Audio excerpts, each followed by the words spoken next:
Hello brother and sister, if you looking more novel you can check out our Patreon link in description and like, subscribe and share light fanfiction audiobook channel for more parts. Chapter 1.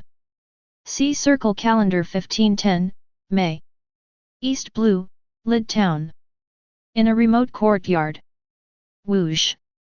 Bang. A pigeon egg-sized stone hit the wooden target on the wall accurately. Then, stones flew out continuously, all hitting the bull's eye. The man who threw the stone was a young man with black hair and black eyes, about 2 meters tall and slender. Although he was wearing cheap black trousers and a white long-sleeved shirt, it couldn't hide his handsomeness. After about half an hour, until all the stones piled at his feet were thrown away, the young man finally stopped and breathed a sigh of relief. With a thought, a light blue light curtain appeared in front of him. Host, XIMU. Age, 20 years old. Physique, primary. Flying Stone, E Grandmaster, 90/100. Swimming, E Proficient, 27/100. Task to be completed, Bounty Hunter. Item, none. Experience value finally reached 90. XIMU's mouth curved up. He wiped the sweat off his face with his sleeve, and then sat on a stone beside him. He took a short break, and he would continue training later. Looking at the stones scattered in the corner, XIMU couldn't help but look a little dazed for a while. It has been 20 years since I came to this world. Time flies so fast. XIMU is a time traveler.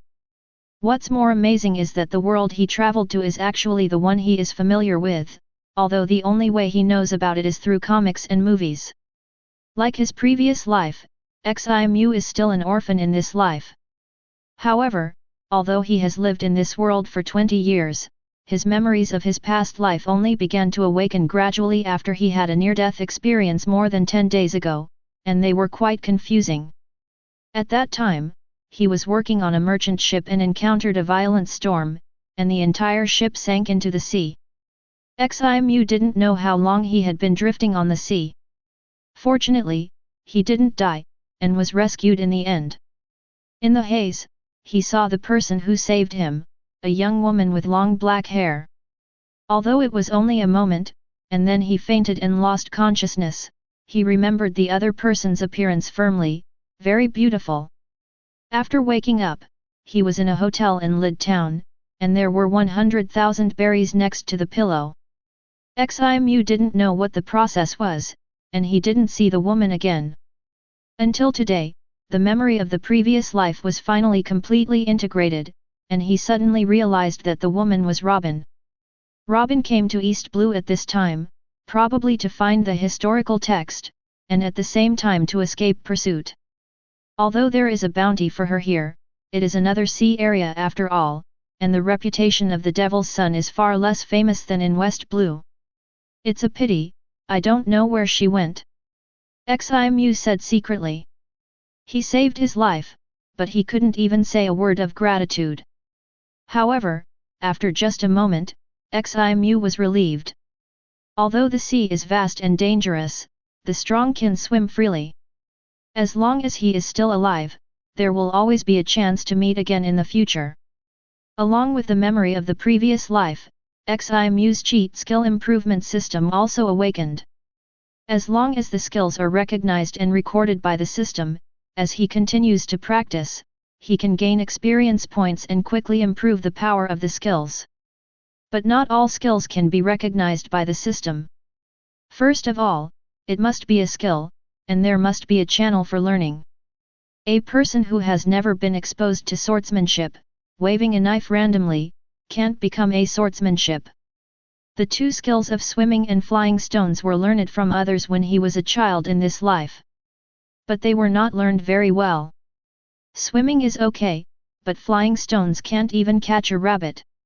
When he grew up, he often practiced swimming, because the salary of working on the ship was much higher, so he basically looked for jobs on the ship, and swimming was a must-learn skill when sailing on the sea. As for flying stones, he had not practiced it for a long time. Occasionally, when he was tired from work, he would play with seabirds on the ship, Unexpectedly, both skills were recognized by the system. Although it was only the lowest level E-level skill, it could be upgraded by the system later. The system divided the skills into 8 levels, from low to high, namely E, D, C, B, A, S, SS, SSS. The higher the level of the skill, the greater the power or utility. The system will issue tasks from time to time. As long as you complete them, you will have the opportunity to get a skill advancement card as a reward, which can be used to upgrade the skill level. In addition, the mastery of skills is also divided into 4 levels: entry, proficient, grandmaster, and perfect. After waking up from the hotel, Ximu spent almost all his time improving his stone flying skill, not only breaking through to the grandmaster level, but also increasing his experience value to 90. The stone flying skill that was difficult to improve before has improved rapidly with the help of the system. One word: liver. That's it. Continue training, and strive to perfect the stone flying skill today. Ximu got up and collected the stones scattered on the ground. The next morning, Ximu opened his eyes and then opened the system interface. Host: Ximu. Age: 20 years old. Constitution: primary. Stone flying: E perfect, 13/100. Swimming: E proficient, 27/100. Mission to be completed: Bounty Hunter. Items: none. After reaching the perfect level, the power of the stone flying skill is greatly increased. The stones thrown by Ximu now are definitely not weaker than the bullets fired from ordinary flintlock rifles. The wooden target he made on the wall has now broken into pieces because he lost his strength. And not only has his flying stone skills become more sophisticated, but his physical fitness has also been improved. This is the magic of the system.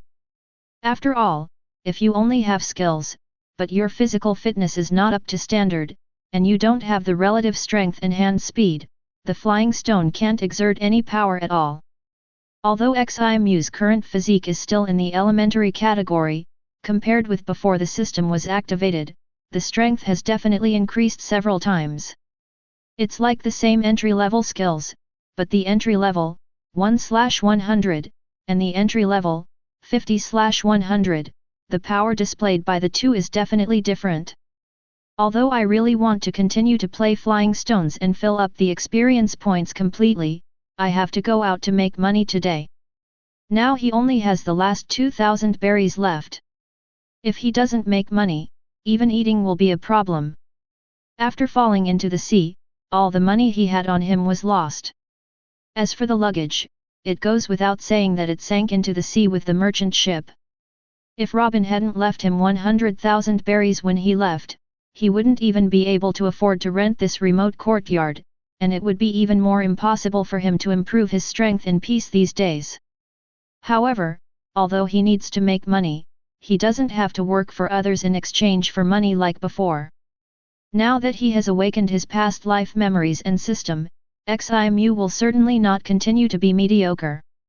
In this era of pirates, as long as you have strength, you can have anything, and money is even more insignificant.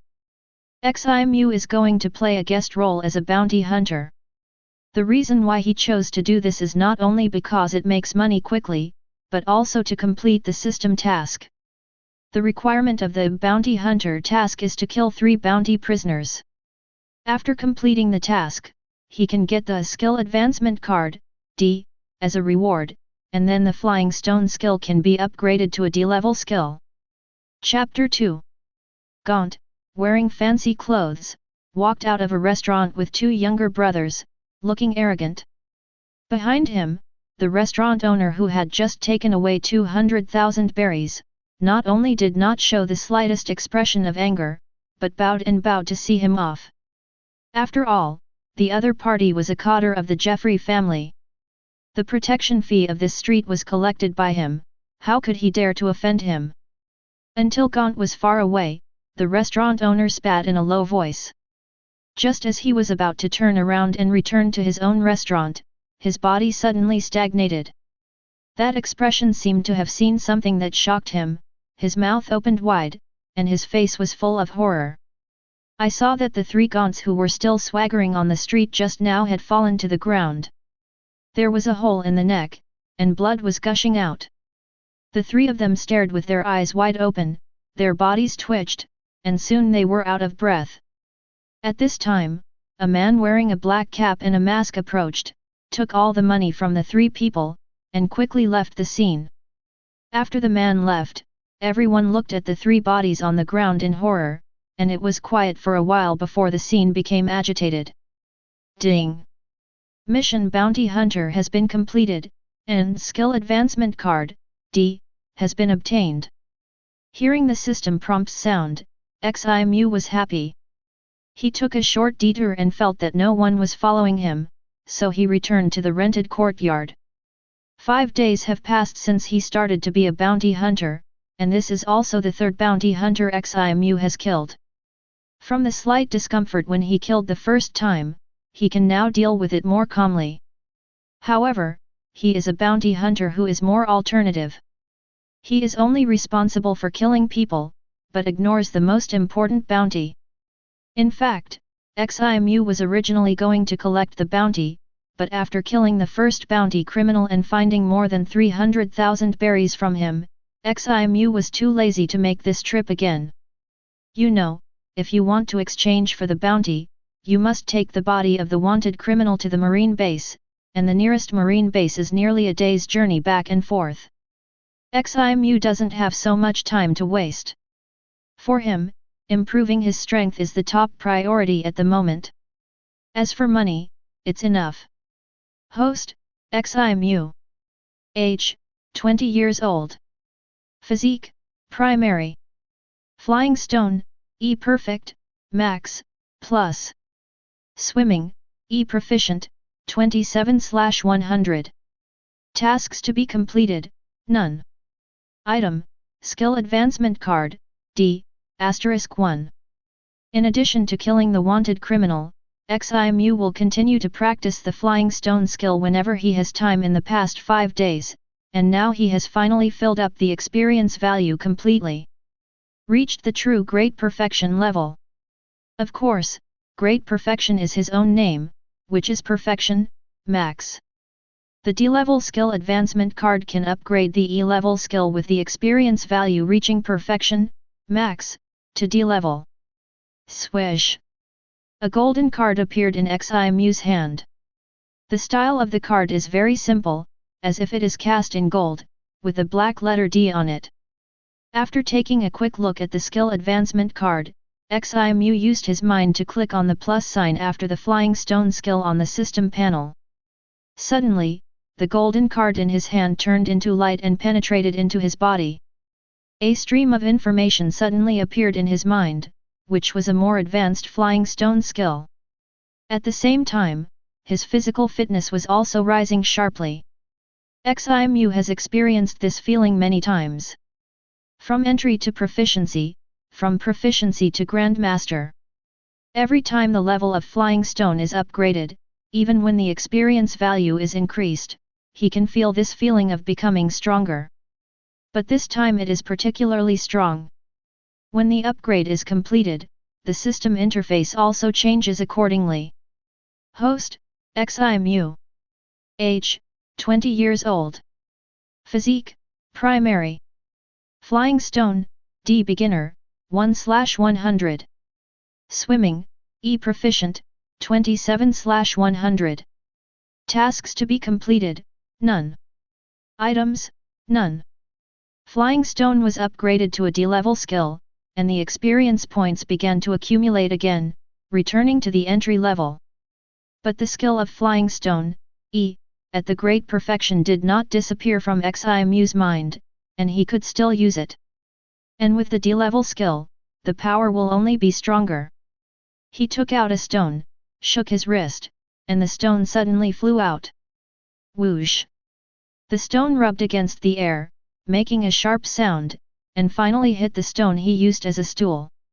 With a click, the stone, which was about half a meter high, cracked into several cracks, and then shattered all over the ground.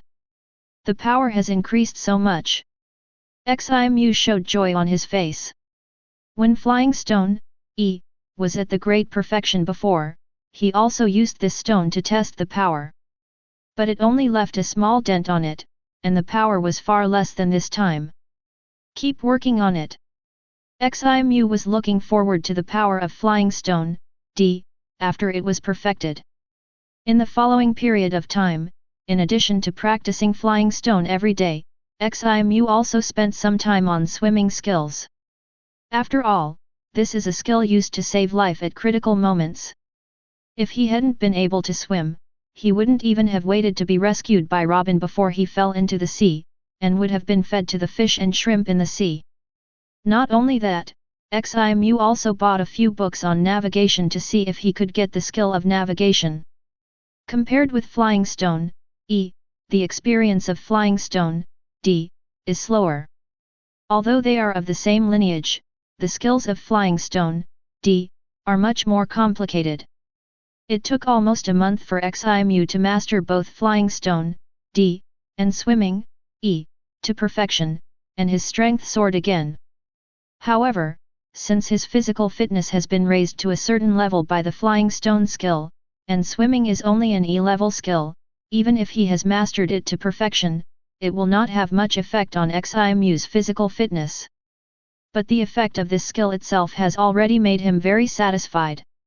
Now he can hold his breath in the sea for more than 20 minutes in one breath. His flexibility in the water is even more incomparable.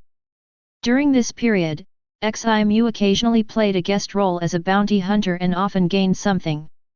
Not counting what he spent this month, he still has more than 3 million berries on him. It sounds like a lot, but the maximum denomination of berries is 10,000, and more than 3 million is just more than 300 pieces, which can be easily pinched with one hand. The key is that it is very easy to spend. Just going to a restaurant to have a simple meal costs 3,000 or 4,000 berries. Early in the morning of this day, Ximu had just finished breakfast when the system suddenly moved. Ding! Release the task Set Sail, and the reward for completion, the good and fast knife-long boat. Ximu clicked Set Sail with his mind to view the task details. The task of Set Sail requires going to sea and sailing on the sea for more than 3 days. For Ximu, this task is too simple. You know, in this life, he has been going to sea since he was 12 years old. Although he has been working on some merchant ships, he has definitely sailed on the sea for several years.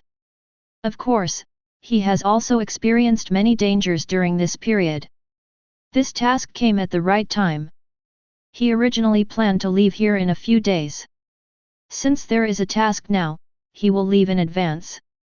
Ximu glanced at the yard where he had lived for more than a month.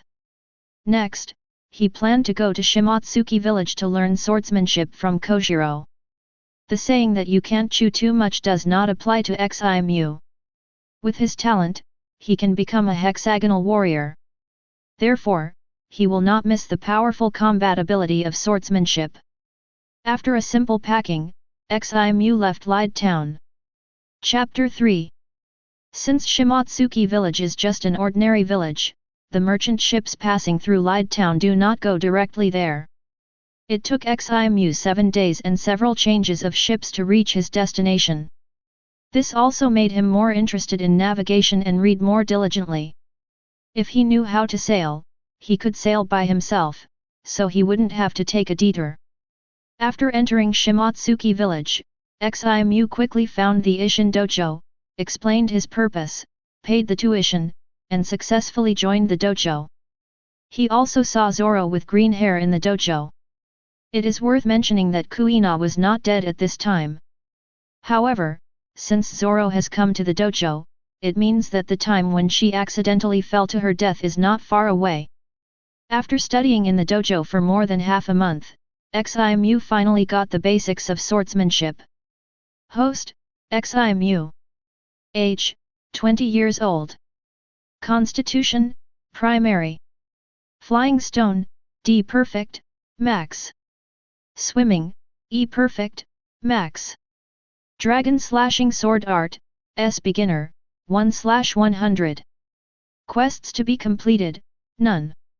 Item, Longboat. It's actually an S-level skill. Ximu was surprised. Dragon slashing? Could it be that this is the sword art of Wano Kuni sword god Shimotsuki Ryoma? Ximu was not making a baseless guess. Kojiro was originally from the Wano Kuni Shimotsuki family, so it is not surprising that he inherited the sword art of his ancestor Ryoma.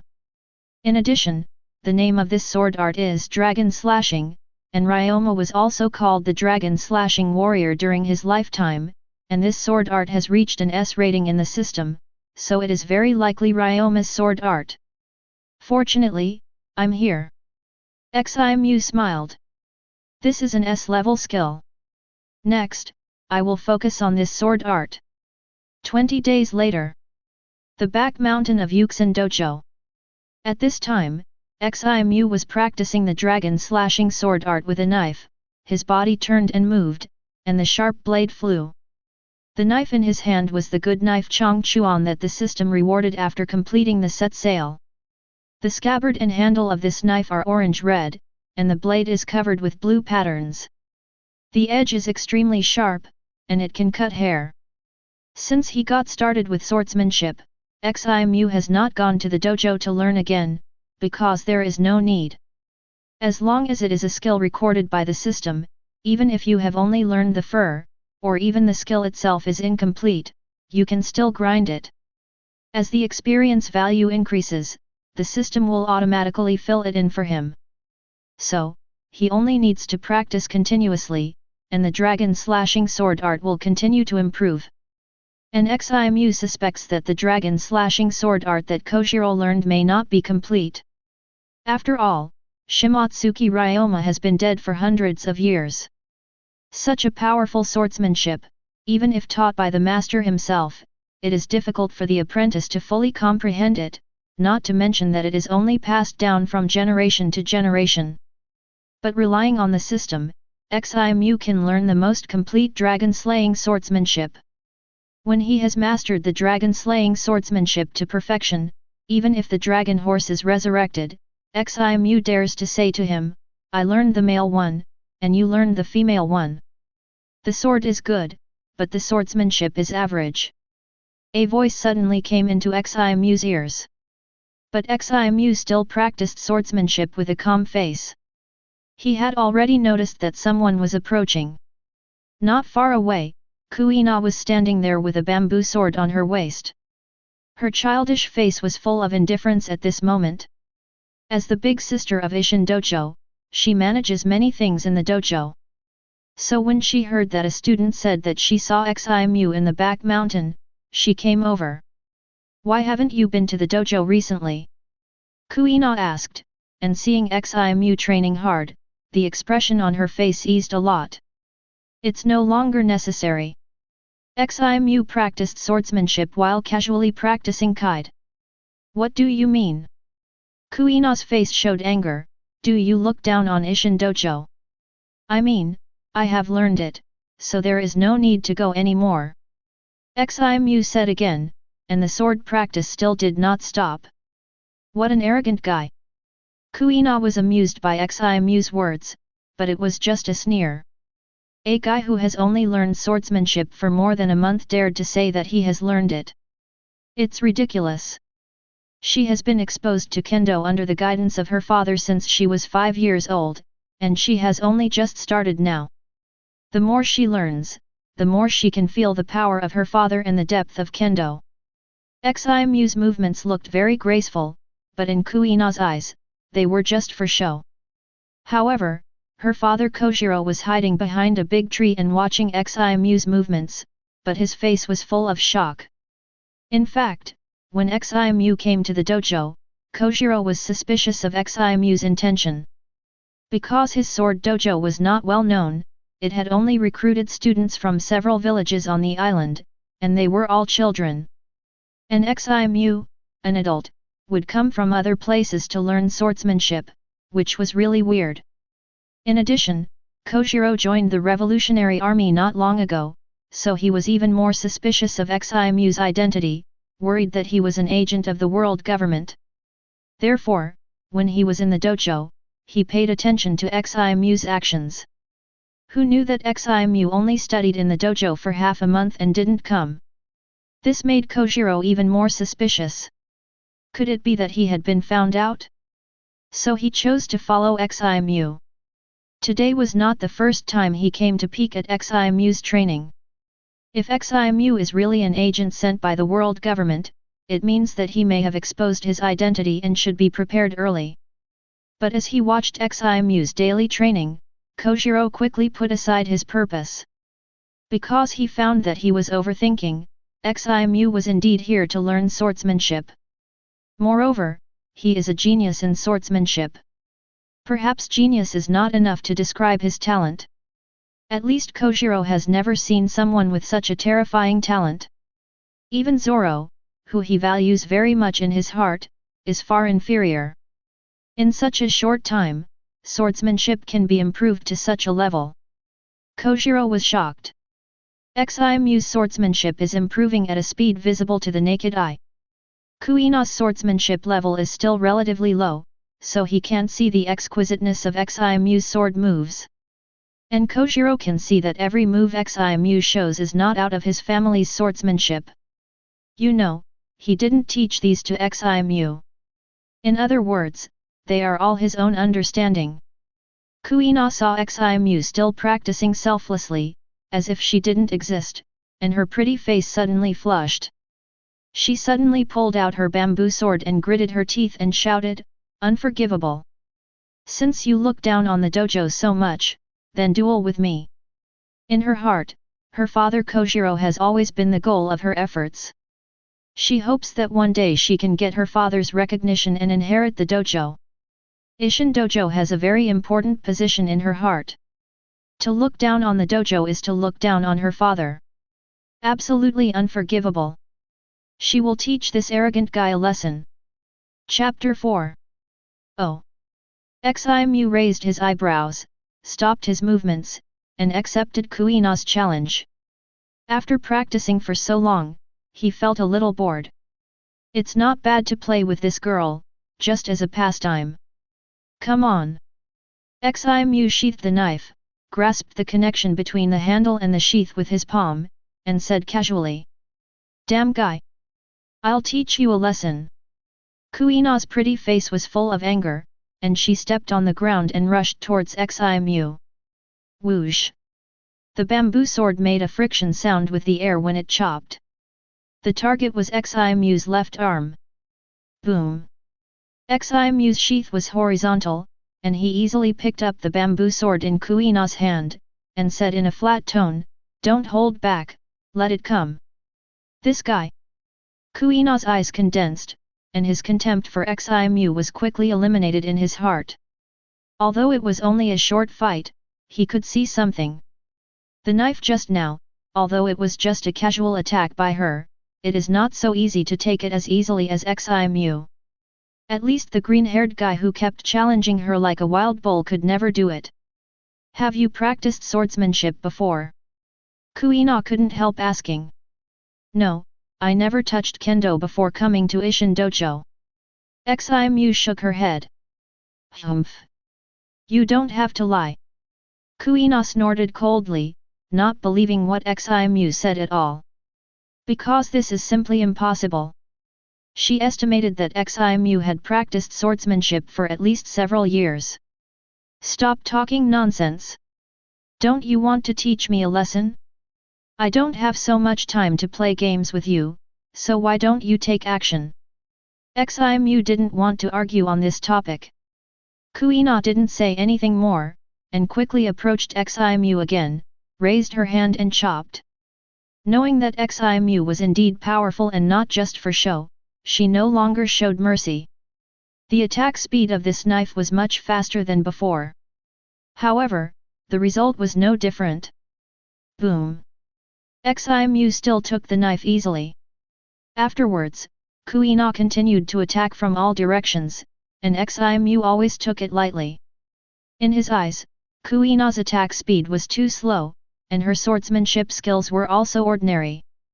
He even had the leisure to open the system interface. Host, XIMU. Age, 20 years old. Physique, primary. Flying stone, D perfect, max. Swimming, E perfect, max.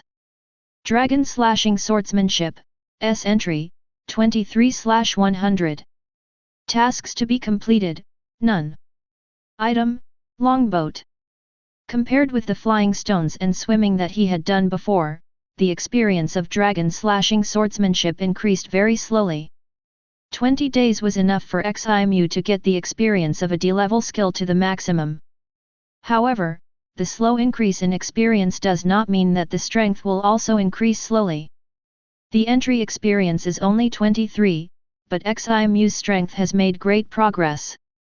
Not only did he learn the powerful enemy skill of dragon slashing swordsmanship, but his physical fitness also improved a lot.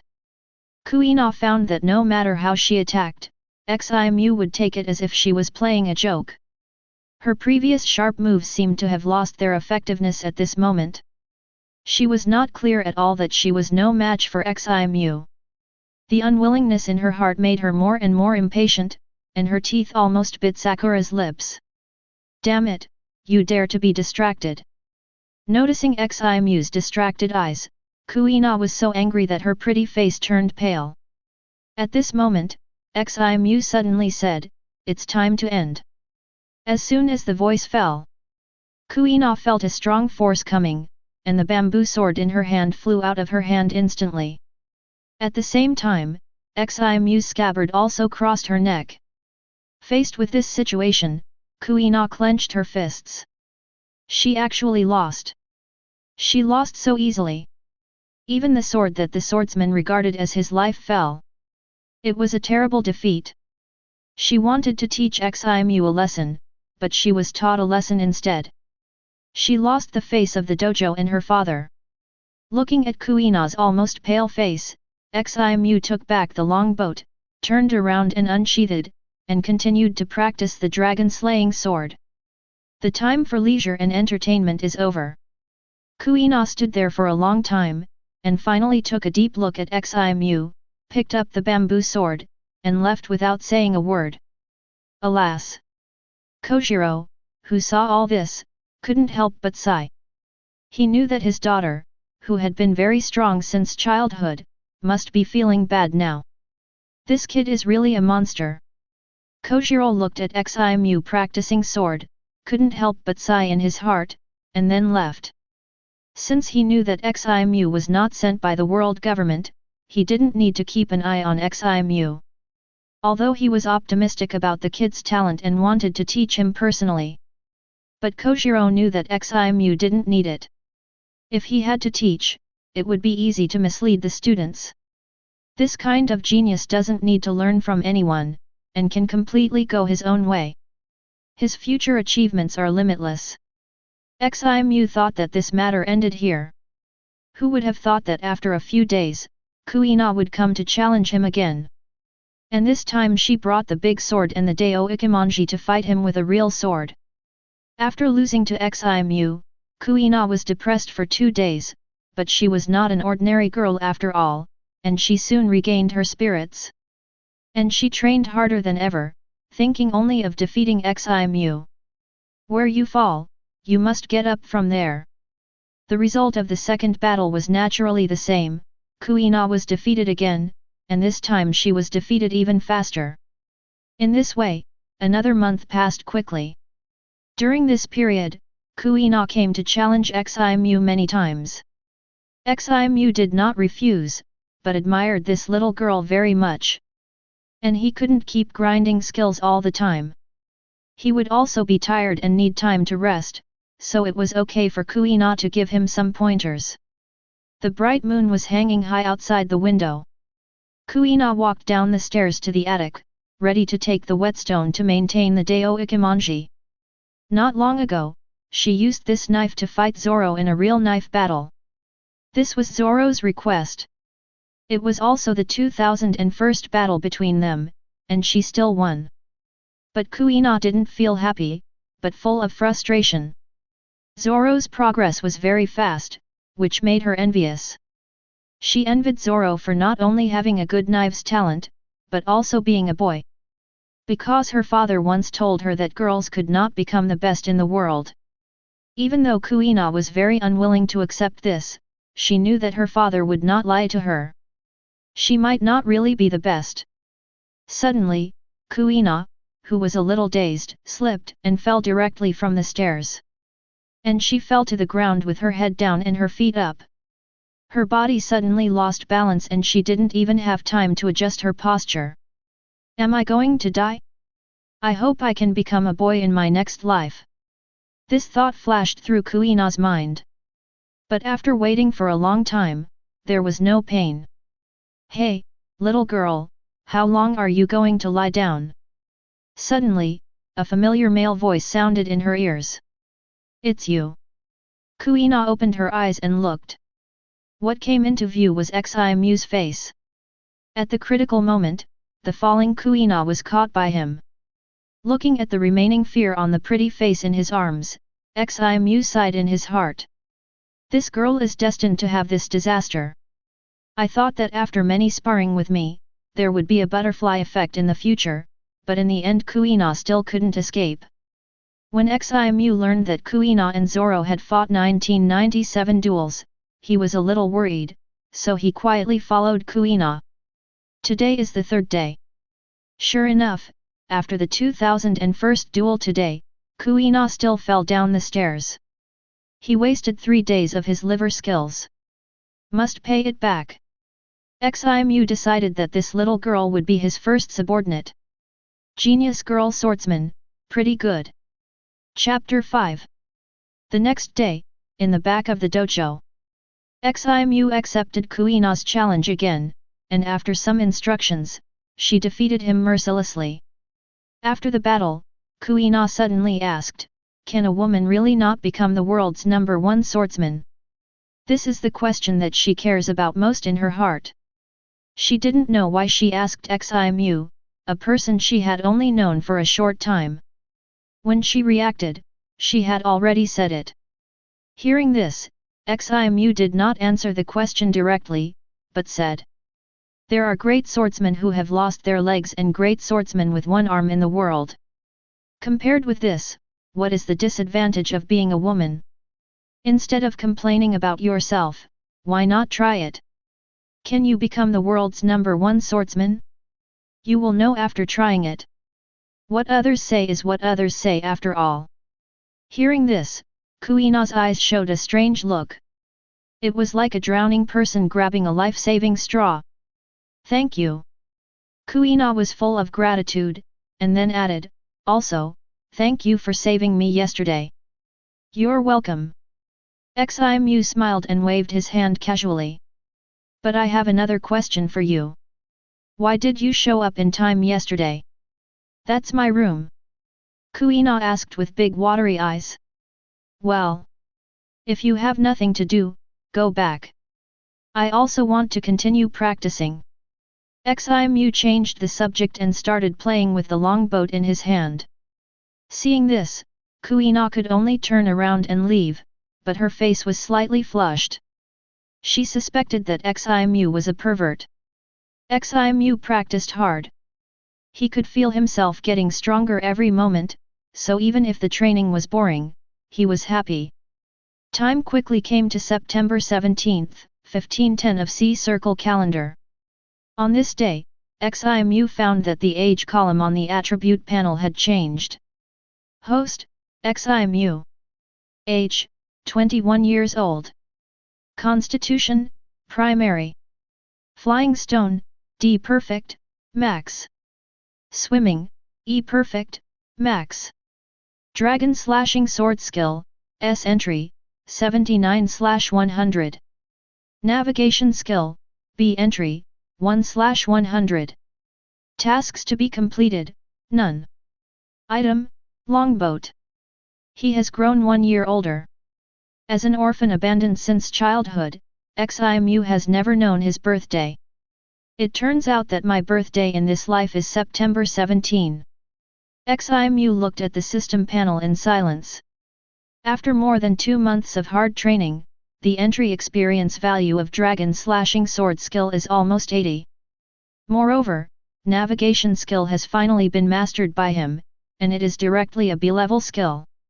In addition to practicing Dragon Slashing Sword skill, Ximu took advantage of his rest time to read books on navigation, and finally his efforts were not in vain. Ding! Issued the task Pirate's Hunter, and the reward for completion, Skill Advanced Card, D. The system prompt sounded suddenly. Ximu's eyes lit up. There is a mission. The mission of Pirate's Hunter is to kill 3 pirates with a bounty of more than 3 million berry. This is somewhat similar to the previously completed Bounty Hunter, but it is more targeted and more difficult. Not all people with bounties are pirates. For example, among the 3 people Ximu killed to complete the Bounty Hunter, only one was a pirate. The Pirate's Hunter mission requires killing 3 pirates, and there are also requirements for the bounty. Next, spend some time on navigation, and master navigation to Grandmaster, and then complete this mission. Ximu thought. On the sea, knowing navigation can not only provide convenience in navigation, but more importantly, it greatly increases safety. Otherwise, it means entrusting your life to others. Ximu has suffered losses in this regard. The courtyard outside Ishin Dojo. Damn it, why did I lose again? Zoro lay on the grass, his face full of resentment. He had tried so hard, why couldn't he beat Kuina? Moreover, he felt that the gap seemed to have become even bigger. Kuina put away her bamboo sword and smiled. In the past, Zoro's strength kept approaching hers, and Kuina was very anxious about it, but she was powerless. Now she finally pulled Zoro away again. But she knew that this was all thanks to Ximu. If it weren't for the fact that she often sparred with Ximu, who was stronger than her, and she could get just the right amount of precise guidance every time, her strength would not have improved so quickly. After the battle with Zoro, Kuina came to the back mountain again to spar with Ximu. Just as he easily defeated Zoro, he was easily defeated by Ximu again. Kuina was very curious, wondering how strong Ximu was, and who was stronger than his father. Don't come here to find me again in the future. Ximu suddenly said at this time. Why? Kuina's pretty face showed panic. Could it be that Ximu felt that she had disturbed him? Don't get me wrong, it's because I'm leaving here. Ximu chuckled. You're leaving? Kuina felt a strong reluctance in her heart. Yes, Ximu is not from here, and it is normal for her to leave. But she didn't want Ximu to leave. Thinking that she would never be able to spar with Ximu again, Kuina couldn't help but feel a pang in her heart, and her pretty face looked sad. Seeing this, Ximu smiled and said, Do you want to leave here with me? Leave here with you? Kuina was stunned. It's not that she hadn't thought about leaving Shimatsuki village, but she always thought that it would be after she grew up. And Ximu actually invited her to leave together, which surprised Kuina. If you are willing to leave with me, I will guide you to move towards the world's #1 swordsman. Ximu said seriously, Stay here, it will only waste your talent. Kuina's kendo talent is undoubtedly very good, and Ximu is very sure of this. And he himself is undoubtedly the most suitable teacher for Kuina. He also has the confidence that he will not waste Kuina's talent. Because Kuina is also learning the dragon slashing sword art, and Ximu's inheritance is intact. With the help of the system, the dragon slashing sword art can even be upgraded to a higher level in the future. I will leave Shimatsuki village tomorrow. Ximu continued, You can go back and think about it carefully. If you are willing to follow me, come to the dock to find me before 7 o'clock tomorrow morning. Kuina nodded, and then left the back mountain with mixed feelings. Late at night, Kuina lay on the bed, tossing and turning, thinking about what Ximu said in his mind, without any sleepiness. Undoubtedly, under Ximu's guidance during this period, the speed of improvement in strength is much faster than before. The key is that Ximu always seems to find her shortcomings and give her guidance. In this regard, Kuina feels that even her father is not as good as Ximu. In fact, she doesn't know that no swordsman in the world can compare to Ximu in this regard, let alone her father Kojiro. In terms of kendo strength, Ximu is naturally not as good as Kojiro, but in terms of his understanding of dragon-slaying swordsmanship, he is far superior to Kojiro. The dragon-slaying swordsmanship that Ximu learned was transmitted by the system as his experience improved. Its completeness is equivalent to copying it from the mind of Shimotsuki Ryoma, the founder of swordsmanship. Even if Kojiro is the grandmaster of dragon-slaying swordsmanship, how can he be better than the founder of swordsmanship? His swordsmanship already contains a lot of his own understanding and has walked out of his own path. Of course, which is better, walking the path of predecessors or opening up your own path, varies from person to person. But there is no doubt that the ready-made path will make people walk faster. And Ximu also has the ability to continue to open up and extend this path of predecessors. Kuina was tangled in his heart, with a lot of thoughts. Until a hint of fish belly white appeared on the horizon, he suddenly stood up. Those bright big eyes were full of longing for the peak of kendo. Chapter 6. Host, Ximu. Age, 21 years old. Physique, intermediate. Flying stone, D perfect, max. Swimming, E perfect, max. Dragon slashing sword, S proficient, 5/100. Navigation, B grandmaster, 1/100. Quest to be completed, Pirate's Hunter. Item, longboat. Ximu stood on the simple dock, and a small sloop was docked not far away. He bought it from a fisherman in Shimotsuki village. He has mastered the navigation skill to the grandmaster level, and is already a qualified navigator. At least here in East Blue, he can cope with most situations at sea, and it is not difficult to drive a ship alone. In addition to navigation, what is more important is that the dragon slashing sword has also broken through to the proficient level, and his physical fitness has also reached the intermediate standard. At this time, Kuina, with the Wado Ikimonji hanging around his waist and a package on his back, appeared in Ximu's sight. Kuina walked up to Ximu, and before she could say anything, Ximu smiled and said, "Get on the boat, it's time to go." "Yes." Kuina nodded heavily. In the end, she decided to follow Ximu. She did not say goodbye to her father in person, because she knew that her father would definitely not agree. So she just left a letter. She didn't want to experience the feeling of being constantly approached by Zoro and being powerless. She wanted to try whether a woman could become the world's #1 swordsman. Winston Kingdom. Not only is it a member of the world government, but it is also one of the most prosperous countries in East Blue. Pirates are not prohibited from coming here, but once they set foot on Winston's territory, they must be subject to corresponding laws. The strength of the Winston Kingdom is not bad, so few pirates dare to make trouble here. Gradually, it has become a paradise for many pirates. After robbing treasures, they come here to spend money. Ximu took Kuina to walk on the streets of the city, feeling both familiar and unfamiliar. Familiar because this is the country where he grew up, strange because he hasn't been back for 2 years. Stopping and walking along the way, Ximu found that many places have changed. Finally, the two came to a place called Tina's house on the outskirts of the city. This is a manor, but it doesn't cover a large area and looks very old.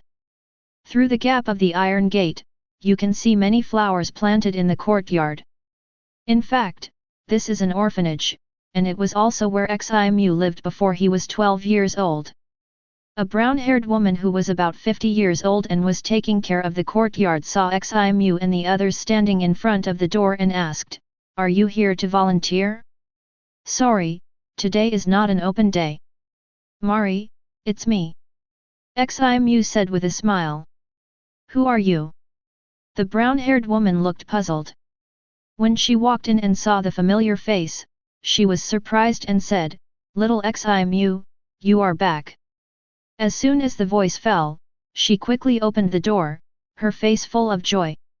"You haven't come back for more than 2 years, and the dean often talks about you," Mari said with some resentment. When Ximu saw the dean, Grandma Tina, she was sitting on a chair reading a book. She was wearing a pair of reading glasses and her silver hair was meticulously groomed, just like the last time Ximu saw her. Grandma Tina was very happy to see Ximu. Holding Ximu's hand, she spoke gently and was very kind to Kuina, the little girl she met for the first time. Grandma Tina is 77 years old this year. When she was young, she did business with her husband and made a lot of money. Both husband and wife liked children very much. Unfortunately, Grandma Tina didn't get pregnant until she was 40 years old, so she gave up and chose to sell all her property and came here to build Tina's house to adopt orphans. Ximu is one of them. More than 10 years ago, after Grandma Tina's husband passed away, she still ran this place alone. Relying on the savings she saved when she was young, some donations from kind people, and the children who walked out of the orphanage would give back, she barely managed it, but it was getting more and more difficult. Ximu was talking to Grandma Tina, and Mary suddenly came over with an angry look on her face and said, "Dean, those guys are here again and they have to see you." Grandma Tina frowned and sighed, "Then go and see them." "Who is it?" Ximu asked. "It's Bobia's men who want to buy this place and build it into a casino. They've come here twice before. They're really a bunch of annoying guys." Mary said with disgust, "They say they're buying, but it's almost like robbing. They're not even half the price." "Bobia?" Ximu narrowed her eyes slightly. "This Bobia is a mafia boss who hangs out in the commercial street and has considerable power. He's definitely a guy that ordinary people can't afford to offend. However, Ximu is no longer an ordinary person. He dared to provoke Tina's house, this guy is simply looking for death. Since he doesn't want to live anymore, Ximu doesn't mind sending him off." "Dean, leave this to me." Ximu chuckled. "This?" Grandma Tina was a little worried. Those guys were not easy to get rid of. She had made it clear before that she would not sell this place, but she didn't expect the other party to still pester her. This place is filled with all her good memories, and she will not sell it anyway. Besides, there are still many children in the courtyard. If it is sold, the children will have no place to stay. "Don't worry, Dean, it's okay to leave it to Ximu." Kuina also said.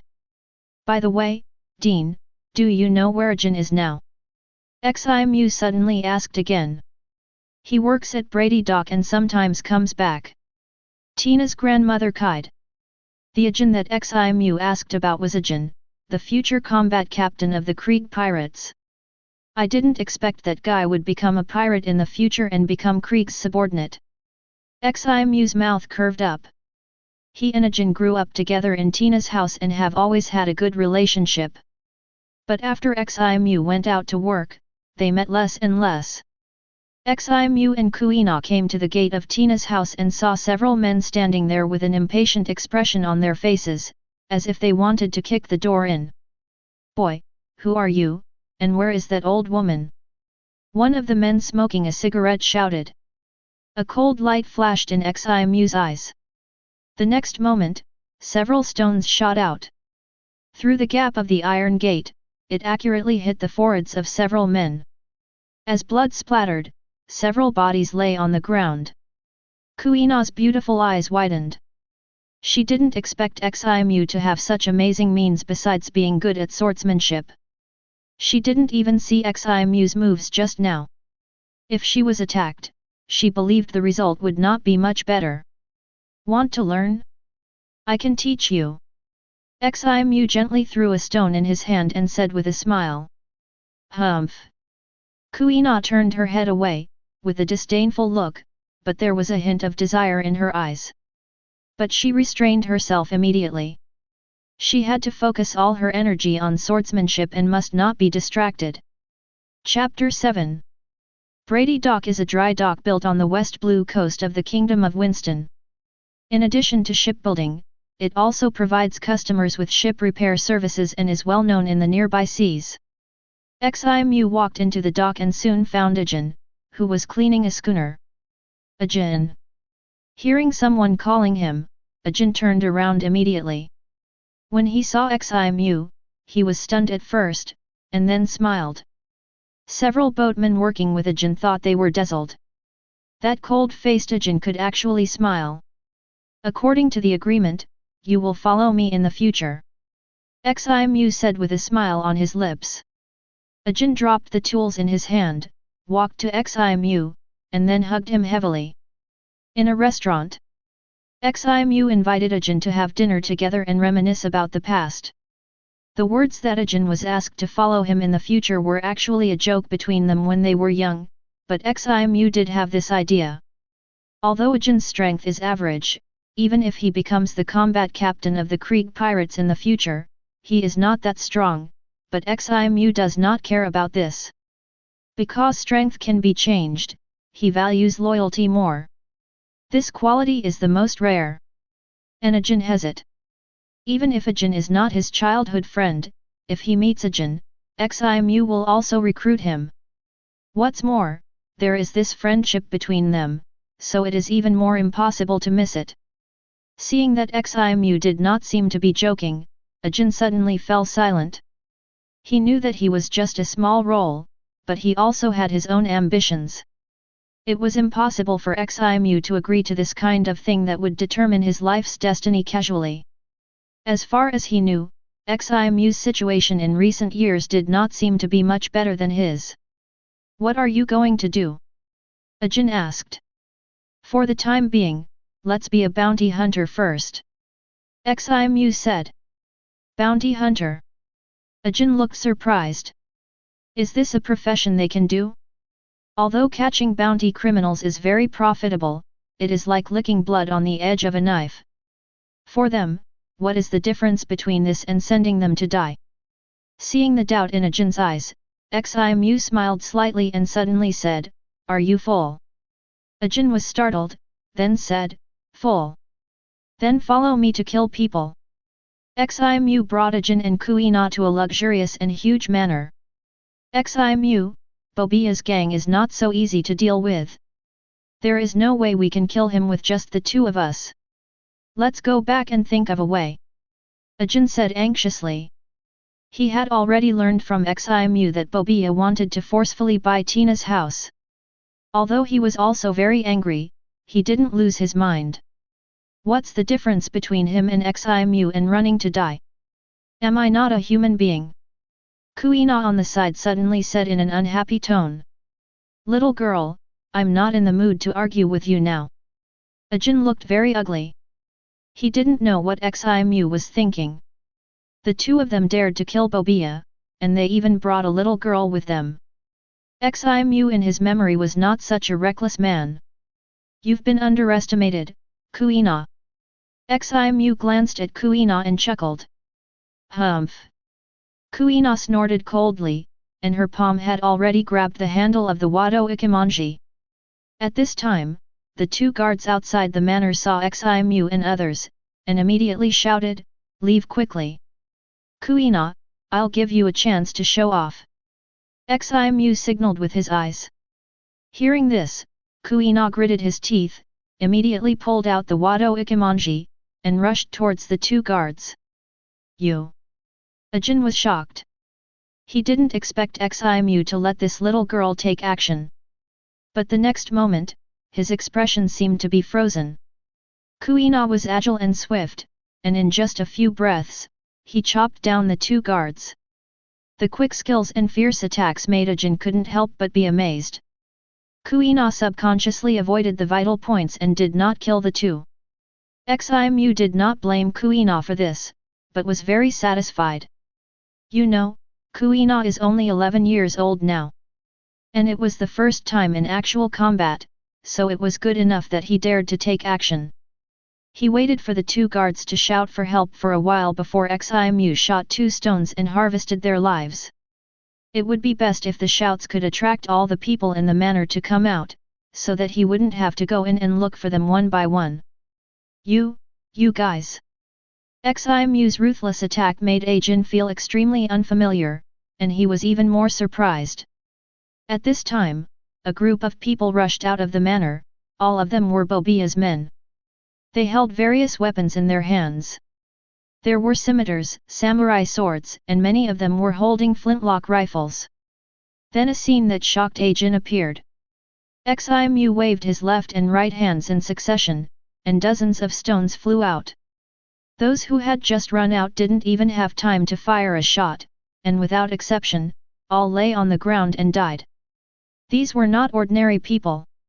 They were at least elites to be arranged by Bobia to guard the manor. Ajin asked himself, he still has a chance to win in a one-on-one fight, but he will definitely lose in a one-on-two fight. But Ximu killing these people is as easy as killing chickens. No, maybe it's even easier than that. Because from beginning to end, Ximu didn't even have a drop of blood on his body. Ximu found that skills and physical fitness are actually complementary. When his physical fitness was poor, every time the experience value of the skill increased, it would lead to physical fitness enhancement. But when the physical fitness is stronger, it can also increase the power of the skills in turn. For example, now Ximu has reached the intermediate physical fitness, and the power of the flying stone is much higher than the scope of the D-level skill. Ximu estimated that it is no weaker than the C-level skill. At this time, Ajin's expression was a little dazed, looking at Ximu in disbelief. Is this really the Ximu he knows? The Ximu who played together when he was a child? Swish! Walking into the manor, Ximu threw a stone from time to time, harvesting lives, and screams continued. Finally, in a beautifully decorated bedroom, the target person, Bobia, was found. He was about 50 years old, dressed elegantly, and wore several gold rings inlaid with gemstones on his hands. Ximu knew this guy. He had seen him from a distance several times on the street when he was a child, but he was not so old at that time. I remember that at that time, I was still envious of his glory. Who are you? Bobia said fiercely, his body trembling a little, holding a revolver in his hand, pointing at Ximu and others. He was originally planning to go to the casino to play, but who knew that someone would come in before he went out? If he had known earlier, he would have gone out in advance. Ximu's expression did not change when Bobia's pistol was pointed at him. Bang! Bobia was the boss of a gang of mafia after all. Although he was afraid in his heart, he would not sit idly by and wait for death. He pulled the trigger of the pistol. Ximu's eyes flashed, and he instantly pulled out the long boat hanging on his waist and slashed it out. Ding! The flying bullet was swept away by the blade at a faster speed. Ximu stepped forward and rushed in front of Bobia.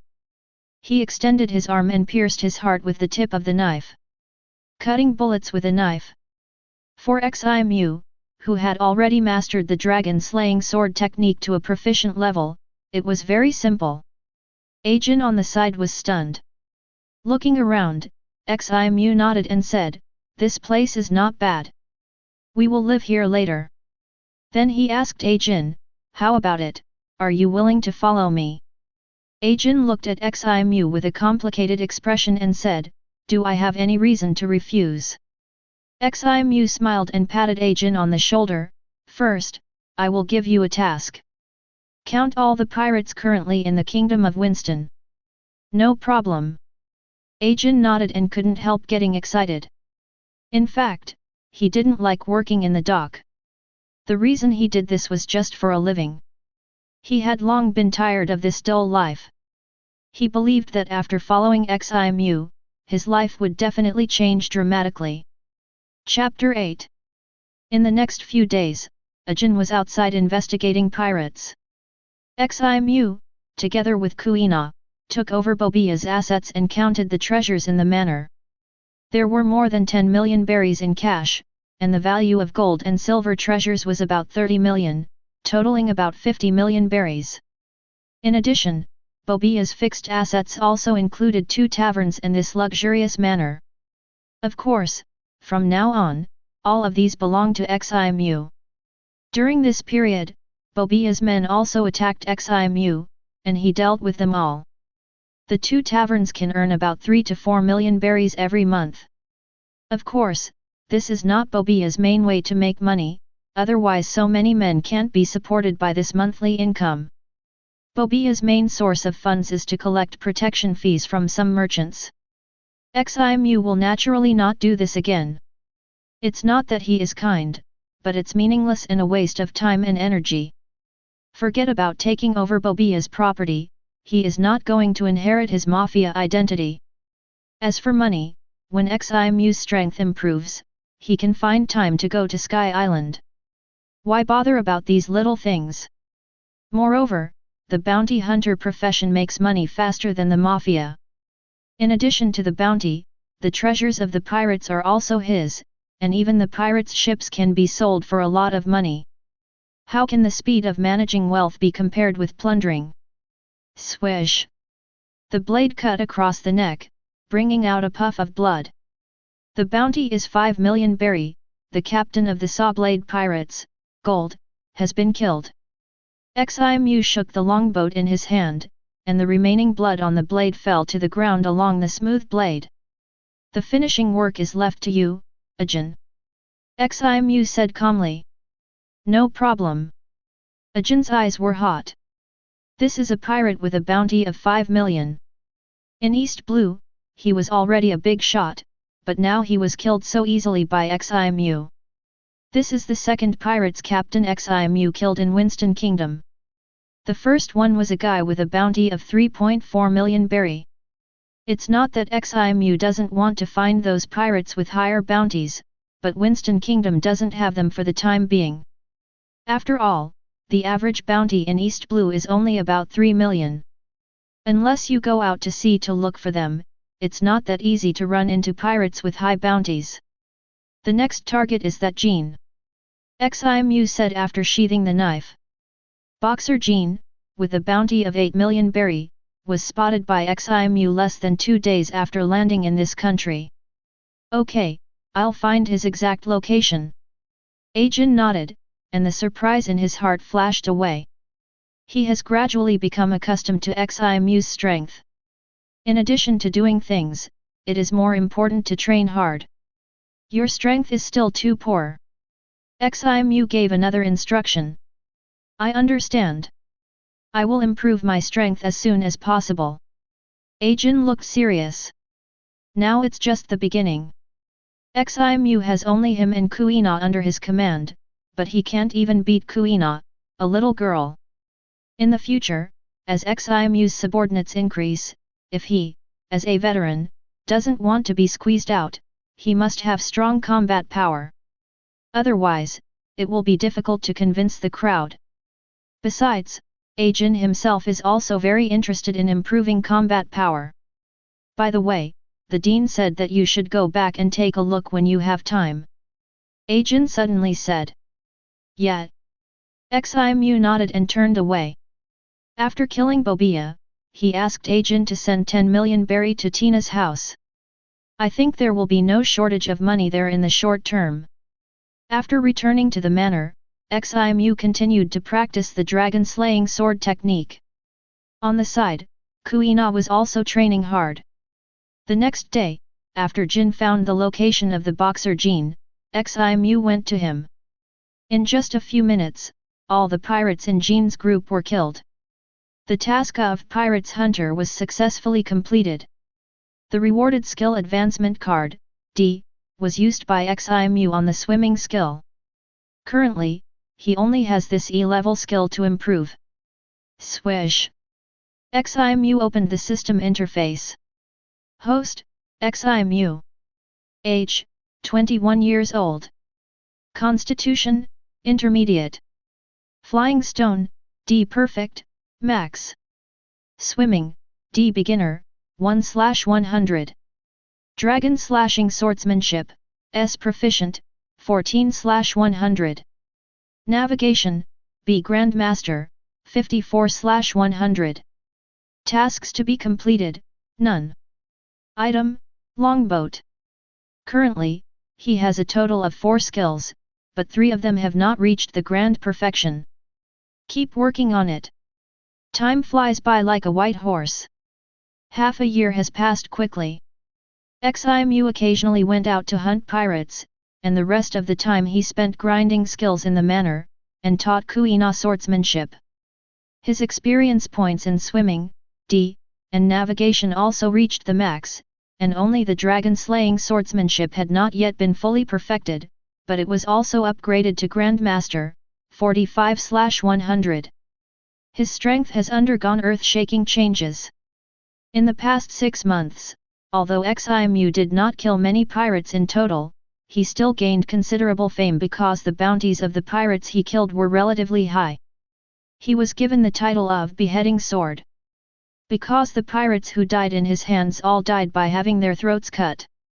Not only did Ximu's strength improve greatly, but the strengths of Kuina and Ajin also improved significantly.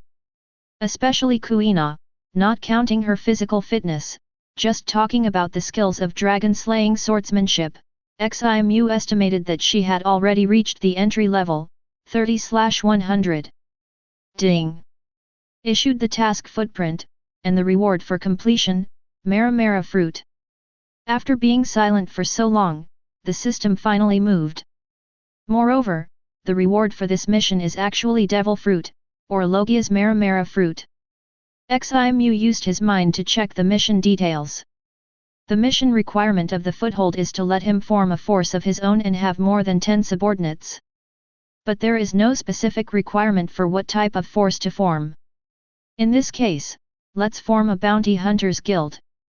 Ximu pondered for a moment and decided.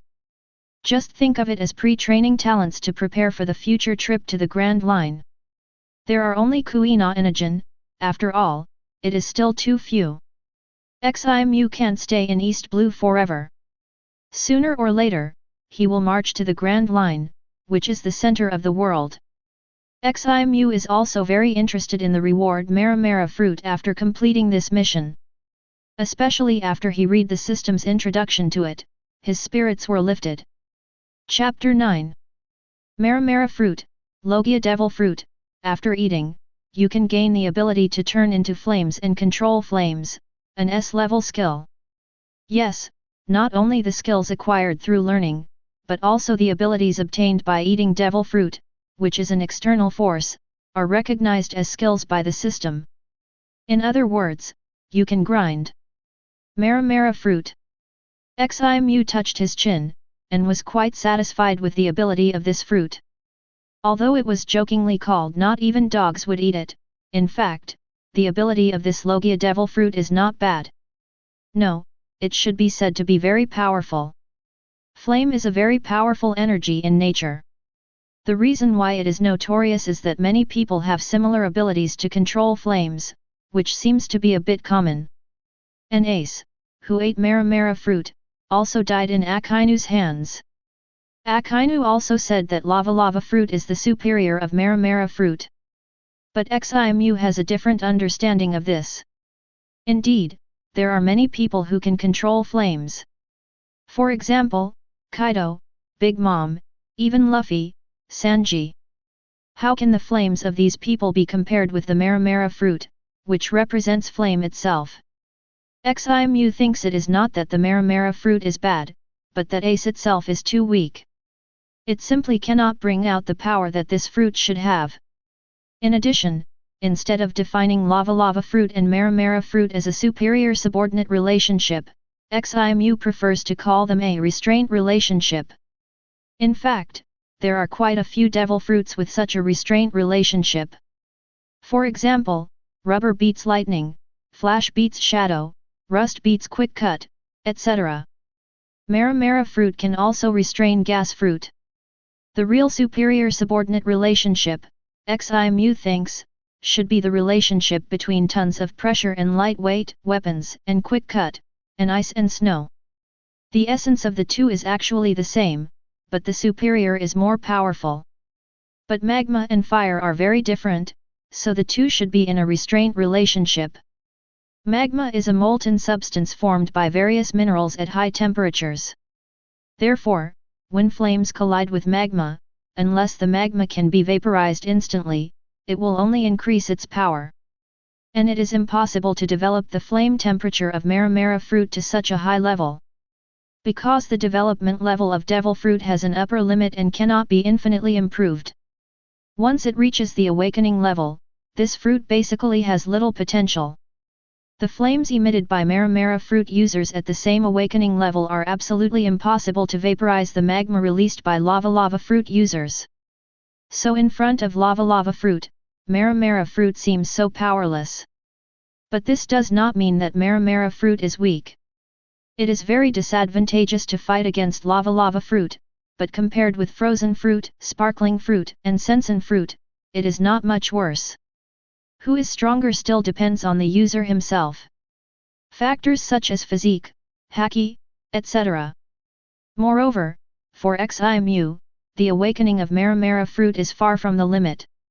It can also be upgraded to SS level or even SSS level. Maybe, it can really vaporize magma at that time. Calling Kuina and Ajin, XIMU announced to them the decision to establish a bounty hunter guild. Kuina did not react to this. For her, as long as she could stay with XIMU, it would be fine. In the past 6 months, Kuina's strength has improved rapidly, and she is also glad that she made the decision to follow XIMU and leave. As for Ajin, he has no objection. He is an ambitious person, but the sense of urgency has increased greatly. His strength is too poor. The name of the guild is Flame Demon. XIMU's eyes swept over the two people. Currently there is a shortage of manpower, so for the time being, there is only the business of catching bounty criminals. In addition to catching bounty criminals, ordinary bounty hunters also accept employment from employers, which is a bit like mercenary. But the guild has just been established, and XIMU is not ready to accept employment. Ajin, you will start recruiting people from today, but don't recruit just any kind of people. Just recruit 20 people first. XIMU ordered. I understand. Ajin nodded in agreement. With XIMU's current fame, once the recruitment news is released, it will definitely attract a lot of people. So recruiting people is not a difficult task. Moreover, they have sufficient funds. Some time later, the topic of the establishment of a bounty hunter guild by the beheading sword caused some waves in the circle of East Blue bounty hunters. Many bounty hunters have a lot of interest in this, especially some lone wolves without a group. Therefore, there are many people who come to apply for the job. After some screening, only 20 people finally entered the manor and met XIMU. At this time, the robbed manor also underwent some changes. A flag was erected outside the manor. The image is a black demon head burning with flames, which looks very hideous. The manor was also replanned and changed. In addition to XIMU, the president, the members of the guild can also live here. The area of the manor is large enough. This will be the headquarters of the Flame Demon Guild in the future. Since you have decided to join the Flame Demon Guild, you must abide by the rules of the guild from now on. XIMU said calmly. He has already formulated a guild code and asked Ajin to distribute it to these people in advance. At present, only some simple rules have been formulated. For example, guild members must not kill each other and must obey the orders of the president. When necessary in the future, they can add more rules. Everyone looked at XIMU with different eyes, some curious, some admiring, and some scrutinizing. But there is one thing in common, that is, the surprise at XIMU's age. No one thought beforehand that the famous beheading sword would be so young. But no one dared to underestimate XIMU because of this. After all, they all came to join XIMU because they knew his record. This man has killed several famous pirates. Among them, there is even the captain of the Iron Hand Pirates, Primo, who has a bounty of 11 million berry. You know, although there are pirates everywhere in East Blue, the number of those with a bounty of more than 10 million berry is another matter, and there are not many of them. Each of them is famous and is definitely a big pirate. An Ximu can kill such a big pirate. That's why they came here, because of his reputation. Ximu also had a brief understanding of these 20 people in advance. 16 of them were originally bounty hunters and had experience in catching bounty criminals. Although the other 4 were not bounty hunters, they had also been on the sea for many years and had good strength. Of course, this good refers to what ordinary people think. I'd like to state in advance that after becoming a bounty hunter of the guild, you will not have a fixed salary. Ximu didn't care about the different looks from everyone, and said indifferently, and you have to hand over 40% of the bounty you redeem after catching the bounty criminal to the guild. And there are assessments to pass every month. If your performance does not meet the standards, get out of the guild. Because I don't want trash here. Do you understand? Ximu's voice suddenly became louder at the last sentence. What? The expressions on everyone's faces changed. This means that they can't get any benefits except borrowing Ximu's reputation. And then they have to hand over 40% of the harvest. This is not recruiting subordinates, this is recruiting slaves. Chapter 10. President, are you kidding? A middle-aged man with long brown hair couldn't help but say, his face full of anger. His name is Bok, and he is a senior bounty hunter who has been doing this business for more than 10 years. Although he has not caught any big prey, being able to survive 10 years as a bounty hunter is a good ability in itself. Swish! Upon hearing this, Ximu suddenly pulled out the long boat at his waist. Bok's expression froze. Everyone's face was also very ugly. I didn't expect the beheading sword to be so brutal, and he would kill people for a disagreement? I really came to the wrong place. Whoosh! Ximu slashed with a knife. However, the target was not Bok, but a rockery not far away. A red slash flew out in the air. In the blink of an eye, it hit the rockery. With a puff, the whole rockery was split in half from the middle. Like a hot knife cutting cheese. After breaking through the Grandmaster level of dragon slashing swordsmanship, Ximu has the ability to release flying slashes, and slashing iron is even easier. Kuina looked at the split rockery with fascination, not knowing when she had such an ability. But then, her eyes turned to Ximu again. She had many guesses about Ximu's strength, but now she found that she seemed to have underestimated Ximu. Even Kuina was like this, let alone the others, all of whom were shocked. This slash simply overturned their cognition. Is this something a human can do? Suddenly they found that they and Ximu seemed to be two species. After a long time, everyone came back to their senses. What I can give you is protection. Ximu closed the longboat and said, do you have any objections now? No. Everyone shouted in unison, looking at Ximu fanatically. With such an amazing boss, they will be able to walk sideways in East Blue in the future. The real strength of the president far exceeds his current reputation outside. At this time, Bok's face was bitter. What did he say just now? He dared to question the president with such terrifying strength. He looked at Ximu cautiously, wanting to say something but not daring, for fear that Ximu would cut him with another knife. Seeing this, Ximu raised an arc at the corner of his mouth and said, don't worry, since you have joined the guild, it is equivalent to my arms and eyes. Who would cut off their arms and dig out their eyes at will? Before Bok could breathe a sigh of relief, Ximu's voice changed, but if it is injured or rotten, it should be cut or dug. Everyone swallowed their saliva and kept reminding themselves in their hearts that what the president said in the future would be the iron law that must be followed.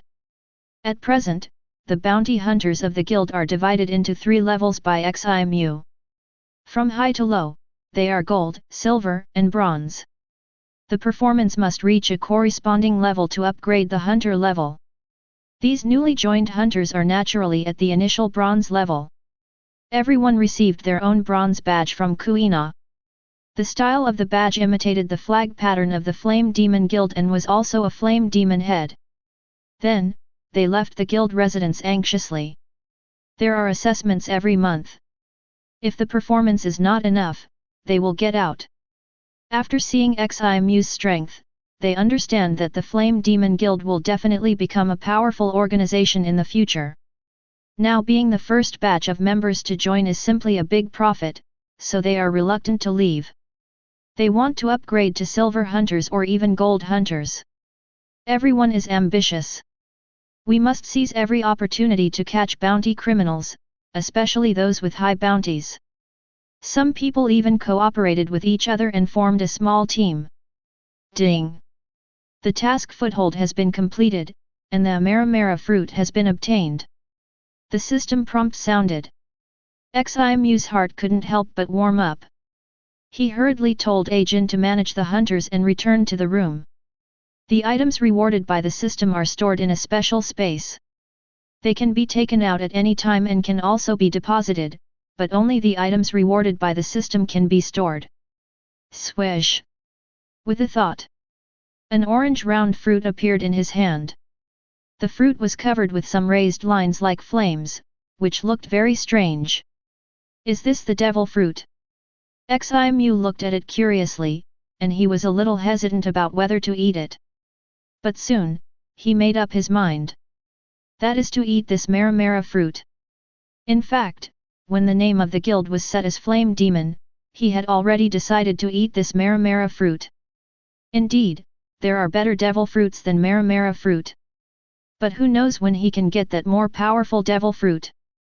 The rewards for each mission of the system are not fixed. Relying on the rewards of the system to get a more powerful devil fruit is simply a gamble. If he had the time, he might have upgraded the Mera-Mera fruit to SS level. Of course, he can also find it himself. For example, the thunder fruit that has not been eaten by Enel and the dark fruit that has not been eaten by Blackbeard are both very powerful devil fruits. If these two fruits were placed in front of him now, Ximu would definitely hesitate. But 10 birds in the forest are not as good as 1 bird in the hand. How many years did Blackbeard lurk in the Whitebeard pirates to get the dark fruit? And where the thunder fruit is, only the devil knows. Ximu only knows that after Enel ate the thunder fruit, he destroyed his hometown Birka and then went to Angel Island, but he doesn't know where he found the thunder fruit. It's like looking for a needle in a haystack. So, the Mera-Mera fruit is his best choice at the moment. Click! Ximu picked up the Mera-Mera fruit and took a bite directly. A bitter taste that was hard to swallow suddenly filled his mouth. Resisting the nausea, Ximu swallowed all the fruit. I don't know if this fruit was generated by the system, or if it will be eaten by Ace in the future. This thought flashed through Ximu's mind, and he immediately raised his right hand. Suddenly, flames burst out from his fingertips. Then it spread to his wrists and arms, until his entire body turned into a burning flame. The unique elementalization of Logia users. With this ability alone, he can already be at the top in the East Blue Sea. Under Ximu's control, the flames transformed by his body changed into various shapes, such as flying birds or walking beasts, familiar with the fruit ability. Finally, it turned into a human form and returned to flesh and blood. The system interface was opened by Ximu. Host, Ximu. Age, 21 years old. Constitution, intermediate. Flying stone, D perfect, max.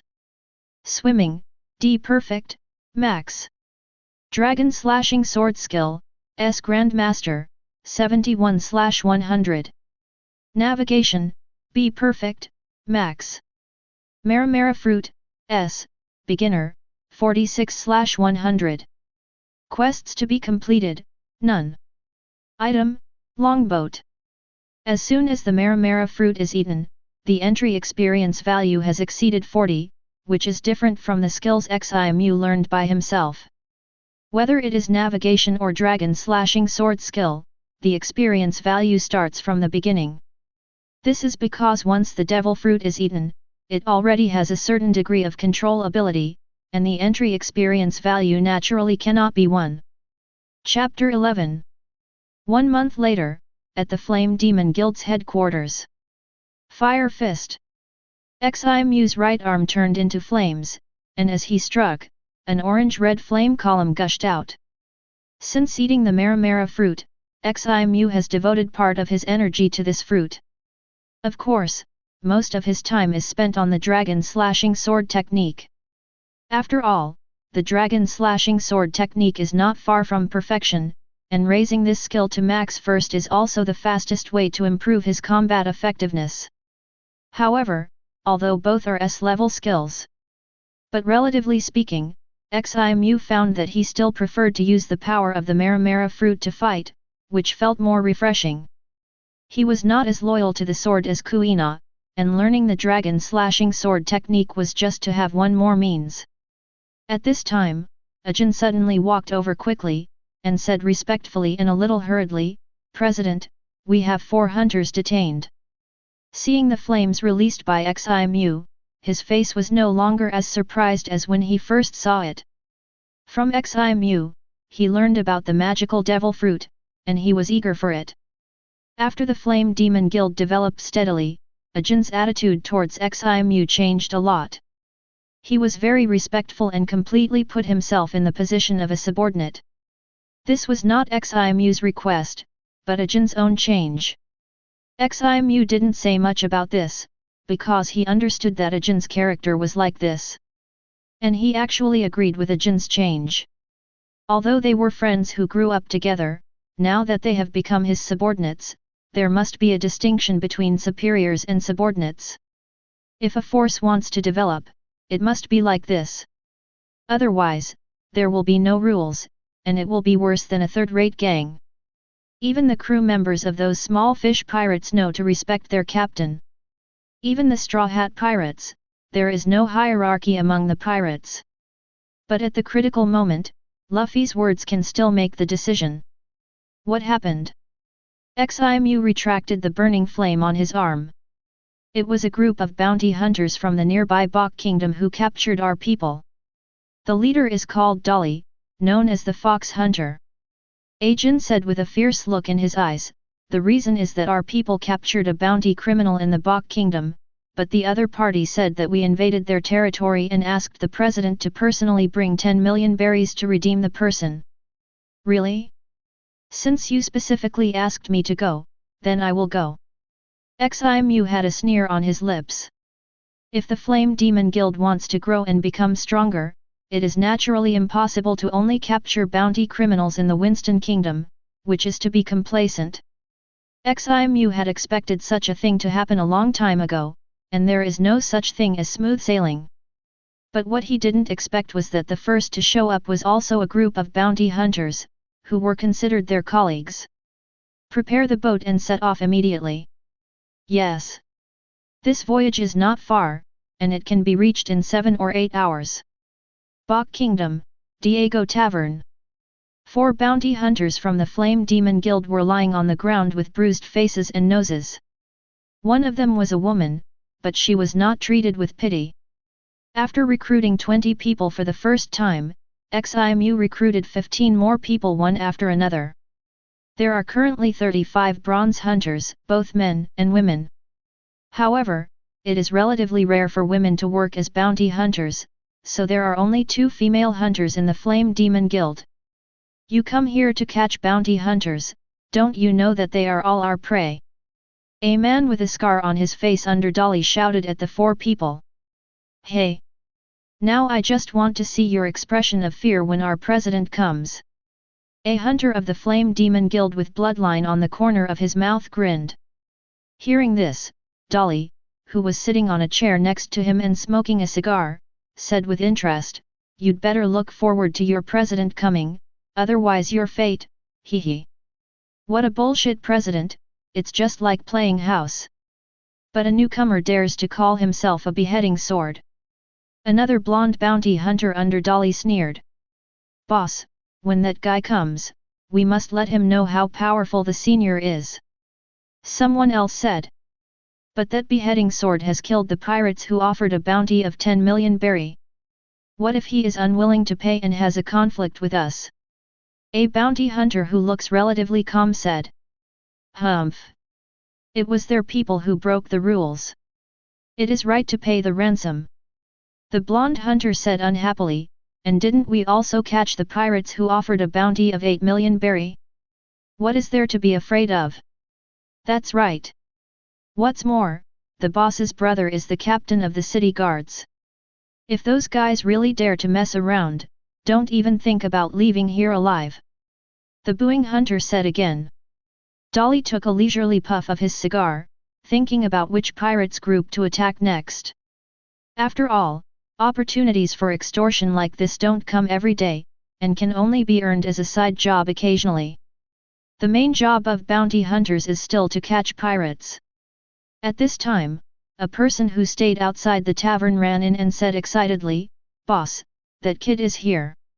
How many people did you bring?" "Only 2, one of them is a little girl." "Very good."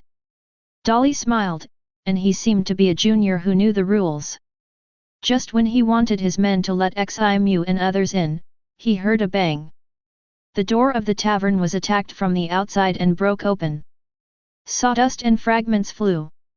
Dolly stretched out his hand to cover his eyes, his face was extremely gloomy, and his eyes looked at the door. After the smoke and dust dissipated, a young man came in with 2 people. President. The 4 hunters of the Flame Demon Guild were excited and ashamed to see that Ximu actually came to save them. "Boy, are you the beheading sword? What does this mean? Do you want to start a war?" Dolly said with a ferocious face, but he was a little surprised in his heart. He didn't expect the other party to be so young. Immediately despised him even more. It seems that the rumor is false. How could such a young kid kill the pirates with a bounty of tens of millions? Maybe he stole the achievements of others. He has seen many such things. Start a war. Ximu's lips slightly lifted, "It's just a unilateral massacre of you. What an arrogant kid."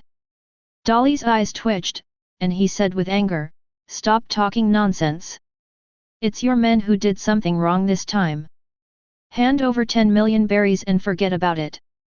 Our people are wrong? Is this Bok Kingdom your home? Or are all the bounty prisoners here raised by you?" Ximu said indifferently. "Boy, don't be too arrogant. Our boss's brother, Lord Philemon, is the captain of the city guards of the Bok Kingdom and can mobilize 500 soldiers. I advise you to think it over." Dolly's blonde hunter stepped forward and said coldly. Then, a red light came towards him. Chapter 12. Ximu raised his index finger slightly.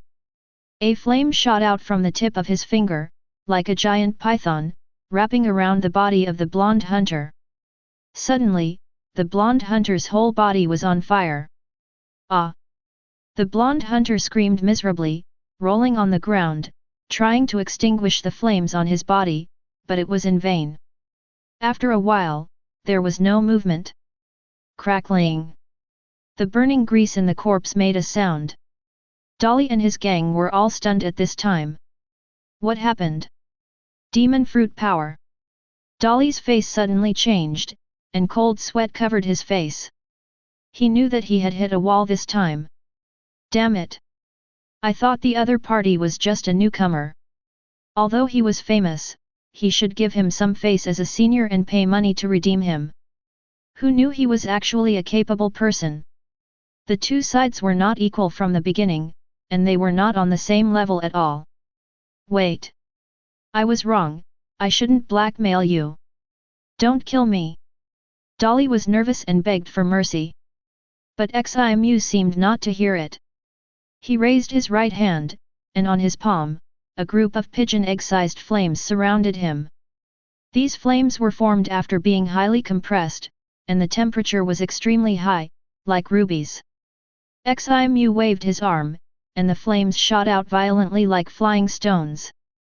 Luyan Willow Fire. Each group of flames accurately hit a person's eyes. In a blink of an eye, Dolly's group all turned into fire eyes and golden pupils. No. It's none of my business. Devil! Devil! Let me go! Damn it! My brother won't let you go. The flames were like a thorn in the flesh. After devouring Dolly and others' eyes, they actually rushed to the brain, and everyone wailed in pain. The 4 bounty hunters of the Flame Demon Guild all watched this scene in fear. Although the temperature around them rose due to the flames, they still felt cold all over. Ximu's position in their hearts directly climbed to the peak. Soon, only a bunch of charred corpses were left on the ground. Ximu was quite satisfied with the effect of using Mera-Mera fruit and flying stones for the first time. Using compressed flames instead of stones, although the impact force was weakened, it had the power of burning. And as long as his physical strength was not used up, he could have as many fire bombs as he wanted, which was much more convenient than carrying stones with him. Kuina cut the ropes on the 4 guild hunters, and they were able to stand up with each other, saying, "Thank you, Lord Kuina." They all knew that Kuina, although very young, was very powerful and was the president's right-hand man. At this time, all of them lowered their heads, knowing that they had lost the face of the guild this time, and they didn't know how to face Ximu. "Let's talk about it when we get back." Ximu did not blame them, and took the lead to walk out of the tavern. Outside the tavern, there were also several bounty hunters under Dolly, and they didn't know where they had fled to. They just approached the port. Voila! A group of soldiers suddenly rushed over and blocked the way of Ximu and others. The leader was a man in silver armor. At the same time, Ximu heard a system prompt. Ding! Issue the task Eradicate the Roots, and the reward for completion is Talent Card. Ximu checked the task and reward details. Eradicate the Roots, kill Dolly's brother Philemon and leave no future troubles. Talent Card, you can randomly obtain the current position of a recruitable talent within the selected range. Master Philemon, it was him who killed the boss. One of Dolly's men pointed at Ximu and said to the man in armor. Damn it! Philemon's eyes were bloodshot, as if he wanted to eat Ximu alive. The relationship between the brothers is extraordinary. Because his parents died when he was young, his elder brother has always taken care of him. When he finally got food, he let him eat first. When he grew up, his elder brother became a bounty hunter, and he became a soldier of the Bok Kingdom City Guard. It was also because his elder brother made money that he could become the captain of the city guard through bribery. However, before he could repay his elder brother, he was killed.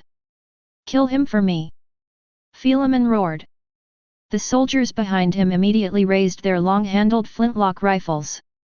When Ximu saw this, he not only did not dodge, but rushed towards Philemon. Bang bang bang! Hundreds of bullets were shot at Ximu. Ajin and others were shocked. Die! Philemon showed a bloodthirsty smile on his face. But soon, his smile was deformed. After hitting Ximu's body, the bullets passed through one after another, but there was no blood flowing out of the wound, but sparks appeared. It was like the splashing waves after throwing a stone into the water. The fire dragon roars. Ximu's arm turned into flames, and he punched out. A column of flames burst out from his arm, and at the front of the flame column was a dragon head. The flame dragon head opened its huge mouth and pounced on Philemon. No! Philemon's eyes were bloodshot and he roared with fear on his face. Then he was swallowed by the fire dragon. After swallowing Philemon, the fire dragon did not stop there, and directly swallowed dozens of soldiers in a straight line into its belly. When Ximu retracted the flames, some unburned human-shaped charcoal fell from the air. Among them was Dolly's subordinate who ran to inform Philemon. Ding! The mission cutting the grass and eradicating the roots has been completed, and the talent card has been obtained. Let's go! Ximu said to Ajin and others, and then walked towards the sailboat. The remaining soldiers who were still alive did not dare to stop him at all, their faces were full of fear, and some were even frightened to the ground. Seeing that Ximu had left, Ajin and others hurried to follow. At this time, Ajin and Kuina's expressions were still calm. After all, they had long known that Ximu was unfathomable, and gradually became numb. But the 4 bronze hunters looked at Ximu with great awe. Back on the ship, after setting sail, Ximu stood on the deck at the bow and took out the talent card from the system space. Unlike the color of the skill advancement card, the talent card body is white, and there is also a blue pointer on the card. The system sounded a prompt at this time. Ding! Do you want to use the talent card? Use. Ding! Please select the range. East Blue. Ximu silently said in his heart. Setting the range to East Blue also makes it convenient for him to recruit, otherwise if it is in other sea areas, he can't go there for the time being. As Ximu selected the range, words suddenly appeared on the white card. Name, CLO. Age, 24. Current location, Moonlight Town. CLO? Is it that CLO? Ximu thought to himself. The blue pointer on the card also began to rotate at this time, and finally stopped after specifying a direction. Ximu found that when he moved the card, the pointer would also rotate, still pointing to the original direction, which was very similar to the permanent pointer. He took out the East Blue Sea chart and soon found Moonlight Town on it, which was not far from him. If he set out from here, it would take about 6 or 7 days to sail to get there. After thinking about it, Ximu turned the rudder and decided not to go back first, but to go directly to Moonlight Town to recruit CLO. Although CLO is not a rare talent, he is not bad. Especially his silent step, which makes Ximu very interested. I just don't know if CLO has mastered this skill at this time. Chapter 13. Ximu changed the direction of travel and headed for Moonlight Town, which surprised everyone, but no one asked much. The 4 bronze hunters were very happy about this and wished they could always follow the president. President, will Marine be wanted for killing so many soldiers from the Bok Kingdom? Ajin suddenly asked with some concern. If Ximu is on the bounty list, what will happen to the Flame Demon Guild? They are a bounty hunter guild, but the boss is a bounty criminal? The Bok Kingdom is not a member of the world government, so Marine won't care about them. Ximu said without any worry, let alone killing some soldiers, it's okay to kill their king. What? Ajin was surprised. Kuina was also unbelievable, her mouth slightly open. Isn't the existence of Marine to protect the safety of the people? The king of a country was killed, but they didn't care. Marine obeys the world government, and the world government is just the umbrella of those member countries. Only countries that pay Tianshangjian every year can get protection. Ximu explained to them. I know a little about this. I've seen many bounty hunters catching human traffickers in non-member countries, and they were not hunted by Marine. The female bronze hunter suddenly said, her name is Suxia. Jin was stunned for a moment, and then a mocking look appeared on his face. Marine, who claims to be righteous, turned out to be like this, too hypocritical. At this time, Kuina remembered what her father had said to her, there are bad people in Marine, and there are good people in pirates. She didn't quite understand the meaning of this sentence before, but now she seems to understand it a little. In this world, strength is everything, and the biggest fist is the truth. Ximu controlled the rudder and chatted, Marine and world government, because of their strong strength, it seems that the world is revolving around them, they represent justice and rules. In the second half of the Grand Line, there are many islands ruled by pirates, and the people there don't know what Marine and world government are.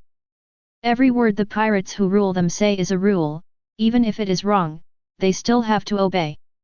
Everyone was silent, but they couldn't help but clench their fists. After observing the flow of the clouds and not noticing anything abnormal, Ximu handed the rudder to Ajin and began to practice the dragon-slaying sword. He didn't want to waste the time on the ship. With full experience in navigation, he was able to do two things at the same time, and he could practice while ensuring the safety of the ship. The journey was very peaceful, and after sailing smoothly for 6 days, the island where Moonlight Town was finally in sight. At this time, 2 pirates' ships were docked at the port anchorage of this small town. Judging from the flags on the ship, they all belong to the same pirates group. Surprisingly, there is another warship not far from the pirates' ship. President, that's the flag of the Blood Sword Pirates. Ajin said, their captain is Blood Sword Occam, and the bounty is 15 million berry. As long as the pirates group is well known in East Blue, the basic information is now remembered in his mind. Ding! Issue the task Hero Saves Beauty, and the reward for completion, Space Ring, 10 cubic meters. The system suddenly issued a task at this time. At this time, on the streets of Moonlight Town, a group of Marines are fighting fiercely with the Blood Sword Pirates. Ding! Hina punched away the attacking blade. The special gloves on her hands were not damaged even when they collided with the sharp blade. Ah ha ha ha! Give up! You can't beat Lao Zi! Blood Sword Occam laughed loudly, and the double-edged sword in his hand kept attacking Hina, who was exhausted and obviously at a disadvantage. Damn it! Hina is really angry. Hina resisted the attack with difficulty, and her forehead was covered with sweat. She underestimated the East Blue Pirates. She had just graduated from the Marine School of the headquarters and was currently interning at the 25th branch of East Blue, with the position of corporal. Her mission today was actually just to patrol the nearby waters, but she found that the Blood Sword Pirates were looting Moonlight Town, so she took action. She thought it was just a little pirate from East Blue, and she would definitely be able to catch him easily. Who knew that he was not a match? At this time, Hina's humiliation was almost pouring out. I haven't tasted the taste of a marine girl yet. I'm so lucky. Occam's face was full of smugness and arrogance. That disgusting look made Hina so angry that she gritted her teeth and wished she could skin him alive. I wonder when Smoker will arrive.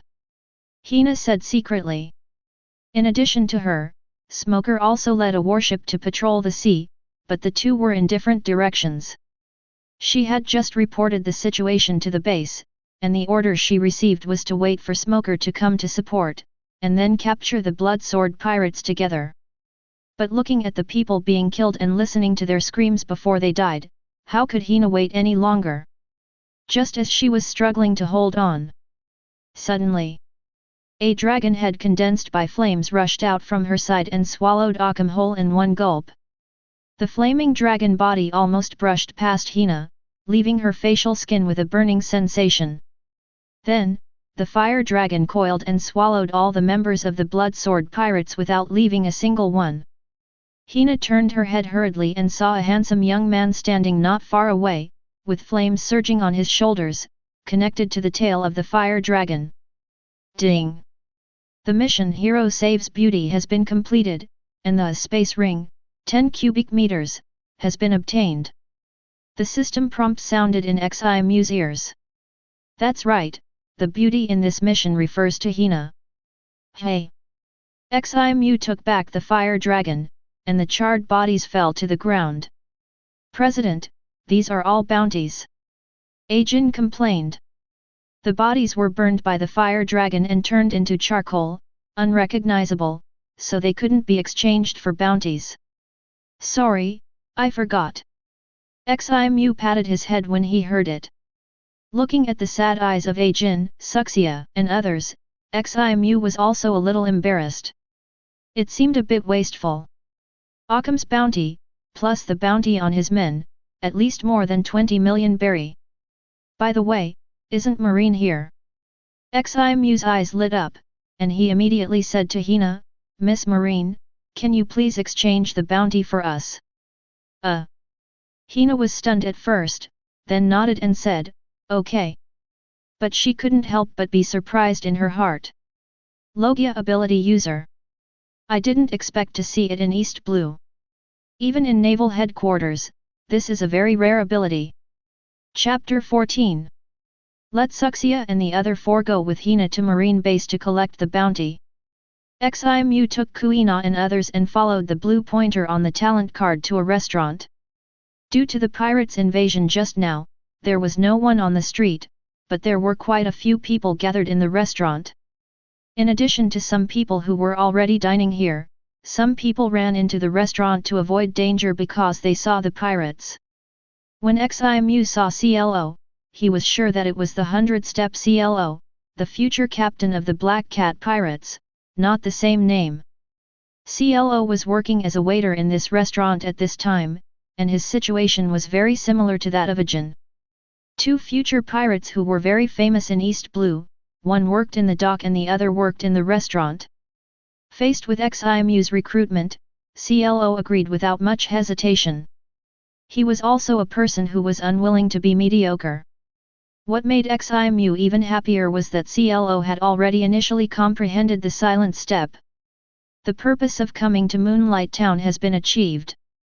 After recruiting CLO, Ximu is ready to return to the base. But he unexpectedly received a message from CLO, which made him pause his return journey. Are you sure you heard it right? They are talking about devil fruit. Ximu asked. Absolutely. CLO adjusted his glasses and nodded affirmatively. He heard this news from several pirates who came to the restaurant for dinner not long ago.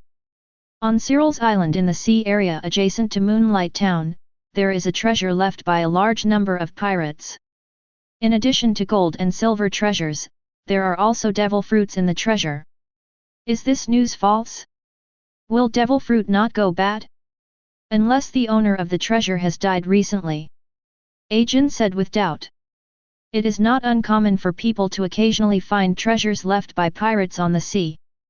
But these treasures are generally left by those pirates who have been wiped out, and some even have a history of hundreds of years. Devil fruit will not rot by itself if there is no external force to destroy it. Ximu said, as for whether it is true or not, we will know after we go and take a look. After Suxia and the other four came back with the bounty, Ximu and the others set off. Cyril's Island is an uninhabited island, but it is not small in size, with towering trees and lush greenery everywhere. As the news of the treasure on the island was leaked, various forces gathered here, breaking the tranquility of the island. The originally uninhabited island was now surrounded by dozens of large and small sailboats, including pirates, bounty hunters, and mafia. The treasure has not been found yet, but fierce battles have broken out on the island from time to time. Driving the boat to the vicinity of Cyril's Island, looking at the docked ships, Ximu smiled and said, it seems that the news should be true. Ajin and the others also showed excitement on their faces. Ding! Release the task Pirates Hunter 2, and the reward for completion, Skill Advancement Card, C. The system prompt sounded. Pirates Hunter 2, kill 5 pirates with bounties over 5 million berry. The mission came just in time, there are quite a few pirates on this island. Let's go to the island too. Ximu's eyes were burning. Not long after landing on the island, they ran into a group of pirates. The leader was a thin man with 2 big dogs beside him. The treasure belongs to our Hound Pirates group. Get out of here if you don't want to die. The thin man shouted at Ximu and others. President, this guy is the Hound Victor, with a bounty of 8 million berry. Ajin on the side said. 8 million, not bad prey. Ximu smiled. Let's start with this guy. Whoosh. The next moment, a blood-red slash flew past, and then heads fell to the ground one by one. 2 days later, the treasure hunt continued, more and more forces joined in, and the fighting became more intense. In the southeast corner of the island, a group of bounty hunters are looking for treasure. Brother Willard, I think I found it. With an excited shout, all the bounty hunters who were searching around gathered over. Under the open slab, a shabby wooden box that could hold several people appeared in front of everyone. The man called Brother Willard hurriedly said, "Open it quickly." The bounty hunter who found the treasure chest took out a hammer with excitement on his face and was ready to smash the rusty lock hanging on the treasure chest. Suddenly, "Stop! Shoot, kill them all for me, the treasure belongs to Lao Zi." A voice came. Bang bang bang. Accompanied by a burst of gunfire, the two sides started a war. Later, more and more forces were attracted and joined in. When Ximu and others arrived, there were hundreds of people fighting in the melee, and the ground was full of corpses. Especially around the treasure chest, there were several layers of corpses inside and outside. Anyone who dared to approach there would attract everyone's firepower. But Ximu was not afraid. Whoosh! With a strong step on his feet, his body rushed towards the treasure chest. Sensing someone approaching the treasure chest, the surrounding attacks immediately attacked Ximu. But the bullets passed through him and could not hurt him at all. Soon Ximu came to the treasure chest. "Pull out the longboat." Ding! The rusty big lock was easily cut open. Crash! Ximu opened the lock and lifted the lid of the treasure chest. The golden treasure came into view, and the most conspicuous was a strange purple fruit above the treasure. The whole audience fell silent for a while. Everyone's eyes were fixed on the direction of the treasure chest, with greedy eyes. Devil fruit! Ximu's eyes also lit up. Just as he was about to pick up the fruit, a broadsword chopped at him. Clang! The longboat stood up and resisted the attack. "The devil fruit belongs to Lao Zi, no one can take it away," the man who attacked Ximu said with murderous intent. Bang! Ximu kicked it away, and then the longboat slashed out with great speed, and a fresh head fell to the ground. Ding! Mission Pirates Hunter 2 has been completed, and Skill Advancement Card, C, has been obtained. In the past 2 days, Ximu has killed 4 pirates with bounties exceeding 5 million berry. It seems that this guy's bounty has also reached the requirements of the mission, just enough to make up 5. Ximu picked up the devil fruit. This move was like poking a hornet's nest, and became the target of everyone's hostility. People from all forces all rushed to Ximu. Ximu's face was calm. Not to mention that he ate the Mera-Mera fruit. Fighting with these people who don't know Haki is like a dimensionality reduction attack. Even if he only relies on hard power, he is much stronger than these people. In a short while, dozens of people died in his hands. For a time, everyone was afraid, and no one dared to approach him again. They watched him leave the scene with the devil fruit, all with a look of frustration and unwillingness in their eyes. However, when they saw the treasure chest full of treasures that was still left at the scene, everyone's eyes became hot again. In fact, many people's initial goal was treasure, and things like devil fruit were just regarded as curiosity, half believing and half doubting. Now that devil fruit cannot be obtained, it is good to get treasure.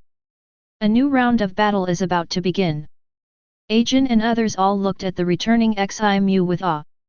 "I got it, let's go." Ximu chuckled. Chapter 15. On the way back, Ximu briefly introduced the devil fruit to everyone. Ajin and others secretly looked at Ximu from time to time, or at the devil fruit in his hand. Their eyes were eager and burning. Although they didn't know what type of devil fruit this was and what abilities it had. But no matter which one it was enough to change the lives of ordinary people. Since the guild was still in its infancy, none of the members under Ximu had enough merit to get this devil fruit, including Ajin and Kuina. But since the devil fruit was already in hand, it naturally had to be used. Ximu had no intention of keeping it, so it was better to eat it early and develop it early. In the end, this devil fruit fell into Ajin's hands. Because Kuina was loyal to swordsmanship and didn't want to eat the devil fruit. As for CLO, although he had just joined the guild, the news of this fruit was obtained from him after all, so Ximu also gave him a chance, but CLO gave it up himself. The reason was that he didn't like gambling. The ability of this devil fruit is completely unknown, and this uncertainty disgusts Clo. Ajin's hand holding the devil fruit was trembling with excitement. He ate it in the envious eyes of Suxia and other bronze hunters. After a while, Ajin's body suddenly changed dramatically. His head turned into a wolf's head, with a mouth full of sharp canine teeth. On the fingertips of both hands, sharp conical nails grew, and his body was covered with grey hair. His body size increased to more than 3 meters. Zoan's humanization. Dog fruit wolf form, good luck. Ximu smiled. This is the ability of the future CP9 Jabra, but now it has been intercepted by Ajin. Feeling the surging power in his body, Ajin looked excited. Develop it well, the potential of this fruit is far more than this. Ximu instructed. I understand. Ajin nodded heavily and then changed back to his original appearance. He knew that Ximu was taking care of him, so he gave him the devil fruit, and he was extremely grateful.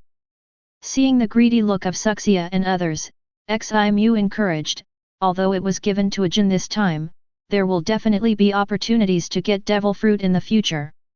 I hope that the person who will come to me to exchange it will be one of you four. Yes, President. Suxia and others shouted in unison. Yes, with the strength of the President, the devil fruit that ordinary people can hardly get may not be a big deal for him. What they have to do now is to improve their hunter level as soon as possible.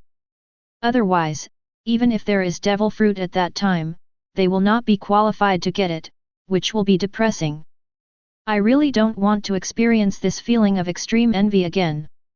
Back to the guild headquarters, Ximu's life returned to the experience earning mode again. A week later. Host, Ximu. Age, 21 years old. Physique, advanced. Flying stone, D perfect, max. Swimming, C entry, 82/100. Dragon slashing sword skill, S perfect, 2/100. Navigation skill, B perfect, max. Mera-Mera fruit, S, entry, 57/100. Tasks to be completed, none. Items, longboat, space ring. The skill upgrade card, C, obtained after completing Pirates Hunter 2 was used by Ximu on the swimming skill, upgrading the swimming skill to a C-level skill. Since eating the Mera-Mera fruit, Ximu has become a landlubber. Originally, because of the great perfection of swimming, D, Ximu was like a fish in the water, which is the literal meaning. But after becoming a power user, although he still remembered all the swimming skills, they were completely useless. No matter how he swam, he couldn't float up, and the whole person seemed to have become a weight. And his whole body was sore and weak. But one thing did not change, that is, the time of holding his breath. The great perfection of swimming, D, allowed him to hold his breath in the water for an hour without breathing. The reason why Ximu used the skill upgrade card, C, on swimming instead of flying stones was to see if he could overcome the defect of demon fruit power's fear of water through this skill. Even if it is not possible, it is good to increase the breath holding time. Once you accidentally fall into the sea, you can have more time to be rescued. Fortunately, although he can't float in the water, as long as he makes swimming movements in the water, his experience points will still increase. However, because he is weak all over, it is not easy for him to do some simple swimming movements in the water. In addition, Ximu finally perfected the dragon slaying sword technique, and his physical fitness has also been improved to a high level. After practicing swimming in the swimming pool for an hour, Ximu was finally fished out by Kuina. He took out clothes from the space ring and put them on. I have to say that with the space ring, daily life is much more convenient. The space ring has the function of dripping blood to recognize the owner, and the appearance of the things when they are put in, no matter how long it has been, they will still be the same when they are taken out, and they will not rot. Ding! Release the task Foothold 2, and the reward for completion, the 2-masted sailing ship Flame Magic Horn. At this time, the system prompt sounded. Foothold 2, the forces under his command have hundreds of members. Flame Devil Horn, a two-masted sailing ship built by the treasure tree atom. 100 people. Ximu murmured, and then called Ajin to recruit people.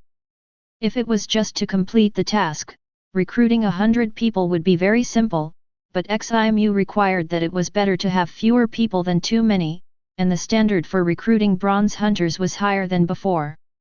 It took almost 2 months to finally recruit 100 people. These things were handled by Ajin, and Ximu only had to concentrate on improving his own strength. Mera-Mera fruit and dragon slashing swordsmanship were both S-level skills, so the experience value did not increase much, but the experience value of swimming skills was full again. But even the perfect swimming, still couldn't make Ximu float in the water. However, it was not hopeless.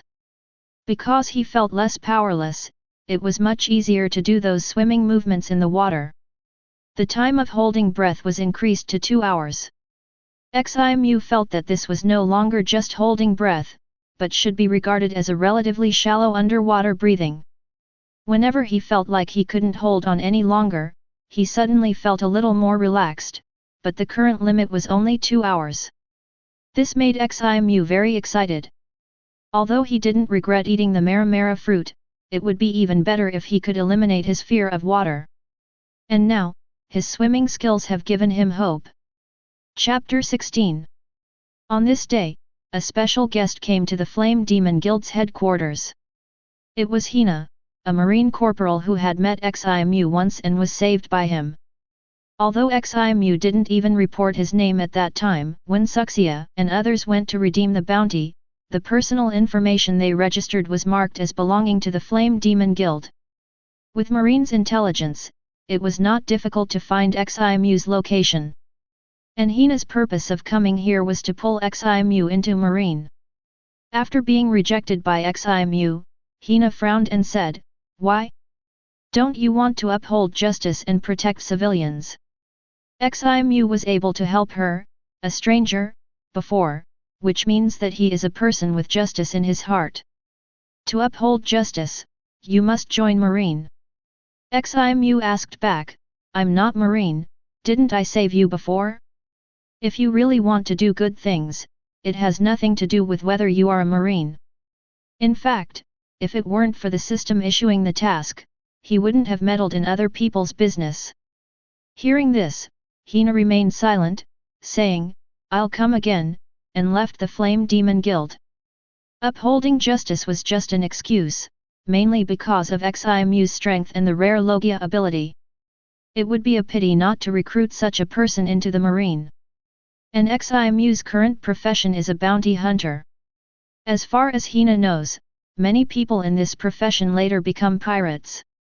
So, you must not give up easily. She doesn't want to see Ximu's bounty list in the future. Ximu thought Hina was just talking casually, but she came every now and then, and used the excuse of sparring with him.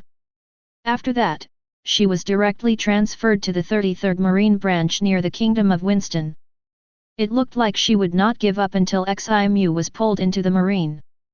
This made Kuina very dissatisfied, because Hina took up Ximu's time to spar with her. More than a month later, the time came to the year 1512 of the Sea Circle calendar.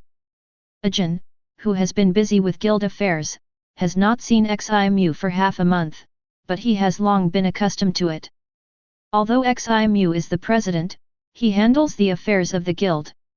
Only when encountering some major events, Ximu needs to make decisions. Ajin came to the training ground. Every time he wants to find Ximu, he comes here. Ximu's always diligent and hard-working attitude makes Ajin very admired. But this time, Ximu was not seen in the training ground. Only Kuina was training alone, which surprised Ajin. After asking Kuina, I learned that Ximu had left the station for half a month. And he left alone. An island about 5 days away from the Kingdom of Winston. There are more than 20 villages and towns on the island, one of which is called Coco West Village. In the corner of the village, there is an orange orchard. There is also a small house next to it. Squeak! I saw a little girl with orange hair, holding a book in her hand, pushing the door and running out. Nami, where are you going? A female voice came from the door. I won't be back for lunch. The orange-haired girl replied loudly, and walked away without stopping. In the house. What's wrong with this girl these days? She goes out early in the morning and comes back at night every day. Belmere said worriedly. I'll go and see. At this time, Nakago hurriedly put down the tableware in her hand, stood up and chased after her. She was also a little worried. Following Nami from a distance, she finally found that Nami had entered the only hotel in the village. What is Nami doing here? Nakago was curious and asked the hotel owner. Kokoaxi village is not big, with only more than 200 people in total, and the villagers know each other. Little Nami is so happy these days. The hotel owner smiled and told Nakago the reason. On the second floor of the hotel, in a room by the window. Nami opened the book in her hand, found the part she didn't understand, and asked a handsome man for advice. And this man was Ximu. The reason why she appeared here was because the system issued a task, the princess's regret. The princess's regret, save Belmere from the Fishman Island so that Nami will not regret it for life. Ximu used concise navigation knowledge to explain the parts that Nami didn't understand very thoroughly. Big brother, you are so awesome. Nami looked at Ximu with admiration. She admired this handsome big brother very much. He not only knew a lot of navigation knowledge that she didn't understand, but also drew beautiful nautical charts, which made Nami very envious. Haha, as long as you study hard, you can be so awesome in the future. Ximu laughed, he knew that this little girl was extraordinary. Her navigation talent was one of the best in the whole sea. These days, he took some time in the morning to teach Nami navigation, and the rest of the time he continued to experience. Of course, he didn't forget the main purpose of coming here, and he was always paying attention to the village of Coco West. The next day, Nochigo came to the hotel with Nami, holding a basket of oranges in his hand. Knowing that Nami was learning navigation knowledge from others, Belmere asked Nochigo to bring some gifts. Sir, these are the oranges we grew ourselves. Sorry, we are very poor and can only take this as a return gift. Nochigo said a little embarrassedly. Ximu smiled slightly, peeled an orange, tore off a slice and put it into his mouth, nodded and said, well, it's delicious, I like it very much. Hearing this, a smile also appeared on Nokaigao's tender face. Big brother is lying, it's not delicious, Belmere's oranges are the sourest. Nami on the side made a bitter face and exposed Ximu's lie. A dozen days later, a group of strange-looking fishmen suddenly poured into the Kokoaxi village. They announced that from now on, this place would be ruled by them, and they also collected money from door to door, 100,000 for adults and 50,000 for children. Some villagers resisted, but were easily knocked down. Those fishmen were as strong as monsters. In the end, everyone could only grit their teeth and pay the money. Belmere, who was once a marine, naturally would not compromise with the pirates, but was easily defeated by Arlong. Under the persuasion of the police officer Aegean, Belmere agreed to pay the money, but because the money was not enough, she could only pay Nami and Nokijao's share, and she herself was ready to die. No, I don't want Belmere to die. Nami, who was stopped by the village doctor, struggled desperately, tears streaming down her face. It was not until she was about to lose her that she really knew how much she loved Belmere. Although they were not biological mother and daughter, this relationship was no less than any biological mother and daughter. Go to hell! Arlong grinned with a shark mouth, and his finger was ready to pull the trigger. I love you, Nami, Nokijao. Although the gun was pointed at her, Belmere's face was fearless, and she looked at the two girls who were still struggling with a smile. At the last moment of her life, there was only reluctance in her eyes. No, no, no! Nami and Nokijo shouted. Chapter 17. At this moment, whoosh! A blood-red slash flew in the air. The arm holding the pistol was cut off instantly and fell to the ground. Ah! Arlong was stunned for a moment, then screamed. Ta-da-da! A sound of footsteps came. Everyone turned their heads and saw a handsome young man walking with a knife in one hand. Big brother! Nami shouted in surprise. The person who came was of course Ximu. Brother Arlong. The fishmen all looked at Arlong's half-arm in shock, and then turned their eyes to Ximu, with a fierce look in their eyes. Who are you? Arlong covered his broken arm and looked at Ximu, his face full of pain. Such a slash is rare even in the Grand Line. There is such a strong man in East Blue. Arlong covered his broken arm with his other hand, and his posture was exactly the same as Belmere. Because Belmere's arm was injured by Arlong before, he also covered his arm. Who am I? You are a dying man, there is no need to know. Ximu said coldly, isn't it good to live in the sea? Why come here to die? Damn it! Arlong was furious. Ximu was too lazy to listen to his nonsense and swung his knife. Whoosh whoosh whoosh! In just a blink of an eye, dozens of slashes came out. The arm holding the knife formed a residual image. Then all the heads of the fishmen fell to the ground. Including the octopus fishman Zioba. Give Rayleigh a face? Let this guy go? Sorry, Ximu is not willing to give this face. Since you choose to be a pirate and go to the sea, you must be prepared to die. The surrounding villagers all looked at this scene with their mouths wide open. Those fishmen who were as scary as monsters were killed by this young man alone, and it seemed so casual. Immediately, they all cheered. They all had smiles on their faces after surviving a disaster. Big brother, thank you. Nami said gratefully, her bright eyes staring at Ximu. She was glad that she knew this big brother. When she was most helpless, this big brother who she had just met helped her. If it weren't for this big brother, Nami couldn't imagine such a scene. Go take care of your mother, her injuries are not light. Ximu smiled, and the system prompt sound also sounded in his ears. Ding! The task, the regret of Her Royal Highness the Princess has been completed, and the pure gold ring has been obtained. Yes, the reward for this task is the pure gold that can make people immortal. It's not in vain that Ximu worked hard to run this trip. The villagers also came to thank Ximu at this time.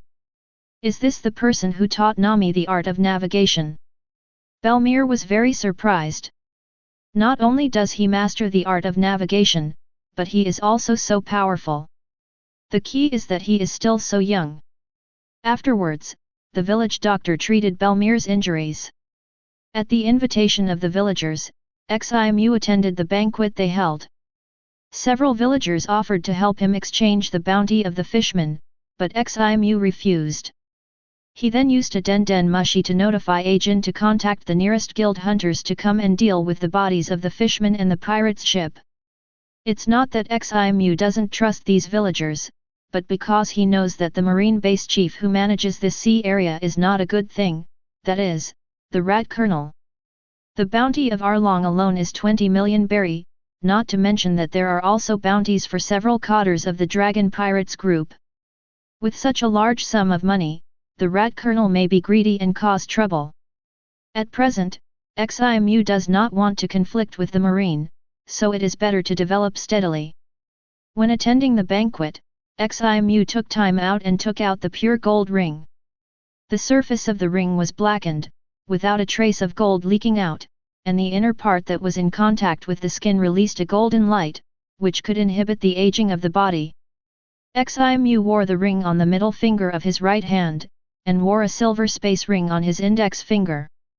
One black and one silver, they complemented each other. After attending the banquet, Ximu was ready to leave. Seeing Nami's reluctant expression, he proposed to Belmere the idea of taking Nami with him to teach navigation. Anyway, he already has Kuina who needs him to teach swordsmanship. 1 sheep is also driven, 2 sheep are also released, and adding Nami is nothing. Although he wasted his time to learn skills, the harvest was worth it.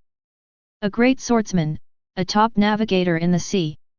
Although Belmere didn't want Nami to leave him, he agreed for Nami's future. With Nami, Ximu boarded the Flame Horn. This time when he came to Kokoyasi village, he took this ship, and it was also the first voyage of this ship. The Flame Demon Horn is a medium-sized 2-masted sailing ship, with gorgeous flame patterns around the hull and a ferocious demon head on the bow. The most eye-catching thing is the 2 slightly curved demon horns on the top of the demon's head, which are straight into the sky.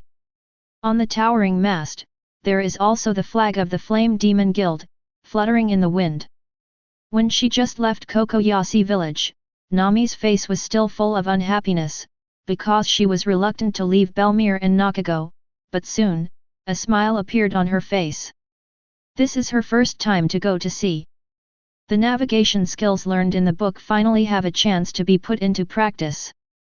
When she encounters something she doesn't understand, she asks her elder brother for advice, which is much faster than her reading books and learning by herself. When she learns the navigation skills well, when she misses Belmere and Nakago, she can drive the boat back to visit them by herself. Back at the guild headquarters, Ximu, in addition to the experience of dragon slashing sword and Mera-Mera fruit, also began to learn the skills of silent step from CLO. CLO was now quite proficient in silent step, so it was not a problem for him to teach Ximu. With Ximu's current physical fitness, it was naturally much easier for him to learn silent step than CLO. 3 days later, this skill appeared in the system panel. The initial level of silent step was the same as navigation, which was a B-level skill. This move seemed very similar to the Shaven Marine 6 styles, both of which were skills to increase movement speed, but in fact the two were very different. Shaving was an instantaneous burst, using the explosive force generated by continuous stomping on the ground to achieve rapid movement, which was equivalent to jumping from one point to another.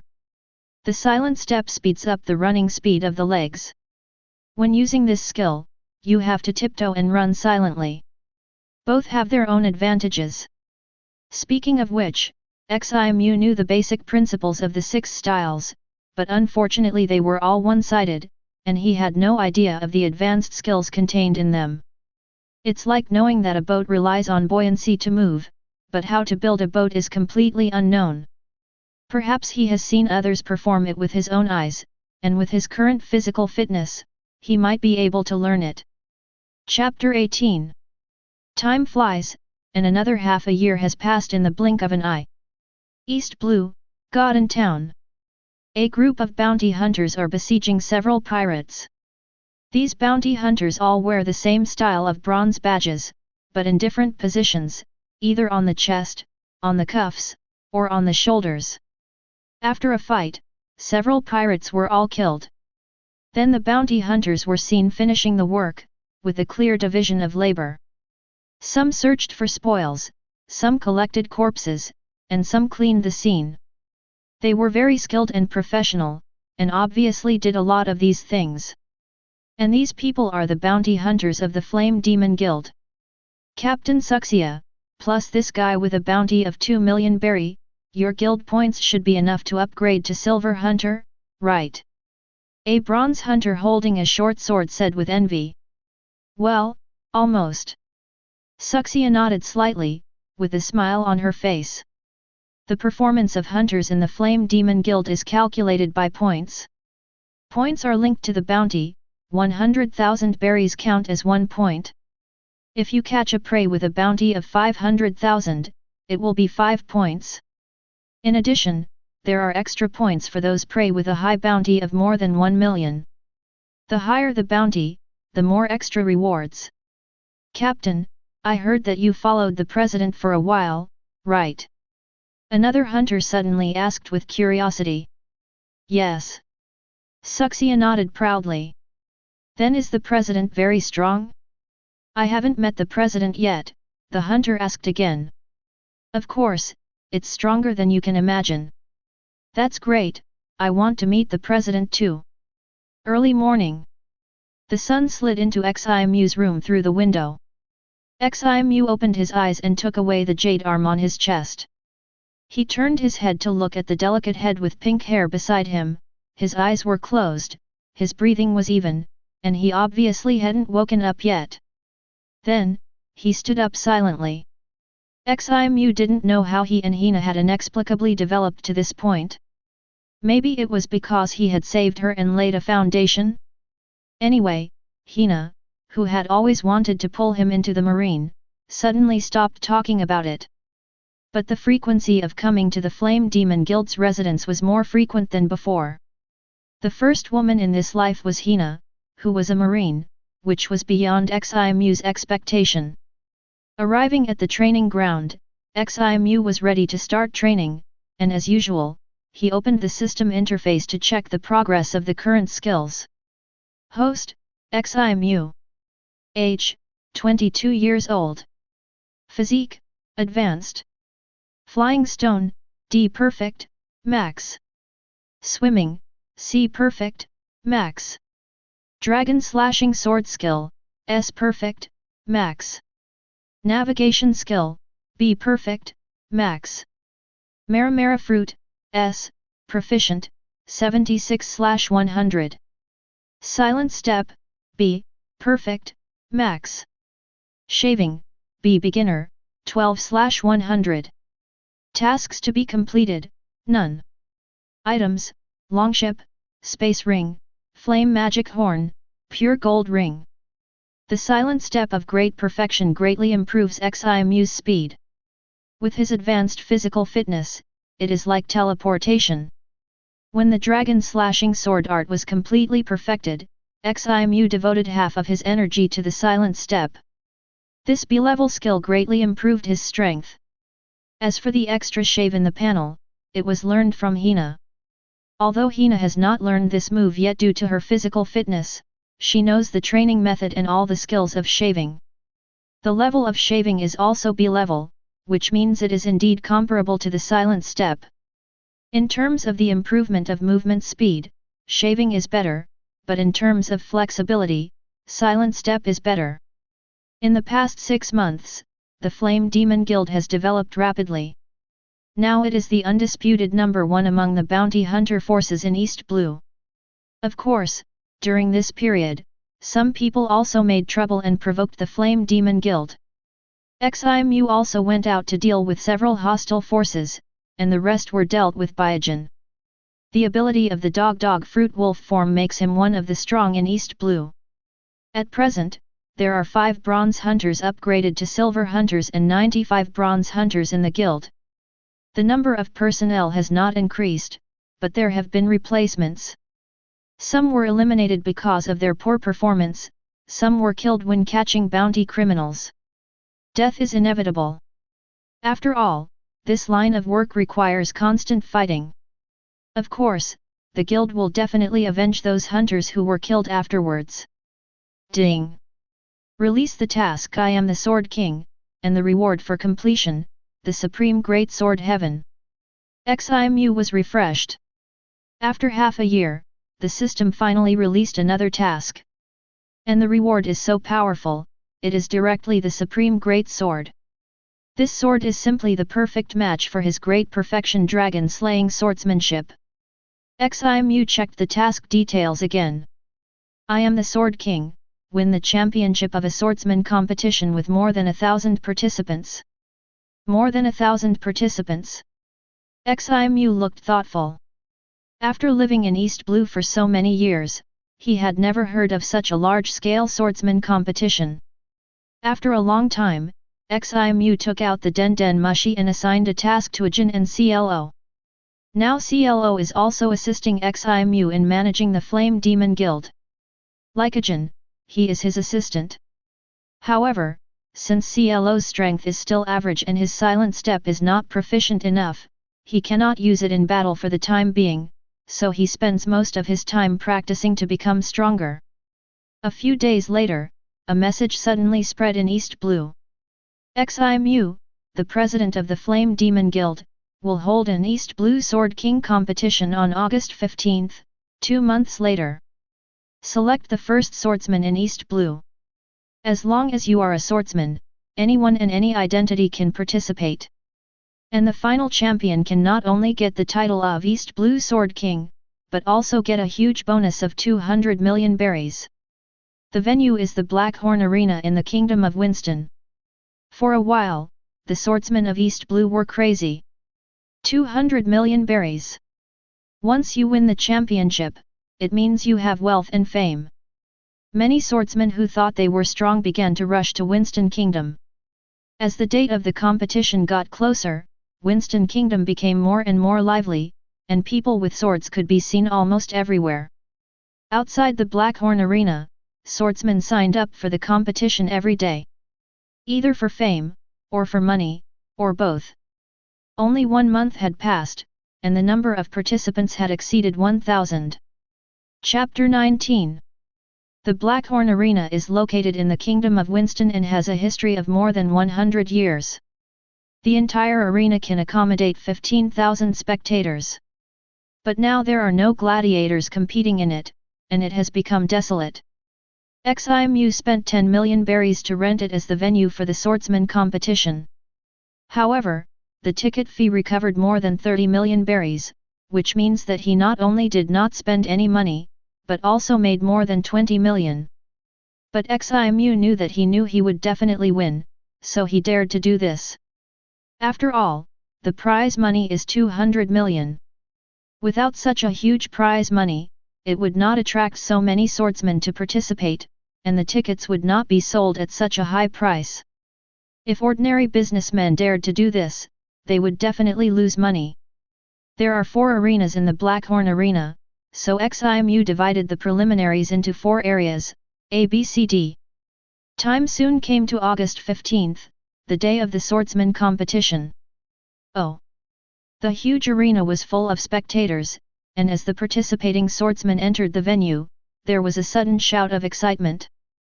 At this time, the female host who was invited at a high price stood on the high platform and said in a sweet voice, "Thank you all swordsmen for participating in the East Blue Sword King competition held by the Flame Demon Guild. We also welcome all the audience to come and watch the competition. There are more than 1,600 swordsmen participating in this competition. Due to the large number of people, the preliminaries adopt a free-for-all mode. Each arena can accommodate more than 400 swordsmen, and only the winner can participate in the semi-finals and finals later.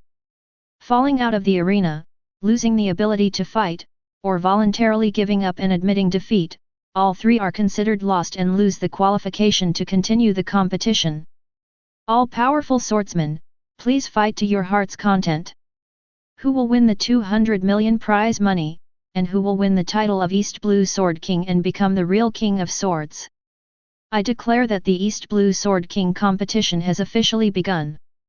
The host's voice spread throughout the venue through the loudspeaker Den Den Mushi. As soon as the voice fell, the whole audience was boiling. The swordsmen on the ring all looked sharp, holding swords and looking at their opponents warily. Area A. Ximu stood among more than 400 swordsmen holding a long boat. From time to time, swordsmen attacked him, but he cut off the blade and knocked them to the ground. Ximu's strength was also seen by the swordsmen. "Let's join forces to defeat the beheading sword first," a swordsman suddenly shouted. Suddenly, dozens of swordsmen responded and attacked Ximu together. However, the result was no different from those swordsmen before. Ximu easily avoided all attacks as if he was strolling in the garden. And every time he attacked, a swordsman would fall to the ground and lose his ability to fight. If it weren't for the fact that this was just a competition and it was held by him, it would be difficult to kill them all. Ximu could solve these people in an instant. Dear audience, this handsome and powerful swordsman in Area A is the president of the Flame Demon Guild and the organizer of this swordsman competition, Lord Ximu, the beheading sword. The host explained at the right time. Beheading sword. Beheading sword. Beheading sword. Upon hearing this, the audience shouted XIMU's title in unison. In the past, although XIMU was also well known among the bounty hunters in East Blue, few people actually knew his appearance.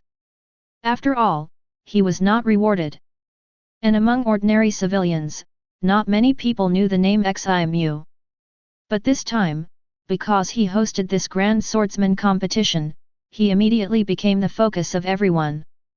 XIMU's attacks never missed, and the enemy's attacks could not even touch his clothes. His swordsmanship and body movements were like antelope hanging horns, unpredictable. In the audience, a middle-aged man wearing glasses was watching XIMU's every move with a shocked look on his face. He didn't expect that in just less than 2 years, this kid's swordsmanship could be improved to such an amazing level. A glimpse of Madara reveals the whole picture. XIMU's strength may have surpassed him. There is such a swordsmanship genius in this world. This middle-aged man is Kuina's father, Kojiro. When Kojiro saw the letter left by Kuina and knew that she had left with XIMU, he was very worried and even more angry. Because XIMU didn't stay in Ishin Dojo for a long time, he didn't even know whether he was a good person or a bad person, and Kuina was only 11 years old at the time. How could he not be angry? He was angry that Kuina acted first and then asked for permission, and ran away with someone privately. He was even more angry that XIMU kidnapped his daughter. This time, the swordsman competition held by XIMU was widely circulated in East Blue. Even though Shimotsuki village was relatively remote, the news was heard. When Kojiro knew that the organizer was XIMU, he rushed over immediately. Originally, his purpose of coming here this time was not only to bring back his daughter, but also to teach XIMU a lesson. However, the anger in his heart suddenly disappeared at this moment. The reason was that he saw the petite figure in Area B. If XIMU in Area A was a standout among the swordsmen, then in Area B, Kuina had a clear advantage. Yes, Kuina also participated in the competition. Now 13 years old, Kuina has obviously grown up a lot compared to when she just left Shimotsuki village with XIMU. But compared with the strong and tall swordsmen around, she still looks very thin. But in terms of strength, the two sides are the opposite. Although Kuina is not big, her swordsmanship is very sharp. The swordsmen around her are not even a match for her. After a while, she defeated dozens of swordsmen. Kuina's strength has improved so fast. Kojiro was shocked. Zoro, whom he personally trained and had high hopes for, was now left behind by Kuina. If the two of them fought, the winner would probably be decided in an instant. And the winner could never be Zoro. Is it because of him? Kojiro looked at XIMU again. Unexpectedly, this kid was not only a swordsmanship genius himself, but also much better than him in teaching others to practice swordsmanship. He had to admit at this time that perhaps Kuina's following this kid was the wisest and correct choice. Big brother, sister Kuina, come on, beat them. Nami, who was in a good position in the audience, raised her little hand and shouted loudly. Hina, who was on the side, looked at XIMU on the field with a fascinated look, and didn't know what she was thinking of. After XIMU, the beheading sword master in Area A, the one who currently has a clear advantage in Area B is actually a young female swordsman. This is also a member of the Flame Demon Guild, named Kuina. What's even more surprising is that Miss Kuina is only 13 years old. She is definitely a talented young swordsman. Perhaps because they are both women, the host's voice also became excited. The audience also exclaimed immediately. After all, female swordsmen are rare, not to mention such a powerful and young female swordsman. Chapter 20. While the audience was amazed at Kuina, a man on the ring in Zone D also attracted everyone's attention. He was a plain-looking man, about 40 or 50 years old, with a sallow complexion, wrinkles on his face, and wearing a brown leather jacket. Except for his blood-red eyes, the whole man looked very inconspicuous. However, this man's swordsmanship was very superb, and he was merciless and focused on the vital points. Not long after, more than a dozen swordsmen died. For a while, no swordsman around dared to challenge him again. "You are the assassin swordsman Leonard." A swordsman stared at the man's face and suddenly exclaimed. "What? This guy is the assassin swordsman. He is still alive." Several swordsmen were shocked when they heard this. Speaking of the title of assassin swordsman, more than a decade ago, it was very famous in East Blue and was considered a legendary figure among swordsmen. It is said that this guy is an assassin trained by the royal family of a certain kingdom, but later he not only rebelled against the kingdom, but also killed all the royal family members. Since then, he has assassinated many famous people in East Blue. Later he went to Grand Line, and for some unknown reason, Marine offered him a reward of 40 million berry. But not long after the reward was offered, Leonard suddenly disappeared, and it was generally believed that he had been killed. Unexpectedly, he is still alive and now appears here. Absolutely right, I have seen the reward list for this guy. Although he looks a lot older, it is definitely him. Those eyes are exactly the same. The swordsman who first recognized Leonard gritted his teeth and sweated on his forehead. "I didn't expect that there are still people in East Blue who remember me now," Leonard said with a little surprise. On the sea, there are endless talented people. Although he was famous in East Blue, he was already an outdated figure after all, and he had been hiding his identity for so long. Area A. Did you find a big fish? Well, it's just a little bit bigger. Ximu glanced at the ring in Area D from the corner of his eye, and he was not surprised. Among so many swordsmen, there will always be a few outstanding ones. In addition to the assassin swordsman Leonard, there are also several swordsmen in each area who are quite strong. The melee continued like this. Although it was divided into 4 rings, it was a melee of more than 1,000 people after all, which made the audience very enjoyable to watch, and they exclaimed from time to time. A dozen minutes after the start of the game, Ximu was the first to clear the stage. On the ring in Area A, he was the only one still standing. Audience, the first place in the preliminaries of Area A has been selected. It is the president of the Flame Demon Guild, the beheading sword master Ximu. The host said loudly. There was another cheer from the audience. After Ximu, the second person to advance to the semi-finals was the assassin swordsman Leonard, who was faster than Kuina. In addition to his strong strength, many swordsmen did not dare to fight him because of his ruthless attack. Most of the swordsmen jumped off the ring and chose to give up. The third person to advance was naturally Kuina. Kuina wiped the sweat from her forehead, glanced at the other 3 rings, and finally fixed her sight on Leonard. Area C was still in a melee. Ximu could often challenge, and the gap between her and Ximu was too big. On the contrary, it was Leonard who made Kuina want to fight him. Leonard also noticed Kuina's gaze, and a cold light flashed in his eyes. Genius! It should be more interesting to kill him.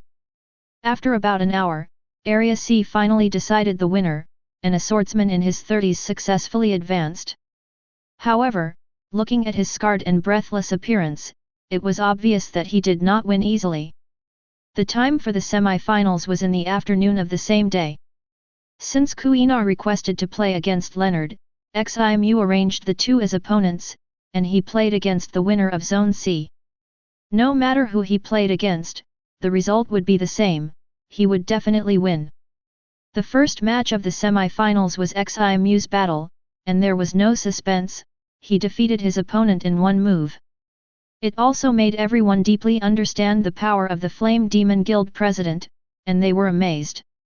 The winner of Zone C stood out from more than 400 swordsmen, and was definitely a strong man. But he was defeated by 1 move.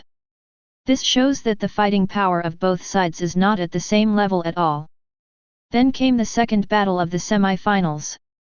At this time, Leonard's identity as an assassin swordsman had spread, and many of the older audiences had heard of the name of this legendary swordsman. I didn't expect to see the real person here today. Genius Girl Swordsman vs Legendary Swordsman. Many audiences were excited. The battle started soon. Compared with Ximu's one-stroke defeat, Kuina's battle with Leonard was more interesting. The two showed a situation of equal strength from the beginning. Looking at Kuina's kendo strength, Kojiro was very pleased. Although he had given up Kuina's dream of becoming the world's #1 swordsman, he actually loved Kuina very much. More than anyone else. Because of this, he didn't want Kuina to have too much hope, but ended up with disappointment, which would only be a bigger blow. In fact, Kojiro's idea was not wrong. The profession of swordsman has extremely high requirements for physical fitness.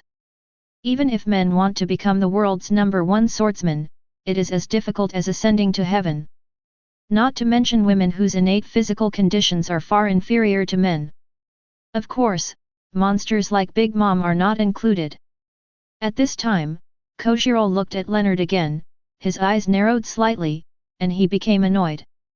Cat playing with mouse. He saw at a glance that Leonard's strength far exceeded Kuina's and had reached the level of cutting iron. This guy was just playing with Kuina. Ximu also saw this at the scene. Kuina's current dragon-slaying swordsmanship has probably entered the proficient level, but due to the substandard physical fitness, it cannot fully demonstrate the power of the corresponding level. But Leonard's swordsmanship realm is almost equivalent to the level of the Grandmaster who has just entered the dragon-slaying swordsmanship. The strength of the two is very different. Although Ximu had seen this a long time ago and told Kuina before the game, Kuina still asked to fight Leonard. Ximu did not object. In fact, in his opinion, it is very good that Kuina has such a fearless mentality. If a swordsman knows that the opponent is stronger than himself, he will not dare to fight with the opponent. Such a swordsman will never become a top strong man. At this time, Leonard seemed to have had enough fun, and his offensive suddenly increased, and Kuina was immediately caught in a dilemma. Kuina gritted her teeth, and her pretty face was covered with cold sweat, but her bright eyes revealed stubbornness and unwillingness to admit defeat. Boring, boring. Genius is just like this, go to hell, little girl. Leonard curled his lips and was about to kill Kuina with a sword. Suddenly, a blood-red slash came from the air. Leonard hurriedly fought back. Holding the sword with both hands, it collided with the slash. Clang! Although the blood-red slash was like a rootless duckweed, it was no worse than Leonard's attack with the sword in both hands, and it was deadlocked for a while. ZZ. In the collision between the flying slash and the blade, fierce sparks burst out. Chapter 21. Ha! Leonard roared, and instantly burst out with all his strength, finally destroying the slash that Ximu released casually. At this time, Ximu's figure had already rushed onto the stage. Back off, Kuina. You are not his opponent now. Ximu said to Kuina. Kuina pursed her lips, nodded slightly, and then walked off the stage. Although she was very unwilling, she also knew that since Ximu had taken action, it meant that she had been in danger just now. So, if Ximu had not been there just now, she might have died. But she didn't know that her father was in the audience at this time, holding the hilt of the knife, ready to slash, and almost released it. Ximu turned his head to look at Leonard, and said calmly, "The finals start now, how about it?" Interesting. Leonard's face showed excitement. I didn't expect to see such a powerful swordsman in a place like East Blue. He felt the blood in his body boiling. I don't know how long it has been since I last felt this way. Seeing this, the host shouted, "Audience, the semi-finals are over, and the finals are about to begin. The two sides are Ximu, the head of the Flame Demon Guild, and Leonard, the legendary swordsman and assassin of East Blue." The host's voice finally brought the audience back to their senses. After Ximu released the flying slash, the audience was stunned. What is that? Can a knife attack like this? These East Blue people have never seen such a flying slash, so they are amazed. All of them were talking excitedly. At this time, Ximu and Leonard had already started the final battle, rushing towards each other. Because the two were too fast, they left after images of their bodies on the moving route. The two collided directly with each other, and the blades clashed violently. Clang! The sound of metal colliding sounded. Immediately, a strong wind spread out. The audience in the audience felt a strong wind blowing on their cheeks. The next moment, clang clang clang! The two men slashed with their blades at an incredible speed. In the blink of an eye, they had already collided dozens of times. The audience could only see a flash of knife light, and they were all dumbfounded. Is this the strength that a human can achieve? There was not even a trace of noise except the sound of the two men's blades colliding. 15,000 spectators, no one spoke, and there was silence. Everyone watched the fight between the two men intently, wishing they wouldn't even blink, for fear of missing any scene. After another blade collision, Leonard pulled away, his face full of ferocity. Then, he slashed with the long knife in his hand. Swish! A vertical green flying slash suddenly attacked Ximu. The lower end of the slash scratched a deep dent on the surface of the ring. The audience's eyes widened when they saw this special slash again. It was actually slashed by a knife. This time, I saw it from beginning to end. There was no mistake. Ximu's expression was still calm. The long boat slashed horizontally and also sent out a blood-red flying slash. Zi! Two flying slashes in the air resisted the tug of war. Formed a huge slash cross. One red and one green, emitting a dazzling light, filling everyone's eyes. Oh my god! What on earth is this? A swordsman can actually make such a slash. Dad, I want to be a swordsman too. I want to learn swordsmanship, and I want to be so powerful. The audience was so excited that many people couldn't help but stand up. Because they blocked their sight, the audience behind them were furious. A bunch of idiots, do you think a swordsman can make such an attack? Some swordsmen who were eliminated in the preliminaries couldn't help but complain. But looking at the slashes in the air, they felt very bitter. Flying slash! The dream of countless swordsmen. But now they are just spectators. I didn't expect that this legendary thing actually exists. These swordsmen used to aim for this when they were young. But after growing up, they never saw such a slash, so they thought it was just something imagined in storybooks. Ximu's mouth curled up. With his strength, it only takes one move to get rid of Leonard. But if Leonard is not allowed to display his skills to his heart's content, how will the audience know the strength of this legendary swordsman? And Ximu, who defeated Leonard, naturally did not show how powerful he was. Although the purpose of holding this swordsmanship competition is mainly to complete the system tasks, it is also an opportunity to make the Flame Demon Guild famous, so it cannot be wasted. It is just a show match, but it can enhance the reputation of the guild, which is a very worthwhile deal.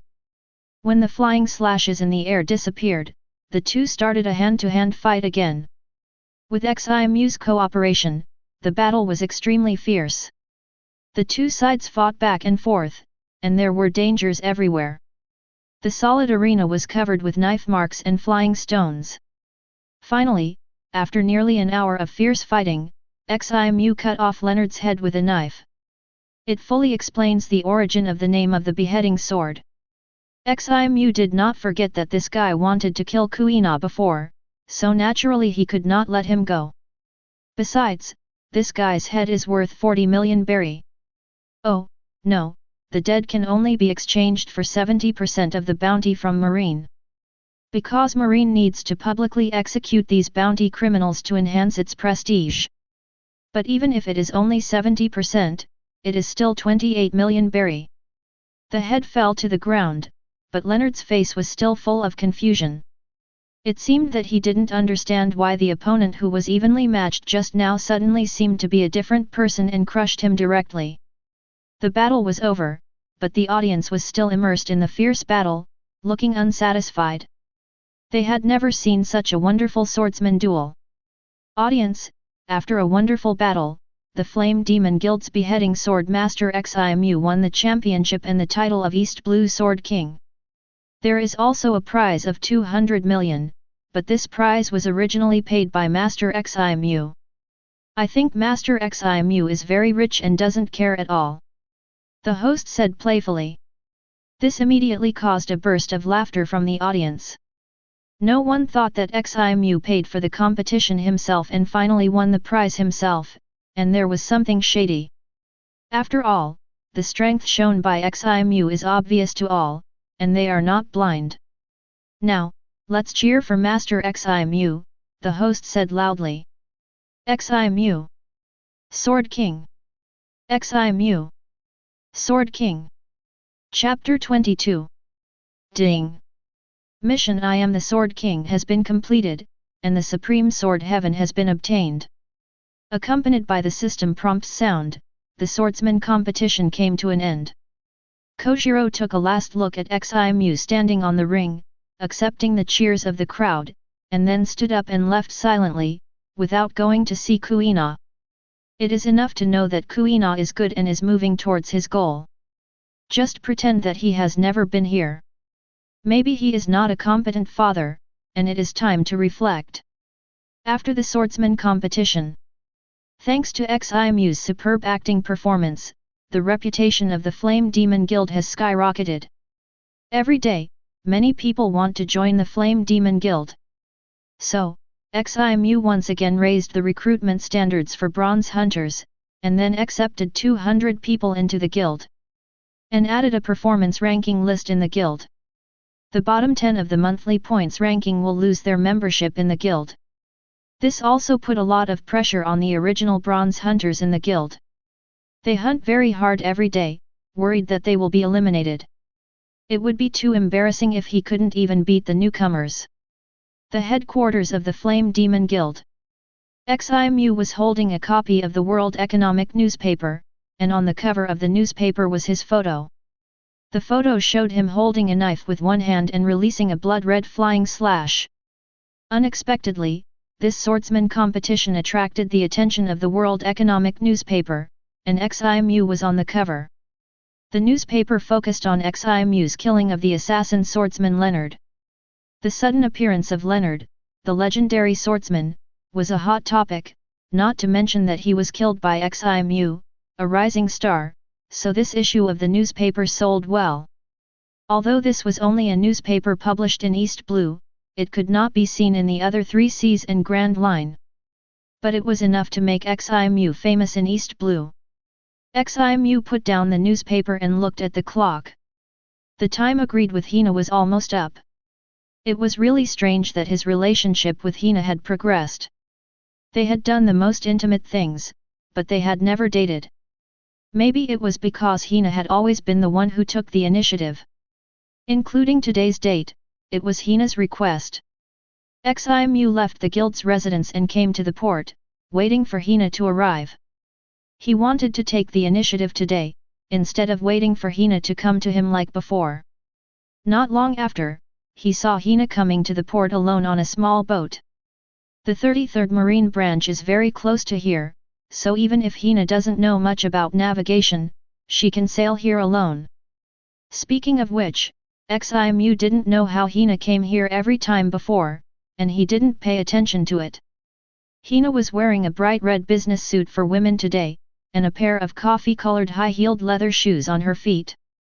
Ximu found that Hina really likes to wear red business suits. Since she met Hina, she has been wearing red clothes and similar styles. Seeing Ximu waiting at the port, Hina's pretty face suddenly showed a surprised smile, as beautiful as a flower. She was a big beauty. When she was in marine school, there were countless marines pursuing her, and this smile was even more beautiful. Seeing Hina so easily satisfied, Ximu couldn't help but feel guilty. Hina stopped the boat and stepped onto the port embankment. Ximu stretched out her hand and asked with a smile, "Where do you want to go?" Hina naturally held Ximu's hand, thought for a while, and said, "Let's go shopping on the street." In fact, as long as she is with Ximu, she is happy wherever she goes. The two walked hand in hand on the commercial street of Winston Kingdom. Some people who recognized Ximu took the initiative to greet him. Ximu also smiled and nodded.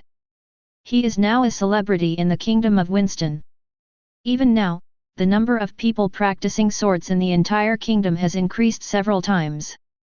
Hina always kept a smile on her face, and she looked curious about everything, like a child. It was the first time that Ximu saw her like this, but he liked it very much. The two of them were just like those ordinary couples on the street, eating snacks and buying some small things, and Hina would also act coquettishly with him. It was not until the sun set that this belated first date ended. Before they separated, Hina seemed a little silent. Ximu saw that she had something to say to him, and did not urge her, but just held her hand and walked quietly. After a long time, Hina stopped, lowered her head, and said with red eyes, "My internship is over, and I will be transferred back to the headquarters." The jade hand holding Ximu also tightened slightly. "So that's it." Ximu suddenly realized that he felt that Hina was a little strange today. "Will you miss me?" Hina suddenly looked up and asked, her cheeks flushed. Ximu was stunned, and then said without hesitation, "Yes. I will miss you very much." Hearing this, Hina pursed her lips and immediately showed a sly smile. She has always felt that Ximu was cold and indifferent to her, and once thought that Ximu didn't like her. Although the two have not known each other for a long time, only a year in total, but for some reason, Hina felt that she seemed to have liked Ximu for a long time. She also asked herself, when did she like Ximu? Was it when Ximu saved her in Moonlight Town? It seems not. She found that she didn't even know the exact time, but she liked him anyway. Under the setting sun, Ximu hugged Hina for a long time, and the afterglow sprinkled on them. Finally, she sent Hina to the boat, and Ximu turned and left until the boat disappeared from sight. Grand Line, I will go there soon. In this life, Ximu has been an ordinary person for 20 years. He really didn't want to experience that feeling of being helpless again. If you are not strong enough, even a proud person like Doflamingo has to be humble to Kaido. Although Ximu's current strength is not weak, it is still not the top of the sea. Not to mention the monsters like 4 emperors and admiral. Even in Shishibukai, there are stronger than him. He still needs time. After Hina left, Ximu spent almost every day grinding experience, madly improving his strength. But occasionally, he would take time to teach Nami and Kuina. At present, among the skills that Ximu knows, only the experience of shaving and Mera-Mera fruit has not been full. However, shaving is only a B-level skill after all, so it is still quite fast to grind. When the experience of shaving is full, Mera-Mera fruit is also grind to perfection, 1/100, by Ximu, and 4 months have passed. At this time, he is also over 23 years old. At present, his strength should be at the top in East Blue. Of course, we cannot rule out the possibility of some masters living in seclusion in East Blue. Chapter 23. Meeting Room at the Flame Demon Guild Headquarters. Ximu sat in the main seat. On both sides of the conference table, there were Jin and Clo on one side and Kuina and Nami on the other. Although the Flame Demon Guild had been running well, it had not yet determined the positions of its senior executives. Even Jin, who had been busy since the establishment of the guild, was only acting as Ximu's assistant, and Ximu had not formally given him a position. One of the contents of this meeting was to determine the future positions of several people. Due to the development of the Flame Demon Guild, it is now relatively stable, so Ximu is preparing to add 2 new departments. One is the Intelligence Department, with Clo as the director. The task of this department is to collect all kinds of intelligence. In addition to allowing Ximu to better understand East Blue, it can also provide information on bounty hunters for the guild. Nowadays, the hunters of the guild collect intelligence on their own, and then either capture or kill. But with the intelligence department, these things can be handed over to specialized people to do, which can also save a lot of time for the hunters. The first stage is mainly to spread the contact points all over East Blue. It is required that all towns that are slightly prosperous have at least one contact point. The second department to be added is the mercenary department. In the future, the guild will accept tasks commissioned by employers. This is also one of the ways for bounty hunters to make money. Of course, not all tasks will be accepted, and they will be selected. In the future, in addition to catching bounty criminals to obtain guild points, bounty hunters can also obtain them by accepting employment. In addition, the original bounty business of the guild has also been renamed the Bounty Department. The system remains unchanged, and hunters are still divided into 3 levels: bronze, silver, and gold. Ajin is the director of the Bounty Department, which is what he has been managing. However, XIMU is going to add some burdens to Ajin, so Ajin will also serve as the director of the Mercenary Department. In fact, it is mainly because XIMU has no one under his command for the time being. Kuina does not understand these things at all, and is not interested. Nami is still too young. However, XIMU did not let Kuina idle, and arranged a job for her to assist Ajin in handling those matters that require fighting in the Bounty Department. The main purpose is to let them gain some combat experience. Although practicing sword every day is boring, it can also make you stronger. After all, there is XIMU's guidance, but actual combat is also very important. Seeing that everyone has their own positions, Nami immediately stared at XIMU with big eyes and said anxiously, "Big brother, what about me? You? You are too young, just eat and grow up obediently." XIMU smiled. Ajin and others also smiled immediately. "No. I want to be a coder too." Nami stood up from the chair and shouted with her hands on her waist. "Oh? Then tell me yourself, what can you do? I will manage the money," Nami said with golden eyes. XIMU was very upset. It turned out that this girl has been so obsessed with money since she was a child. He thought that it was because Belmere had no money to give to Arlong and was killed by Arlong that Nami loved money so much. It turned out that it was her nature. Seeing Nami staring at him, as if she would not give up unless she agreed, XIMU nodded and agreed, and asked her to help Ajin like Kuina. Anyway, with Ajin as a backup, there shouldn't be any trouble. Just as XIMU was about to announce the end of the meeting, Ajin suddenly said, "President, I have another thing to report to you." "You tell me." XIMU nodded. 15 guild hunters were killed. Ajin frowned, 1 silver and 14 bronze. A silver hunter died? There is nothing we can do about it. This is how it is in this industry. XIMU said calmly. Hunters are killed every month in the guild, but this is the first time that a silver hunter has died. I understand, but the people who killed them are members of the Raymond family, one of the 3 major mafia families. Ajin said with some embarrassment, "If we want to avenge those hunters, it may lead to a war with the Raymond family." Of course, he wanted to avenge his hunters, but such a big thing must be agreed by XIMU, the president. So that's the case, the Raymond family. XIMU understood, he knew this family. When I worked on a merchant ship before, I heard about the 3 major mafia families many times. At that time, many of the young people he knew who were working were very much looking forward to the 3 major families and were eager to become one of them. Similar mafia combinations also exist in West Blue. However, there are 5 major mafia families there, and one of the most evil generations, Capone Beeg, is the boss of one of the families. Maybe South Blue and North Blue also have such combinations. After all, there is no shortage of mafia in any sea area, and there must be a force that can reach the top. The same is true for the mafia and the pirates. Then, Ajin talked about the reason why the hunters were killed. The process was actually not complicated. The bounty hunters of the Flame Demon Guild killed a group of pirates, and when dealing with the pirate ship, they had a dispute with members of the Raymond family. The other party said that the things on the pirate ship were all stolen from their family, and they wanted to seize the pirate ship. You know, it is a customary thing for bounty hunters to deal with the pirate ship after catching the pirate.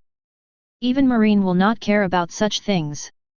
The other party said that the things on the ship belonged to them, so how could the hunters of the Flame Demon Guild agree? So a fight broke out. Since the guild has promised to avenge the dead hunters, of course it must do what it says. Ximu said. President, how about discussing with the Raymond family and asking them to hand over the guys who killed people? Ajin suggested. No need, just start a war. Ximu raised his hand to stop it. It's just a mafia family in East Blue, so just destroy it. Notify all hunters in the guild, gather together, and follow me to the Raymond family's base. Yes. Ajin and others stood up. 5 days later, all the bounty hunters of the Flame Demon Guild arrived, including those who went out hunting. It was precisely because they were waiting for them to come back that it took some more time. A fleet of 8 sailing ships sailed towards the headquarters of the Raymond family, Bennock Island, and the flag of the Flame Demon Guild was hung on each ship. The sailing ship at the leading position is Ximu's Flame Horn. The Flame Demon Guild is no longer an unknown force, and this action has attracted considerable attention. Even the Kingdom of Winston sent a minister to understand the situation, fearing that it would cause any trouble and affect the Kingdom of Winston. Chapter 24. Except for Ximu's Flame Demon Horn, all the other sailing ships of the guild were originally pirate ships.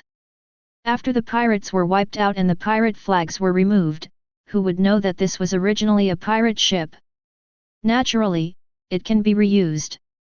When the guild members go out hunting, they take these ships. The guild has a total of 13 such ships. Some of them were pirate groups that were wiped out by Ximu. Seeing that the ships were good, they kept them.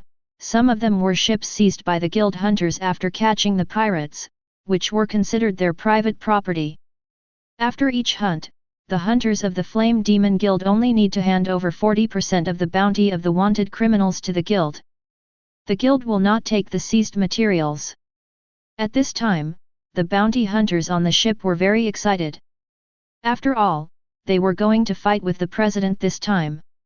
Moreover, the president was still standing up for them, the hunters.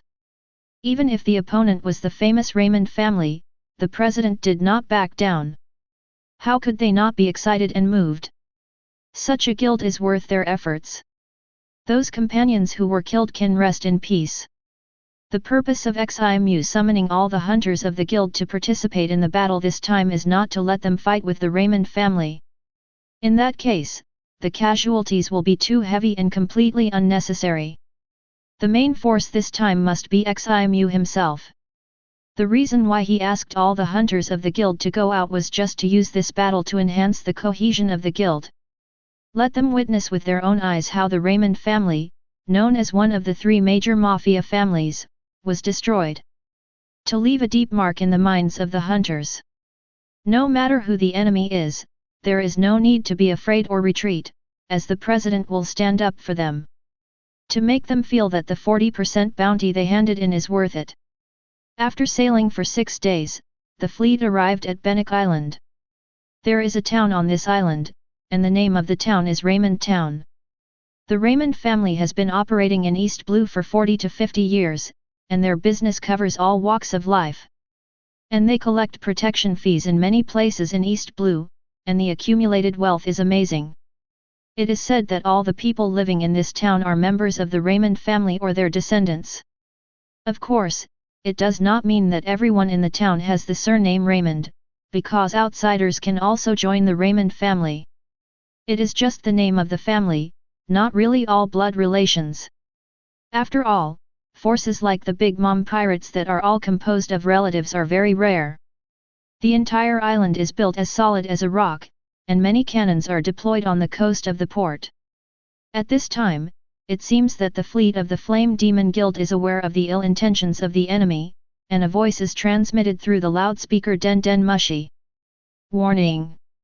Stay away from Benike Island immediately, and we will attack if you get closer. When the ship of the Flame Demon Guild showed no signs of leaving and continued to approach, the other party did not hesitate and directly launched a burst of artillery fire. Bang bang bang! Dozens of shells hit the fleet. The bounty hunters were suddenly nervous and prepared to fire back, but they did not receive any orders from the president. Suddenly, everyone saw dozens of flames flying out of the president's hands, and each flame accurately hit the incoming shells. Those shells were detonated in mid-air before they got close to the ship. Many hunters who joined the Flame Demon Guild in recent months saw Ximu take action for the first time, and were stunned when they saw this scene. At this time, those hunters who had seen Ximu fight were also shocked, but they still pretended to be calm and said, "This is just the beginning, the president just showed his strength slightly." In fact, they had never seen Ximu use the ability of Mera-Mera fruit, that is, they saw Ximu fighting with Leonard during the swordsman competition. The only ones who could really remain calm. Perhaps only Ajin and a few other cotters. And Suja and the others who had experienced the snatch of devil fruit with Ximu on Cyril's island. Zi chi chi chi. Suddenly, Ximu pulled out the supreme sword heaven hanging from his waist, slashed fiercely, and released hundreds of flying slashes. For a moment, blood-red slashes filled the air, shocking the Raymond family members on the island. Clang clang clang! Sparks flew, and the cannons lined up on the coast were all chopped into pieces by those slashes, turning into scrap metal. Quick! Quickly notify the big boss. There is an enemy invasion. The person who was shouting through the Den Den Mushi was immediately shocked and shouted urgently. Oh! The hunters of the Flame Demon Guild cheered collectively, their faces full of excitement. Ximu raised a slight arc at the corner of his mouth, and then sheathed the Heavenly Kingdom in his hand. Compared with the good sword Chong Chuan, the Heavenly Kingdom is much better in all aspects. The overall color is similar to the Wado Ikemonji, which is white, but there are golden lines on the scabbard. The blade is also longer and wider than the Chong Chuan. Ximu used it very smoothly. Suddenly, Ximu exerted force with his legs and jumped into the air. Hoo! The next moment, his body completely turned into orange-red flames. Immediately, he turned into a huge fire phoenix, dragging several long flaming tail feathers, and flew towards Benike Island. The wings of the fire phoenix fluttered, and hundreds of fire bombs flew out, killing all those who had just fired and those stationed there. The edge defense system of Benike Island was completely destroyed. All the hunters looked at this scene with their mouths wide open, unable to believe their eyes. Is the president a god? Some hunters were dazed and muttered to themselves. Seeing that Ximu had already flown over Benike Island and landed on the island, some hunters who came to their senses first shouted, "Land on the island and follow the president." Ximu flew in the air and saw a huge castle manor in the center of the town. The flag of the Raymond family was erected and fluttering on the top of the castle, so it was known that this was the headquarters of the Raymond family. Then he flew directly into the manor and landed on the lawn in front of the castle. Who is it? The guards stationed outside the castle shouted loudly. All the guns in their hands were pointed at Ximu.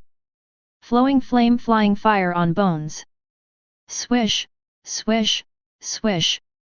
The fire bombs, like rubies, shot out from Ximu's hands. The guards were hit in the chest before they could react. The fire bombs burned through their clothes, stuck to their skin, and burned that piece in the blink of an eye.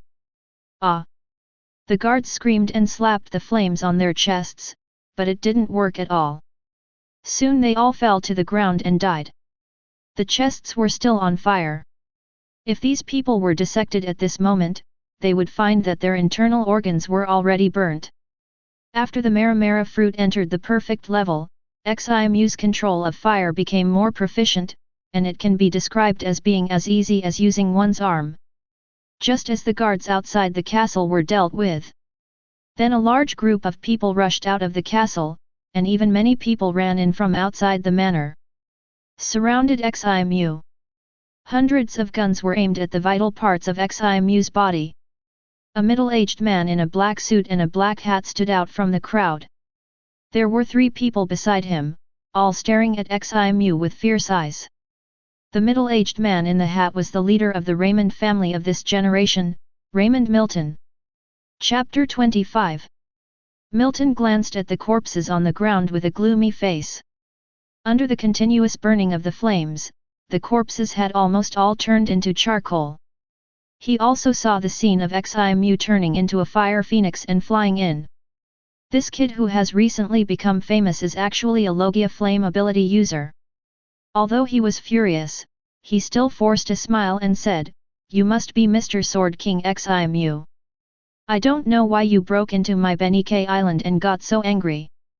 Ximu didn't find it strange that Milton could recognize him, after all, he was on the cover of the World Economic News. However, Ximu's title is still just the beheading sword. Milton's title of Sword King is obviously a compliment to him. The so-called title is recognized by public recognition, not self-proclaimed. Although Ximu won the championship of the swordsman competition, the competition he held was also called the East Blue Sword King competition, but the title of Sword King is too high, and he is obviously not recognized yet. After all, the last swordsman competition did not include all the swordsmen in East Blue. There were still many swordsmen who were not present, otherwise there would not be only more than 1,000 swordsmen. At that time in the arena, the audience's excited shouts were just for listening, not for taking seriously. Ximu looked around and said, "The environment of this island is not bad. From now on, this is the territory of my Flame Demon Guild." Hearing this, Milton's eyes twitched, and his face was sinister. "I have never seen such an arrogant young man like you. Do you really want to go against my Raymond family?" Originally, he saw that Ximu was coming aggressively and was a Logia ability user, so he was ready to stabilize Ximu first and ask him why he came. It would be best to shake hands and make peace to avoid a fight. But this kid didn't know what was good for him, so forget it. Think about him, Milton, in the East Blue Sea area, who dares not give him a face? He is just a Logia ability user, and he really thinks that he can be invincible if he can be elementalized. A frog in a well doesn't know how vast the world is. Milton sneered, took off his hat, and threw it aside, revealing his golden hair mixed with silver hair. "Boss, this guy is not worthy of you to do it yourself, I will do it." A muscular man among the 3 people standing beside Milton said in a muffled voice. Milton thought about it, nodded in agreement, and said cruelly, "Okay, crush all his bones." The members of the Raymond family around him also smiled, ready to watch a good show. The sturdy man was named Baron, a senior cadre of the Raymond family. He was already tall, almost 3 meters, but after Milton's voice fell, Baron's body suddenly increased again, and it was even more majestic. He was also covered with brown hair, with some black Madara dots on it, and a short tail sprang out from behind. It was a Zoan ability user. Seeing the face that looked a bit like a cat, Ximu estimated that it should be the ability user of the cat fruit, but he didn't know what form it was. But the next second, Baron reported his ability himself. "I am the ability user of the cat fruit, Lynx form." Baron said in a gruff voice, "Boy, don't think that you are so great just because you ate a devil fruit. You are not the only one who has this ability." Buzz. Suddenly, his clenched fists were covered by a black energy. Ximu's eyes flashed with a sharp light, and his face showed surprise. "Armament Haki. This is really a pleasant surprise." Yes, although Armament Haki is a skill circulated in the Grand Line, the Raymond family is one of the top forces in East Blue after all, and has been entrenched for many years. It must have connections with various forces. It is not too difficult to get the practice method of Haki. Give Ximu some time, he can do it. After all, the practice method of Haki is not a secret that is not passed on. Many people in the Grand Line know it. Especially in the second half of the New World, if you don't know Haki, you'd be embarrassed to go in. Whoosh! Ximu moved his feet and instantly appeared in front of Baron, frightening him so much that he subconsciously punched him. Bang! Ximu didn't use a knife, but also punched out, colliding with Baron's fist. Suddenly, he felt a huge force coming. However, this force was not purely generated by muscles. Ximu could feel that it was mixed with a domineering force. Moreover, Baron's fist was as hard as iron. It's armament Haki, very good. Ximu smiled. Then, his figure appeared at Baron's side like a ghost. Tianquo suddenly drew his sword and slashed it on the back of his head. Ugh! Baron rolled his eyes immediately, only to feel a sharp pain in his head, and then his eyes went black and he lost consciousness. The whole person was knocked forward. After landing, his body quickly withdrew from the human beast form and returned to its original appearance. Ximu did not kill him, but just knocked him unconscious. After all, he still had to get the training method of armament Haki from him. Although Tianquo was extremely sharp, with Ximu's swordsmanship, he could decide what to cut and what not to cut in a moment.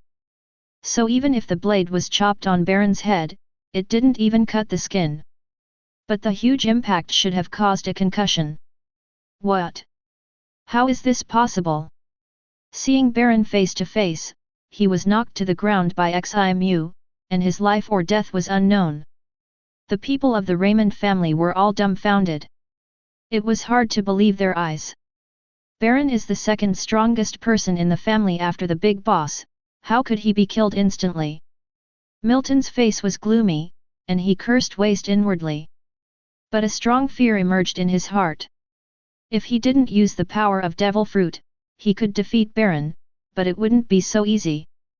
Besides, this kid didn't even use the fire power just now, and defeated Baron with just a knife. The speed of movement was even more amazing. He didn't see it clearly, it was like teleportation. Looking at the many men around him, with so many guns, Milton really wanted them to shoot and kill this guy. But he also knew that bullets were useless to Logia's ability users. However, although Milton was nervous, he didn't think he would definitely lose. On the contrary, if his ability could work, Ximu would let him slaughter him. One of Milton's hands suddenly hid behind him quietly. Seeing this, Ximu narrowed his eyes slightly. President. At this time, the people of the Flame Demon Guild finally arrived and shouted. Seeing Ximu surrounded by the crowd was excited and prepared to fight with the Raymond family. But they were stopped by Ajin. Before coming to Benike Island, Ximu had told him in advance not to let the hunters fight with the Raymond family. Boy, if we continue to fight today, we will both lose. How about just let it go? Milton saw these hunters and suddenly said, even if you are not afraid of death, what about your men? I have more people than you. Hearing this, the people of the Raymond family pointed their guns at the hunters of the Flame Demon Guild. Yes, you have too many people, too many to be an eyesore. Ximu laughed softly. Then he raised his arm and held the kingdom of heaven in front of him. He slashed fiercely. Swish! A huge blood-red slash flew out. Like a waning moon. As fast as a gust of wind and lightning. He slashed straight at the people of the Raymond family. Then, hundreds of people were suddenly cut in half. Blood was splattered. A large area of the lawn was dyed red. Although some people were cut off, they were not dead yet, and they screamed miserably. However, Milton did not show any anger when he saw this scene. Seeing Ximu's back exposed in front of him because of attacking his men, a grim smile appeared on his face. Successful. Chapter 26. Slow Light. Milton suddenly stretched out his hand hidden behind his back. His index finger, middle finger, and thumb were interlocked, making a strange gesture. In the middle of the three fingers, there was a ball of pink light. That light was the devil fruit ability that he had prepared long ago, waiting to plot against Ximu. In the pink light ball, a circle of circular light waves like waves were released, rushing towards Ximu at a very fast speed. However, soon, the smile on Milton's face froze. Ximu seemed to have eyes behind him. As soon as Milton stretched out his hand, he disappeared. The light wave only hit a few members of the Raymond family. And those people suddenly seemed to be frozen, and their faces still maintained the expressions before being illuminated by the light wave, full of panic.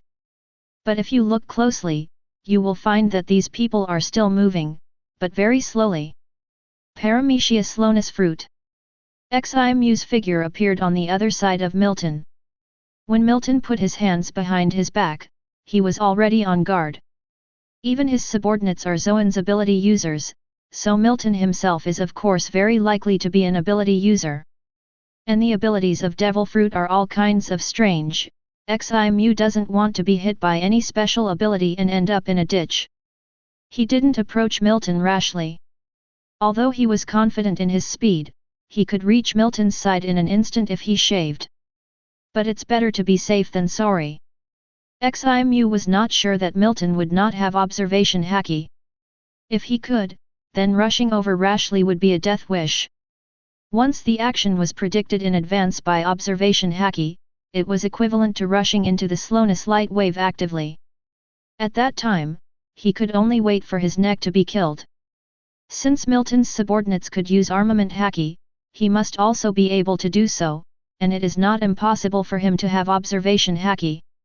Ximu raised the kingdom of heaven in his hand. A vertical slash, followed by a flying slash swept towards Milton. But Milton also discovered him at this time, and made a gesture with his right hand, releasing a dull light wave again, covering the slash. However, he miscalculated. The blood-red slash was not affected at all and still attacked him. Damn, I forgot that this slash is also luminous. Milton cursed inwardly. Although his dull light wave is powerful, it does not work on two things. One is a mirror, the other is a luminous object. The reason is the same, it will reflect light. His dull light wave is also light, and if it is used on a mirror, it will be reflected back.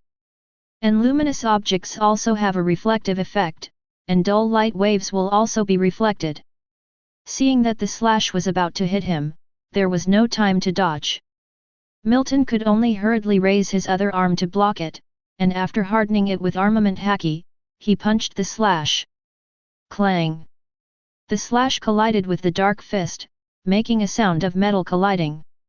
However, even with armament haki, this slash was not so easy to take. Although it was just a probing attack by Ximu, the attack power was still amazing. Milton felt that his arm had no feeling, as if it was not his own. If he had not practiced armament haki for several years, this attack would be enough to split him in half.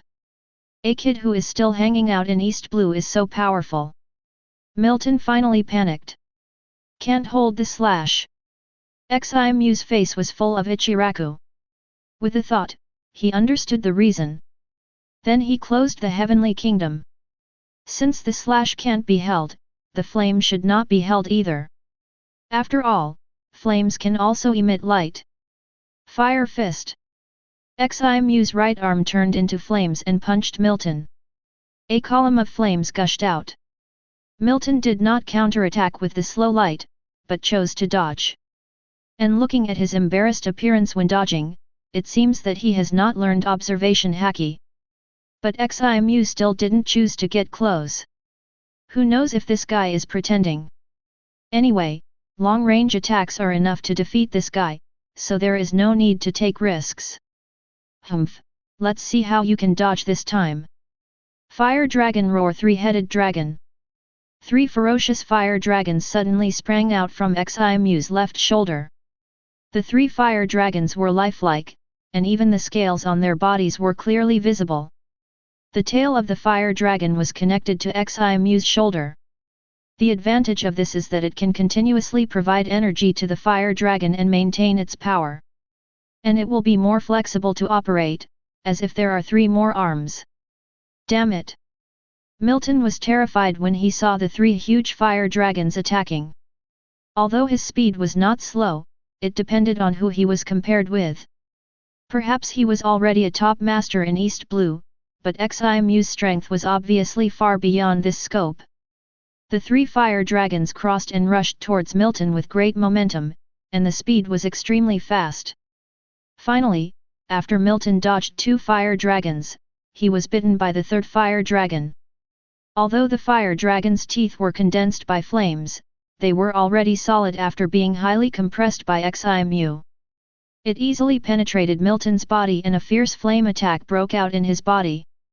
As the development of Mera-Mera fruit became more and more advanced, Ximu became more and more adept at the skill of compressing flames. I remember that when I first used this trick, the flames were still quite illusory. "Don't kill me, I am willing to submit to you," Milton cried out in grief, his face full of pain.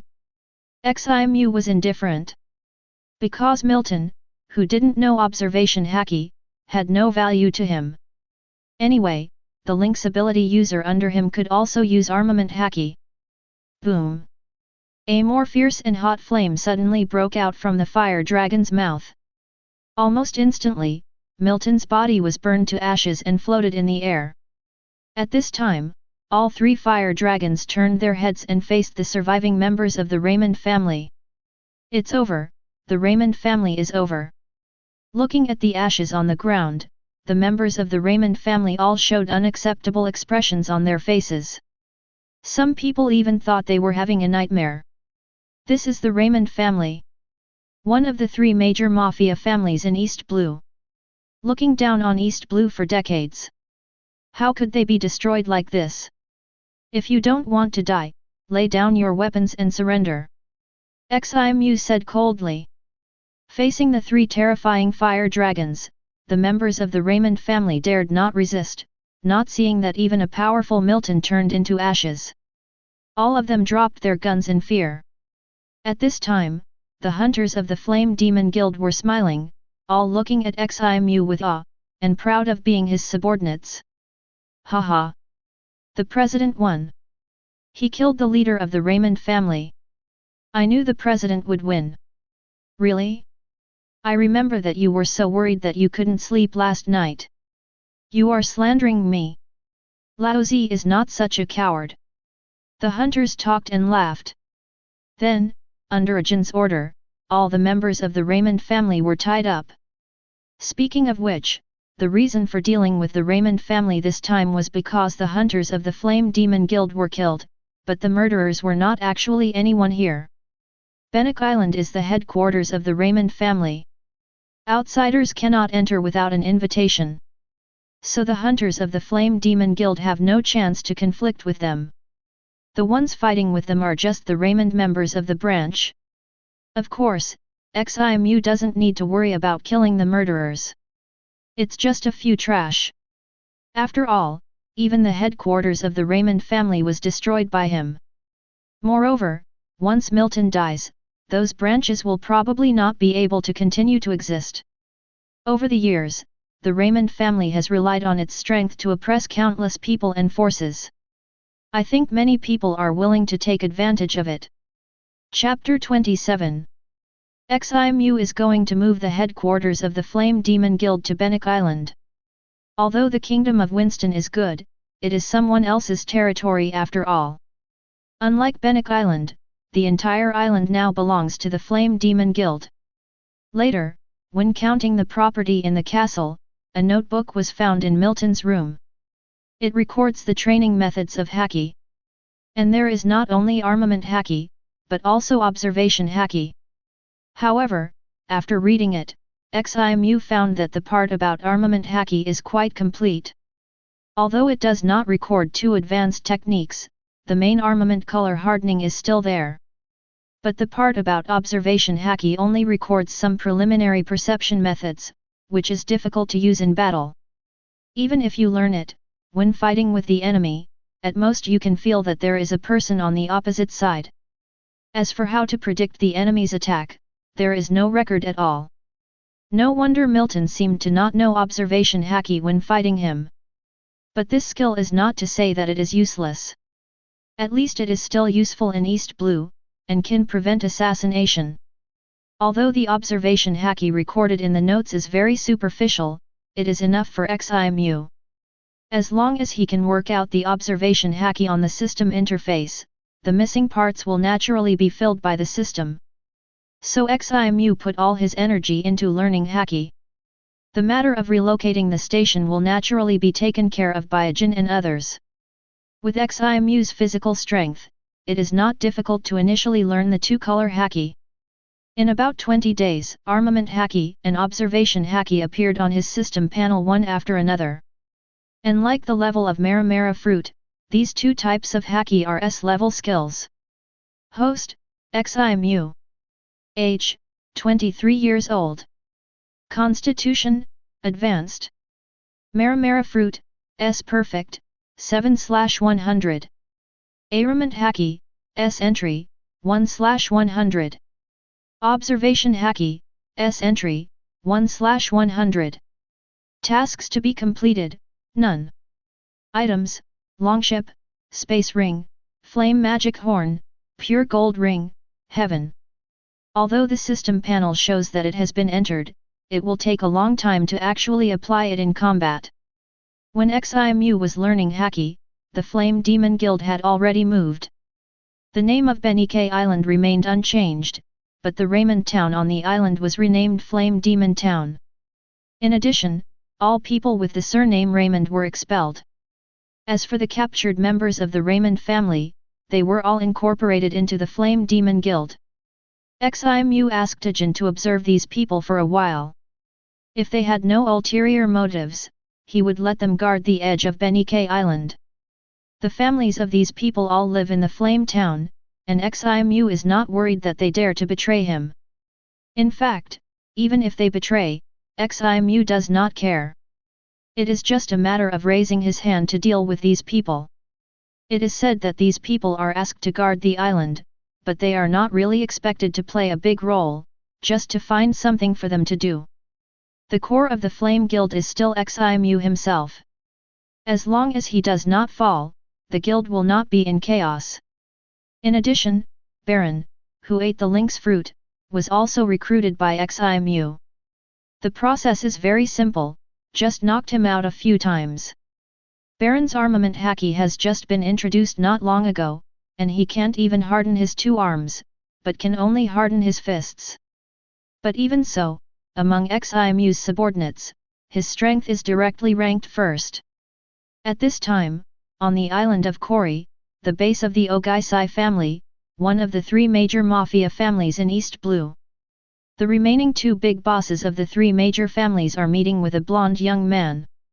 This blonde young man looks 60% similar to Milton. This person is Milton's son. The next generation of the big boss of the Raymond family, Raymond Clement. At this time, Clement's eyes were full of bloodshot, his face was haggard, and he had completely lost the demeanor of the noble young master in the past. He just escaped this disaster because he was out for fun. When he heard the news on the boat, he couldn't believe his ears. Two big bosses, although we belong to three families, we have intermarriages and can be said to be a family. Please help. Revenge for my father. Clement gritted his teeth. These days, the Flame Demon Guild moved to Benike Island with great fanfare, and the news naturally spread, without any publicity at all. The head of the Raymond family was killed by the beheading sword. The day after the news came out, the various branches of the Raymond family were attacked by many forces, and more than half of the branches had been breached. Even many family members did not resist at all, and directly fled with the property of the branch. Clement was furious, but he was powerless. We also want to help you, but you know that even your father was killed. The strength of the two of us is not as good as your father. How can we be the opponent of the beheading sword? The head of the Ogaisai family, Willie, smoked a cigar with a helpless expression on his face. On the side, the head of the Hobson family, Basil, also nodded, playing with a pocket watch in his hand, looking nonchalant. These two old guys. Clement hated them secretly, and then said, I won't let you help for nothing. You also know that I, Raymond, have always had business dealings with the Don Quixote family. After the matter is done, I will introduce you to the cotters of the Don Quixote family, and these businesses will be handed over to you in the future. Although he was unwilling to hand over this huge benefit, if it continued like this, East Blue would not have the Raymond family. Hearing this, the big bosses of the two families' eyes lit up immediately. Milton, relying on the South Blue arms supplied by the Don Quixote family, almost controlled most of the arms business in the underground world of East Blue, and the annual income was amazing. They had been coveting this big cake for a long time. But soon, the passion that had just ignited in the hearts of the two cooled down again. Although what he said to Clement just now was an excuse, it was also true that they were indeed no match for XIMU. The arms business is very profitable, but you have to be alive to enjoy it. In addition, I also hired a strong man through the channels of the dark world at a cost of 300 million berries. Clement threw out another important bargaining chip. A cunning rabbit has 3 burrows. Although the family headquarters was robbed, the Raymond family also hid a lot of treasures in other places. But even so, the 300 million berries still made him feel painful. Oh? What is this man's record? Basil asked curiously. He used to be the captain of a pirates group in New World, with a bounty of 140 million berries. Clement said, it's just that because he killed a Marine Rear Admiral, he was being hunted by the naval headquarters, so he hid in the dark world. Well, not bad. Basil nodded. Although he had never seen such a strong man with his own eyes, he also knew that the pirates with a bounty of over 100 million were so strong that they were unimaginable to those in East Blue. And if he could even kill the Marine Rear Admiral, it would definitely not be a problem to deal with the beheading sword. Finally, the leaders of the two families agreed to Clement's request. Chapter 28. More than a month later. Bang! A huge stone was easily smashed by XIMU, and he barely used any strength just now. His arm was as black as ink, and it was the hardening of armament haki. In order to use the two-color haki in battle as soon as possible, XIMU did not grind Mera-Mera fruit during this period, and spent all his time on haki. And the system did not disappoint his efforts. Armament haki has reached the entry level, 22/100, and observation haki is the entry level, 20/100. If XIMU's strength is likened to a puzzle, then the two-color haki is definitely a very important part of it. For a top strong man, physical fitness, combat skills, and haki are indispensable. And XIMU's physical fitness has reached the advanced level, his combat skills are S-level dragon slashing swordsmanship and Mera-Mera fruit. The only thing missing is haki. Without haki, he is not even qualified to fight with the strong. Even if he has a sharp swordsmanship and a powerful devil fruit, what's the use if he can't hit the opponent? Observation haki can predict the opponent's movements. His every move has long been in the mind of the opponent. He is already at a disadvantage before the fight. An armament haki is a great magic weapon to deal with ability users. Not only can it be used to deal with Logia ability users, but when the armament haki is strong enough, it can also be used to break many strange devil fruit abilities. After learning the two-color haki, XIMU's overall strength can be said to have no obvious flaws. So he plans to go to the first half of the Grand Line after he has mastered the two-color haki to the proficient level. To see a more powerful world. Ding! Issue the task Cut the Grass en Route 2, and the reward for completing it, Conqueror's Qualification Card. The system prompt sound suddenly sounded at this time. Conqueror's Qualification. XIMU's eyes lit up. Compared with the task, the reward this time made him more interested.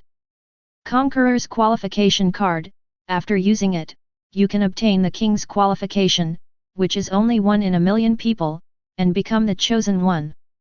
Ximu was overjoyed. He had just learned the two-color Haki not long ago, and now he has Conquerors. Now Conqueror's Haki is complete. Rooting out too, Clement, the son of Milton, hates the host for killing his father, and is actively preparing to deal with the host. Kill Clement and leave no future trouble. After checking the mission introduction, Ximu sneered. Milton's son.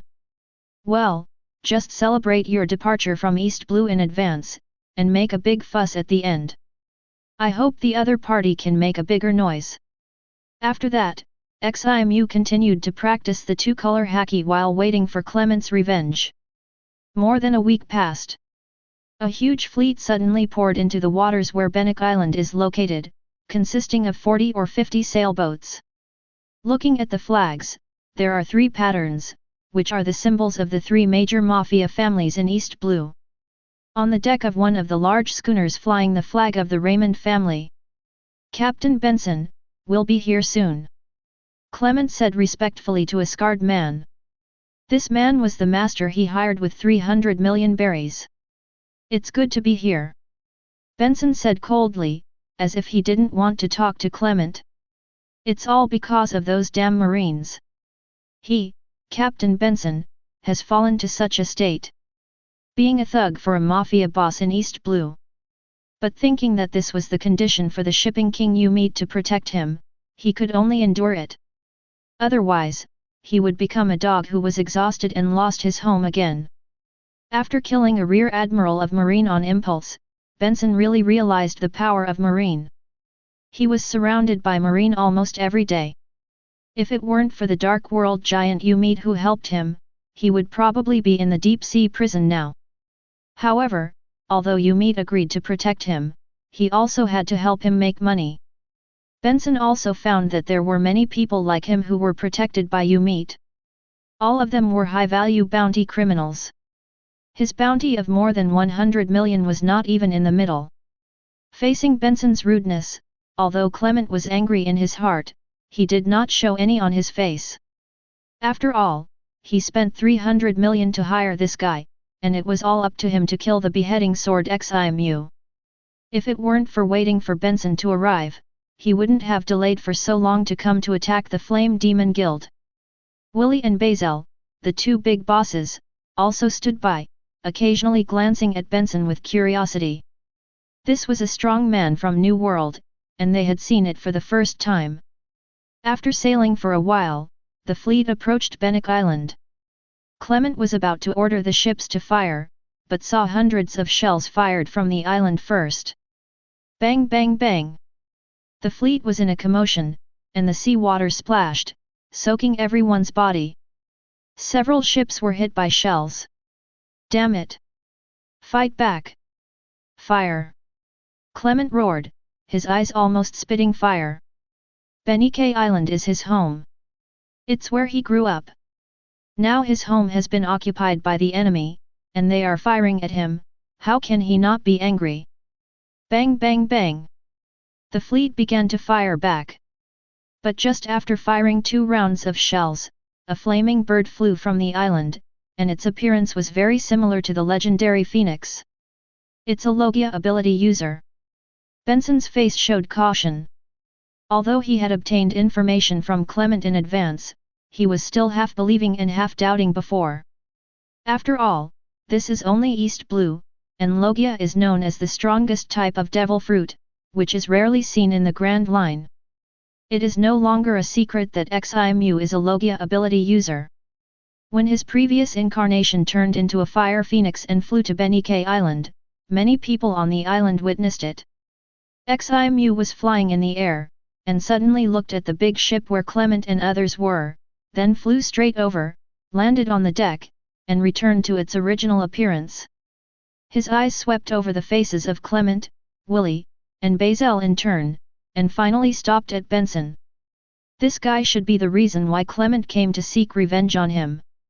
Ximu's observation color could sense that this person's strength was the strongest in the fleet. Captain Benson, this guy is here, help me kill him. Clement stared at Ximu with bloodshot eyes and said angrily. Benson glanced at him coldly, as if he was a little dissatisfied with him for instructing him. He then looked at Ximu and said, although there is no hatred between us, since I am here, I must kill you, kid, you can only count it as bad luck. Stop talking useless nonsense, come on. Ximu raised the corner of his mouth and said indifferently. Humph, arrogant East Blue kid. Benson snorted coldly. Suddenly, his skin turned grey, and he turned into a humanoid steel.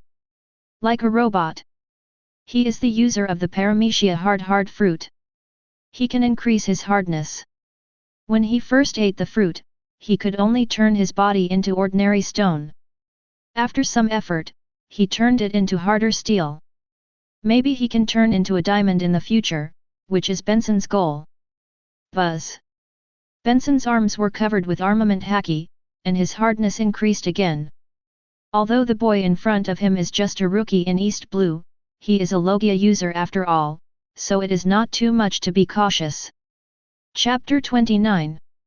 Whoosh. Benson rushed towards Ximu. Armament hardened. Ximu was excited to see the prey, and also attached armament haki to his arms and rushed towards Benson. I used a stone to test the power of armament haki before, but it felt that there was still something missing. This guy looks pretty solid, just use him to test my armament haki. After the two approached, they swung their fists at the same time. Clang! The two fists hit each other violently. The sound was deafening. Then, Ximu stood in place, his figure did not move at all. But Benson felt a fierce force coming at him. Then, his body retreated 6 or 7 steps uncontrollably and almost fell to the ground. Impossible! How can this kid be stronger than me? Benson looked ugly and couldn't believe it in his heart. If Ximu had resisted his attack with the power of Mera-Mera fruit, Benson would not have been so shocked. But the key is that Ximu did not use it, he just used the power of his body and armament haki. In other words, Ximu's physical fitness is much stronger than his. After all, he also used the power of the hard fruit to strengthen his physique. It's really hard enough. Ximu smiled. Although he repelled Benson, he could see that this guy was not injured at all. Immediately, Ximu rushed towards him again, swinging his fists. Benson gritted his teeth and went forward. Although Ximu's strength was beyond his expectations, Captain Benson was not so easy to deal with. Ding ding ding! The two attacked each other with extremely fast punches, and Clement and others could only see countless fist shadows. It seemed that they were evenly matched and fought back and forth. But only Benson himself could feel the severe pain from time to time, and he was already at a disadvantage. Every punch he threw was blocked by Ximu. But he didn't have time to block many of Ximu's punches. The opponent was much faster than him, and he would be punched from time to time. Even though he was the user of the hard fruit, it hurt to be hit by a fist covered with armament haki. In this way, the two sides fought for several minutes. At this time, Ximu felt that the armament haki test was almost done, so he started to test observation haki again. Then, Benson found that he was not even qualified to touch fists with Ximu. Because he didn't know observation haki yet. With Ximu's advanced knowledge, every punch of Benson missed. In the blink of an eye, the battle situation turned into Ximu beating Benson alone. Seeing this scene, Clement tensed up and clenched his fists. Could it be that even Benson, who he had invited for 300 million, was not Ximu's opponent? Damn, this is just East Blue. How could this guy be so strong?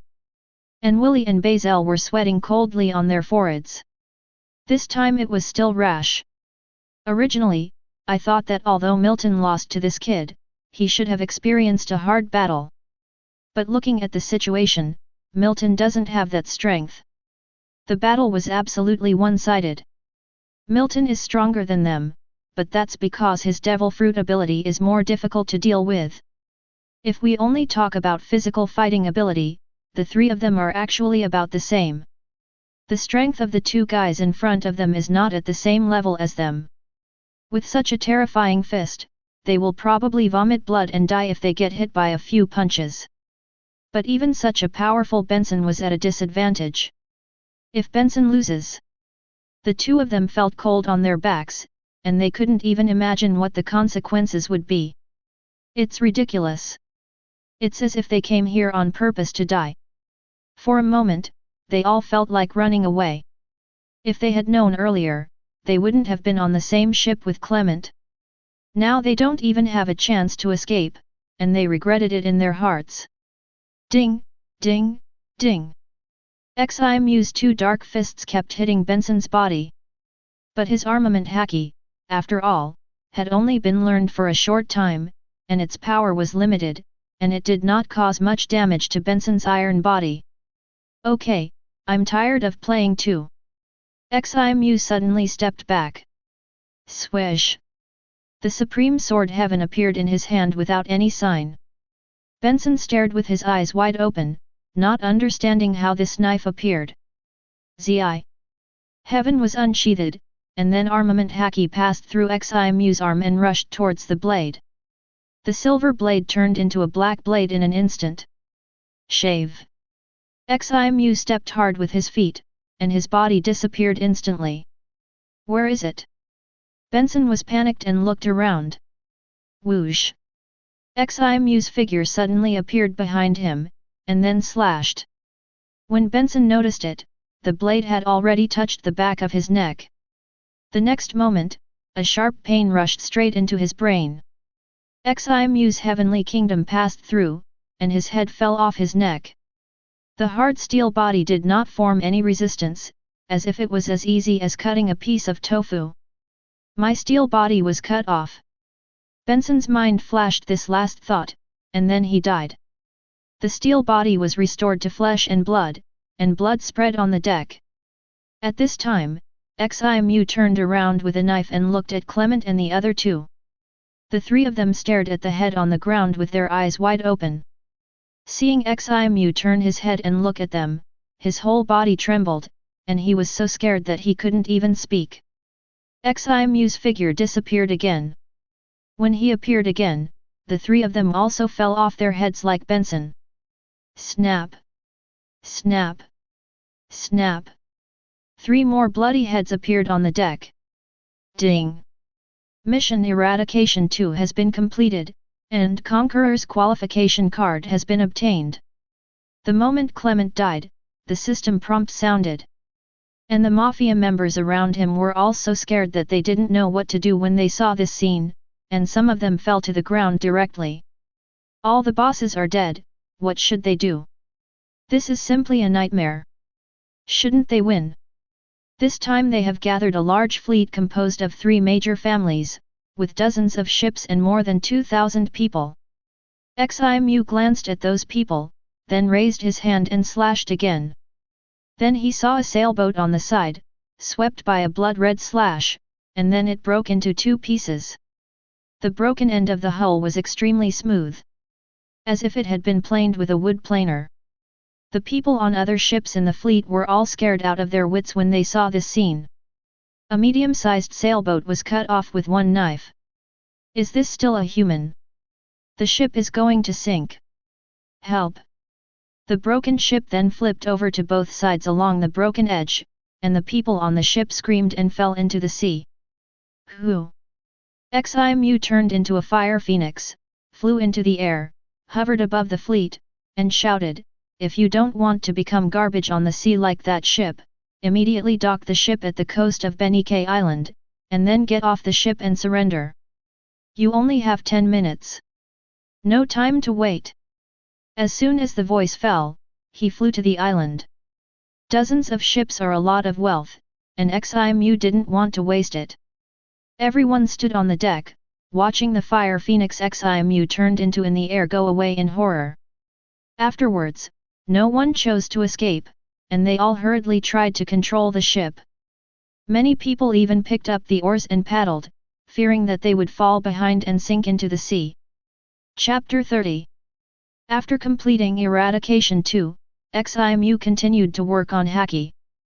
But this time he added a Conqueror's Haki. After using the Conqueror's qualification card, he now had Conqueror's Haki. Although it was said to be a qualification that only a king could have, he himself did not feel any difference from before. Like Observation Haki and Armament Haki, Conqueror's Haki is also an S-level skill. For the next 6 months, Ximu's life was very boring, and he practiced every day. There was nothing happening in the guild that he needed to deal with personally. Swish! Ximu opened the system interface. Host, Ximu. Age, 23 years old. Constitution, Advanced. Mera-Mera Fruit, S Perfect, 20/100. Armament Haki, S Proficient, 1/100. Observation Haki, S Proficient, 1/100. Conqueror's Haki, S Beginner, 39/100. Missions to be completed, none. Items, Longship, Space Ring, Flame Magic Horn, Pure Gold Ring, Heaven. Both Armament Haki and Observation Haki have reached the proficient level, and even Conqueror's Haki can be used in actual combat. It's time to set off for the Grand Line. Ximu was a little excited. He will be 24 in half a month, and he wants to enter the Grand Line before his birthday. Then, Ximu summoned all the cadres including Ajin. I'm going to set off tomorrow and head for Grand Line. Ximu looked at the others and said, after I leave, the affairs of the guild will be managed by Ajin and CLO. Ximu didn't plan to bring too many people with him to Grand Line this time, after all, the Flame Demon Guild still needed someone. Although he would definitely stay in Grand Line for a long time in the future, he couldn't abandon the foundation he had built here in East Blue. So this time, he only brought Kuina and Nami, as well as some crew members on board, sailors, cooks, etc. He let the 2 girls go with him. Firstly, it would be convenient for him to teach the 2, and secondly, the guild wouldn't be affected much by the absence of them, and it wouldn't delay its operation. Ajin and the others had long known that Ximu was going to Grand Line. When they heard this, their expressions changed a little, but they were still calm. Kuina's eyes lit up. Grand Line. I wonder how strong the swordsmen there are. And Nami was also very excited, and was very curious about that legendary sea area. After everyone left, Ximu left Ajin alone. After a chat, he handed over all the training methods of shaving and 2-color haki to Ajin. This was sorted out by himself, and the content is progressive, which is more suitable for beginners to learn. Finally, Ximu said, Ajin, we are friends who grew up together. I hope that no matter how far I go in the future, you can always follow my footsteps. I will. Ajin took the notebook and answered firmly. The next day, at the port of Benike Island, the Flame Demon Horn was ready to go. The ship was already well stocked with food and fresh water, and the 9 staff members on board were also the best in the Flame Demon Guild. In order to compete for these positions, it is said that several competitions were held in the guild, which attracted many people to participate and watch. Finally, he told Ajin a few more words, and Ximu boarded the ship with Kuina and the 2 girls and set sail. Soon, Benike Island disappeared from sight. Ximu was still relieved to hand over the Flame Demon Guild to Ajin and CLO, and there was also a Zoan ability user Baron to assist. It takes about 10 days to reach the Upside Down Mountain. Along the way, Ximu used the opportunity of sailing to teach Nami how to sail, how to observe clouds, how to observe ocean currents, etc. He still did not relax in terms of training, and played Conqueror's Haki whenever he had time. On this day, the sea suddenly became turbulent. And the way forward for Ximu and others was also blocked. It was a towering red rock wall. The red line is here. The people on the ship were immediately attracted by the wonders in front of them and were amazed. Ximu ordered the sails to be folded. Because there is a unique climbing current here, when the ship arrives here, it no longer needs to rely on wind power, but only needs to ride the ocean current.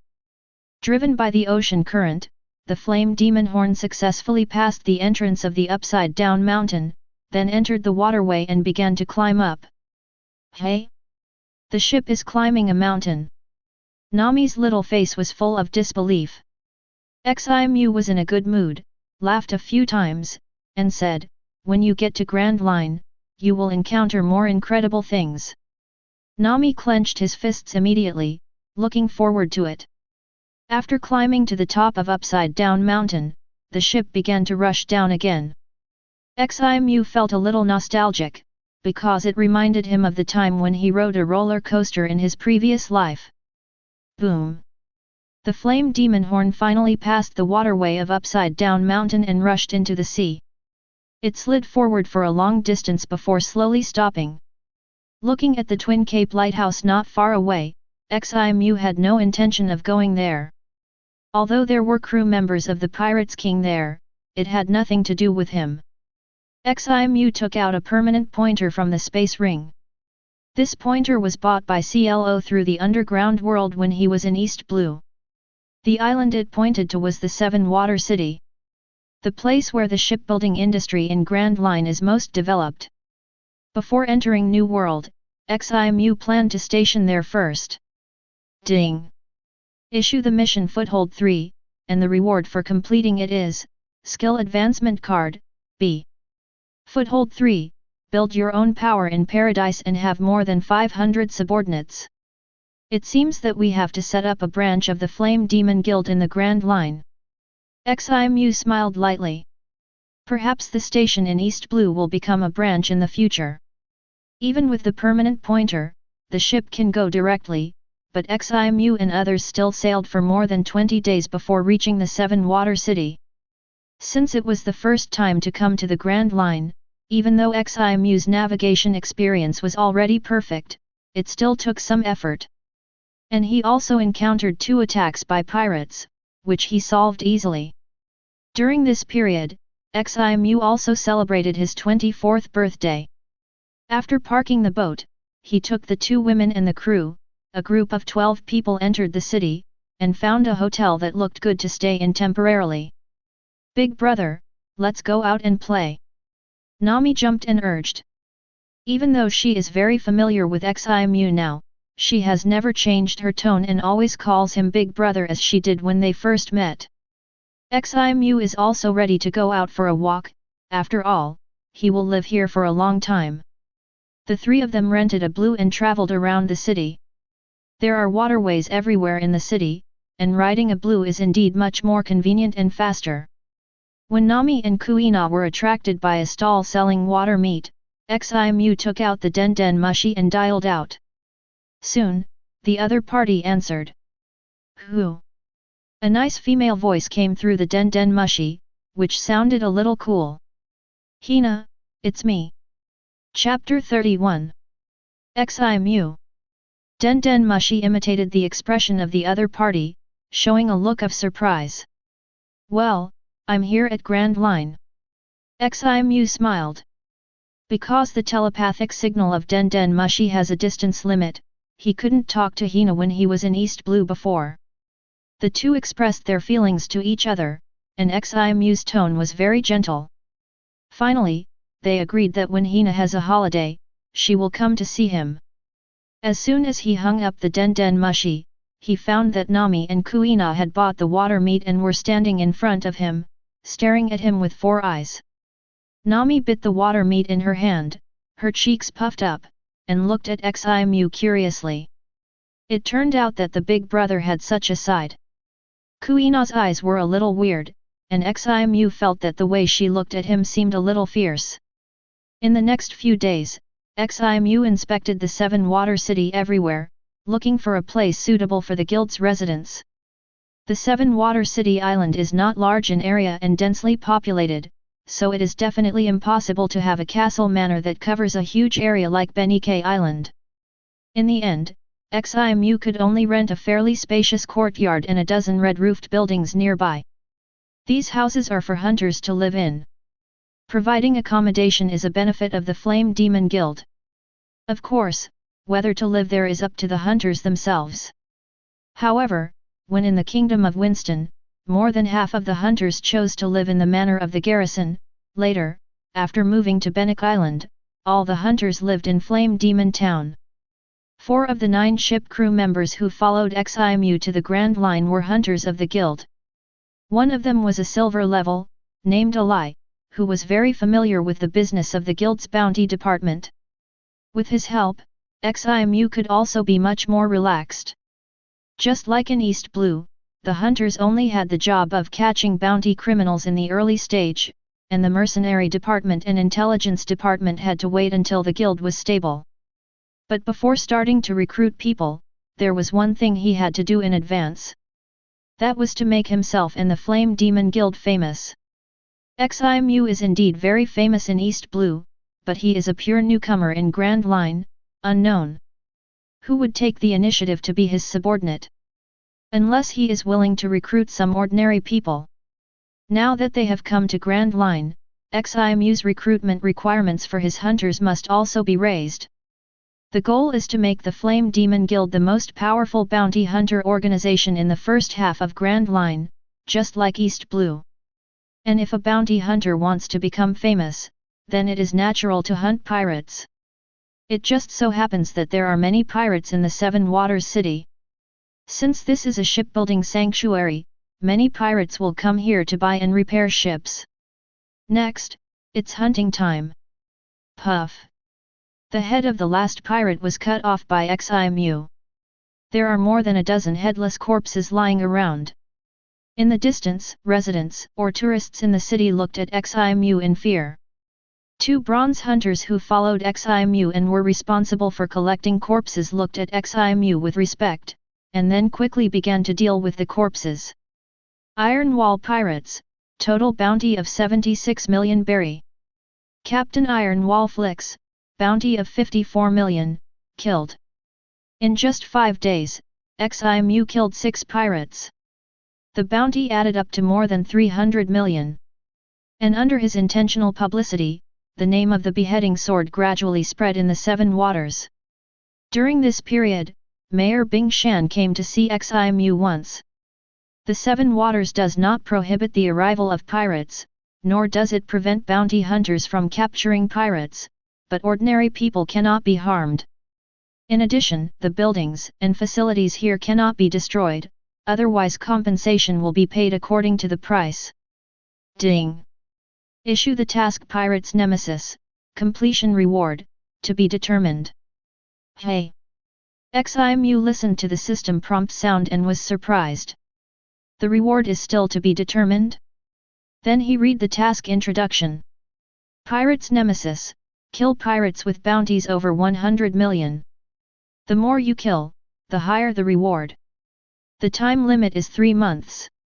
Kill pirates with bounties over 100 million. Ximu was stunned for a moment, then laughed. The system is really a worm in his stomach. He just wanted to kill a few pirates with bounties over 100 million. After all, this is the Grand Line, not East Blue, where you can become famous by killing a few pirates with tens of millions of berries. Pirates with bounties of tens of millions are common here. So if you want to make a name for yourself, it's best to kill big pirates with bounties over 100 million. However, now there is another Pirate's Nemesis task. Ximu's original plan has to change. He originally wanted to wait in the Seven Waters City. After all, there are pirates coming here every day. In just these few days, Ximu has killed 2 with bounties over 50 million berries. If you can't wait, you can go out to sea to find it. Anyway, there is no rush. But now the task of Pirate's Nemesis has a deadline, so you can't just wait any longer. After a long time, Ximu thought of a way. If it goes well, you can complete both tasks at once. After returning to the base, he first wrote a letter of challenge, and then asked Eli to take a photo of him. After that, he found 2 newspapers in the Seven Waters City and bought the cover headlines of their next issue of newspapers. Ximu felt that his letter of challenge should be able to attract some pirates with bounties over 100 million. It's a pity that there is no newspaper of the World Economic News here, otherwise the effect would definitely be better. However, what he didn't expect was that although these two newspapers were not famous, the effect of the letter of challenge was better than he expected. A few days later, in the first half of the Grand Line, many islands appeared a strange scene. Many convenience stores and bookstores have posted a newspaper at the door, attracting passers-by to watch. The cover of the newspaper showed a handsome man holding a knife and pointing it at a distance, his face full of contempt. The person in the photo was Ximu. The key was the letter of challenge under the cover. The content was as follows. Ximu, the president of the Flame Demon Guild, sincerely invites all the great pirates of paradise to fight. I am a bounty hunter who just came from East Blue. Because no one in the East Blue pirates can match me, I came to Grand Line. I heard that the pirates here are very strong, but I don't believe it. Pirates of Paradise, do you dare to accept my letter of challenge and come to fight? It's a matter of both superiority and death. Those who dare not come are cowards. This president is waiting for you in the Seven Waters City. In addition, pirates with bounties less than 100 million berries, don't come to die. I'm very busy and don't have time to play with the trash. After everyone read it, the word arrogant immediately came to their mind. But because of this, many customers were attracted to buy this newspaper, and it was sold out directly.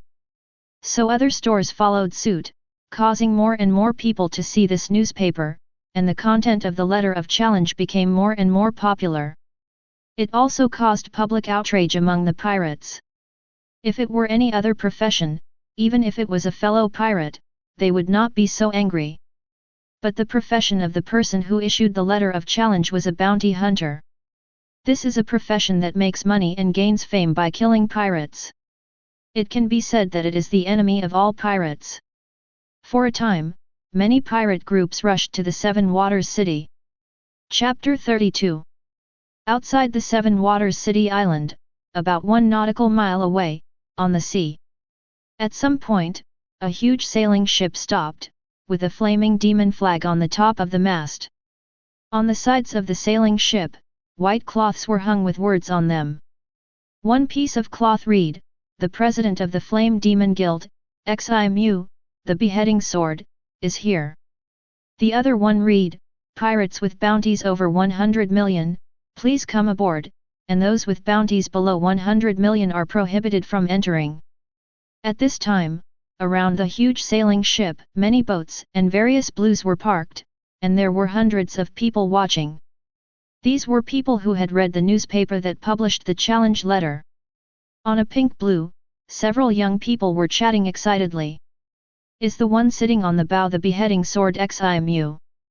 "That's him. It's said that he has slaughtered several powerful pirates since he came to the Seven Waters. This guy is really brave. He dared to issue such a challenge. What's the use of being brave?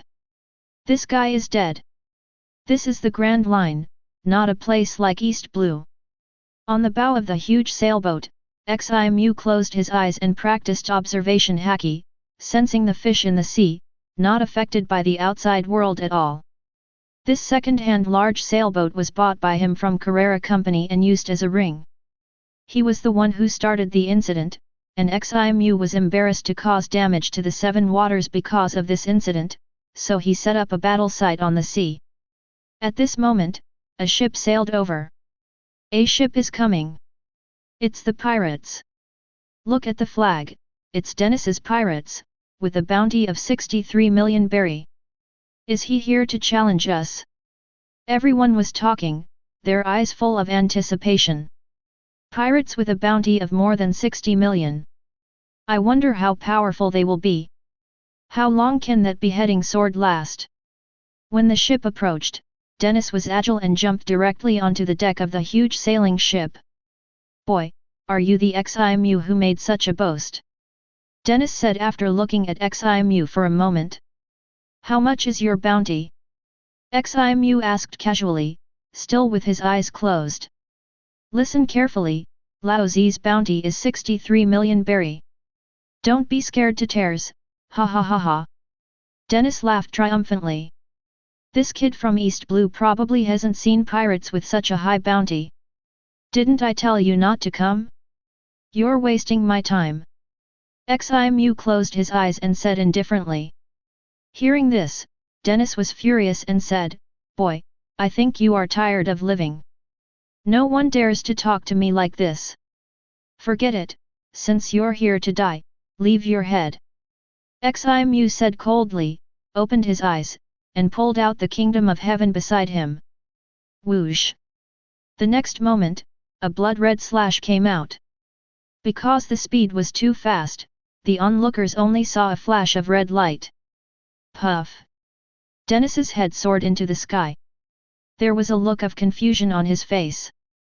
In the cabin, Eli, who had been waiting for a long time, walked to the deck. First, the headless body was thrown into the sea, and then Dennis's head was embalmed, and then put into a black bag and hung on the outside of the ship. A lot of hooks had been nailed on the side of the ship.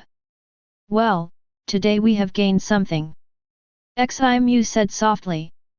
The reason why Dennis didn't react at all was that he was killed by him.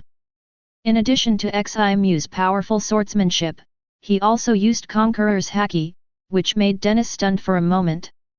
It's a pity that his Conqueror's is only at the entry level. If it is perfect, a strength like Dennis can be solved with just a glance. At this time, the people watching around and the people of Dennis's pirates were all dumbfounded and talked excitedly. Did Ximu use his sword just now? Why didn't I see it? So this is the beheading sword, so powerful. Dennis's head was chopped off just like that. This is a pirates with a bounty of more than 60 million. Impossible. How could the captain be killed in seconds? The captain is dead. I must be dreaming. Yes, it turns out this is a dream. Many people looked at Ximu with awe. There was no more joking at the beginning. This beheading sword Ximu is really strong. No wonder he dared to say such big words. I am even more looking forward to it, wondering what kind of strong man will come later. The pirates did not let everyone wait too long, and soon, 3 more pirate ships came. The 3 captains had bounties of 30 million, 35 million, and 70 million respectively. And the pirate's captain with a bounty of 70 million, when he learned that Ximu had killed Dennis in seconds, was not afraid, but challenged Ximu stubbornly. He didn't believe that such a young kid would have such strong strength. The result is naturally needless to say, just like Dennis, his head was cut off. Eli put it in a black bag again, and then hung it on the side of the ship, and the second hook was also used. Everyone looked at the 2 bulging black bags and swallowed their saliva. The 2 remaining pirates' captains were sweating. Fortunately, they didn't go up just now, otherwise their heads would probably be hung on the side of the ship now.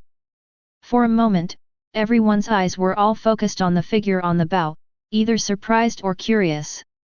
Several more pirates arrived later, but the bounty was not high. And seeing that the big brother of 60 million or 70 million died so tragically, how could they dare to challenge Ximu? As time passed, it was already past lunchtime, but no one chose to leave. Instead, more and more people came from the 7 Water City to watch. But within a few dozen meters of the huge sailboat under Ximu, no one dared to approach. Until 2 o'clock in the afternoon, no pirates with bounties over 100 million arrived, but many pirate groups that Ximu considered to be trash came. Unconsciously, even everyone was influenced by Ximu, thinking that pirate groups with bounties less than 100 million berry had no need to challenge Ximu, and would definitely die. At this time, the first pirate with a bounty over 100 million finally arrived, and everyone was immediately excited. The captain of the Giant Hammer Pirates, Giant Hammer Paul, has a bounty of 150 million berry. Looking at the sturdy man standing in front of him holding a huge hammer, Ximu was also happy, and finally a pirate with a bounty over 100 million appeared. Boy, Lao Zi is here to fight you, and let you know that Grand Line is still the world of us pirates. Now is the era of big pirates. Paul shouted in a muffled voice. Oh! Captain Paul, so cool! Captain, smash that kid's head with a giant hammer! The minions of the giant hammer pirates suddenly howled. Whoosh! Ximu, holding the kingdom of heaven, jumped down from the bow and came to the deck. The two men were fierce and stared at each other. The next moment, dang! The huge hammer collided with the blade, sparks flew. Boy, you have some strength. Paul grinned, his face full of flesh was enough to scare the timid people to tears. You are quite strong. Ximu also gritted his teeth and said, looking like he had used a lot of strength. Of course, it was fake. This was part of his plan this time. If he easily killed all the pirates with a bounty of over 100 million, what would happen if the other pirates were scared away and dared not come? Wouldn't he have worked in vain? Chapter 33. Clang clang clang. The attacks of the two men kept colliding. The sound of metal clashing was dense and filled everyone's ears.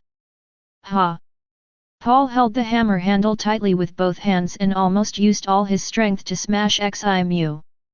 However, although Ximu seemed to be struggling more and even his face turned red, he still resisted. Boy, you really have some strength, no wonder you dare to talk big. Paul said in a muffled voice. This kid can actually take his giant hammer, although it looks very strenuous. Buzz. At this time, armament Haki surged out of Paul's arm, and the huge iron hammer, which was originally grey and black, became dark and shiny. Come on, boy, let's see how you take it this time. Paul roared, and said that the giant hammer in his hand blasted towards Ximu. Hey! This blow was accompanied by a huge sound of wind.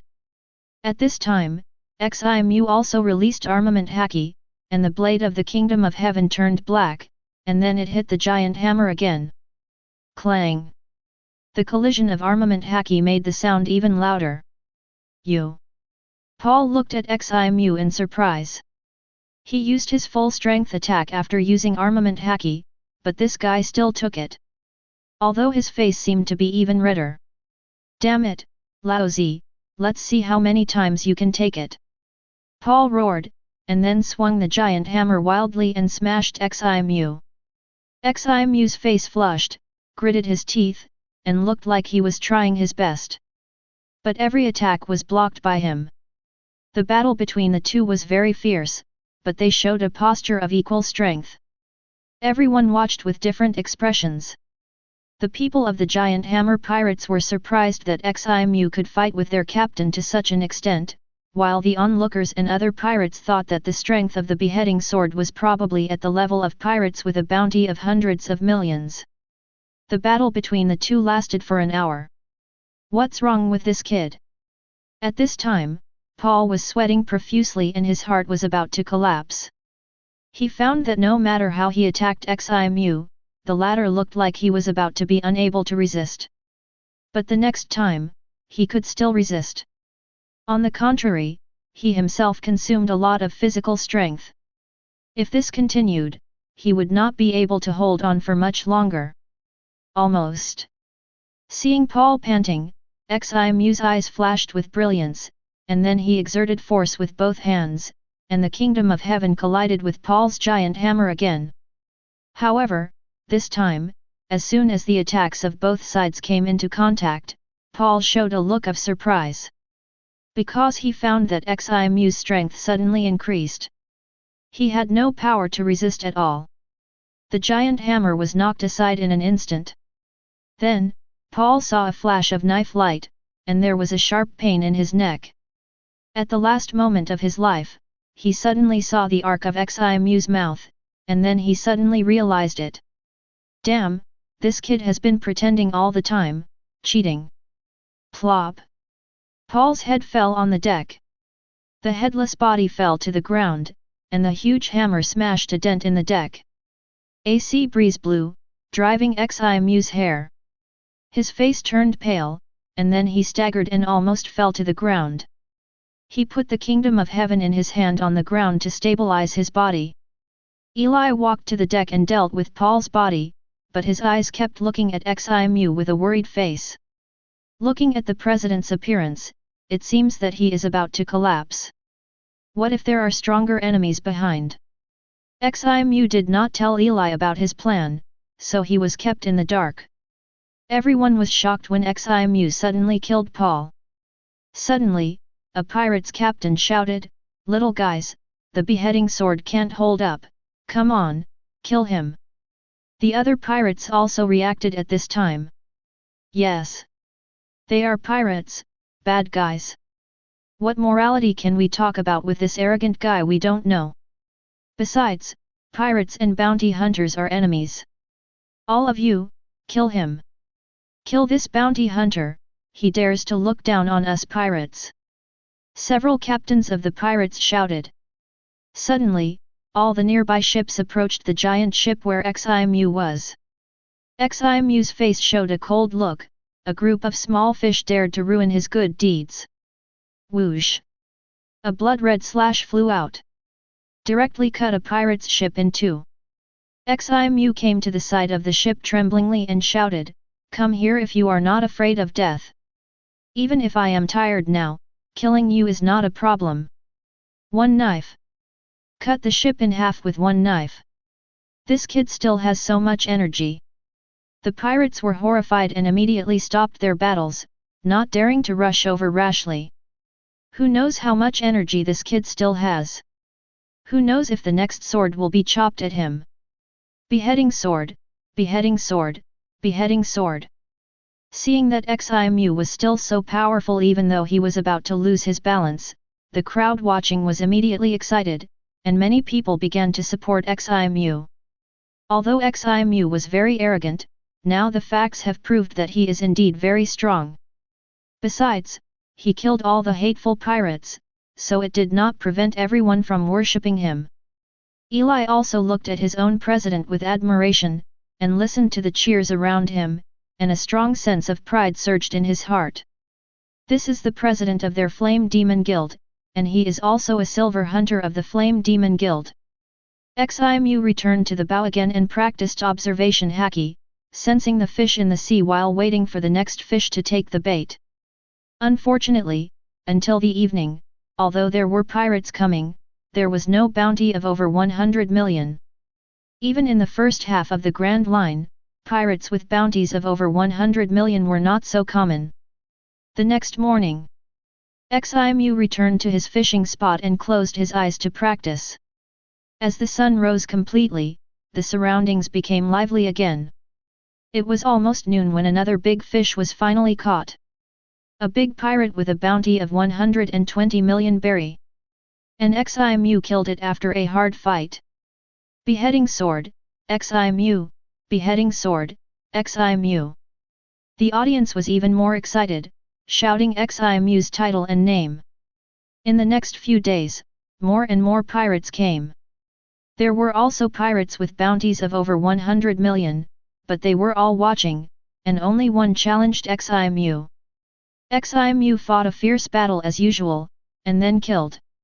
It was also the third pirate with a bounty of over 100 million that he killed after setting up the ring.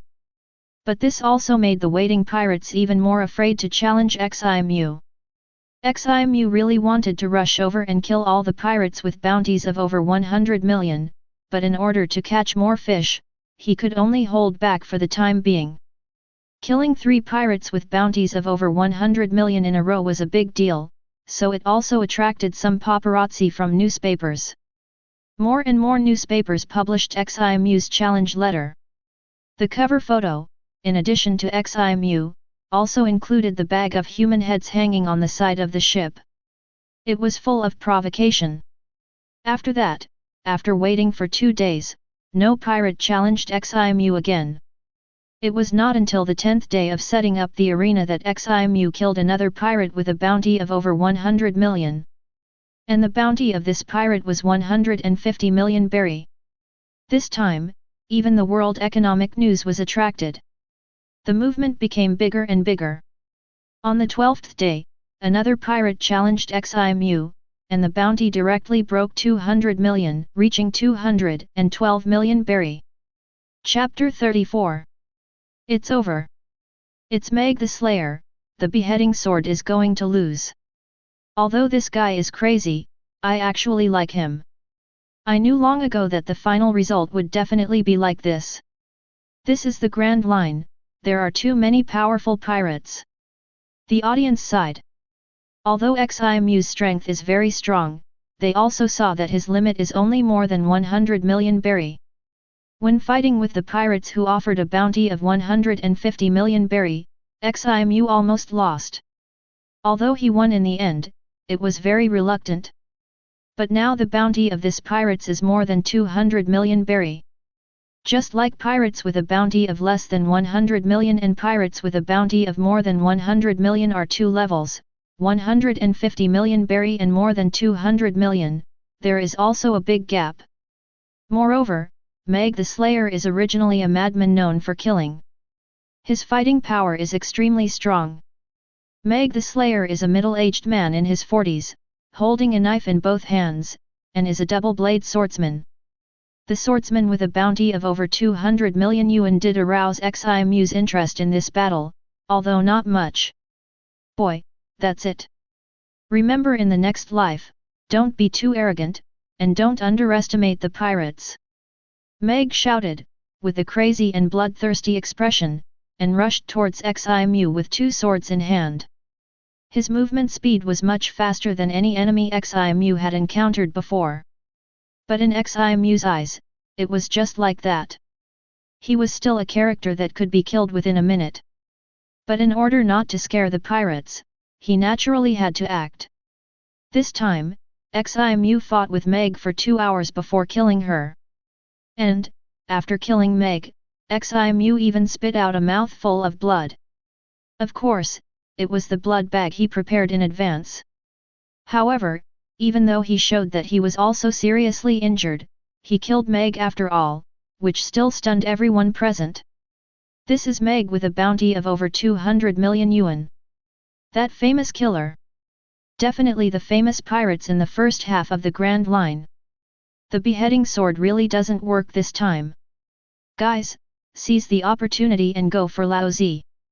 At this time, another pirate's eyes lit up and wanted to take the opportunity to kill Ximu.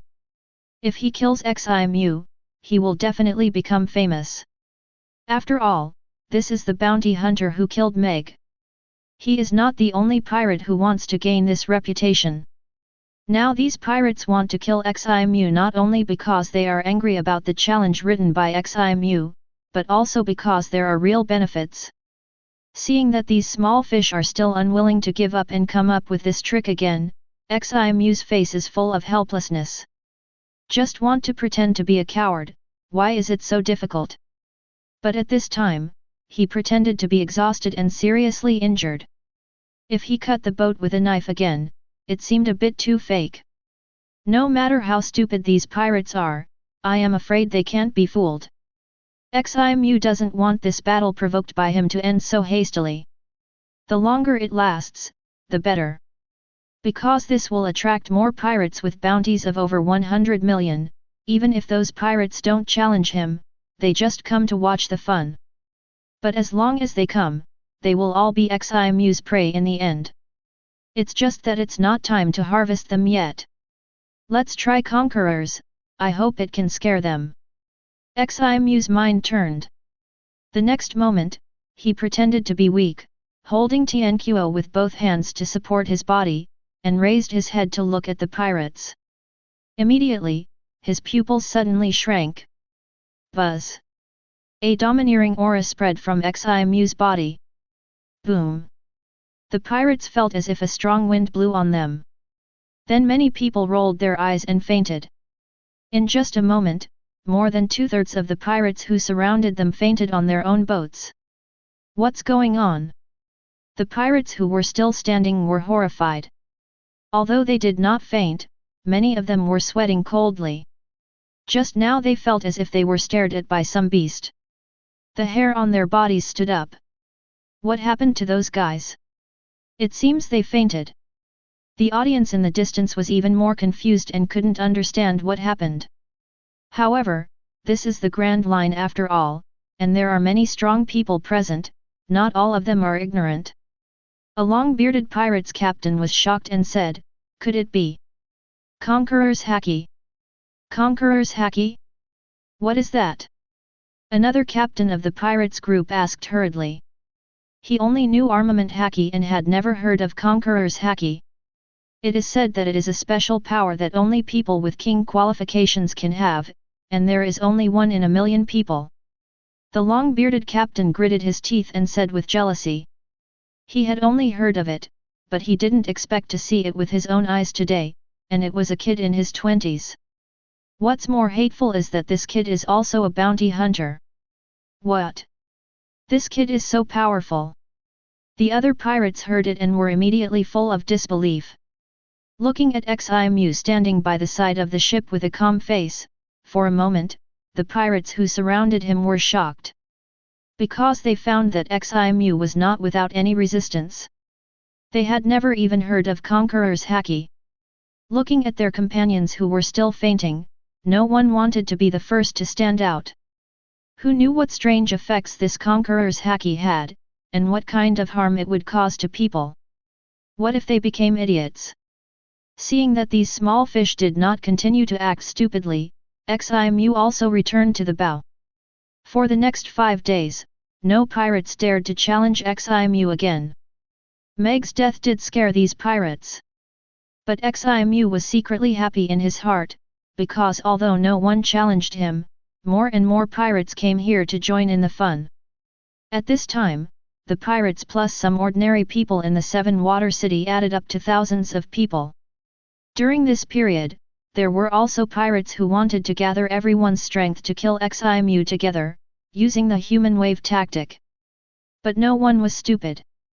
With Ximu's strength, the pirates who went there first would definitely die without a single one left, so no one was willing to rush in first. Even the captain of the pirates who proposed this suggestion was unwilling and could only run away in disgrace. After all, these pirates are not like the Whitebeard fleet, who are as good as a family. On the contrary, many of them are enemies of each other. How could they unite to deal with Ximu at this time? They did not fight on the spot, which was considered to be quite restrained. Chapter 35. Ximu's killing of Meg made the front page of all the newspapers in the Grand Line. This included the World Economic newspaper. This was also the second time that Ximu appeared on the cover of the World Economic newspaper. The last time was when he won the swordsman competition in East Blue and killed Leonard. However, unlike the first time when it was only published in East Blue, this time the newspaper was not only published in Paradise, but also available in New World. Although the killing of a pirate with a bounty of more than 200 million berry was not a big news in New World, Ximu had killed the big pirates of Paradise in succession, which was big news. Especially for some forces that paid attention to Paradise. For a while, Ximu, a bounty hunter who was still in the first half of the Grand Line, made many big pirates in New World remember his name. At the same time, these people also despised the pirates in Paradise, who actually let a bounty hunter be so arrogant. Beside the huge sailboat with the flag of the Flame Demon Guild, fish floated up from time to time with their bellies turned upside down. It was Ximu who was practicing Conqueror's Haki with the fish in the sea. Today was the 20th day since he set up the arena, and still no pirates challenged him. Ximu was not anxious about this, as it was still early for the final settlement of the task of pirates' nemesis. Anyway, the fishing net had been spread out, and the longer it was left, the more he would harvest.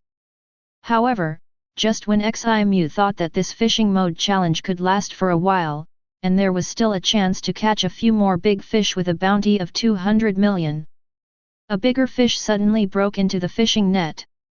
The big fish with a bounty of 200 million was not caught, but a bigger fish with a bounty of 400 million was caught directly. This also completely disrupted Ximu's rhythm. The visitor was the captain of the Black Crow Pirates, Black Crow Omido, with a bounty of 429 million berry. The activities of this pirates group have always been in New World. This time, they happened to come to the park for something and saw Ximu's challenge letter in the newspaper, so they came here. It's over, it's really over this time. Dead. Pirates with a bounty of more than 400 million. The crowd was shocked and sighed. Many people didn't want to see Ximu die in the hands of the pirates. The pirates were gloating. Although they couldn't kill Ximu personally, it was enough to see Ximu die miserably. Boy, the letter of challenge you left on the newspaper was very arrogant. Now Lao Zi is here, what are you going to do? Omido looked at Ximu with a playful face, and the picture of Ximu kneeling down and begging for mercy appeared in his mind. Ah! Ximu sighed softly, it seems that he can't pretend anymore. At this moment, it's time to harvest. The pirates with a bounty of more than 400 million, once he kills it, basically no pirates in the park dare to challenge him. For a while, Ximu looked at Black Crow Omido with disgust. Even if this guy has a bounty of 400 million, it still counts as a quota when the system settles the accounts in the end. Now he just wanted to hunt more pirates with a bounty of 100 million. Whoosh! Ximu jumped onto the deck, and immediately, his arm turned into a blazing flame. Since he was not pretending, there was no need to hide the ability of the Mera-Mera fruit. What? Logia ability user. Omido's expression suddenly changed. Hey! 3 fire dragons suddenly sprang out of the flames transformed by Ximu's arm. Fire Dragon Roar 3-headed dragon. 3 huge fire dragons opened their dragon mouths and bit Omido fiercely. Seeing this, Omido's body suddenly changed. His body size suddenly increased, his body was covered with black feathers, his hands turned into sharp bird claws, and a pair of wings sprang out from behind. He was the ability user of the Zoan bird fruit crow form. With the flapping of his wings, his body had already flown into the sky. Boy, Lao Zi underestimated you. You are actually a Logia user. Omido shouted coldly, looking as if he was facing a formidable enemy, no longer in the playful mood. Then he flapped his wings fiercely, and his body turned into a shadow and flew towards Ximu. Whoosh! The sharp bird claws transformed by his hands were hardened by armament Haki, and stabbed towards Ximu's chest fiercely. Each nail was like an iron spike. Ximu's expression was still calm, and his body shook, and he disappeared from the spot, easily avoiding the attack. The 3 fire dragons connected to his shoulders also broke away from him and rushed towards Omido. Omido hurriedly attacked back, hitting the fire dragons with his claws, and scattered all 3 fire dragons. At this moment, Ximu suddenly appeared behind him. One arm turned into flames, and then he punched out. Fire Fist! Instantly, a huge spiral flame column shot out. Damn it! Omido knew observation Haki and predicted Ximu's attack in advance. Seeing this, he flapped his right wing vigorously and dodged to the side. Boom! The flame column rushed past him. Shave! Ximu's observation Haki also predicted Omido's evasive action. So he stepped on his feet and chased after him again. Buzz! Armament Haki wrapped around his arm and punched out. Omido also hit with the bird claws hardened by armament Haki. Bang! Fists and claws collided. A huge sound spread out. A gust of wind. Then the two attacked each other, making a huge sound. Their figures were so fast that they left after images. They were here for a while, and appeared in another place for a while. Both sides would have observation Haki, and they could predict each other's movements in advance. In this case, if you want to win, it depends on who reacts faster and who is faster. Obviously, Ximu is faster. Not only because he has the perfect silent step and shave, but also because his physical fitness is much higher than Omido. Not to mention the Mera-Mera fruit that has reached the perfect level. Whether it is physical fitness or the development of devil fruit, Ximu is much stronger. Not long after, Omido fell behind and took several punches from Ximu in a row. At this time, the people watching around, whether they were ordinary spectators or pirates, were all dumbfounded. What is going on? Isn't that the pirates with a bounty of more than 400 million? Why can't they seem to beat XIMU? It was so hard for XIMU to fight Meg, who was worth more than 200 million, before. The next moment, everyone's eyes suddenly widened, almost bulging out. Then, XIMU's right arm turned into flames. But this flame was a little different. It did not disperse, but remained condensed. It was called flame, but it was more like red-hot steel, which was attached with armament haki and turned dark purple.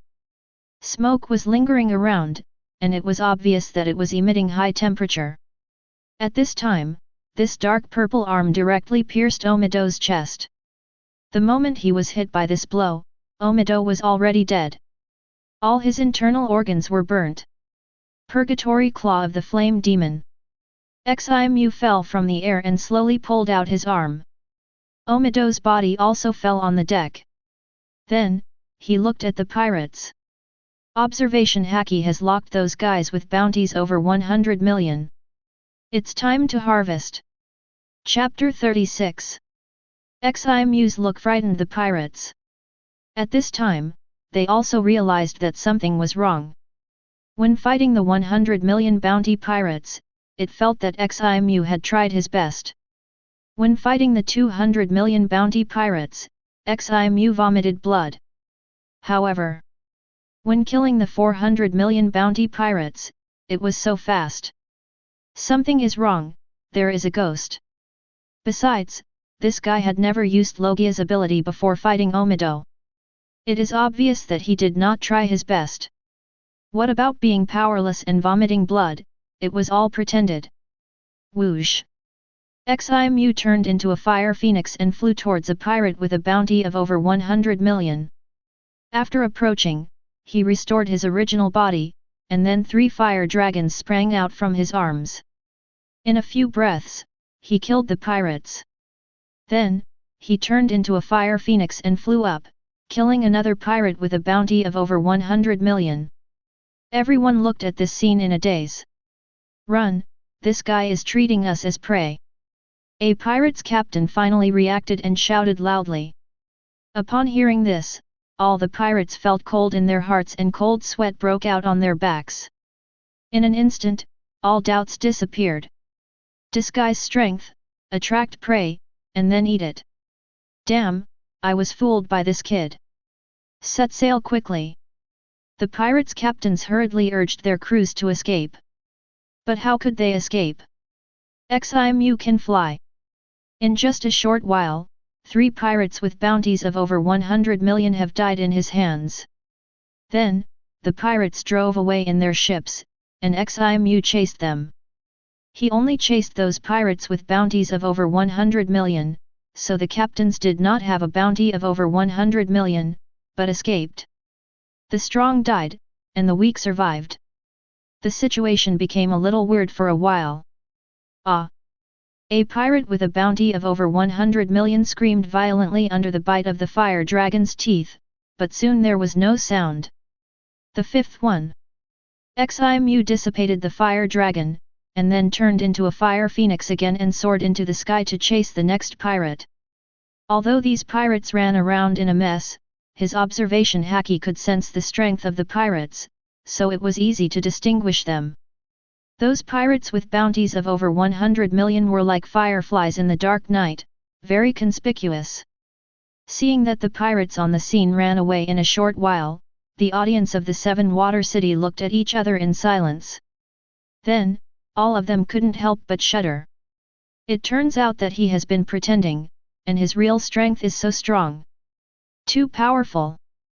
Fortunately, he is a bounty hunter, not a pirate. Beheading Sword XIMU. This name will definitely resound throughout the Grand Line in the future. No need for later, after this matter gets out, it will be hard not to be famous. Everyone looked very excited. Including the paparazzi from the newspapers, all of them took notes with pen and paper.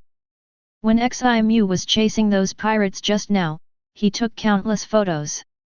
After a hunt, all the pirates with bounties over 100 million were killed by XIMU. There were 9 in total. Including the ones who challenged him and were killed before, the total number is 15. But Ximu is not satisfied with this number.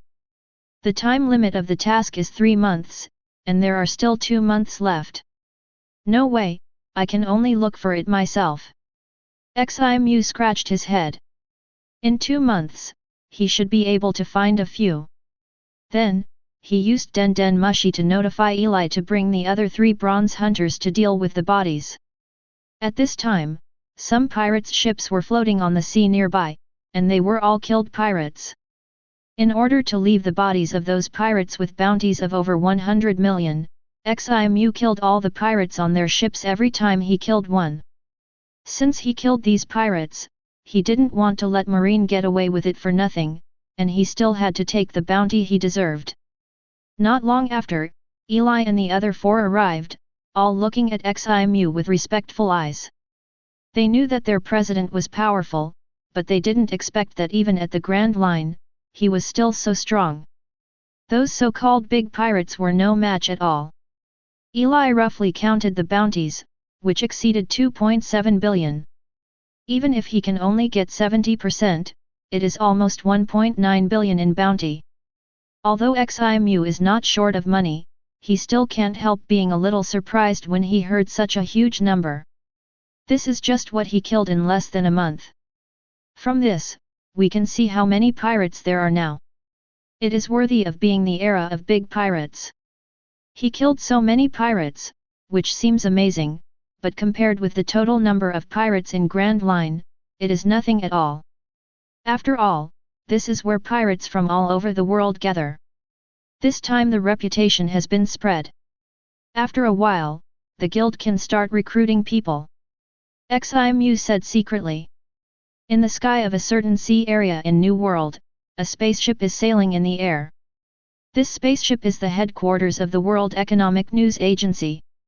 Having just received a message from his subordinates, Morgans picked up a photo of Ximu.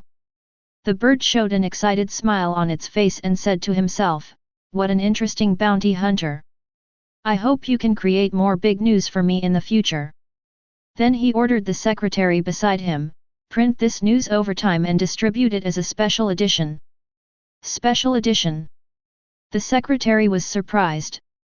You know, the special editions of their World Economic News are all free, delivered by the newsbird at a fixed point, and will be delivered as long as it sees someone.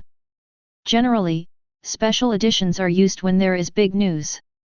Good. Morgans nodded. He is never stingy with big news. It didn't take long for the special edition of the World Economic News to be issued, falling from the sky in an overwhelming manner. Countless people saw this newspaper. The cover is naturally Ximu, a photo of him using Fire Dragon Roar 3-headed dragon, with 3 fire dragons transformed from his right arm surrounding Ximu. The title is Big Pirates Become Prey and Are Hunted. The report describes how Ximu used challenge letters to stimulate the pirates, lured them to come, and finally killed the pirates. Many people were very excited after reading it. After all, those who were killed were hateful pirates. And Ximu was worshipped by countless people. As the saying goes, once you become famous, you will be known by the world. That's probably it. After the World Economic News was published, Ximu ordered Eli to start recruiting people. He also published the news in the newspaper. After the news spread, hundreds of people came to apply for the Flame Demon Guild every day. As time went by, many people from the outer islands also came here specifically to join the Flame Demon Guild. Eli was worried about all this. Ximu himself took Kuina and Nami and went out on the Flame Demon Horn. The purpose was naturally to hunt those pirates with bounties of over 100 million. Chapter 37. After hunting for about a month, Ximu finally killed 3 pirates with bounties of over 100 million, which was incomparable to the previous time. Suddenly, the system sounded a prompt. Ding! Mission Footprint 3 completed, obtain Skill Advancement Card, B. It seems that Eli has recruited 500. Ximu smiled lightly, very satisfied with the workability of this silver hunter. Maybe he can bear a heavier burden in the future. Then, Ximu used this skill advancement card on the swimming skill. The swimming skill was upgraded to a B-level skill. At this moment, the system suddenly sounded a prompt again. Ding! Issued the mission Her Royal Highness's Knight, and the reward for completion, Full Sea Navigation Map, System Module. Her Royal Highness's Knight. 1 day later, Hina will be attacked by the AO pirates in the Sabayati archipelago and eventually choose to commit suicide. Save Hina and kill AO. What?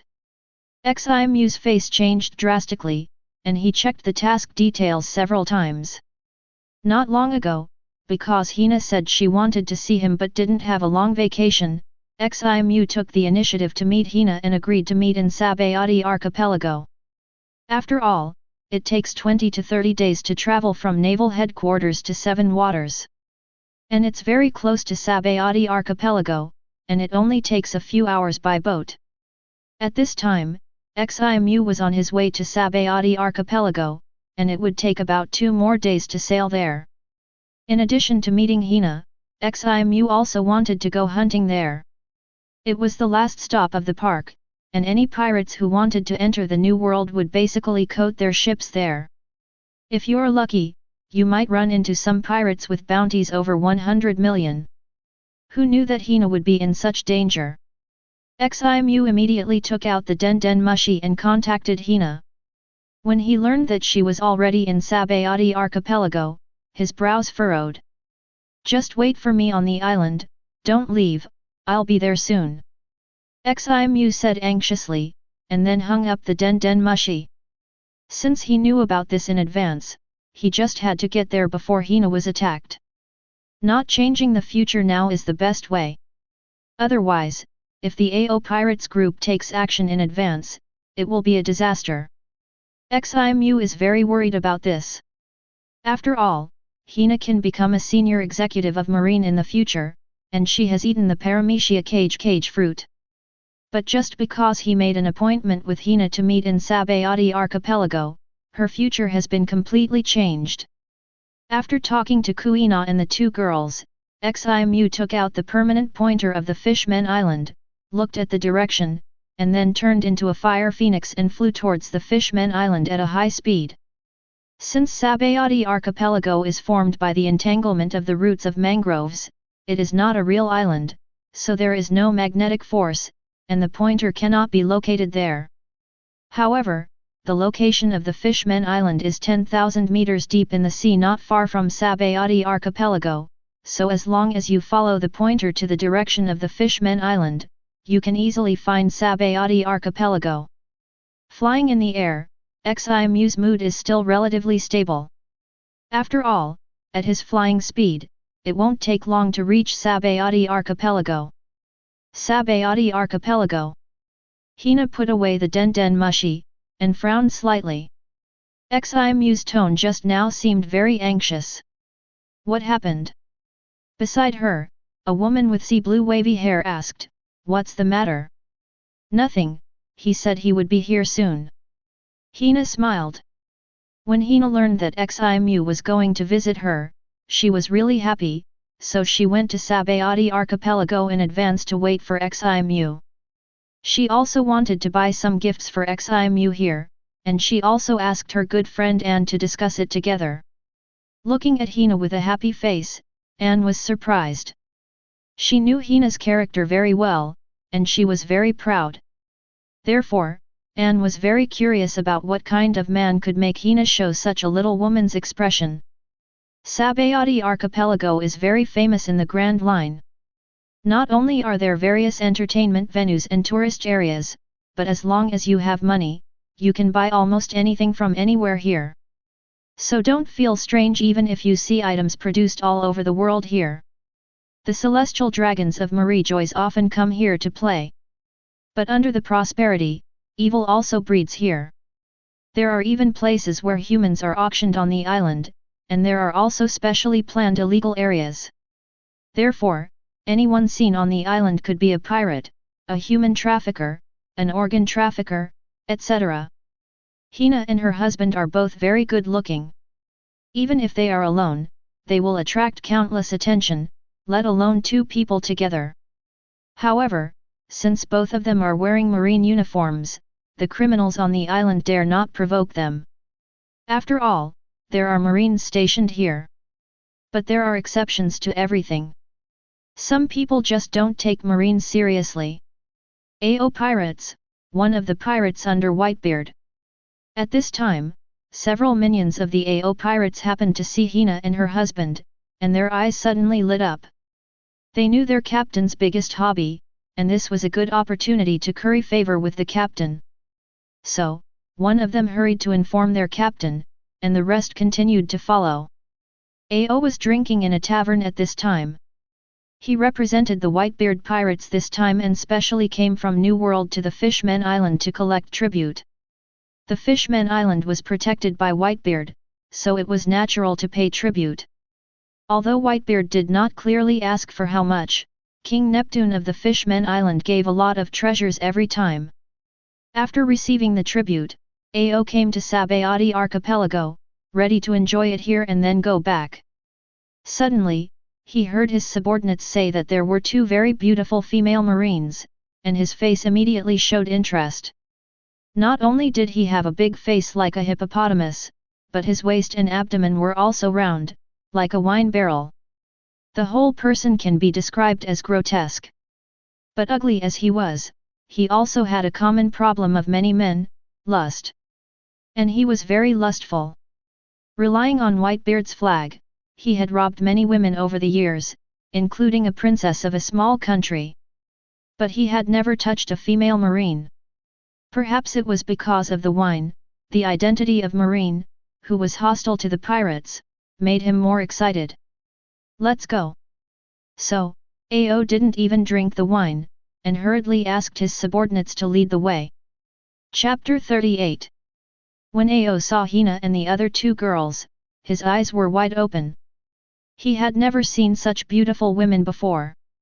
The women he had played with before were not comparable to the two in front of him. They were so different. He was so itchy that he wanted to take action immediately and kidnap the two women. But he was not an idiot. He knew that this was on the street, surrounded by people, and there was a marine base on the island, so he must not do it openly. So, AO asked his subordinates to keep an eye on the two women and wanted to do it in a place with few people. Unfortunately, he waited until dark and did not find an opportunity. The next day, Hina and Anne woke up early and went to a vacant lot outside the hotel for morning exercises. Because it was just dawn, there was no one outside. As Marines, they were used to doing morning exercises every day. Even when they were resting, they would exercise their bodies after getting up in the morning. The two were sparring with each other, but a group of pirates suddenly surrounded them and looked at them with ill intentions. These people were of course the AO pirates. At this moment, AO's eyes were full of excitement. For these two marine girls, AO got up early. Seeing this, Hina and Anne frowned. Two beauties, I am the captain of the AO pirates under the Whitebeard pirates. Are you interested in going to New World with me for a few days? AO smiled obscenely. Looking for death? Hina and the other two girls were immediately furious. Pirates dared to tease them two marines. These pirates must be beaten up and sent to prison to do hard labor. Catch them! AO was too lazy to talk nonsense and shouted loudly. The pirates under him rushed towards the two women. Just as Hina and the others were about to fight back against these pirates, a figure suddenly appeared in front of them. Immediately, the man cut several pirates in two with a knife. Ximu. Although it was just a back view, Hina recognized him at a glance and said with surprise. Long time no see, wait for me to deal with these bastards first. Ximu turned around and smiled. Yet. Hina stared at Ximu and nodded with joy. At this moment, the world in her eyes only had Ximu, so how could she take these pirates who made her feel disgusted seriously? Anne also looked at Ximu with some curiosity. Is this the man Hina likes? Yet, He has a good appearance. Ao, looking at Hina with stars in her eyes, was almost furious. Then his eyes moved fiercely to Ximu, the hateful pretty boy. All women are like this, they just like good-looking men. I don't know that only men like him, Ao, are real men. But he didn't think about it. He was also a member of the Appearance Association. If it weren't for Hina and Anne's beauty, how could he appear here? Kill this guy for Laozi! Ao suddenly roared. Hearing this, the pirates under him immediately changed their targets and rushed towards Ximu with weapons in hand. Buzz! The heavenly blade in Ximu's hand trembled, shaking off the few drops of blood stained on it from the murder just now. In fact, he didn't just arrive in time, how could it be such a coincidence, but he had arrived a long time ago. He just didn't show up. Since Hina is no longer in danger, he certainly wants to complete the task by the way. So he has been hiding in the dark, waiting for Ao to come to the door, and then deal with him. Ximu suddenly rushed into the pirates, his sword fell, and every time the sword flashed, at least one person died. His superb swordsmanship was like art, and it was a pleasure for the people watching. In less than half a minute, all the dozens of Ao pirates were killed by Ximu. Ian looked at this scene in surprise and nodded secretly. Yeah, the swordsmanship is also very powerful. No wonder Hina likes him so much, he is really excellent. At this time, Hina looked at Ximu intoxicatedly. It has been more than a year since they last met, but Ximu is still as handsome, powerful, and fascinating as before. Ao was completely dumbfounded. These are all the crew members of his Ao pirates.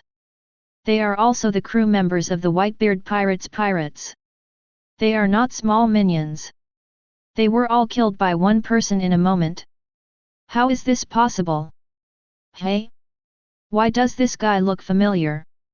Suddenly, Ao seemed to remember something, pointed at Ximu and said loudly, "You are the bounty hunter who was on the World Economic newspaper before." Ian looked at Ximu with some surprise. It turned out that he was a bounty hunter, and he seemed to be a very famous person who was on the newspaper. Seeing Ximu coming towards him, as if he wanted to kill him, Ao hurriedly said, "Wait, I am a member of the Whitebeard pirates, and I am the son that my father loves. If you dare to kill me, just wait for my father to come and seek revenge on you." Although he is a captain of the pirates under the Whitebeard pirates, his strength is relatively average, and he is wandering at the lower reaches of the entire pirates. With the skills that Ximu just showed, he knew that he was definitely not his opponent. Therefore, he wanted to use the name of Whitebeard to intimidate Ximu. After all, there are not many people in this sea who are not afraid of Whitebeard. However, Ximu's footsteps did not slow down, and he walked towards Ao with a firm step. Seeing Ximu's appearance of not being afraid of the Whitebeard pirates, Ao panicked. How could this amulet that had worked in every way suddenly stop working? With no other options, Ao could only fight. But the difference in strength between the two was huge, and soon, Ximu cut off his head. Ding! The mission Her Royal Highness's Knight has been completed, and the full sea navigation map, system module, has been obtained. The system prompt sounded. Ximu looked at Ao's body, thinking about how to deal with the Whitebeard pirates later. With Whitebeard's protective personality, if he killed his son, the two sides would definitely fight to the death. But even though he knew this would happen, Ximu still took action. Not only because he had to complete the system's mission, but also because he had seen from the mission introduction that Hina committed suicide in this crisis. With Hina's personality, she would never commit suicide unless she encountered a situation that she would rather die than face. So, if he can't even protect his own woman, what's the point of his life? He might as well die early. Ximu is a very cautious person. When he was in East Blue, he had to wait until he learned the two-color Haki before he came to the first half of the Grand Line. If it were someone else, with his strength, he would have gone to the New World long ago. But he was just cautious. He just didn't want to bow his head when facing an opponent he couldn't resist, but he didn't really want to be a turtle. If he hadn't arrived in time today, Hina would have been forced to death. Could he let the other party go? So, even if he was from the Whitebeard pirates, so what? Chapter 39. In the hotel, a guest saw the corpses scattered all over the ground through the window and screamed in fear. First, a group of AO pirates came to arrest Hina and Anne, and then Ximu killed them in return, causing quite a commotion and waking up the guests in the hotel. Ximu seemed not to hear it, and looked thoughtful. Seeing this, Anne suddenly asked, "Are you worried about the revenge of the Whitebeard pirates?" "Yes, Whitebeard will definitely avenge this guy, and I am not his opponent now." Ximu did not deny it and said frankly. "Otherwise, tell the public that I killed him." Listening to the commotion in the hotel, Hina also frowned slightly and said, "I usually don't leave Marineford. I think no matter how powerful Whitebeard is, he can't attack naval headquarters." Anne looked at Ximu at this time. She wanted to know what choice Ximu would make. Rationally speaking, pushing this matter to Marine is indeed the clearest choice. But Hina will definitely be in danger. She can't stay in the naval headquarters forever, right? Ian has a little understanding of the horror of Whitebeard. The marine training ship led by teacher Zephyr has been to New World many times, and she has followed almost every time. During this period, she also encountered pirates. Although Ian only fought with some minions, she saw the scene of teacher Zephyr fighting with those big pirates. In that chaotic sea area, the strength of pirates is extremely strong, and Marine is at a disadvantage. And Whitebeard is one of the big pirates standing at the top of that sea area. Hearing this, Ximu smiled lightly, and then refused without hesitation.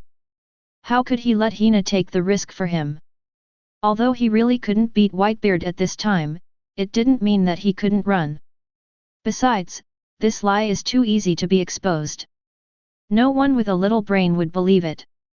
AO is a master anyway, so Hina can't deal with him at this time. From the beginning, Ximu didn't intend to hide this matter, and he couldn't hide it at all.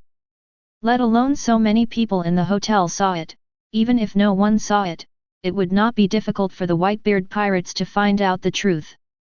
As far as Ximu knows, there is a Mrs. Charlie on the Fishman Island who has a 100% accuracy in divination.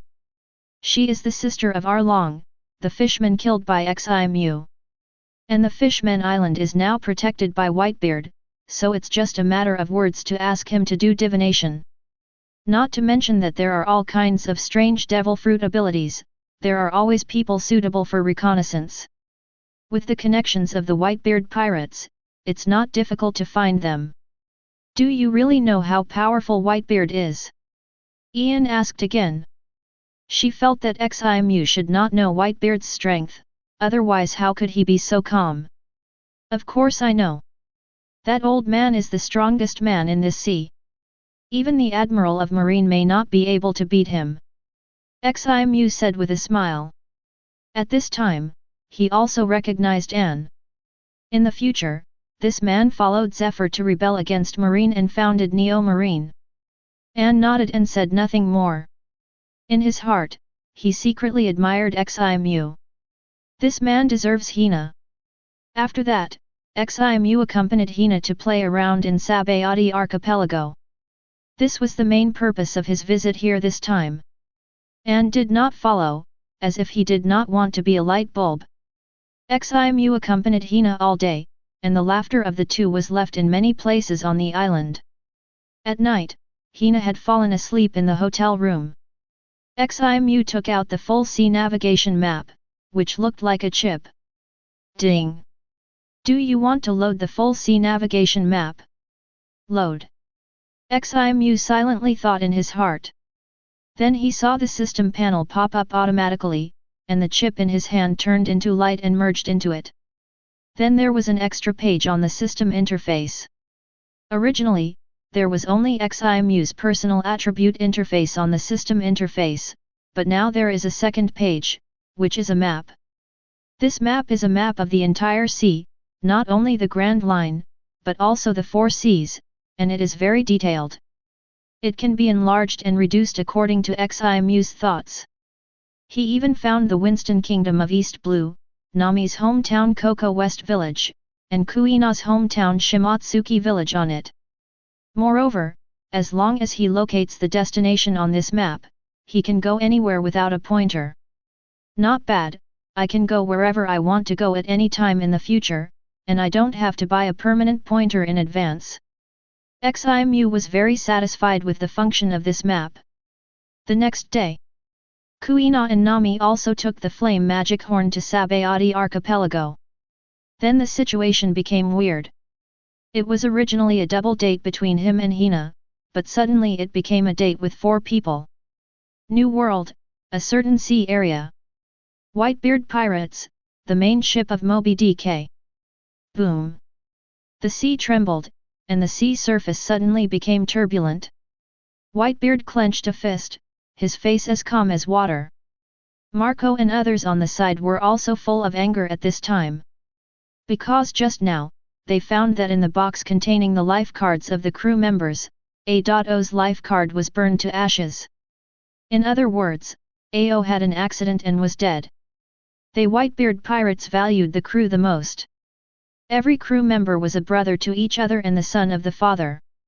Not only was the father angry, but they were all furious now. Let someone find out as soon as possible what happened and who killed A.O. Whitebeard said. Got it, father, I will send someone to the Fishman Island to investigate immediately. Marco said hurriedly. After spending 3 days with Hina in Sabayati archipelago, her vacation was over and she returned to naval headquarters. Ximu also started another purpose of coming here, hunting. So, the pirates on the island with bounties of over 100 million began to have bad luck. While Ximu was hunting pirates, the people sent by the Whitebeard pirates to investigate the cause of A.O's death also came to Sabayati archipelago from the Fishman Island. With only 4 days left before the mission of Pirates Nemesis, Ximu had killed 6 pirates with bounties of over 100 million in Sabayati archipelago. It's not that he didn't want to kill more, but there were no more. That's all here. But it was also a good harvest. He had only killed 3 in a month before. There were only 4 days left before the mission settlement date. Ximu planned to wait for the last time in Sabayati archipelago, and then return to the 7 Waters city. His luck was better. After waiting for 3 days, another pirate with a bounty of over 100 million actually came. Ximu would naturally not let it go and killed it again. After that, he just quietly waited for the task time to end. He was very excited, wondering what kind of reward he would get this time. Chapter 40. Whitebeard Pirates, the main ship of the Moby Dick. Dad, we have investigated clearly that the person who killed A.O is named Ximu, and he is a bounty hunter. Marco reported, not long ago, he hunted pirates in paradise, including Captain Omido of the Black Crow Pirates, whose bounty exceeded 400 million berries. Even the World Economic News reported this incident. Marco also read the special edition of the World Economic News at that time. Although he was surprised that a bounty hunter would have such strength, he did not take it seriously. Unexpectedly, the other party would provoke their Whitebeard pirates now. Dad, let me kill that bounty hunter. Captain Rikyo of the 7th Division said angrily. Dad, I'll go. Captain Koliel of the 10th Division also said. Then other captains also asked for orders, wanting to avenge A.O. At this time, Captain Sachi of the 4th Division suddenly said, since that guy killed the pirates with a bounty of 400 million, it means that he is quite strong. Dad, for safety's sake, let me go. Although his bounty is only over 600 million berry, his combat power ranks 4th among the captains of the Whitebeard pirates. Even Captain Namor of the 8th Division with a bounty of 800 million berry is not his opponent. Only Marco, Jaws, and Vista are stronger than him. Whitebeard agreed and said, remember to bring back the boy's head to commemorate Ao. Got it, Dad. Sachi nodded. Ding. Mission Pirates Nemesis has been completed. A total of 26 pirates with bounties over 100 million have been killed, and the Emperor Experience card, 7 days, has been obtained. Hey? 26? How come I counted it as 25? Ximu was a little surprised. Could it be that Ao? That's right, he is the captain of the Whitebeard pirates after all, so it's normal for him to have a bounty of 100 million. He didn't think much about it.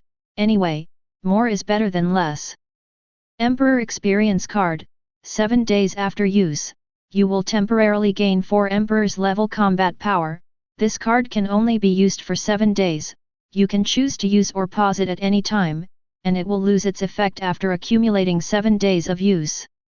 Hey! Ximu breathed a sigh of relief. With this card, the pressure from Whitebeard suddenly disappeared.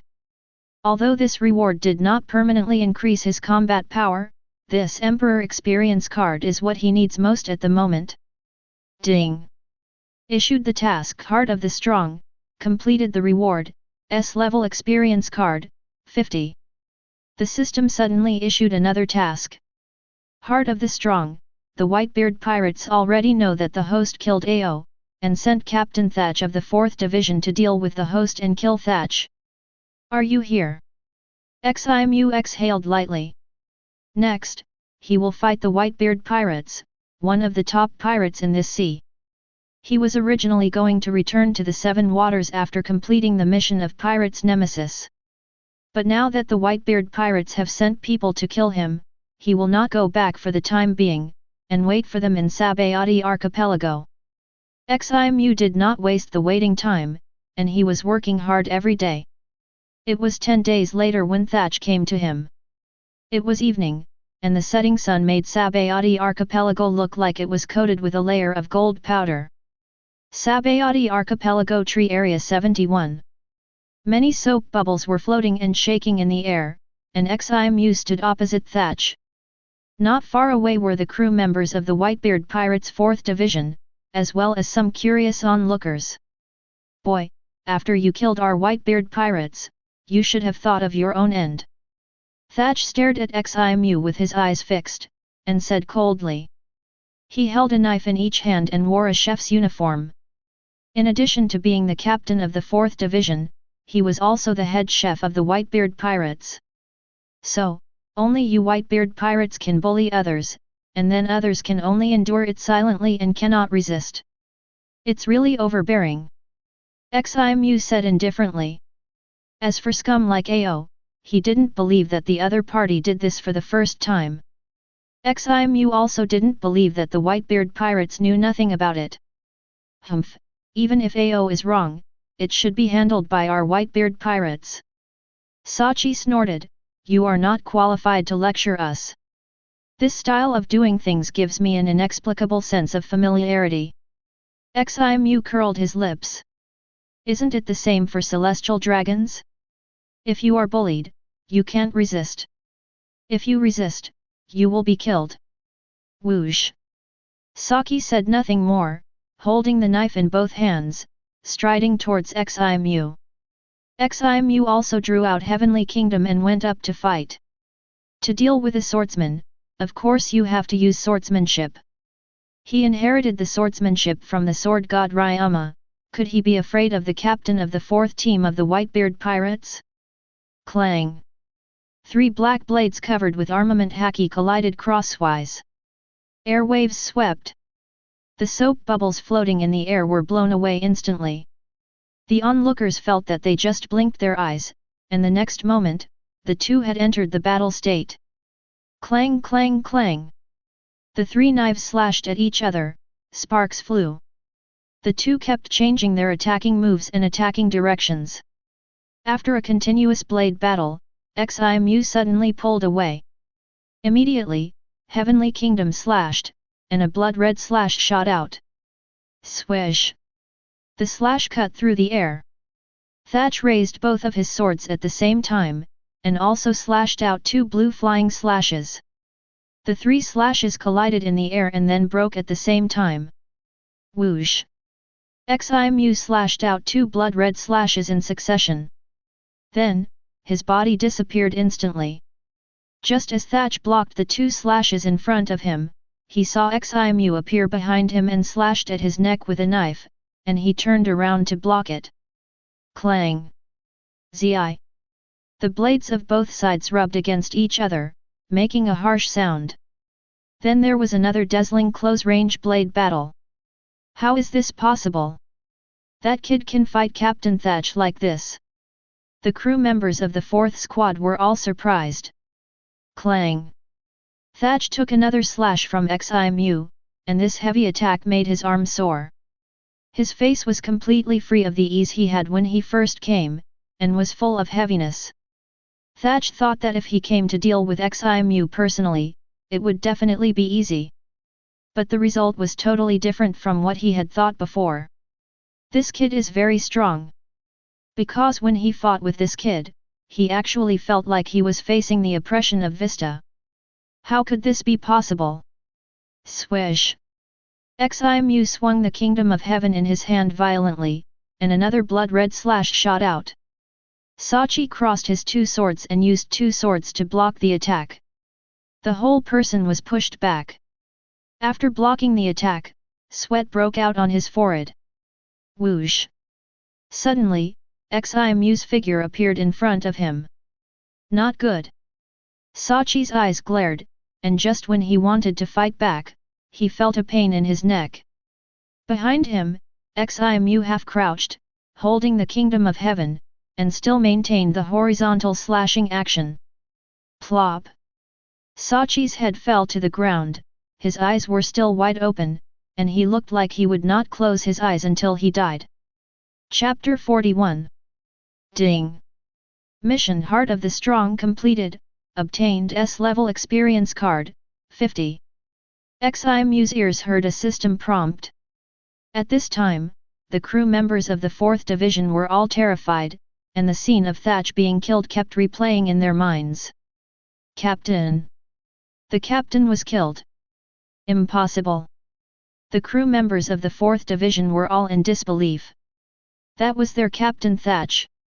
The captain of the 4th Division of the Whitebeard Pirates. How could he die at the hands of a bounty hunter? They were the ones who came to kill the bounty hunter, how could they be killed by the enemy instead? Then, when they saw Ximu walking towards them, their expressions turned into panic again. Ximu looked indifferent, and rushed towards these people with a knife, killing them wantonly. A-hole!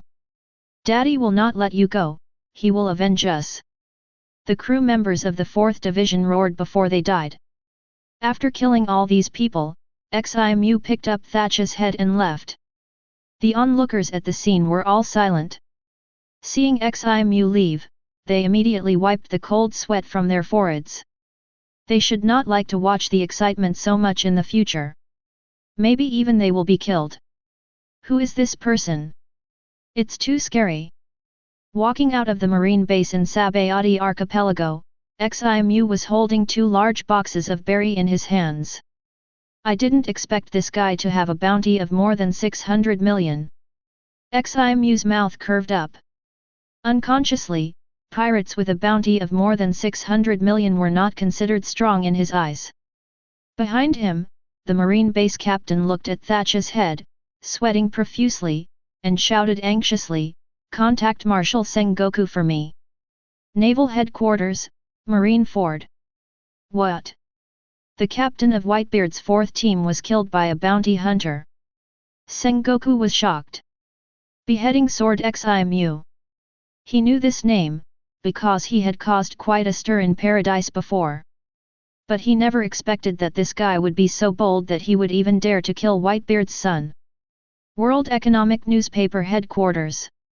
Morgans had just received the news from his subordinates, and his face suddenly showed an extremely excited expression, and he laughed a few times. That kid really didn't disappoint me.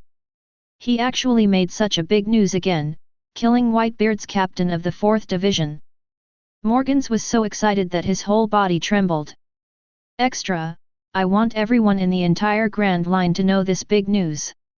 Ximu took out the S-level experience card, 50, which looked very similar to the skill advancement card, but the color was red. Ximu had already checked the system introduction of this card while waiting for Thatch to arrive.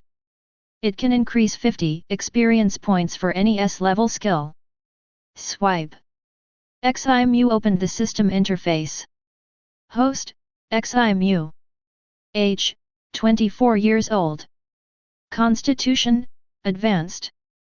Mera-Mera Fruit, S Perfect, 24/100, plus. Recruitment Haki, S Proficient, 40/100, plus. Observation Haki, S Proficient, 34/100, plus. Conqueror's Haki, S Beginner, 49/100, plus. Swimming, B Beginner, 1/100. Tasks to be completed, none. Items, Longboat, Space Ring, Flame Magic Horn, Pure Gold Ring, Heaven, Emperor Experience Card, S-Level Experience Card. He has 4 S-Level skills in total.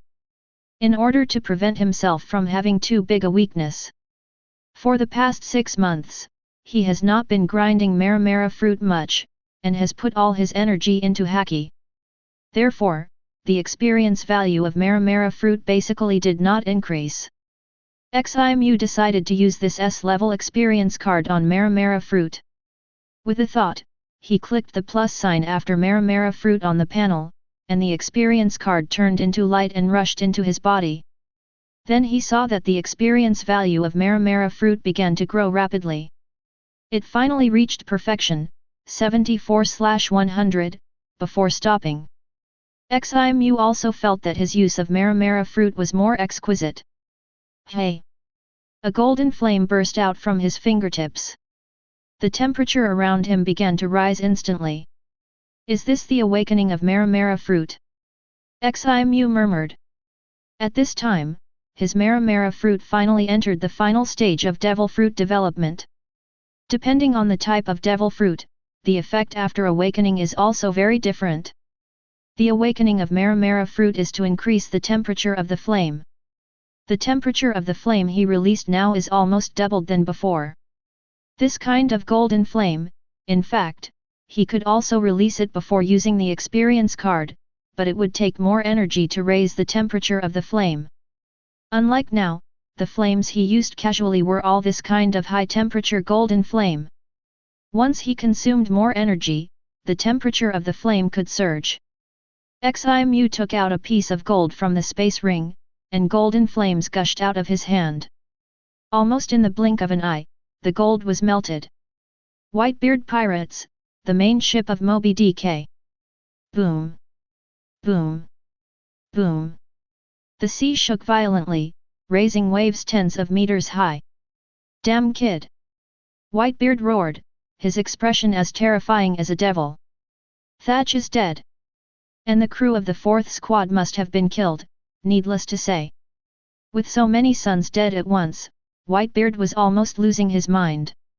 After a long time, when Whitebeard's emotions calmed down a little, Marco and others dared to approach. They were still shocked at this time. If they hadn't seen Thatch's life card burn, they would never have believed that Thatch was killed. Killed by the bounty hunter called Severing Sword. Dad, let's go together and avenge Thatch.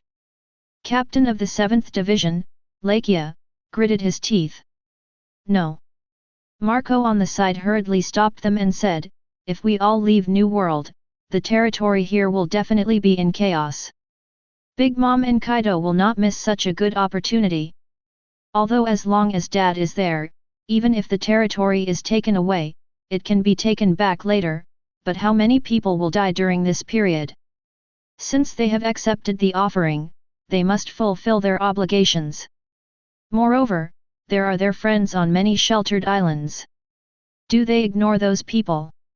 Not to mention the whole group leaving together, even if only Dad leaves alone, it will cause chaos in New World. Lakia clenched his fists. He didn't understand these principles, but he was overwhelmed by anger. Dad, I'll go this time, and I'll definitely bring back that kid's head. Jaws, the captain of the third squad, suddenly said in a muffled voice, besides, he's just a bounty hunter, not worthy of Dad's personal action. If their dad had to take action just to kill a bounty hunter in his 20s, then their sons would really lose face. In the end, Whitebeard agreed to let Jaws go. He also understood that he couldn't leave New World casually. Besides, Jaws' strength also made him feel at ease. Everyone agreed, and even felt that it was a sledgehammer to kill a chicken. This is the person in their group who is second only to Dad and Marco in strength. The bounty is 1.27 billion berry. Chapter 42. Newspapers covered the sky and kept falling from the sky. On this day, most people in the Grand Line saw this newspaper. They also learned that a captain of the great pirates Whitebeard was killed by a bounty hunter. And that bounty hunter was the head of the Flame Demon Guild, XIMU, who had hunted pirates before. Countless people were shocked. That was the captain of the Whitebeard pirates. For a time, not only XIMU's reputation soared, but even the name of the Flame Demon Guild resounded throughout the Grand Line. Wanguo-si, Cake Island. The son of that old guy Whitebeard was killed, and the murderer was a bounty hunter in paradise. Big Mom laughed, picked up the snack that was still jumping beside him, and threw it into his bloody mouth. Ah! I'm going to be eaten by my mother. Mom, am I delicious? As long as my mother can feel happy, my death is worth it. The snacks shouted with different expressions. Keep an eye on the Whitebeard pirates. If the old guy dares to leave New World, immediately go and seize their territory. Big Mom ordered. She also understood that as long as Whitebeard was still there, even if she seized the territory, she would have to give it back in the end.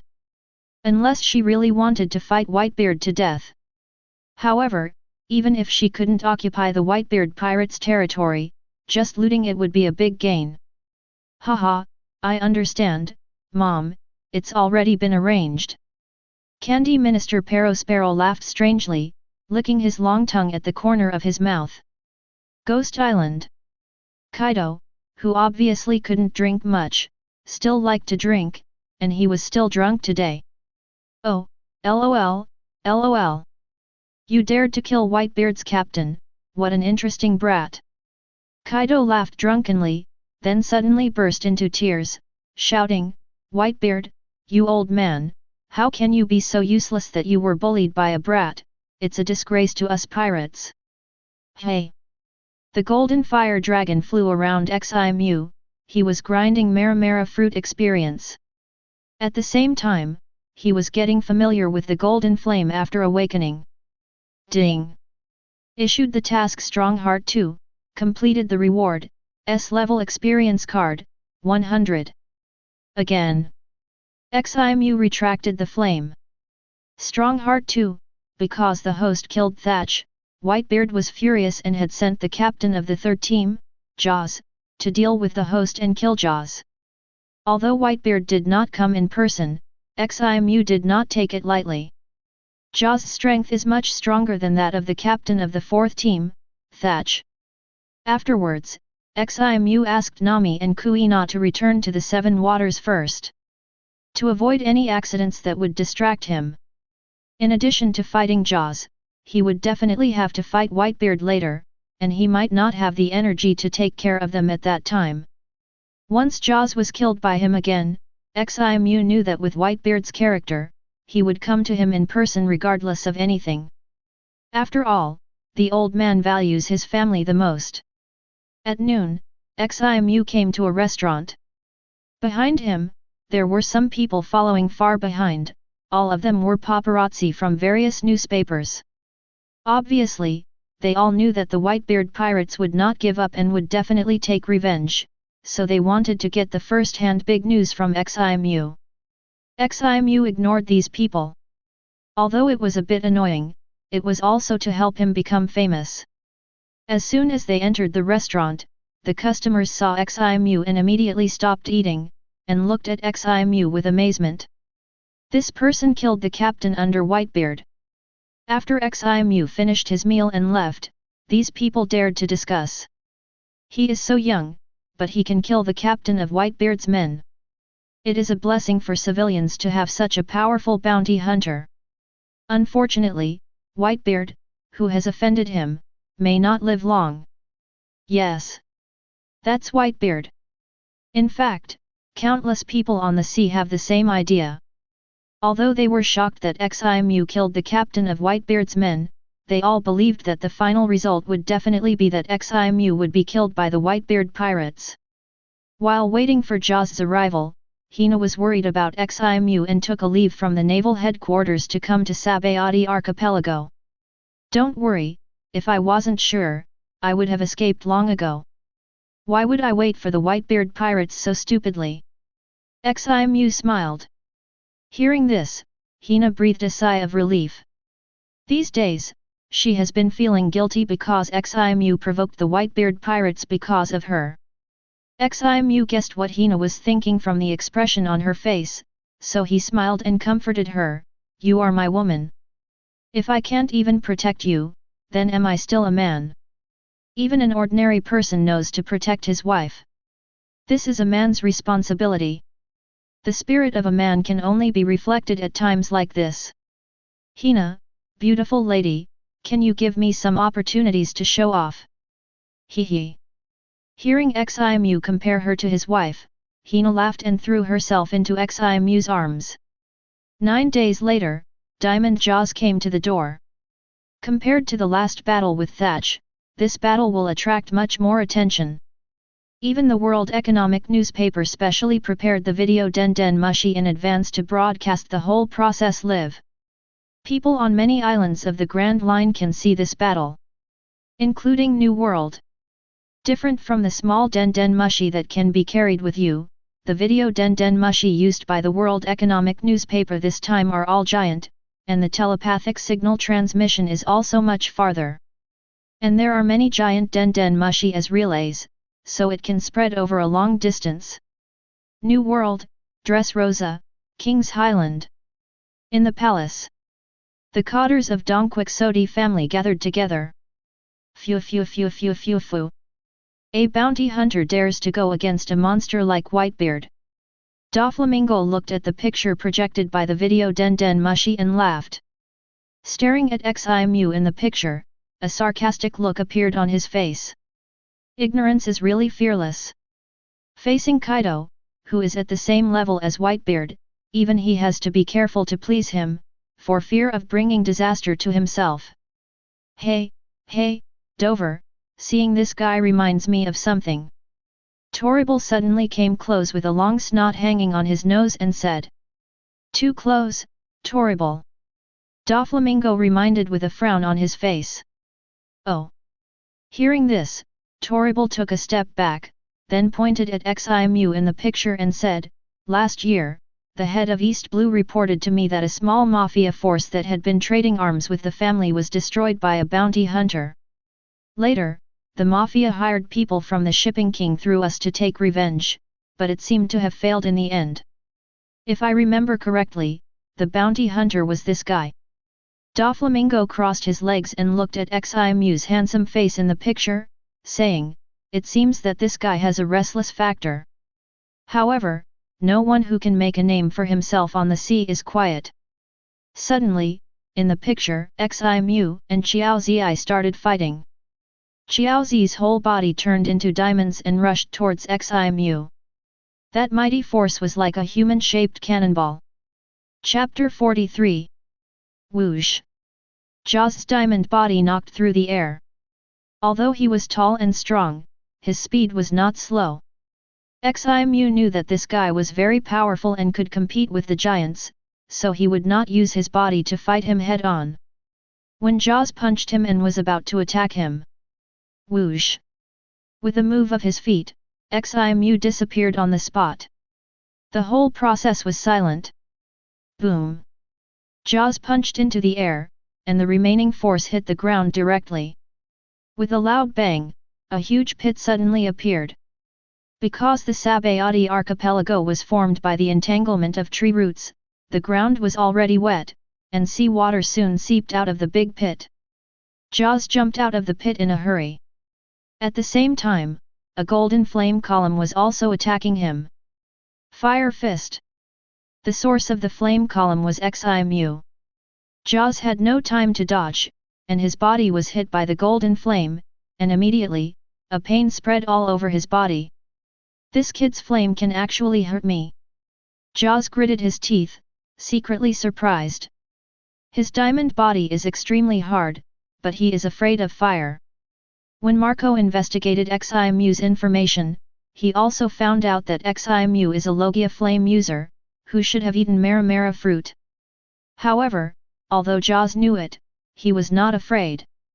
Flames can damage his diamond body, but they must be calcined for a long time, otherwise it will be useless. Who knew that Ximu's flames were so powerful? This kind of flame that can hurt him as soon as it touches him is the first time Jaws has seen it. Buzz. Knowing that Ximu's flame temperature is very high, Jaws instantly releases Armament Haki for protection. The shining diamond body was suddenly covered and hardened by Armament Haki, as if it had turned into a black diamond. Then he moved quickly, carrying a huge whistling sound, and rushed towards Ximu again. However, although he was fast, how could he compare to Ximu? Ximu made up his mind not to fight this guy head-on. After avoiding Jaws' attack, he sent another fire dragon roar. Clang! The giant kiss of the golden flame dragon bit Jaws' hard body fiercely, making a sound of metal colliding. The teeth formed by the compression of the golden flame, in addition to being hard and hot, can also be repaired by the body of the fire dragon at any time if they are broken. Even Jaws couldn't get away for a while, and the whole person was entangled by the fire dragon. However, with the powerful Armament Haki defense, he didn't feel the pain this time. Jaws had a terrifying strange power after all. He only heard him roar and tore the fire dragon on his body into sparks. Then he rushed towards Ximu again. Unfortunately, it was still useless. Kakuzu couldn't even touch Ximu's clothes. The speed difference between the two was too big. Fire Dragon Roar Three-Headed Dragon. 3 golden flame dragons rushed out from Ximu's arms that turned into flames. Entangled with Yozu. Whitebeard Pirates, the main ship of Moby DK. A video Den Den Mushi is also playing the battle between Ximu and Yozu. Damn it, that guy only knows how to dodge and doesn't dare to fight Yozu at all, coward. Captain of the 7th Division, Rakio, said angrily. Other captains, including Marco, frowned at this time. The boy's movement speed is really weird, and there is no trace at all, as if he teleported. Yozu's speed is indeed far worse than that boy. Although Yozu's attack power is very terrifying, it's useless if he can't hit. Whitebeard's face is also gloomy at this time. His eyes are fixed on Ximu in the picture. He had to admit that he had underestimated this kid before, no wonder Thatch was killed. This kid's strength, even Marco may not be able to win. Now he just hopes that Jaws can come back safely. Wanguo Sea, Cake Island. The people of Big Mom Pirates are also watching this live broadcast. This kid is really good, not only strong, but also good looking, ma. Big Mom smiled and praised. His eyes turned, and suddenly he looked at his 18th daughter, Butter Minister Garrett. Then he said to Perospero, send someone to inform this kid, if he doesn't want to be killed by Whitebeard, then marry into our Charlotte family and marry my daughter Garrett. Seeing that Ximu was so young, he had such a strong strength, and was a rare Logia ability user, so she wanted to take him in. Perospero also glanced at Garrett and nodded, okay, Mom. He thought his mother's idea was very good. Ximu is indeed very strong. If he can marry his sister, the family will also increase its fighting power. Garrett was secretly relieved when she heard this.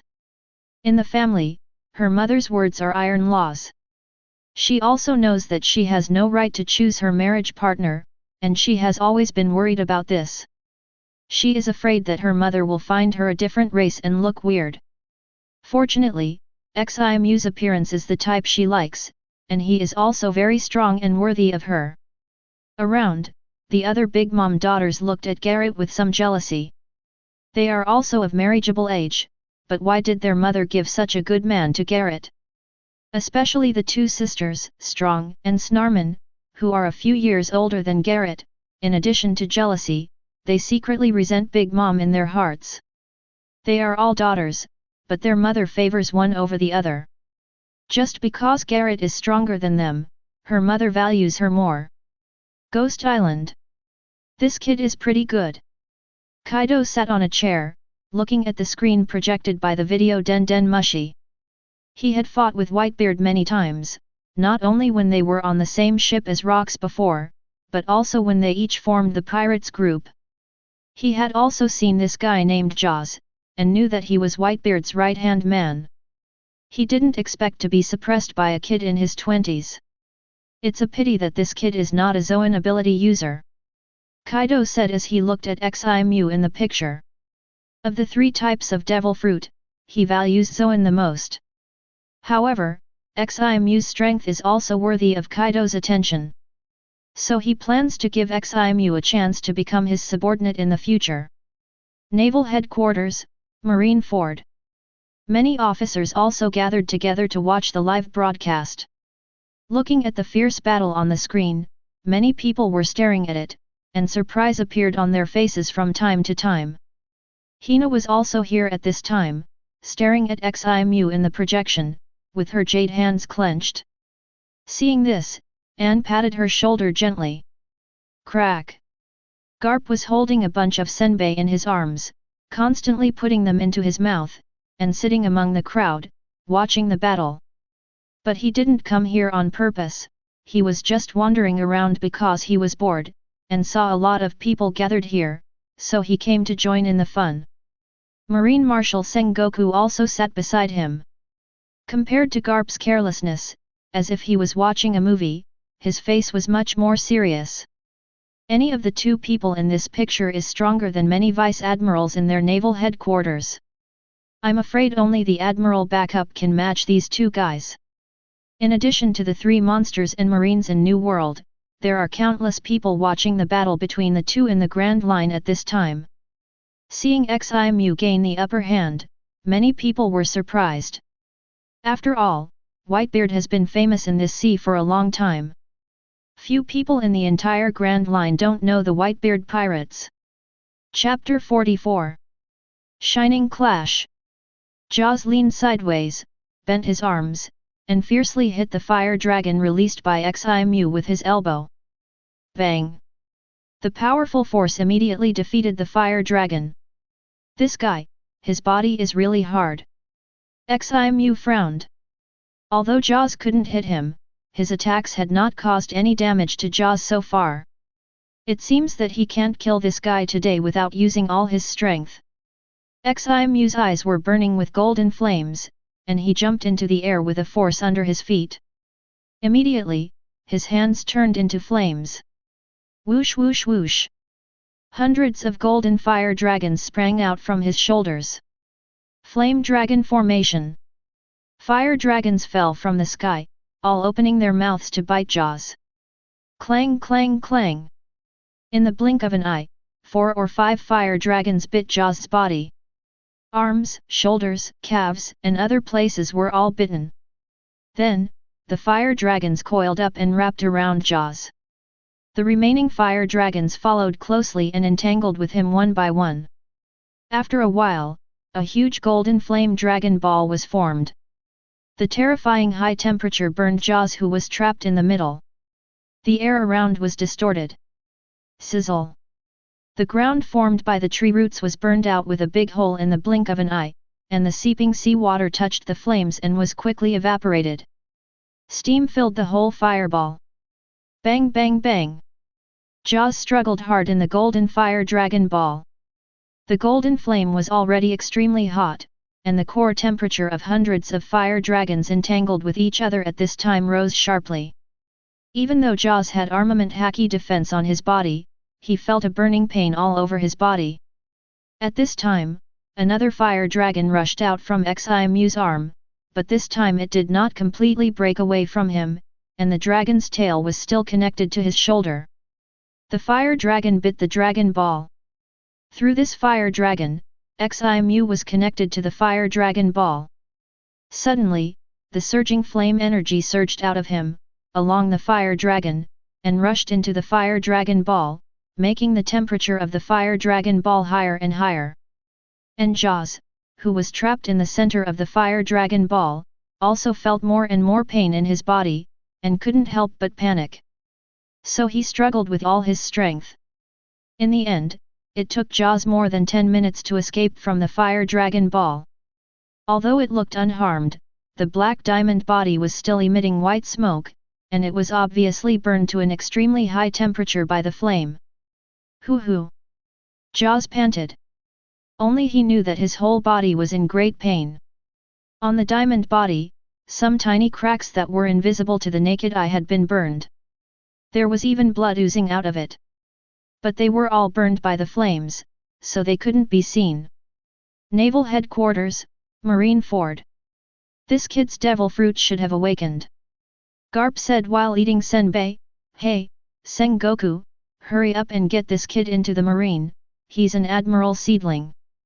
Humph, do you need to tell me that? Sengoku snorted coldly, and seeing Garp eating so much, he felt unhappy, so he reached out and snatched most of the senbei in his arms. Damn, that's my senbei. Garp was immediately furious. Sengoku turned around and dodged Garp's hand. Hina was relieved to see that Jaws had no choice but to be beaten. Anne on the side joked, "Don't worry now, your husband is very capable. I never thought that Hina, who was so arrogant in marine school, would become like this one day. If I tell anyone, I'm afraid none of my old classmates will believe it." Hearing this, Hina's pretty face turned red, and she said stubbornly, "He's not a husband, we haven't married yet." "Oh? So you're ready to marry him?" Anne teased again.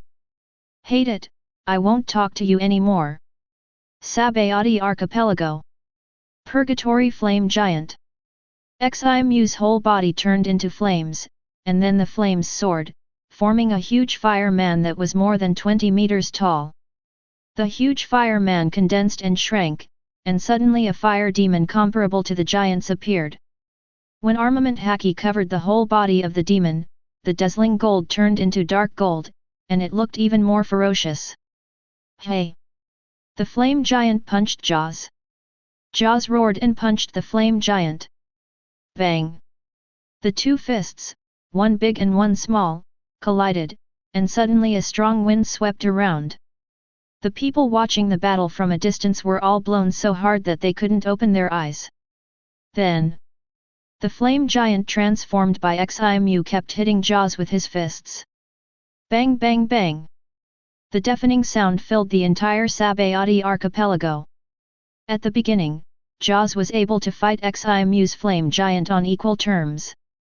But as time went on, the burnt cracks on Jaws' body began to ooze blood, and with the collision, the gaps in the wounds became larger and larger. It was like a piece of porcelain that was about to break. Damn it! Jaws gritted his teeth and struggled to resist the flame giant's attack. But he felt that the power he could exert was getting smaller and smaller, and it was getting harder and harder to resist. Finally, he was punched out by Ximu's flame giant. Kill him while he's sick. Ximu's eyes were full of flames, and he stepped in front of Jaws and stepped on him. Boom! This kick directly stepped Jaws into the ground. Boom boom boom! Immediately afterwards, Ximu stepped on Jaws' body dozens of times in a row. That action was like a person stepping on insects. Crack! Suddenly, a crisp sound came from Jaws' body, and one of his diamond arms shattered and fell off his body. Ah!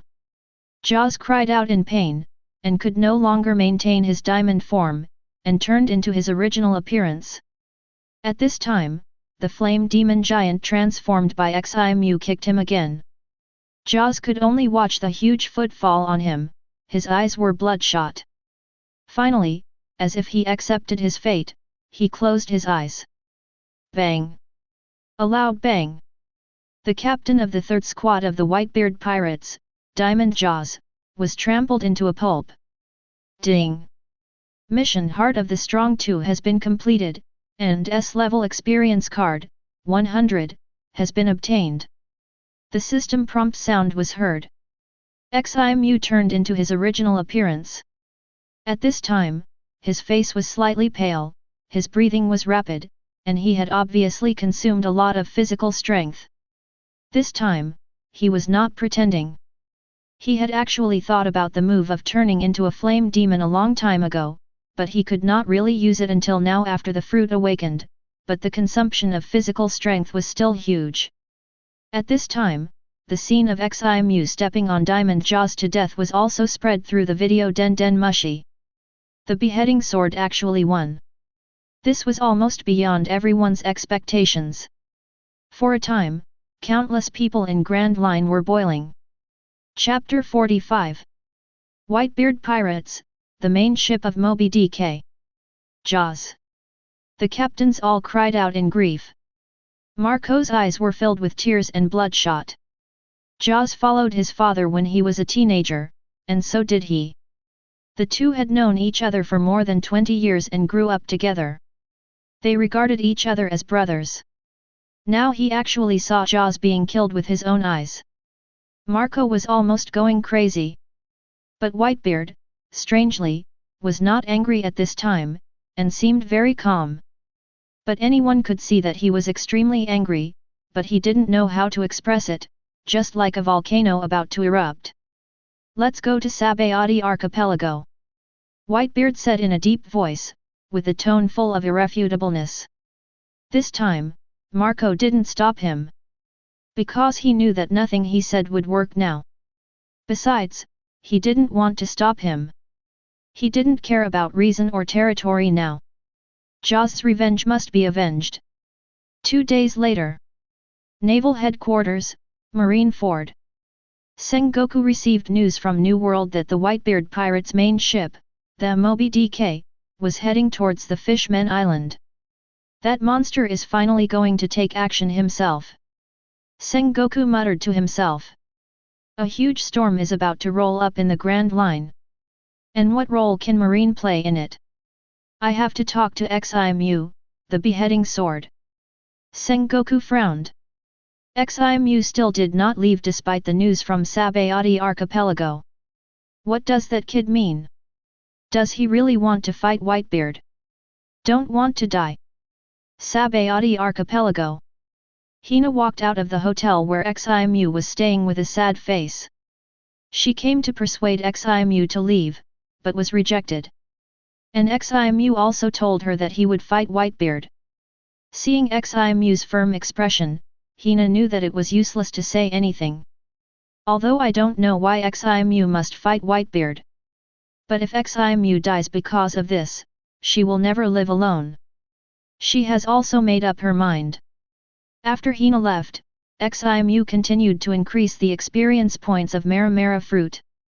The current Mera-Mera fruit mastery level has reached perfection, 81/100, and it will take about 20 days to reach the great perfection.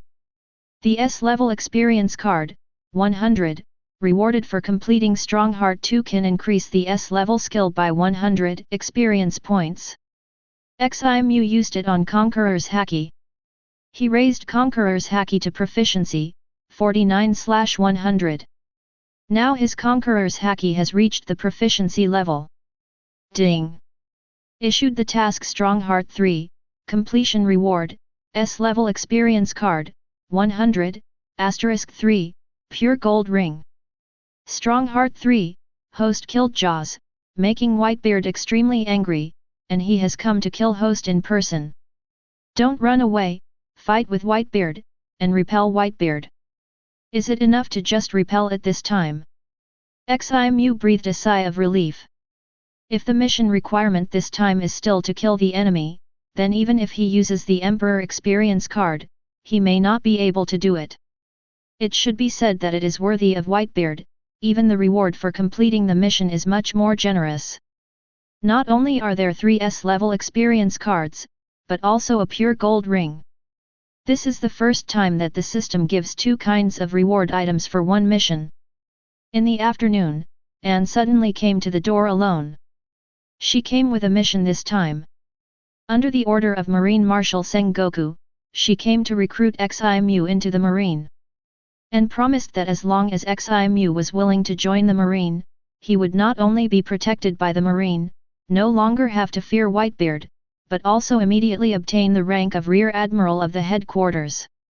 In addition, he could also let the former Marine Admiral Blackarm Zephyr personally teach him Haki. The conditions were quite generous, but Ximu refused without hesitation. With such an opportunity in this life and such strength now, how could he possibly work for someone else? Ian was not surprised, as if he had guessed this result long ago. If Ximu wanted to be a Marine, Hina would probably have pulled him in long ago, so that they could spend every day together. Whitebeard has already gone out in person, do you know? Why don't you leave here? Ian asked suddenly. She didn't understand why Ximu didn't run away after killing Ao.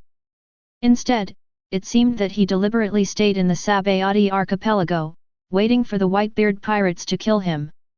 Although Ximu was very strong, beyond her expectations, he killed 2 captains of the Whitebeard pirates before and after. But even so, facing Whitebeard is still a dead end. I have my reasons for doing this. Ximu said. Seeing this, Anne did not ask any more questions. She only reminded Ximu because of Hina. Then he said, it seems that you are ready to fight Whitebeard.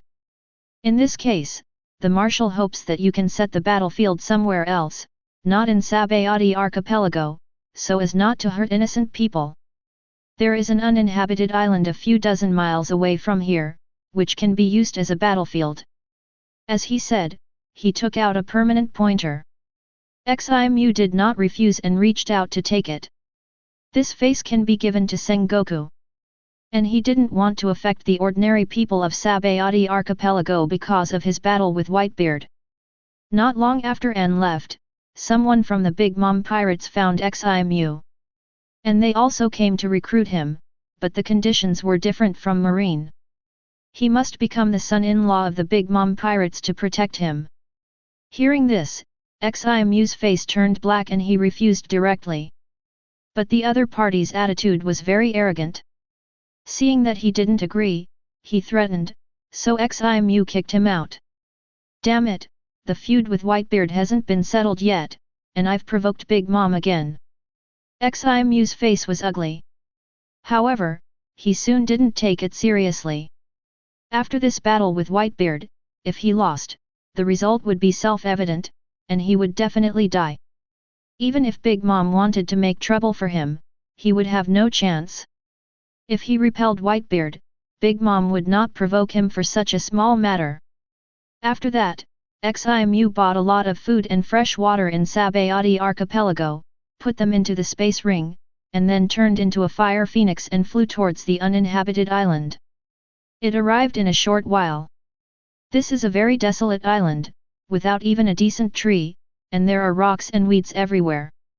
The only advantage is that it is quite spacious. Soon after Ximu arrived at the uninhabited island, the ship of the World Economic newspaper followed closely, and it was obvious that they had been keeping an eye on his movements. The next day, Ximu was on the front page of the latest issue of the World Economic newspaper again. The photo showed him sitting cross-legged in the center of the uninhabited island with a dragon of fire flying around him. The front page of this issue carried 3 pieces of news. One was that after Ximu killed Diamond Jaws, he not only did not escape, but chose a battlefield and waited for the Whitebeard pirates to arrive. The second piece of news was that Whitebeard had personally come from New World. In other words, Ximu, the beheading sword, was about to fight Whitebeard. The third piece of news was that the World Economic newspaper would still use the video Den Den Mushi to broadcast the battle live. These 3 pieces of news surprised countless people. No one could understand why Ximu did not escape. Isn't this sending him to his death? That was Whitebeard.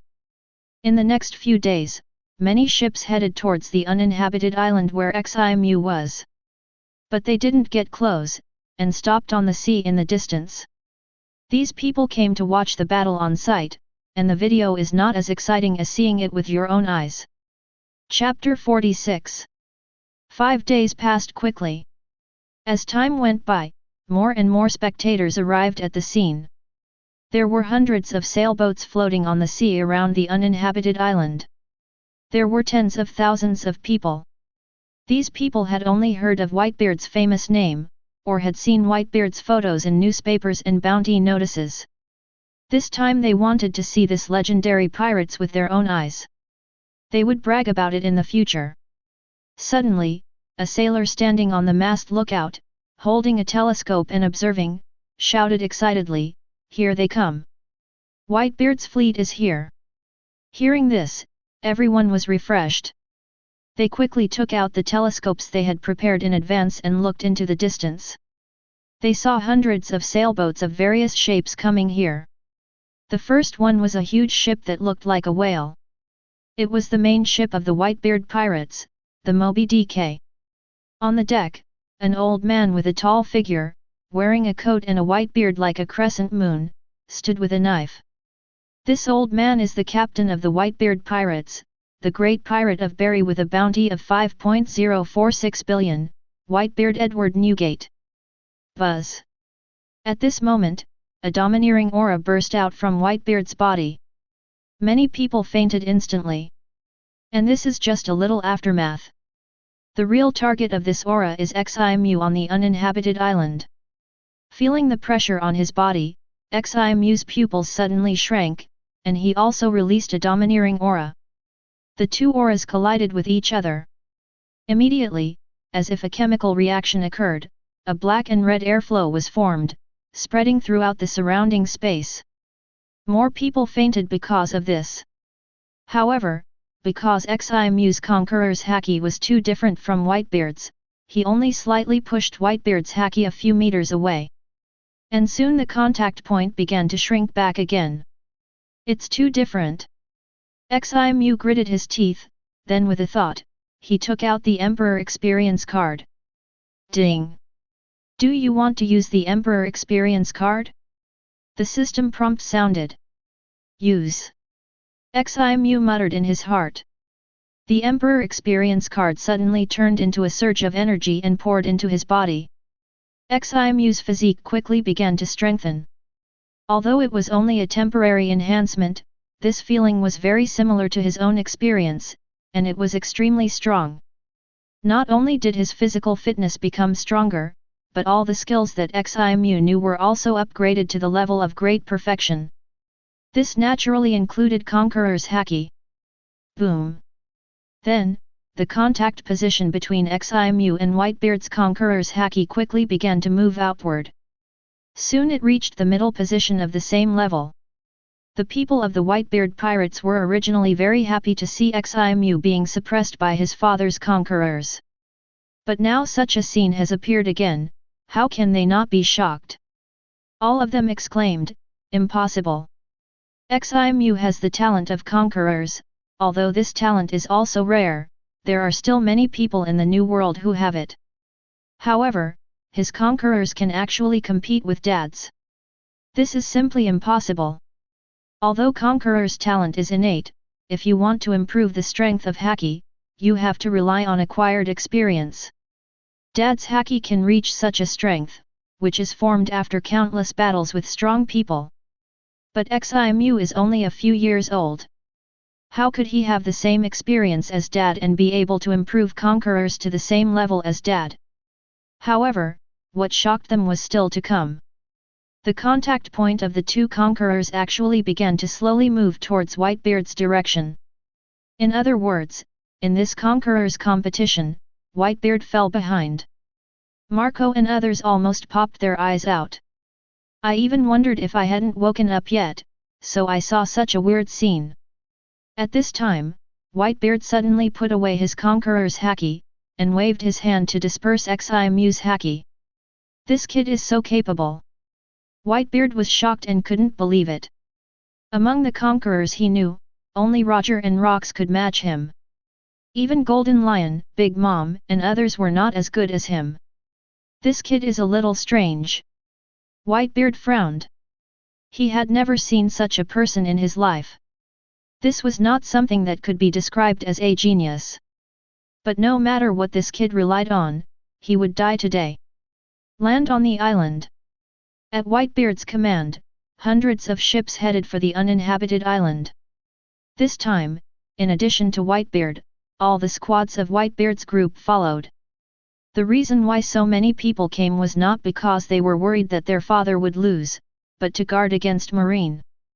Ximu did not stop the ships from approaching, and his observation haki kept locking onto Whitebeard. This old guy is really amazing. Ximu exclaimed in his heart. If he didn't have the Emperor experience card, relying on his original strength, he would probably be defeated in no time. Whoosh! Whitebeard held a naginata in his hand, and his huge body jumped from the boat nimbly and landed on the island. When Whitebeard landed on the island, Marco immediately ordered, all the ships of the squadron, stay away from the island. The captains also reacted quickly when they heard this. They all understood what Marco meant. Once the old man started fighting, their ships would not be able to withstand the aftermath alone. Facing Ximu, the enemy who killed his son, Whitebeard did not intend to talk first. He raised the naginata in his hand and rushed towards Ximu. After jumping high, he slashed at Ximu. Swoosh! Ximu also quickly pulled out the Kingdom of Heaven and slashed with the same knife. Boom! The blades of the two had not yet touched, and they were still a few meters apart, but the attacks had already collided with each other. The black and red airflow surged around the two. This is Conqueror's entanglement. Kid, your sword is not bad. Whitebeard suddenly said. Old man, your sword is not bad either. Ximu's mouth curled up. The swords of both sides are of the same level, both of which are among the 12 supreme swords. The battle officially begins. It was also transmitted through the image Den Mushi. Demon Island. Kaido, who was still a little careless, suddenly sat up straight. Conqueror's entanglement. This kid. Kaido stared with horror. The last time this kid fought with Jaws, although his strength was good, he was just barely worthy of his attention. How come he suddenly knew Conqueror's entanglement? Could it be that this kid was born with Conquerors different from ordinary people? Kaido had seen people who were born with strong observation haki, even many strong people who had practiced observation haki for many years were inferior to them. Could it be that Conquerors also has such people? Wanguo Sea, Cake Island. Big Mom's face also became serious. Ximu refused her recruitment, which made her very angry, but she thought that Ximu was about to die at the hands of Whitebeard, so she didn't prepare to deal with Ximu. But now she saw such an amazing scene. This kid, Conquerors, is even stronger than Whitebeard. Big Mom looked gloomy. Previously, Ximu suppressed Whitebeard through Conquerors, and the video Den Mushi was also broadcast live. Compared with Conquerors alone, this kid might be stronger than her. This made Big Mom feel a little embarrassed. Chapter 47. Kaido and Big Mom were not the only ones who were surprised. Anyone who knew about Conquerors was shocked. But they were soon attracted by the fight between the two. After a stalemate, the attacks of both sides dispersed at the same time. Buzz! A spherical ball of light suddenly appeared on the blade of the Kusugawa slashing blade in Whitebeard's hand. Then, the naginata swung violently. Crack! A shock wave, along the blade, attacked Ximu. Cracks were everywhere where it passed. It was as if even the space was shattered. Ximu held the knife with both hands, slashed from top to bottom, and a huge blood-red flying slash came out with lightning. Because his physical fitness was strengthened by the Emperor experience card, he was also a perfect dragon-slaying swordsmanship, and now he was much stronger than before. The huge slash collided with the shock wave. Boom! A deafening roar filled the ears of everyone watching outside the island. It was also transmitted through Den Den Mushi. It was as if dozens of bombs were ignited at the same time. In the end, the attacks of the two were eliminated together. The resulting strong wind blew away all the weeds and rocks on the ground nearby. Even the soil on the ground was scraped off. The uneven ground around became flat. Clang! Ximu sheathed his sword. Whoosh! Then the whole body was ablaze with golden flames. He turned into a fire phoenix and flew into the air. After reaching mid-air, he returned to his original body, leaving only his arms in the shape of flames. Purgatory Dragon Star Cluster. Dozens of dark golden fire dragons sprang out from his arms. These fire dragons were first compressed by golden flames and then hardened by armament haki. Like a meteorite, they crashed into Whitebeard. Humph, kid who plays with fire, your flame can only be used to light candles on birthday cakes. Whitebeard snorted. Then he held the knife in one arm and bent the other arm. The white vibration light ball wrapped around his fist, and then punched in the direction of the fire dragon. Crack! Countless cracks spread out, covering those fire dragons. Puff! The body of the fire dragon that was hit quickly disintegrated. But at the same time, those spreading cracks also disappeared. Boom! The next moment, the two fought again. Soon, half an hour passed. And the battle was also extremely fierce, showing a situation of equal strength. The island was covered with huge cracks and black scorched earth, as if the end of the world had come. Impossible! Countless people looked at the picture played by the video Den Den Mushi with an expression of disbelief. That was Whitebeard. Ximu not only did not lose quickly as they expected, but also resisted Whitebeard's attack and fought back and forth. How is this possible? Many ordinary people were trembling with fear at the terrifying battle scene. They had never thought that humans could be so powerful. Are they still human? The power of any attack by the two was terrifying. Even the island was shaking. With such strength, it only took a moment to destroy their town. It was hard to imagine that such power was caused by humans. It was normal for Whitebeard to be so strong, after all, he was famous. But what about Ximu? He was only in his 20s. How could he fight with Whitebeard like this? Countless people were shocked and puzzled. Naval Headquarters, Marine Ford. Sengoku looked at the fight between the two in shock, and said in surprise, how did this kid's strength suddenly increase so much? When Ximu defeated Jaws before, he clearly looked like he had used all his strength. At this time, the staff officer on the side suddenly said, Marshal, from the intelligence we have obtained, the beheading sword has done similar things before, showing weakness to the enemy and attracting pirates to come, and the ultimate goal is to hunt pirates. Hearing this, Sengoku's eyes widened and shouted, are you saying that this kid hid his strength before in order to attract Whitebeard and want to kill Whitebeard? He couldn't believe it in his heart, but it seemed that this was the only explanation. After all, the strength Ximu showed now is indeed much stronger than before. But showing weakness to the enemy is to prevent the enemy from being scared away. Could it be that this kid is worried that Whitebeard will be scared and dare not come? This is too arrogant. It's unbelievable that a kid in his 20s has such terrifying strength. Garp's expression also became serious for a rare time. Sengoku, we must not let this kid become a pirate, otherwise he will definitely become a big trouble in the future. I understand. Sengoku nodded seriously. Although the battle between Ximu and Whitebeard has just started, with the strength Ximu has shown, neither of them thinks Ximu will die in this battle. Even if he loses to Whitebeard in the end, it is not difficult to escape. With such strength, it is not difficult to defeat him, but it is much more difficult to kill him. Anne's pretty face was also full of surprise, her little mouth opened slightly, and she forgot to close it. Ximu's strength is so terrifying. She feels that she is not weaker than Teacher Zephyr. Maybe even stronger. Hina was also excited.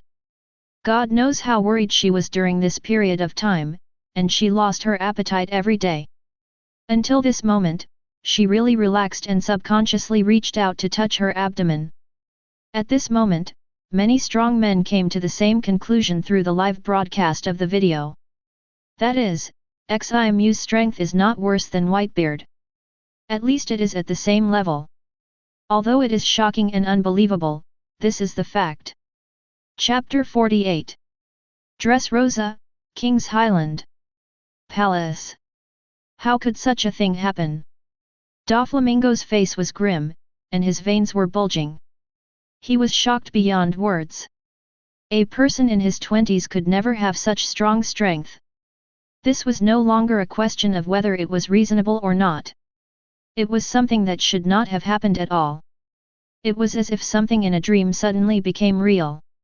It made people feel extremely absurd. But while feeling absurd, Doflamingo's heart also surged with strong jealousy.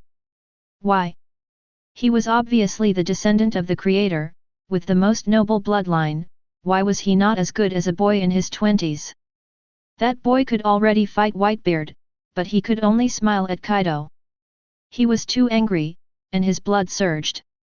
Doflamingo felt a pain in his brain. He couldn't help but cover his head with his hands. Violet was secretly surprised. She had never seen Doflamingo like this.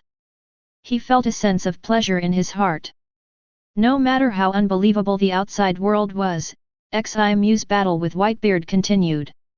On the uninhabited island, the roar continued. It didn't stop even at night.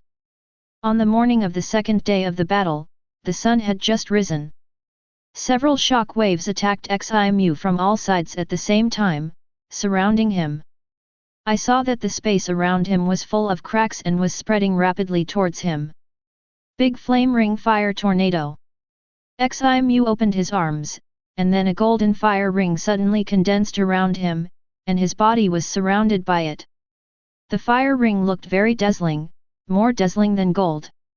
Then, the fire ring was seen spinning violently, and in the blink of an eye, a golden fire tornado was formed, protecting his body in it. Crack! The shock wave collided violently with the fire tornado. Sparks were splashed all over the sky. In the end, all the vibration ripples were blocked by the flames. In this battle with Whitebeard, Ximu felt very comfortable in his heart. After his physical fitness increased greatly, some moves that only existed in his daily training and had not been used in actual combat could also be verified. His physical strength seemed to be inexhaustible. But Ximu knew that this was just an illusion caused by the sudden increase in physical fitness. The two had been fighting for a day, and Whitebeard's face looked calm, but his mood at this time was exactly the opposite. The more he fought with Ximu, the more he could feel the strength of this kid. He was definitely at the same level as these old guys. Whether it was physical fitness, haki, or even the development of devil fruit, they all reached the top level without any weaknesses. This was no longer a genius, this was a demon. But no matter what, he had to take down this kid's head to commemorate his killed sons. Boom! The battle began again. The Whitebeard pirates' fleet. How could this be? That kid could actually fight his dad. Marco gritted his teeth, still unwilling to believe it in his heart. That was their dad, Whitebeard. The strongest man in the world. How could they fight to a stalemate with Ximu who is only in his 20s? Marco, things are beyond our expectations. If Dad continues to fight like this, I am very worried. Baista frowned. Not long ago, they received news from New World. Kaido and Big Mom's pirates have begun to seize their territory. I understand. Marco's face was heavy. Although it was impulsive for the whole group to leave New World this time, they could still recover most of the losses afterwards. Song just needs to take back all the lost territory. But the premise of all this is that Dad can easily kill Ximu. But now it is beyond their expectations. Dad and Ximu are evenly matched. Even if he wins in the end, Dad may not have the energy to fight again. He may even get injured. How could Yang let go of such a good opportunity? They will definitely use heavy troops to encircle them. It is even possible that they are already surrounded by Marine now. And if Dad is injured, how can they take back the territory from Kaido and Big Mom even if they return to New World? Fortunately, he had already let all the pirates under his command be in the fishmen. The fishmen gathered on the island and rushed to the sea to meet them as soon as they received the news. Originally, it was just in case. It came in handy unexpectedly. 01460113 Fila 1434011371. However, this battle cannot continue. Otherwise, they may not even reach the Fishman Island. Wait a little longer. If Dad still can't take down that kid, I will go and persuade Dad to retreat first. Marco clenched his fists and said. With Dad's character, it is definitely impossible for him to retreat immediately. When the captains heard this, they all looked unwilling, but they also knew that they had to do this. Otherwise, not only Dad would be in danger, but none of them would survive. Everyone felt extremely aggrieved. To destroy a bounty hunter in paradise, shouldn't it be an easy task for their Whitebeard pirates? But first two captains died, and now it has evolved into what it is now. Suddenly it was their Whitebeard pirates. The pirates are facing a life-or-death situation. All because of a kid in his 20s. No, Dad will definitely kill that kid soon. Lakia growled. I hope so. Marco sighed. He knew it was basically impossible. Even if Ximu couldn't beat Dad, he could still escape. That is to say, their revenge action this time has failed. When Marco thought that Jaws and Thatch's revenge could not be taken for the time being, and there might not be a chance in the future, his heart couldn't help but hurt. After all, Ximu is still so young, and will only get stronger in the future, while Dad is getting older. The captains all looked very unhappy. They would never have thought that one day, their Whitebeard pirates would fall on the head of a kid. X7. Naval Headquarters, Marine Ford. Garp, this time you have to take action. Sengoku said, looking at the image in front of him.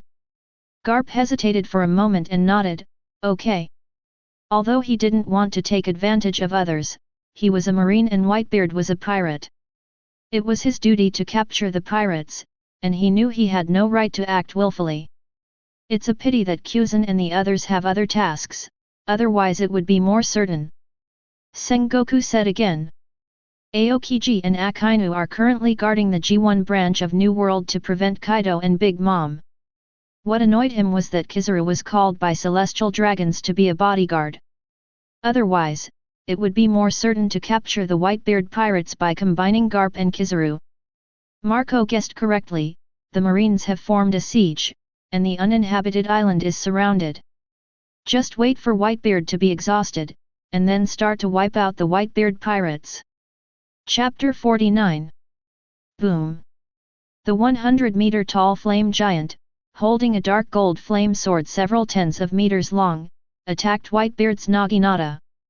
Since both weapons were wrapped with conquerors, the two attacks did not collide directly, but the power was even stronger. During the collision of conquerors, black and red airflow surrounded.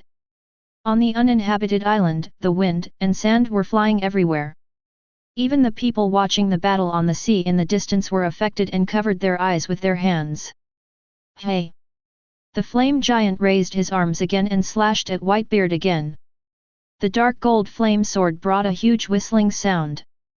Before using the Emperor Experience card, the flame giant transformed by Ximu was only in his early 20s. If he continued to grow, his physical strength would not be enough to support the battle. But now, he has reached a height of 100 meters. And he still feels full of energy. The dark gold flame sword in the hand of the flame giant, like the flame giant's body, is also condensed by his golden flame and armament haki. This attack method combines the 2S level skills of Mera-Mera fruit and dragon slashing swordsmanship, and exerts a stronger combat power. Whitebeard frowned, and a vibration light ball appeared on the blade in his hand, and the King Haki was also wrapped around it. He slashed at the flame demon sword with all his strength. Crack! The two attacks collided. A huge pressure came towards Whitebeard. But this also made him more excited. How long has it been? Since Roger died, he has not had this desire to fight for a long time. After this kid turned into a huge form, his strength increased again, and the pressure he brought to him was even greater than Big Mom and Kaido. Then, the two fought from sunrise to sunset. Whether it was Whitebeard's vibration ability or Ximu's flame demon giant, each attack was a very destructive move. Therefore, the entire uninhabited island became more broken, as if it would break at any time. The first half of the Grand Line, the Desert Kingdom, Alabasta, Port City, Rapeseed Flowers.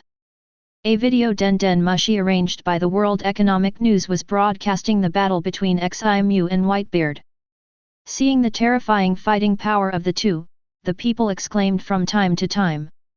Behind the crowd, a man wearing a black coat, holding a cigar, and with a golden hook on his left arm, looked at Whitebeard in the picture with hatred on his face.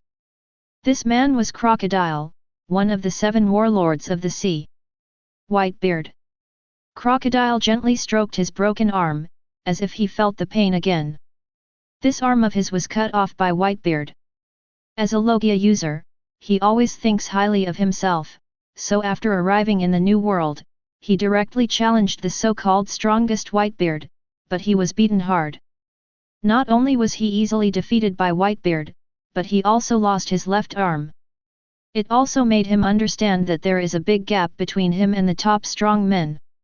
In the past, he was just sitting in the well and looking at the world. However, although the blow was great, Crocodile was not a person who would easily give up, and he also found a reason to comfort himself. After all, Whitebeard was older, and had experienced decades more than himself. If he was given another 10 years, he would definitely be stronger than that old guy. But now, what did he see? A kid who was a dozen years younger than him was fighting on par with Whitebeard. This was simply tearing off the last fig leaf on him. Crocodile was jealous and hateful. Jealous of Ximu, who was so powerful at such a young age, hate Whitebeard, who cut off his arm and was now fighting on par with a little kid. It was like slapping him in the face. Crocodile took one last glance at the battle scene between the two, then turned and left towards the desert that filled his vision. I hope Pluton is really here. As long as he finds this ancient weapon, he can not only defeat Whitebeard, but also have a chance to dominate the world, DBFD. Not far behind him, followed Das Bonus, who had eaten the quick-cut fruit. That is Mr. One of the future Baroque studio. Ximu's battle with Whitebeard soon lasted to the 3rd day. Even though the two were strong, they were a little out of breath at this time. After all, they were fighting with all their strength. The Whitebeard pirates' fleet. We can't let Dad fight like this anymore. Marco gritted his teeth. Dad's health was not good to begin with. After all, he was old and had been receiving treatment. Once the physical strength was consumed too much, the injury could break out at any time. That would be bad. As soon as he finished speaking, he had transformed into a phoenix and flew towards the island. Behind them, the captains were unwilling. This time, the Whitebeard pirates lost face. The crew members of each squad also looked aggrieved, especially the members of Jaws's 3rd squad. When Ximu was fighting Jaws, they were watching the battle from a distance with the onlookers. After seeing Ximu trample Jaws to death, although these people wanted to rush up to avenge Jaws, they also knew that doing so would only lead to their own death. Not only could they not avenge, but they would also die in vain, so they quietly left. They believed that Dad would definitely bring them back for revenge. But now, they came, but they still couldn't avenge. However, among the crew members of the 2nd squad, one person's expression was obviously different. This person had a thick black beard, a fat body, and a simple and honest face. It was Marshall D. Teach, the future Blackbeard. He stood in a remote corner of the ship, unnoticeable. At this time, Teach's face was not only not aggrieved, but his eyes were full of envy. He also wanted to be as strong as Whitebeard and Ximu. Dreaming about it. Dark fruit, is there still a chance to get it? Teach sighed in his heart. The reason why he joined the Whitebeard pirates was because he felt that staying here would give him the best chance to get the devil fruit that he had always dreamed of. But now that he has joined the Whitebeard pirates for more than 20 years, he still hasn't seen the shadow of the dark fruit. Over the years, Teach actually no longer had any hope in his heart. Even as he got older, he felt that it was not bad to live like this for the rest of his life. But after seeing the battle between Ximu and Whitebeard, his ambition hidden deep in his heart suddenly came out again. No. He absolutely can't waste his life like this. Teach's eyes were burning, and the honesty on his face was swept away, but soon, he disguised himself as before. Because he still felt that in the Whitebeard pirates, the chance of getting the dark fruit was the greatest. He decided to keep waiting. He will definitely get the fruit. Chapter 50. Marco flew to the uninhabited island and shouted to Whitebeard, "Dad, stop fighting, let's retreat today." Boom. Hearing Marco's words, Ximu's heart moved, and after fighting with Whitebeard again, he temporarily stopped attacking. He did not forget that the reason why he could fight with Whitebeard now was not because of himself, but because of the Emperor Experience card. But the Emperor Experience card is time limited. When the time is up, he is finished. It is impossible to kill Whitebeard within 7 days. In this battle, the goal he set for himself was just to repel Whitebeard, which is also the task requirement of Strongheart 3. "Marco, you retreat. Lao Zi must take off the head of this kid," Whitebeard said in a deep voice. "Old man, it's not certain who will take whose head."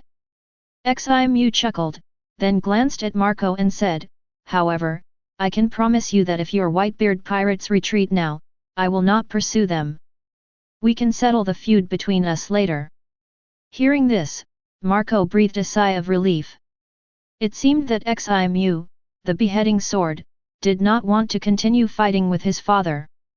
He was afraid that Ximu would not want them to leave, which would be really troublesome. By then, maybe they will have to face the pincer attack of Ximu and Marine. So he quickly persuaded Whitebeard, "Dad, don't forget, we have other enemies. We have to take back the territory when we return to New World." He did not mention Marine, worried that Ximu would really besiege them together with Marine if he knew. "Stop talking nonsense. Lao Zi is Whitebeard. How could he lose to this kid?" Whitebeard said loudly, raised his knife and was about to continue fighting with Ximu. Seeing this, Marco gritted his teeth and shouted, "We have already lost Jaws and Thatch, we can't lose any more brothers. Dad, do you want to see who among us dies?" In fact, he didn't want to say such words to force his father, but today he really had to retreat, otherwise the consequences would be disastrous. He knew that his father cared about his sons the most, so he said such words. Besides, this is also the fact. Sure enough, when Whitebeard heard this, his reason, which had been suppressed by anger, also rushed up again. Marco was right. He can't lose any more sons. This kid is very strong. Even if he can win in the end, it will definitely be a miserable victory. How can he deal with Marine at that time? How can he protect his sons? Bang! After a moment of silence, Whitebeard turned the handle of the knife upside down and knocked it heavily on the ground. Looking at Ximu, he said in a deep voice, "Boy, you are strong, but you killed Lao Zi's son. Sooner or later, Lao Zi will take your head." He looked at Ximu again. Mu turned and left after a moment. He left a message, "Lao Zi is waiting for you in New World." Ximu raised his lips and said, "Don't worry, I won't let you wait too long. Old man, we didn't have a good fight this time, I will fight you again later. And next time, I will definitely beat you." His voice was full of certainty. Gulala! What an arrogant kid! Whitebeard laughed, and walked out of the island without stopping.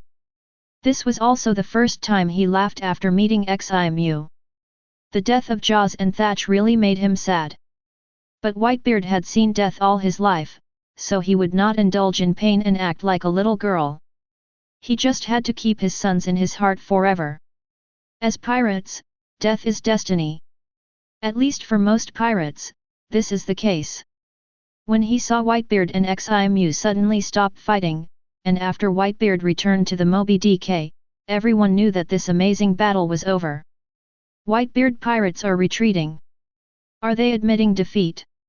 Does this count as a loss? It's not even a winner yet, it should be a draw. A draw is amazing. That's Whitebeard. Ximu, the beheading sword, can actually tie with Whitebeard. Why did you suddenly stop fighting? I want to keep watching. I've decided. From now on, the sword will be my idol. I want to join the Flame Demon Guild and catch pirates in the future. Countless audiences were discussing excitedly. Some people felt it was a pity because Ximu and Whitebeard did not win. After the Whitebeard fleet left, the system prompt sounded. Ding! Mission Heart of the Strong 3 has been completed, and you will get S-level experience card, 100, *3, pure gold ring. The mission has been completed, and Ximu did not stay on this island any longer. He turned into a fire phoenix and flew towards Sabayati archipelago. Behind him was an uninhabited island that was on the verge of breaking apart. Perhaps after a few bigger waves, this island will disappear from the map forever. After returning to Sabayati archipelago, Ximu stopped using the Emperor experience card. The powerful power in his body leaked out of his body like a balloon leaking air, and he suddenly felt powerless. He couldn't help but feel reluctant. But soon, Ximu cheered up. As long as he continued to work hard, sooner or later he would be able to obtain such powerful power without relying on the Emperor experience card. Please give me flowers. That is the power that truly belongs to him. This battle with Whitebeard consumed 2 days of the Emperor experience card. He and Whitebeard started fighting at noon on the first day and ended at about noon on the third day. A total of 2 days and 2 nights. A few hours later, Hina rushed over. After seeing the end of the battle on the live broadcast, she immediately left the Marine headquarters. When she saw Ximu, she gave him a hug first. I'm fine. Ximu patted Hina's back gently and said with a smile. Yeah. Hina nodded vigorously. By the way, I have a gift for you. Ximu suddenly said, and then took out the pure gold ring that the system had just rewarded him. The appearance is exactly the same as the one he wears. Ring. Hina was surprised and her cheeks flushed. Although she liked all the gifts Ximu gave her, the meaning of the ring was different after all. Moreover, this ring is the same style as the one Ximu wears, and they are obviously a pair. This makes her even happier. When Ximu told Hina about the effect of the pure gold ring, she was immediately surprised, and then her eyes lit up, and she held the ring tightly with both hands, as if she was afraid of dropping it. Immortality. This has a fatal attraction for any woman. However, as if she thought of something, Hina suddenly said with concern, will this ring affect the growth of children? Children. Ximu was stunned and nodded, yes, whether it is an adult or a child, the body will not age the moment it is put on, so the child will not grow up. Then I won't wear it now, and I'll talk about it after a while. Hina said. Why? Ximu looked puzzled. Because. I'm afraid it will affect the growth of the child. Hina's face flushed, and she touched her abdomen while speaking. She just knew it a few days ago.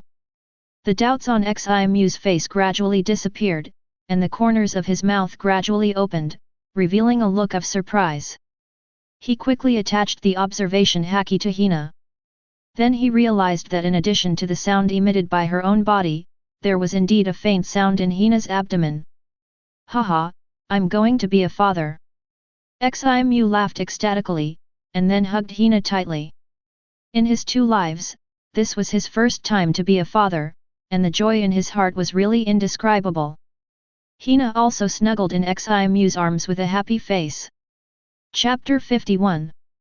While Ximu was happy, the Whitebeard pirates also fought with Marine. After fighting with Ximu, Whitebeard fought another battle with Garp. This battle also lasted for a day. But in the end, although some crew members of the Whitebeard pirates were killed or injured, Marine still failed to catch Whitebeard. Ximu accompanied Hina for a few days in the Sabayati archipelago, and then returned to the guild station in the 7 Waters. Big brother, you are back! Nami shouted in surprise when she saw Ximu. Kuina also smiled. The battle between Ximu and Whitebeard, they both saw it through the video Den Mushi in the 7 Waters. They all admired Ximu even more in their hearts. When Eli heard the news, he also rushed over, and shouted excitedly and respectfully, "President!" Beside him, there were 2 women. At this time, they also looked at Ximu with admiration, and followed Eli to call Ximu President. Obviously, they were the 877 members of the guild recruited by Eli. Thank you for your hard work during this period, Eli. Ximu smiled. It's not hard for me. It's my honor to work for the president. Eli said hurriedly, and then introduced the 2 women beside him to Ximu. These 2 women were bronze hunters he recruited, but they were not ordinary people, they were all demon fruit power. That's why he brought the 2 women to see Ximu. Eli knew very well that although the 7 Water City branch was established, the president's subordinates were in urgent need of talents. After Ximu knew the names of the 2 women and looked at their appearance carefully, he couldn't help but show a little surprise on his face. Because these 2 women are the chief commanders of the future Baroque works. Now he has intercepted them. Makita, 16 years old this year, with ear-length blonde hair, Paramecia light and heavy fruit ability user, the code name in the future Baroque works is Miss Valentine. Sarah, 22 years old this year, with blue wavy hair, Paramecia thorn fruit ability user, future code name in Baroque works is Miss Two Fingers, alias Zayla, running a Spider-Man coffee shop. Before entering the Flame Demon Guild, the 2 girls became good friends because they both accidentally became demon fruit power. After reading about Ximu hunting pirates in the newspaper, they admired him very much, so after the Flame Demon Guild issued a recruitment message, they joined. Especially after watching the battle video of Ximu and Whitebeard in the 7 Waters, the 2 girls were extremely glad for their choice and followed such a powerful president. Very good. Ximu nodded with satisfaction. Finally there was a demon fruit power, and took the initiative to come to him. This is the benefit of being famous. Then he said to Eli, "From today on, you are the head of the bounty department of the 7 Water City branch of the Flame Demon Guild." What Eli has done during this period of time has made him very satisfied. Although he is weak, he is not lacking in the ability to do things. Eli was stunned at first, and then excitedly said, "Thank you, President. I will definitely work hard and live up to the expectations of the President." He was very happy at this time, and his eyes were a little wet, but it was not because he became the head of the bounty department of the branch. It was because his efforts were seen by the President. For him, being recognized by the President is something that makes him happy. Back at the base, Ximu's life returned to peace, and he worked hard on skill experience every day. The 3S level experience cards obtained by completing Heart of the Strong 3 were used by him on the main color Haki. Conqueror's Haki has also entered the Grand Master level, and the strength has increased greatly. At the same time, his fame is also growing. People everywhere on the Grand Line are hotly discussing his relationship with the battle with Whitebeard. It was not until a month later that the aftermath gradually subsided. At this time, Ximu and the Flame Demon Guild were known to everyone in the Grand Line. Moreover, he also received a new title. Flame Demon. Nowadays, almost everyone in Grand Line calls him Flame Demon Ximu instead of Beheading Sword. Perhaps it was because when fighting Whitebeard, Ximu transformed into a 100-meter flame demon giant, which left a deep impression on the audience, or perhaps it was because of his identity as the president of the Flame Demon Guild. In short, he got a new title. President. Ali walked into the training ground, followed by a blonde woman. He introduced, "President, this is the secretary hired for you, Miss Khalifa. Miss Khalifa is very knowledgeable and will definitely be a good assistant to you, the president." Hearing this, Ximu's eyes darkened slightly. "I don't know what to say. Why did Eli recruit another acquaintance for him? This is what happened."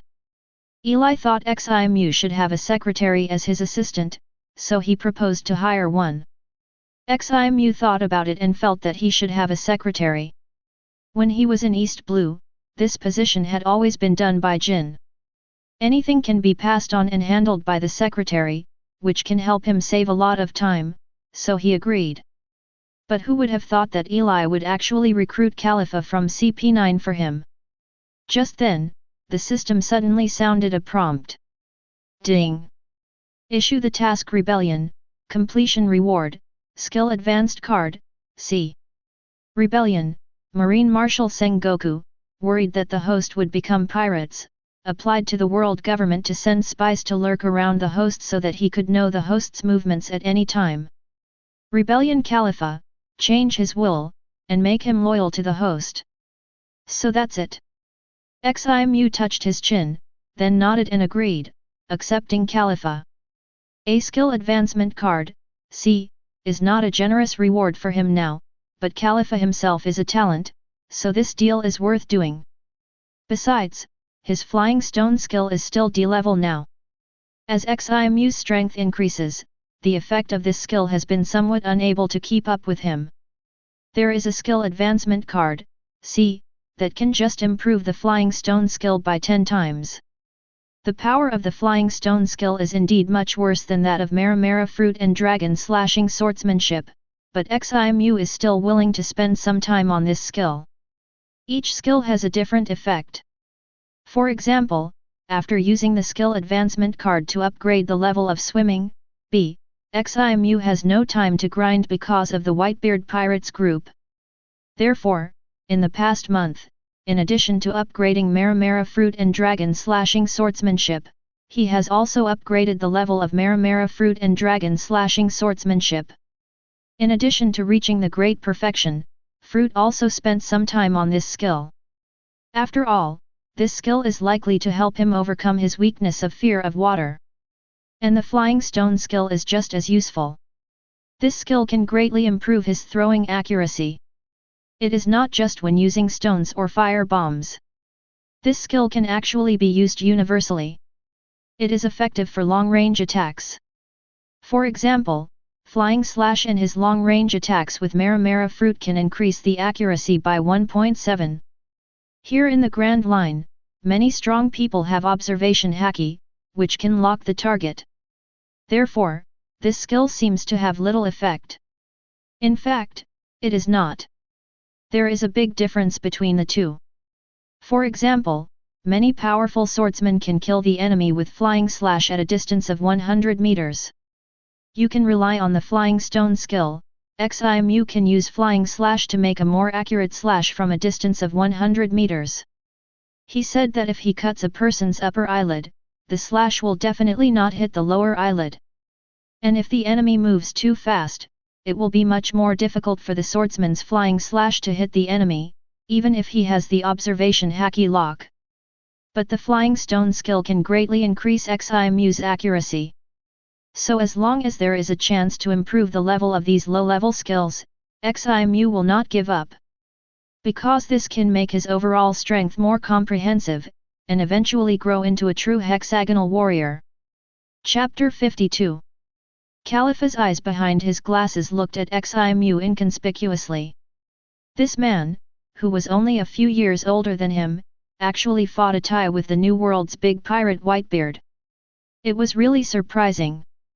Her mission this time was to monitor Ximu, and if she found that the latter had a tendency to become a pirate, she would report it to her superiors in time. This was a very simple task for Khalifa, who had been trained in CP9 since she was a child. It was just that the time of this mission was uncertain, and she might need to stay with Ximu for a long time. Eli was secretly happy to see that Ximu was satisfied with the secretary she hired. In this way, the spy Khalifa stayed with Ximu. Soon she found that Ximu's daily life was extremely simple and boring, except for training. And it lasted for 4 months. Even though Khalifa had undergone extremely hard physical training because of practicing the 6 styles, she couldn't help but admire him secretly. Even Lucci, whom she always thought was a monster, couldn't be so hard-working. Naval Headquarters, Marine Ford. Recently, among the younger generation of Marines, there is a very hot topic: Sergeant Hina is pregnant. Who is the father of the child? Yes, now she is 31 years old and has been promoted to Chaochu. After all, she is an elite from the Marine School, and it is not surprising that she has such a promotion speed. Among the graduates of the same period, some have even become lieutenant junior grade. Located in the Marine residential area behind Marine Ford. In a 2-story building. Hina and Anne sat on the sofa. She has been pregnant for half a year, and her belly is obviously bigger. She has temporarily transferred to a civilian job.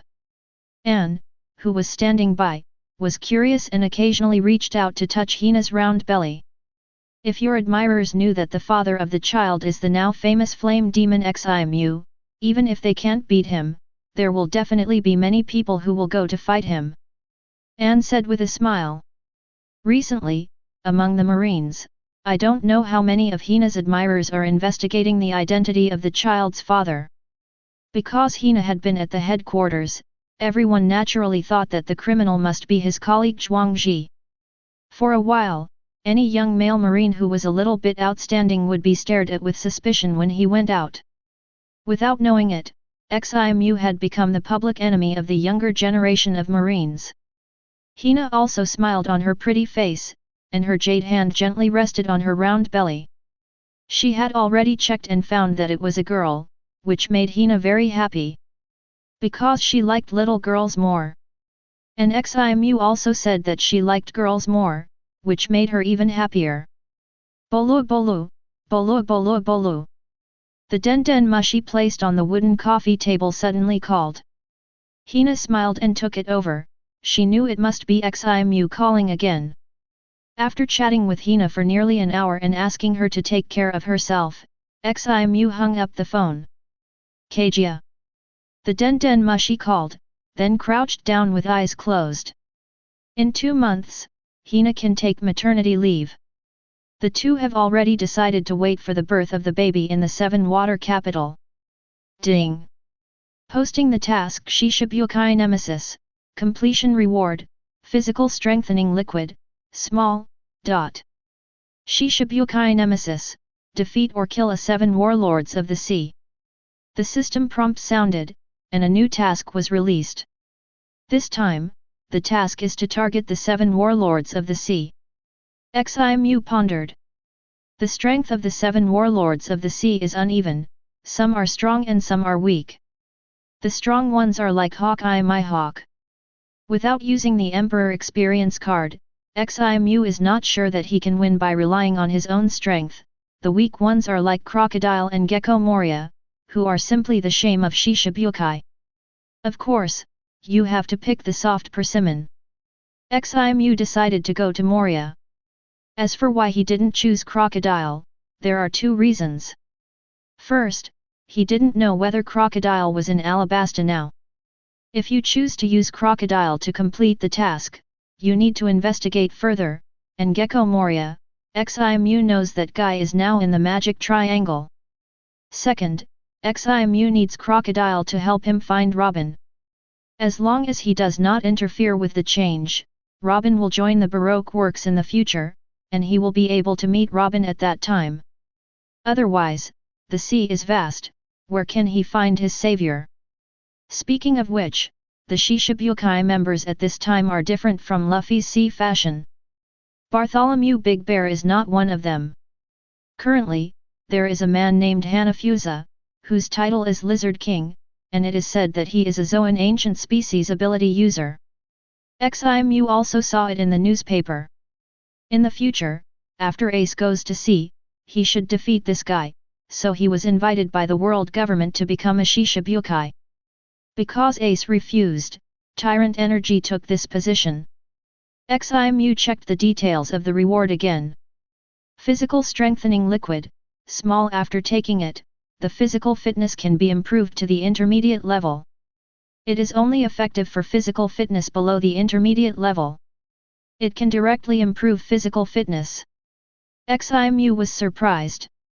This is the first time that the system has a reward that can improve physical fitness. Unfortunately, his physical fitness is advanced, and the physical strengthening liquid, small, is useless to him. But since there is, small, there will definitely be, big, in the future. Ximu is looking forward to it. He has a deep understanding of the benefits of a strong physical fitness after using the Emperor Experience card. Not only can it make the skills more powerful, but the key is that the physical fitness is strong, and the physical strength is more abundant, which can last longer. All along, his physical fitness has been carried up by liver skills. Although the progress is very fast, there is a problem now. That is, relying on the carrying of skills has reached a bottleneck. When the S-level dragon slashing sword art was first perfected, Ximu's physical fitness was improved to advanced. Later, the dragon slashing sword art reached the great perfection, and the physical fitness was also improved a lot, but it was still in the advanced category. But when he had completed the Mera-Mera fruit, his physique barely improved. So even if he continued to grind for more S-level skills, his physique would not get much stronger.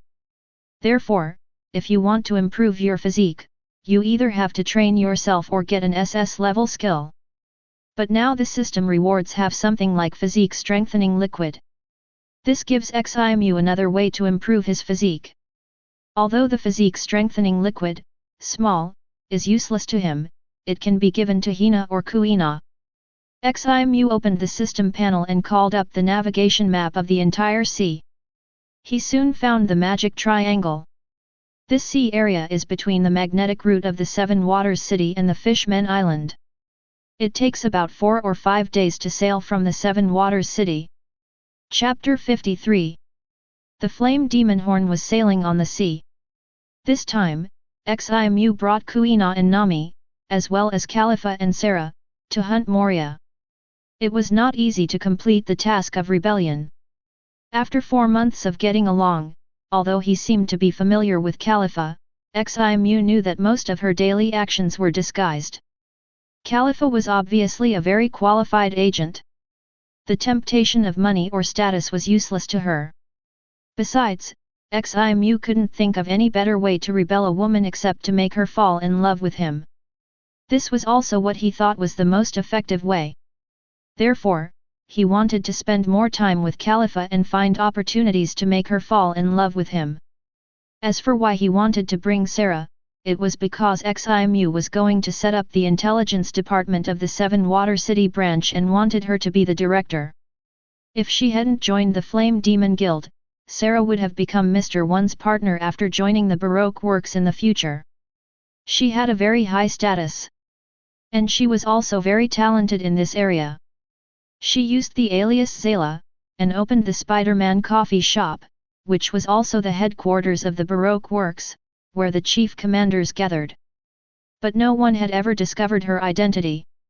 This at least shows that Sarah is very good at disguise and very clever. And disguise is a good way to obtain intelligence, cleverness is a necessary quality for spies. Therefore, he also brought Sarah with him this time. Although he intends to promote her, Ximu still needs to observe her before that. On the way, they also encountered the pirate's ship, but the other party hid far away after seeing the flag hanging on the Flame Demon Horn. Nowadays, there are not many people in the Grand Line who don't recognize this flag. Seeing this, Ximu's heart moved, and he immediately took down the flag with his hand. This made everyone a little confused. Ximu was worried that hanging the guild's flag would alert the enemy and scare Moria away from showing up. Wouldn't that be equivalent to increasing the difficulty of his own hunting? With the navigation map of the entire sea, the flame magic horn was almost on a straight route, heading towards the magic triangle. After knowing the destination of this voyage, Khalifa and Sarah were very surprised. After all, it was a famous sailing ship graveyard. Every year, hundreds of ships disappear there, and no one is seen alive or dead. But seeing that Kuina and Nami had no opinions, they kept silent and did not ask more questions. A few days later, the ship arrived near the magic triangle. When Ximu saw a wooden barrel marked with the words in front of the sea god's treasure on the sea, he couldn't help but smile. She secretly said, "Good luck." Then she stopped the boat and salvaged it. "Is this a wine jar?" Sarah's beautiful eyes narrowed slightly. Wine jars are usually placed in the sea by fishermen. There will be some tributes in them to worship the sea god and pray for a safe trip. However, why did this wine jar float to them? Is it just a coincidence? Besides, she didn't find any islands nearby. Where did this wine jar come from? It is still so intact. This makes people a little suspicious. Khalifa also felt something was wrong. Seeing that Ximu seemed to want to open the wooden barrel, Sarah hurriedly reminded, "President, this may be strange. Look at the handwriting on this wine jar. It has not been eroded by seawater and sunlight. The color is bright. It is obviously written not long ago. But we didn't find any villages in the sea area around this area.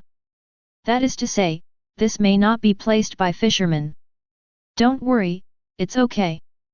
Ximu smiled lightly, very satisfied with Sarah's vigilance, and then opened the lid of the wooden barrel. Whoosh! Bang! As soon as it was opened, a signal flare flew out of the barrel and exploded in the sky. It formed a huge dazzling firework. The sea was empty, and even in the daytime, it could probably be seen from dozens of miles away. Seeing this scene, Khalifa's eyes flashed, and she immediately grabbed Ximu's arm with both hands, with a frightened expression on her face. She was now pretending to be an ordinary woman, so she couldn't be indifferent to such a scene. "President, it seems that someone is targeting us. This streamer was deliberately placed in the sea as bait." Sarah frowned slightly. But the next moment, the locked brows were untied again, with a sarcastic look on her face. No matter who put this streamer and what purpose he had, this time he had to face the president of their Flame Demon Guild, Flame Demon Ximu. It was simply seeking his own death. "Keep sailing," Ximu ordered. The sailors and helmsmen on the ship immediately got busy, hoisting the sails and turning the rudder. Soon, the Flame Demon Horn sailed into the magic triangle. As soon as it entered this sea area, not only was the sea turbulent, but it was also surrounded by thick fog. The sky was covered with thick clouds. Visibility was very poor. When Ximu found a white, rag-doll-like ghost on the mast, the corners of his mouth curled up slightly, so he told the helmsman not to control the ship anymore and just go with the flow. Next, just wait. The ship drifted along the current for a while, and suddenly a wall across the sea appeared in front of Ximu and others. "Thriller bark is here. How can there be a wall on the sea?" a sailor exclaimed. Because Moria's island ship was too huge, the first person who saw it would never think that the wall was actually the side of a ship. After the Flame Demon Horn got closer, he saw a door on the wall. The shape is very similar to a human mouth. At this time, 2 rows of huge teeth were opened, and the sea water rushed in. And the Flame Demon Horn was riding this current. If the ship was not controlled, it would definitely be swallowed. Everyone looked at Ximu, and seeing his calm face, they were immediately certain. With the president here, they are fearless. After the ship passed through the portal, it finally stopped next to a gloomy forest. "Big brother, where is this place?" Nami walked to Ximu and asked a little scared. Ximu did not answer Nami's words, because at this time, his observation color sensed that someone had boarded his ship, and quietly approached the position of Khalifa and Sarah.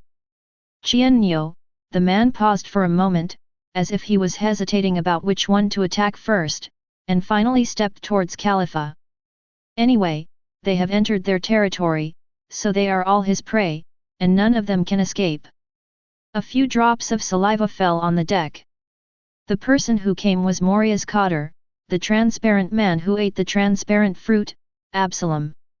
Getting closer and closer to Khalifa, looking at her charming appearance, Absalom wiped the saliva from the corner of his mouth. Just as he stretched out his dirty hands and wanted to grab Khalifa, he saw a man suddenly appear in front of him, stretched out his hands and hugged the beauty he liked in his arms, and then kicked him again. The speed of the kick was so fast that Absalom had no time to react.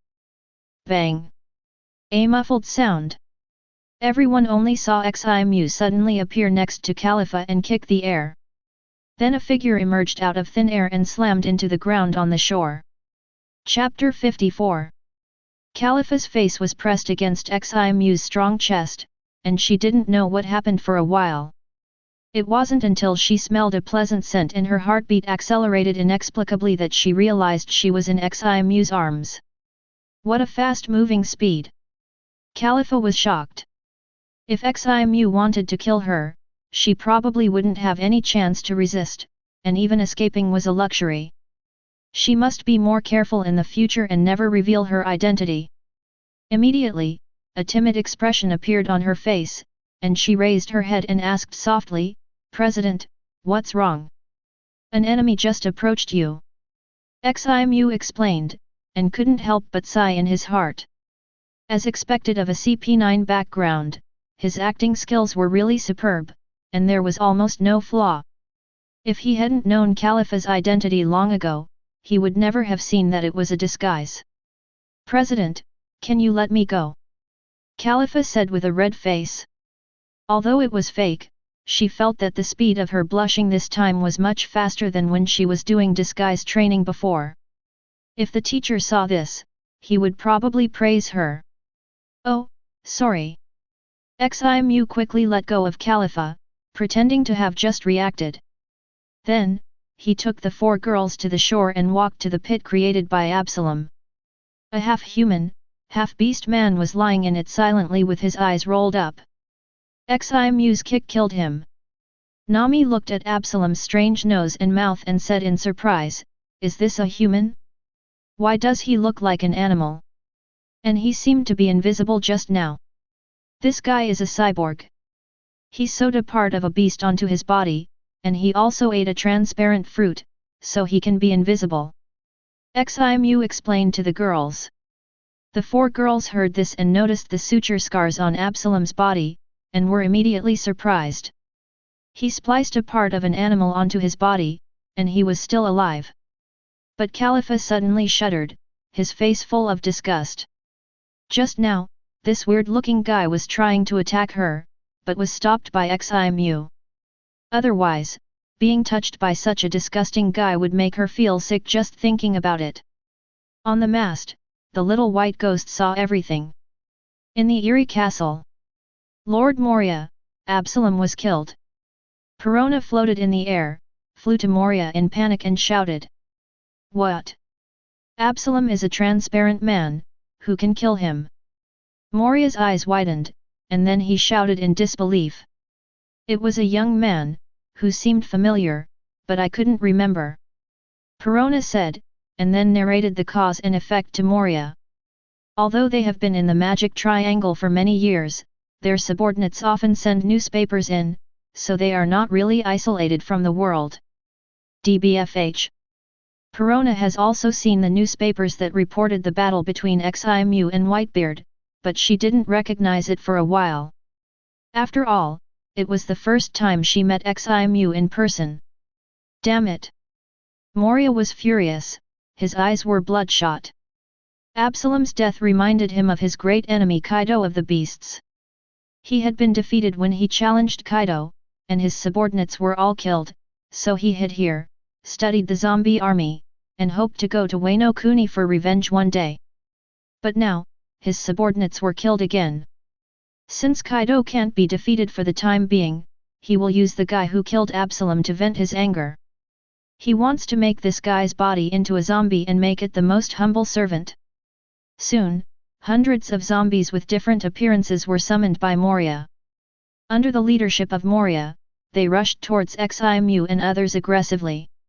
Soon, they saw Ximu and his 5 people, who were also walking towards the castle. "A-hole, how dare you!" Moria saw Ximu and was about to curse. But when he saw Ximu clearly, he suddenly seemed to be strangled by someone, and his voice stopped, and he said with wide eyes, You are the flame demon Ximu. How come you are here? Didn't your people lead me in?" Ximu chuckled. Hearing this, Moria's forehead was immediately covered with cold sweat, and he glared at Perona fiercely. He didn't know the other party's identity when looking for materials, and now he is in big trouble. Perona looked innocent, and after Moria's reminder, she also remembered who Ximu was. But Lord Moria never told her that it depends on the identity of the person to lead into the thriller bark. As one of the 7 warlords of the sea, and still in paradise, Moria really didn't take those who entered the magic triangle seriously, so he didn't tell Perona. Some of the ships that disappeared in the magic triangle every year did have accidents during navigation and sank into the sea. After all, this sea area is indeed difficult to navigate. But most people were caught by Moria and taken to the thriller bark, becoming the material for him to create a zombie army, either cutting off the shadow or making zombies. 7 warlords of the sea, Gecko Moria. Khalifa was surprised. It turned out that this was Moria's territory, and Ximu came to the magic triangle to find Moria. But, what did Ximu want to find Moria for? Is he looking for him to cooperate? Although Moria is a Shishibukai, he is also a pirate. Is this a trend of becoming a pirate? Khalifa thought to himself. At this moment, Moria's mind raced. Although he hated Ximu for killing Absalom, this guy could fight Whitebeard to a draw, and was a monster of the same level as Kaido. So he decided to hold back his anger for the time being. When the zombie army is successfully created in the future, Ximu and Kaido will be dealt with together. Thinking of this, Moria forced a smile and said, "This is all a misunderstanding." But Ximu said, "This is not a misunderstanding, I just came to find you." "Looking for me?" Moria was stunned. Could it be that Ximu came to him for cooperation? At this time, he thought of the same thing as Khalifa just now. "Yes, I came to borrow something from you, but I can only borrow this kind of thing, and I can't return it." Ximu said indifferently. "What do you mean by borrowing? As long as I have it, just take it."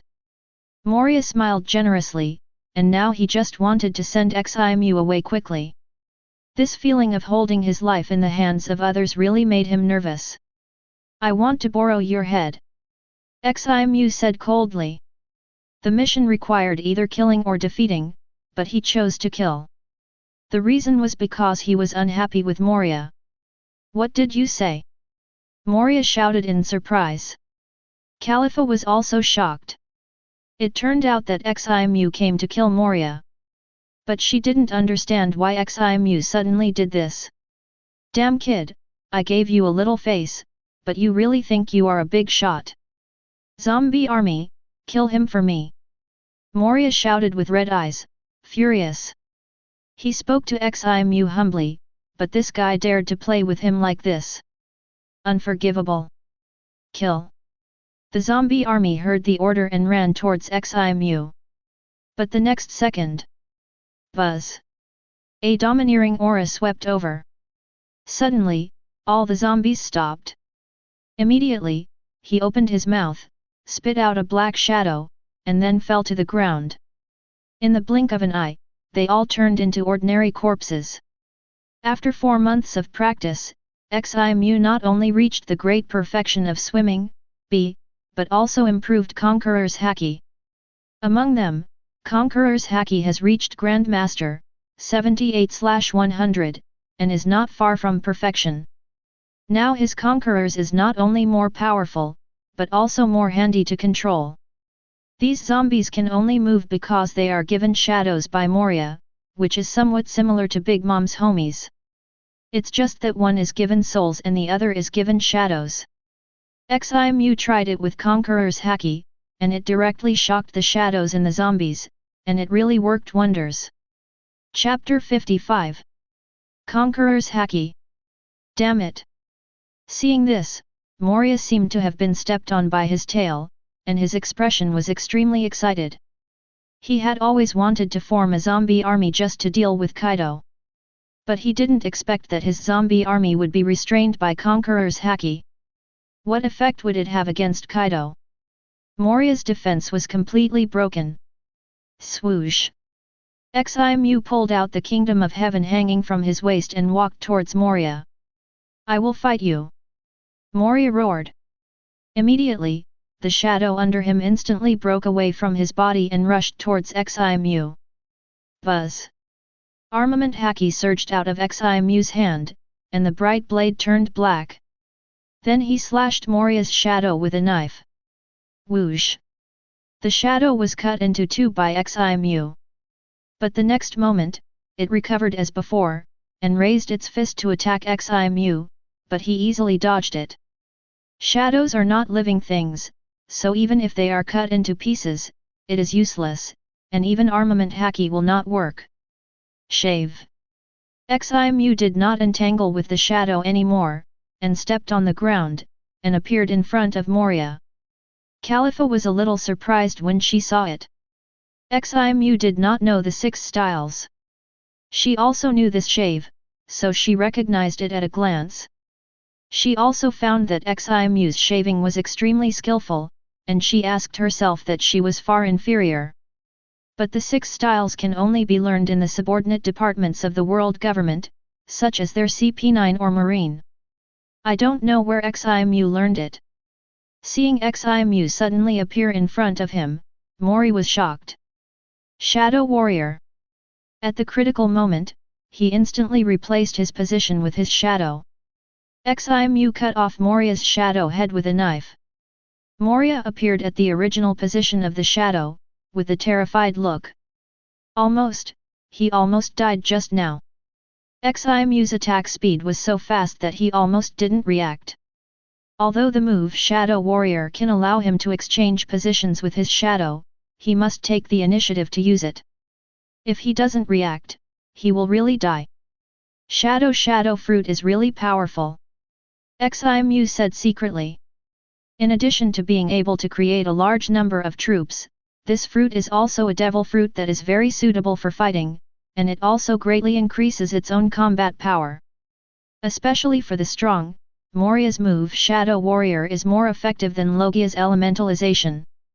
Because armament Haki can damage the elementalized body, but it is useless for the shadow. Once attacked, you can always use your shadow as a substitute to avoid the attack. You can even suddenly exchange positions with the shadow to produce an unexpected attack effect. It is simply invincible. However, there is one point, an elementalization still has the upper hand. That is the body of the Logia ability user. As long as it is attacked, even if the ability user himself does not react, the body will automatically become an element. This is much better than Moria's shadow stand-in. Especially when the difference in strength between the two sides is too great and there is no time to react. Swoosh! Ximu disappeared again. This time, his speed was even faster. So fast that Moria had just seen his body disappear when the blade had already chopped his neck. Puff! Blood was splattered. Moria's head rolled to the ground like an onion. Ding! Mission Shishibukai Nemesis has been completed, and Physical Strengthening Liquid, 4, has been obtained. The system prompt sounded in Ximu's ears. Moria! Perona cried out in sorrow. But when she saw Ximu turn to look at her, she suddenly showed a look of horror on her face. She wanted to use the negative ghost to sneak attack Ximu, but she didn't dare to do it, and hurriedly said, Arima-sama, I am willing to follow you and be your subordinate, don't kill me. Although Perona's negative ghost effect was very strong, Ximu didn't take it seriously. Let's not talk about whether she could hit him or not, even if she could hit him, Ximu is not afraid now. Armament Haki, which has reached the Grandmaster level, can not only increase his combat power, but also defend and break the weird ability of Devil Fruit. At least with Perona's development of the Spirit Fruit, it will definitely not affect him at this time. Therefore, Ximu is considering whether to accept Perona. The Spirit Fruit is not only weird, but the little ghost is also very effective in obtaining intelligence. With this ability, it can be said that Perona is naturally a first-class intelligence officer. In the end, Ximu accepted Perona and let her assist Sarah in the intelligence department of the Seven Water City branch. Perona was relieved that her life was saved. However, at this moment, Ximu's system suddenly issued a prompt. Ding! Release the task Rebellion 2 Jiangcheng Reward, Skill Advancement Card, B. Ximu narrowed his eyes. It seems that this girl is not honest. Rebellion 2, under the pressure of the host's strength, Perona decided to endure humiliation and temporarily join the host, waiting for an opportunity to avenge Gecko Moria. Rebellion Perona, change her will, and make her loyal to the host. This is interesting, there are two women around playing the tricks of the infernal affairs. Ximu's heart is Ichiraku. She dared to accept even Khalifa, an agent of the world government, not to mention Perona, who is now helpless. Please give me flowers. Ximu is very confident that he can completely subdue her. Then he ignored her and walked towards the corpses of the zombies, and soon found a samurai with a black knife in his hand. It was the corpse of Wano-kuni sword god, Shimatsuki Ryoma. After a moment of silence, Ximu picked up the big sword Kyushui, and then threw Ryoma's corpse into the woods beside him. Although his dragon-slaying swordsmanship was obtained through the system, it was derived from Ryoma after all, so there was some friendship between them. Ximu wanted to kill Moria and also wanted to avenge Ryoma. All his actions were seen by Kuina, and his eyes could not help but move to Kyushui. He could see that it was a good knife, so he became curious about the owner of the knife and asked, "Who is he?" Wano-kuni's sword god, a very powerful kendo senior. "Oh." Ximu said, "The swordsmanship you learned originated from him, and he is also your ancestor." "My ancestor?" Kuina was surprised. "Yes, he has been dead for hundreds of years, and his body was stolen by Moria and made into a zombie." Ximu nodded and added, "Damn guy! Damn it!" Kuina gritted her teeth, wishing she could add a few more cuts to Moria's body. She did not doubt Ximu's words. Since Ximu said so, it must be true. So she walked along Ma's grave and bowed several times. Then her watery eyes looked at Chu Shui again, and she said shyly, "This knife, can I have it?" After all, it was her ancestor's sword, and she wanted to keep it as a souvenir. "Here." Ximu directly picked up Chu Shui and handed it over. He already had the supreme greatsword Heavenly Kingdom, so this Chu Shui was of no use to him. Seeing Ximu handing the sword to her without hesitation, Kuina smiled and said, "This sword should not be simple. To be called the god of swords, he must be a very powerful swordsman, and the sword of such a person must not be ordinary. It is at the same level as your Wado Ikemonji, and is one of the 21 great swords." Ximu chuckled. Kuina was surprised to hear that the sword was so precious. "Then why did you give it to me so easily?" "Haha, no matter how precious it is, it's just a sword. In my eyes, you are much more important," Ximu said with a smile, and then turned and left. Behind her, Kuina's pretty face flushed. So in Ximu's heart, she was so important. Although Ximu said it simply, she knew how precious the big sword was. It can be said that it is priceless and is a treasure that countless swordsmen can hardly find. Chapter 56. Perona floated back to her room, and saw an identical version of herself lying on the bed. That was Perona's real body. The reason why she could float in the air was because she was actually a ghost clone created by the fruit power at this time. When using the ghost clone, her real body was unconscious. The clone merged into her body. Perona sat up from the bed, and then cried loudly, "Lord Moria!" She was adopted by Moria since she was a child. In her heart, Moria has always played the role of a father and is her support. But now, Lord Moria was killed in front of her. He died so miserably that his head fell off. After a long time, Perona wiped her tears, puffed up her cheeks a little aggrieved, and said to herself with red eyes, "Lord Moria, I will definitely avenge you if I have the chance, but now I have to save my own life first." Then she got up and walked outside. The bad guy said that he would only give her half an hour. The last of the 3 monsters under Moria, Hogback, was also found and killed by Ximu. Although this guy's medical skills are superb, Ximu hates dealing with corpses all day long. Therefore, even if this guy begged for mercy like Perona, Ximu did not accept him. When counting the property in the castle, there was an unexpected gain, a devil fruit illustration book and a devil fruit. Ximu also found a picture exactly the same as the fruit in the illustration book. It was confirmed that this fruit was Paramecia's speed fruit.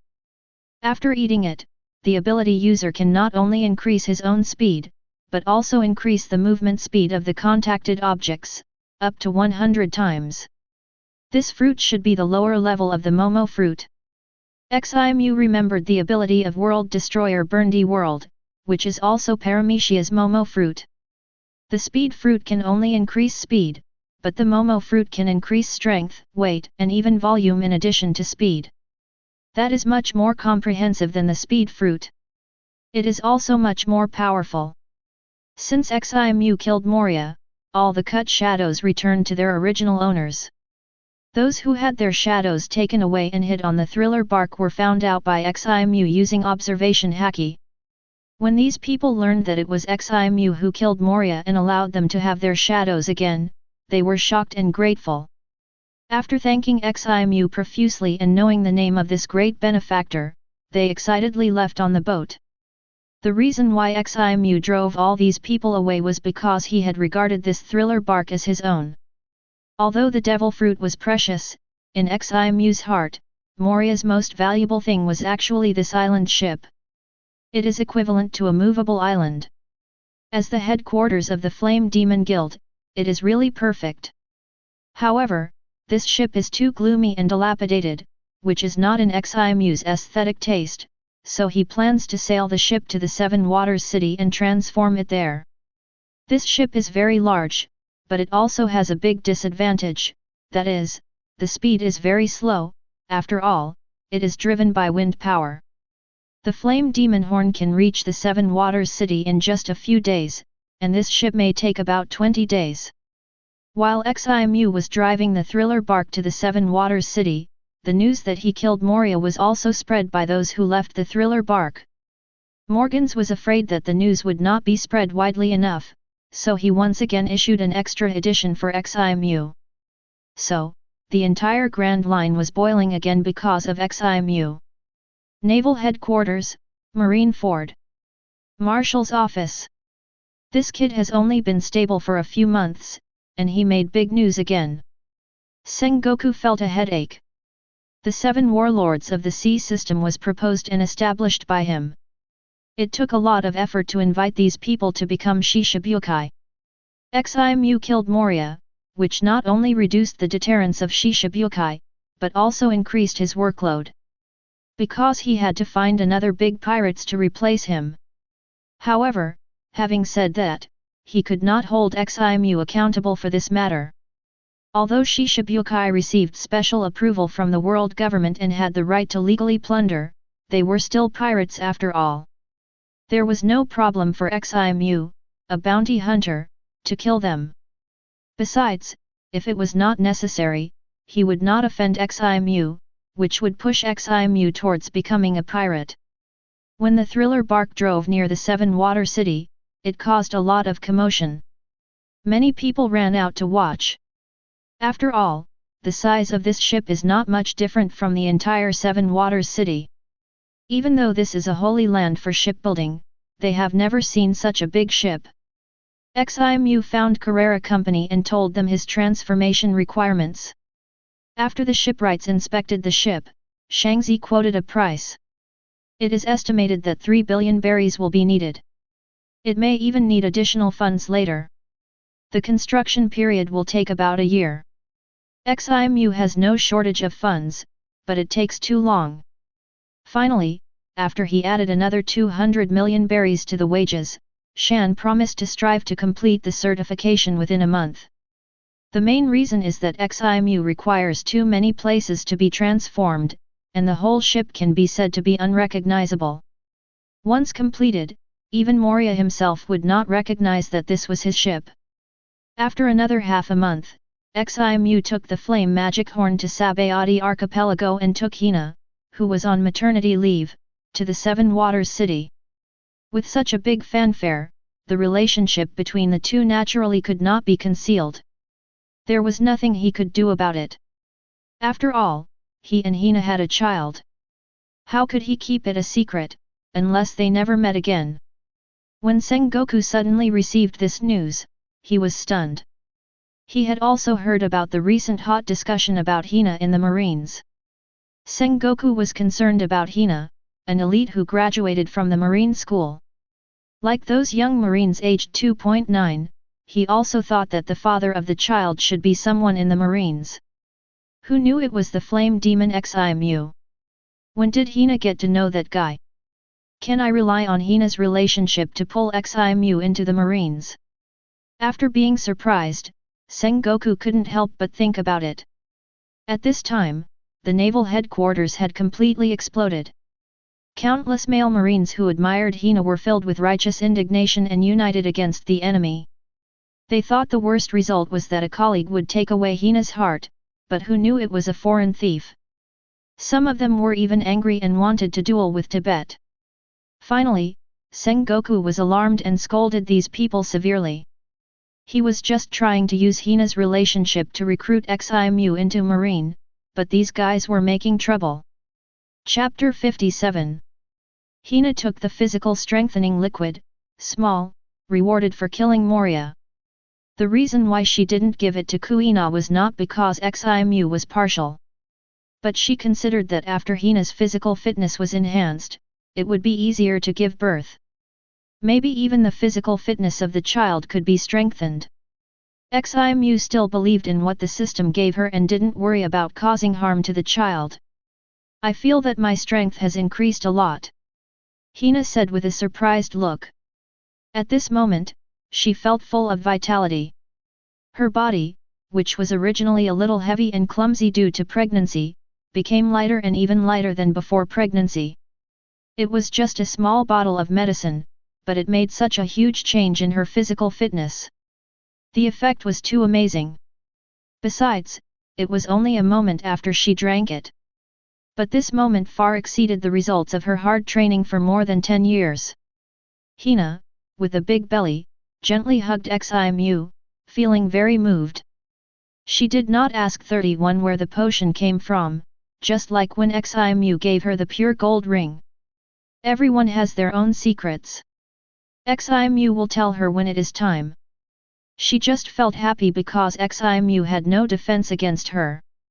If such an amazing potion was known to the outside world, it would definitely attract countless people.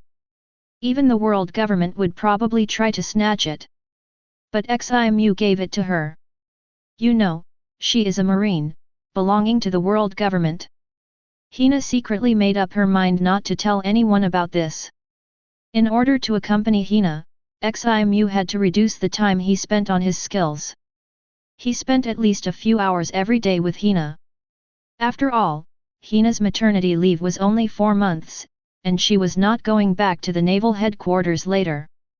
Ximu knew that being a Marine was Hina's dream, so he would not stop her. Soon, Hina reached her due date and was admitted to the hospital. Because her physical condition had improved a lot, she gave birth to the child smoothly without much effort. She is also Ximu's first daughter in 2 lives, and was named Doris. Ximu was an orphan in this life and had no surname, so Doris was born with her mother Hina. And her hair color is the same as her mother's, pink. When Doris was 1 month old, she did something similar to Kojiki Oden when she was a child, and threw the doctor who injected her with the vaccine away with one hand. Apparently, the physical strengthening liquid, small, also took effect on her. Although it is not known whether she has reached the intermediate physical fitness, her strength is indeed amazing. 10 days later, Hina's maternity leave is about to end. Just like when she came, Ximu personally drove the boat to bring her and her daughter back to Sabayati archipelago. Yes, her daughter Doris will also live with Hina in the naval headquarters. Because Hina is reluctant to leave her daughter, Ximu can't bear to separate them. Besides, he has to grind skill experience every day, and he really doesn't have much time to accompany his daughter. After watching them board the warship, Ximu returned to the Seven Waters City, the training ground of the Seven Water City branch. Ximu opened the system interface. Host, Ximu. Age, 25 years old. Constitution, Advanced. Armament Haki, S Perfect, 5/100. Observation Haki, S Perfect, 3/100. Conqueror's Haki, S Perfect, 12/100. Tasks to be completed, Instigation, Counter Industry. Items, Longship, Space Ring, Flame Horn, Pure Gold Ring, Heaven, Emperor Experience Card. Conqueror's Haki has now reached the perfect level. Next, Ximu entered the experience earning mode again. On this day, Sarah suddenly came to see him. The intelligence department of the Seven Water City branch has been established for 2 or 3 months. I still remember the surprised expression on Sarah's face when Ximu found her and asked her to be the director. After all, she had just joined the Flame Demon Guild not long ago, and she really didn't expect such a pie to fall on her head. But Sarah did not disappoint Ximu. In a short period of time, she had already established the intelligence department in a proper manner. Of course, Ximu's huge financial support is also indispensable. President, the Baroque works that you asked me to pay attention to has been established recently. Sarah reported respectfully. Finally established. Next, keep a close eye on this organization.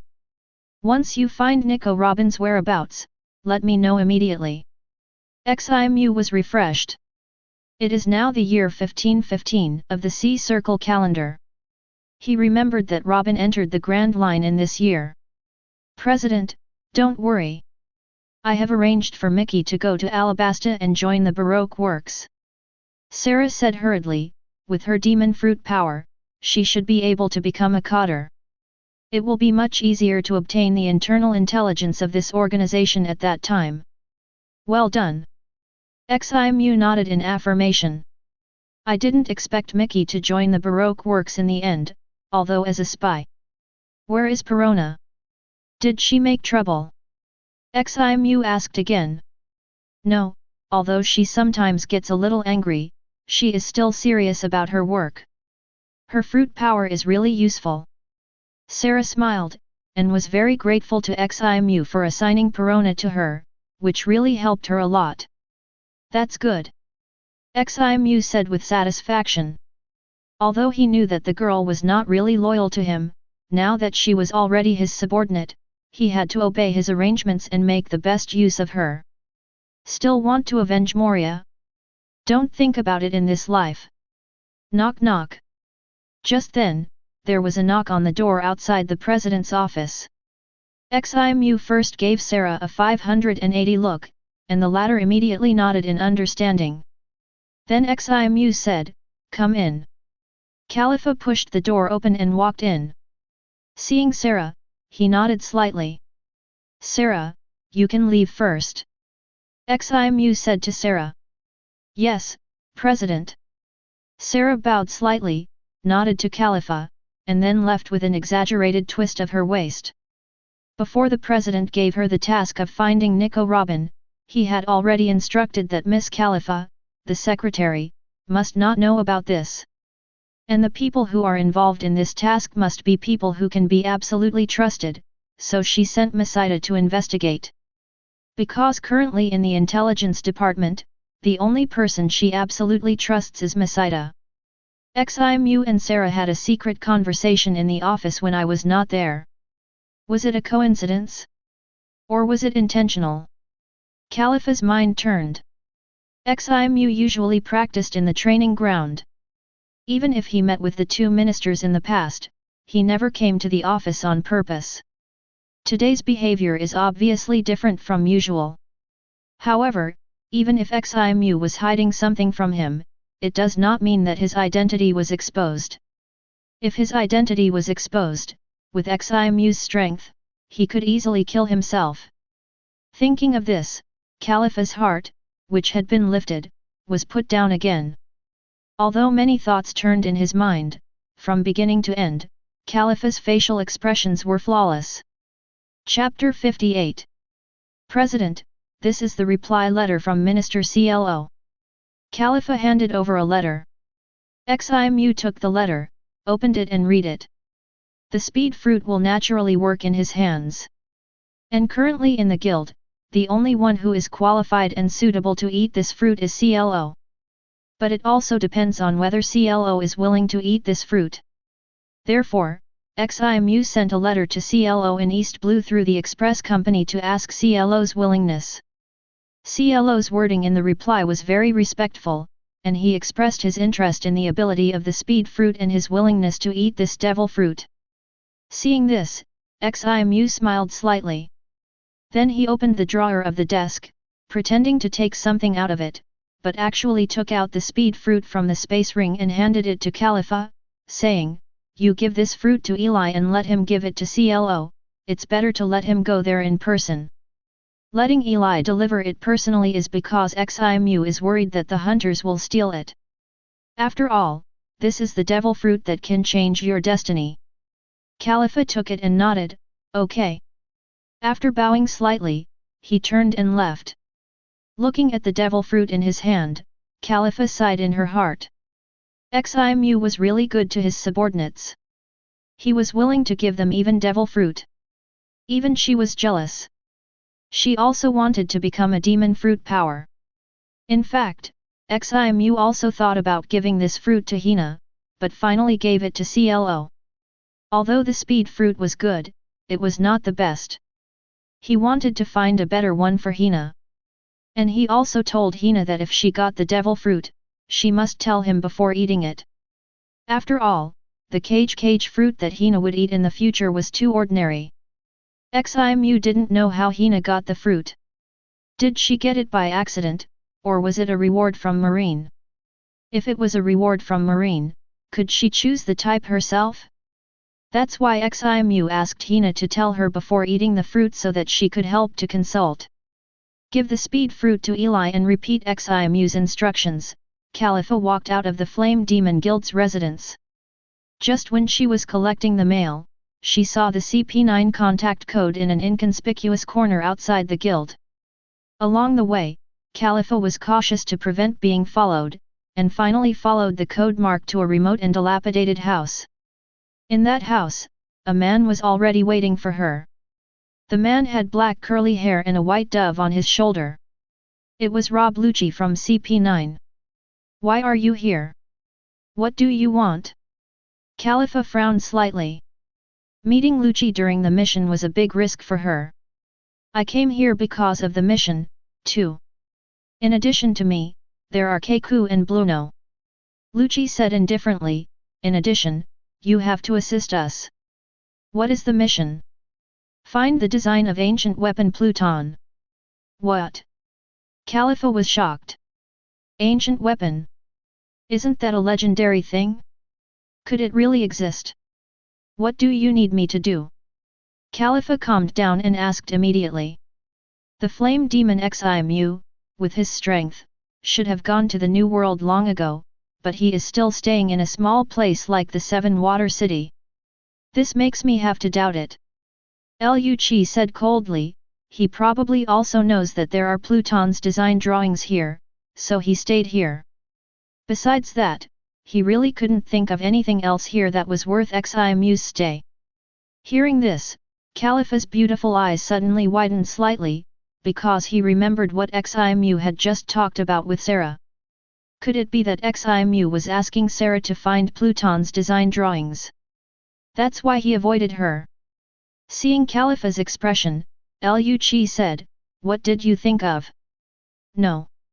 Khalifa didn't say her guess. After all, this was just her guess, maybe it wasn't.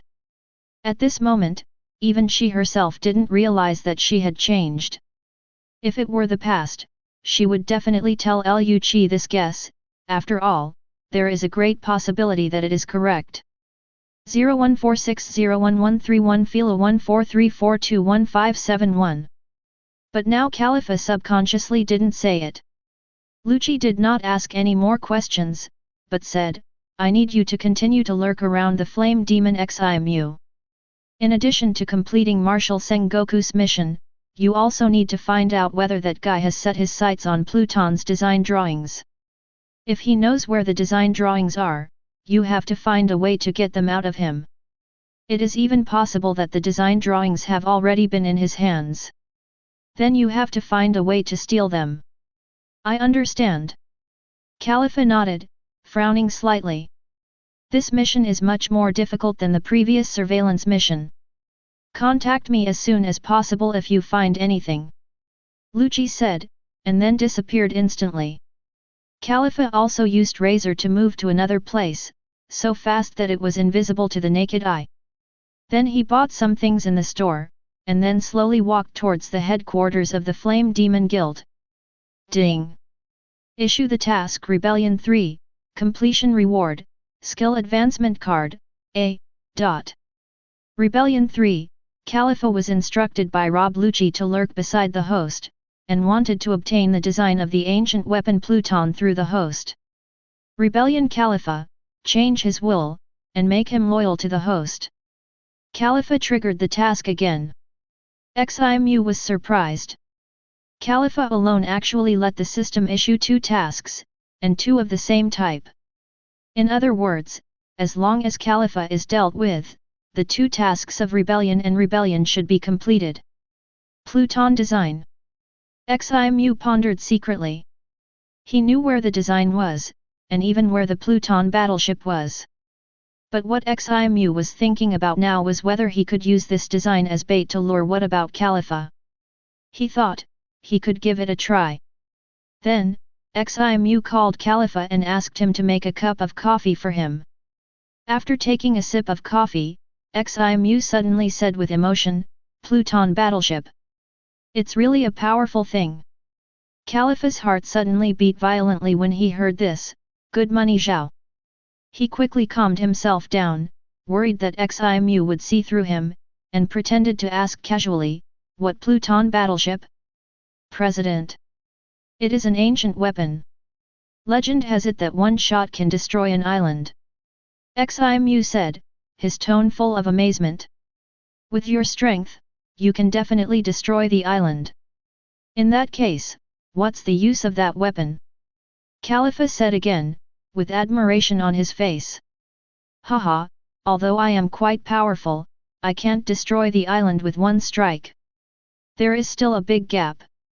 Ximu laughed, as if he was not as good as Pluton's battleship. Khalifa wanted to continue asking, but he restrained himself. If he continued asking, Ximu might be suspicious. Now at least it is certain that Ximu is indeed interested in ancient weapon. Lucci guessed correctly that the reason why Ximu stayed in the Seven Waters City was probably because of the Pluton design. Chapter 59. Damn it! After listening to Khalifa's report, Lucci's face was ugly.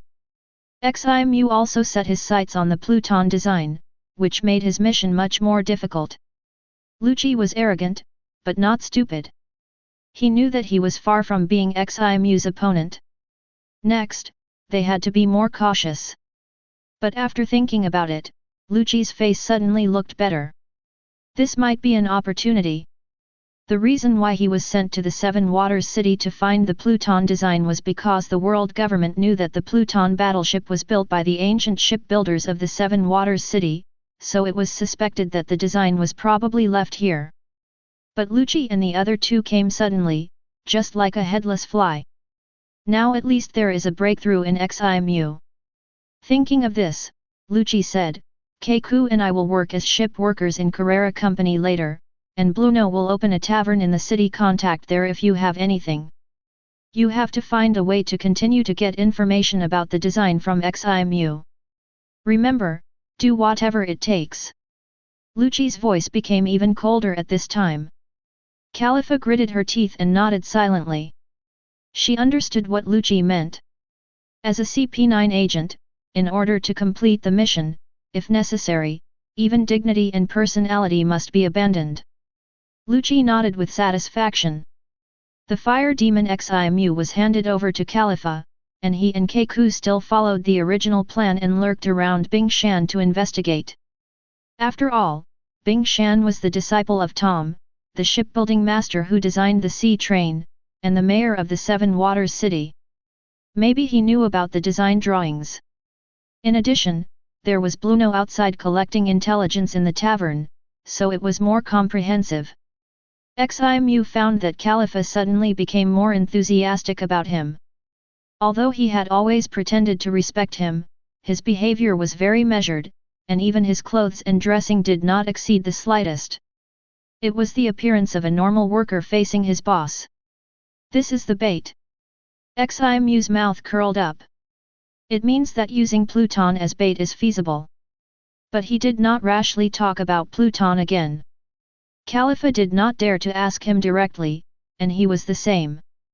If he always deliberately mentioned Pluton in front of Khalifa, it would be easy for Khalifa to see that there was something wrong. So, Ximu specially found Sarah and asked her to play with him. Just after finishing a period of practice, Ximu came to the president's office to rest and asked Khalifa to make him a cup of black tea. The black tea was just served on the table when there was a knock on the door. Knock, knock. Come in. Ximu said. Sarah pushed the door and walked in. What's the matter? Ximu asked. Sarah did not answer, but glanced at Khalifa. Seeing this, Khalifa was about to go out, but heard Ximu say, "It doesn't matter, Khalifa can be trusted, go ahead." Sarah then said, "President, the person you asked me to secretly observe is researching a very powerful weapon, which seems to be a laser cannon." Hearing this, Khalifa's eyes flashed. Really? That should be the weapon on the Pluton warship. It seems that the design of Pluton is indeed in his hands. Ximu stood up suddenly, his face showing excitement. He couldn't help pacing back and forth, and then said to Sarah, "You don't need to send someone to watch him later." "Yes." Sarah nodded. Seeing that Ximu had no other instructions, she bowed and left the office. "Ha ha ha ha, I finally found the design of ancient weapon Pluton." Ximu laughed. "President, is it the warship that you said last time that can destroy an island?" Khalifa asked at the right time. "Yes, as long as I have this design, I can approve the manufacture of ancient weapon," Ximu said with great excitement. Although Khalifa was also very excited because the whereabouts of Pluton's design drawings were known, she couldn't help but roll her eyes in her heart. Did she really think Pluton was a carrot? And mass production? This kind of terrifying weapon must be difficult to manufacture. Even if the world government gets the design drawings, it may not be easy to make it. "I'm going out for a while," Ximu said anxiously, and then left quickly. Is he going to get Pluton's design drawings? Khalifa thought to herself, biting Sakura's lips lightly. 01460113 Fila 1434311101. It's a pity that she just wanted to inform Lucci to kidnap Sarah, so that she could know who the person who was researching laser weapons was. Although doing so would definitely expose her identity, and the surveillance mission ordered by Marshal Sengoku could no longer continue, as long as Pluton's design drawings could be found, it would be worth it. At worst, she could just change someone to lurk around Ximu. I think Spondam, the useless commander, would not blame her for this, but would only be happy. Less than an hour later, Ximu came back, and he looked very happy, holding a stack of old and dark papers. "President, is this the design of the battleship?" Khalifa asked. "Yes." Ximu nodded, and pretended to be proud to turn a page of the drawing to show her. Khalifa glanced at the drawing. Although she couldn't understand it, it should be the design of the battleship. In fact, this drawing is indeed real. It was found on Frankie after Ximu stunned him with Conqueror's Haki. Khalifa didn't rush to tell Lucci that Ximu had obtained the Pluton design. Even if Lucci knew it, would he dare to rob Ximu? He still had to rely on her to steal it. She just wanted to listen to Lucci's warnings, and she didn't want to listen. So, it wouldn't be too late to inform Lucci after she got the drawings. In the next few days, while Ximu was practicing, Khalifa looked for all the places where Ximu might have stored the design drawings. Including Ximu's room, she looked for it several times, but still couldn't find the drawings. Where did he put the drawings? Khalifa was a little worried. Then, she didn't know what she thought of, and her face suddenly turned red. Do we really have to use that method? She didn't dislike Ximu, and it wasn't difficult to accept that method. She and Ximu thought of the same thing at this time. Ximu wanted Khalifa to fall in love with her so as to complete the system task, while Khalifa wanted Ximu to fall in love with her so as to get the Pluton design drawings. According to Khalifa's observation, Ximu was very good to his woman. During the few months Hina was here, Ximu was almost meticulous, and Khalifa saw it all. And with Ximu's generosity, even his subordinates were willing to give devil fruit. If he really fell in love with her, it shouldn't be difficult to ask for a request to see the Pluton design drawings. Khalifa knew that as a female agent, she would need to use this natural physical advantage in her mission sooner or later. Rather than giving her first time to men who disgust her, she might as well choose Ximu, who she doesn't dislike. Chapter 60. Ximu was setting bait and acting, doing so many things just to win over Khalifa. So facing her initiative, it was impossible to refuse. But Ximu found that he still underestimated Khalifa, or underestimated her loyalty to the world government. A month had passed, and the two were together every night, but the system still did not send a prompt that the task was completed. In the morning, Khalifa woke up. His eyes subconsciously looked at Ximu who was sleeping beside him, and a touch of admiration naturally appeared in his eyes. "No, I can't think about it like this anymore." Khalifa hurriedly patted her cheek gently. Her original intention was to make Ximu fall in love with her, but now she found that she was falling into it. Even now, what she thinks about most every day is no longer how to get Pluton's design from Ximu, but how to restrain herself from thinking about Ximu and how to eliminate Ximu from her mind. The training ground at the Seven Water City branch station. Ximu, who had just finished practicing armament haki and was taking a break, suddenly thought of Sky Island. It would be a short while before he could meet Robin, so he should prepare a gift before that. The history text of Sky Island was good, and Robin would definitely be interested. Ximu decided to make this trip. Then he opened the full sea navigation map. On this map, there were not only islands on the ground, but also Sky Island in the sky.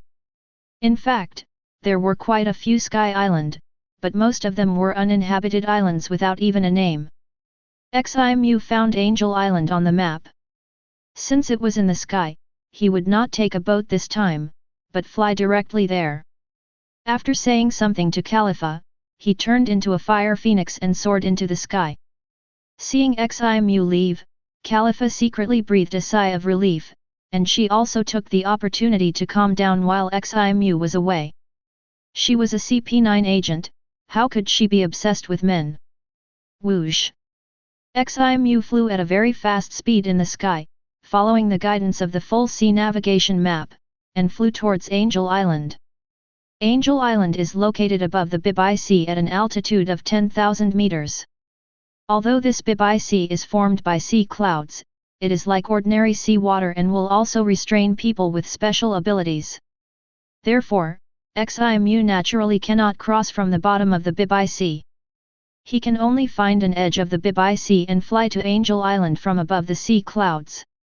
Not long after Ximu arrived at Angel Island, before he had time to appreciate the scenery of the island, a thick lightning column fell from the sky and attacked him. Humph! Ximu snorted coldly, and then his arm turned into flames and punched out. An equally thick golden spiral flame column shot towards the lightning column. Boom! The collision of thunder and fire made a huge deafening roar. Zi! When the smoke dissipated, a lightning bolt suddenly came from nowhere and turned into a human form not far in front of Ximu. The man was shirtless, had 2 earlobes that were surprisingly long, held a golden stick, and carried 4 drums with Megatama on his back. It was Enel, the controller of Angel Island at this time, who had eaten the thunder fruit.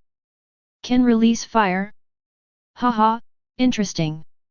Enel said with a smile, although it is not as good as the thunder and lightning of this god, it is also a good ability. Kneel down and surrender immediately, and I can accept you as a priest. Hearing this, Ximu's face turned black. Since he went to sea, no one dared to say such words to him. The next moment, his arm turned into golden flames, and 3 dark golden fire dragons wrapped in armament haki rushed out of it. Fire Dragon Roar 3-headed dragon. The 3 fire dragons attacked Enel from different directions. Pathetic mortal, still don't understand what kind of opportunity you have missed. Enel showed disdain, and the golden stick in his hand hit the drum behind him. 60 million volts Thunder Dragon. Then 3 dragons also rushed out from the drum, but they were formed by thunder and lightning. The 6 dragons on both sides immediately bit and entangled together. But soon, the 3 thunder dragons were dispersed. Hey! The dark gold fire dragon continued to attack Enel. What? Enel couldn't help showing a look of surprise on his face. His thunder dragon actually lost to this guy's fire dragon. He immediately became angry and turned into lightning and disappeared on the spot, avoiding the attack of the fire dragon. 01460113 Fila 1434311231. In just a moment, he appeared on the other side of Ximu, floating in the air. The 3 fire dragons also attacked Enel again under Ximu's control. At this time, 2 huge golden flame wings suddenly sprang out from behind Ximu. The wings were extremely gorgeous. Although they were formed by flames, they were clearly visible and the feathers were very clear. If someone saw it for the first time, they probably wouldn't have thought that it was condensed by flames. With a sudden flap of his flaming wings, Ximu flew into the air. This was a new move he had developed. You can still fly without turning your whole body into a fire phoenix, but the flying speed is slower than that of a fire phoenix. But this posture is more suitable for aerial combat. Enel also knew that Ximu's flames were very powerful at this time, and he beat the drum again. 100 million volts Thunder Dragon. 3 more Thunder Dragons sprang out of the drum. But compared with the previous one, their power was obviously much stronger. In fact, in addition to Thunder Dragons, Enel can also release Thunder Birds and Thunder Beasts, but the Thunder Dragon he released just now was defeated by Ximu's Fire Dragon, so he obviously did not admit defeat. So he still released the Thunder Dragon to compete with Ximu's Fire Dragon. The 6 dragons were entangled again. Although the Fire Dragon released by Ximu had armament haki attached, the dragon tail was not connected to his body after all, like a rootless duckweed. And he had just fought with 3 Thunder Dragons, which consumed some energy. Therefore, after fighting again and killing the 3 100 million volt thunder dragons released by Enel, they also dissipated in the air. At this time, Ximu and Enel's aerial battle also alarmed the residents of Angel Island below. It seems that there is a god in the air. God is fighting with people. Who is that person? The people of Angel Island were all surprised. Someone actually dared to fight with God. This guy's strength is actually quite good. Ximu's golden wings fluttered behind him, and he was a little surprised at this time.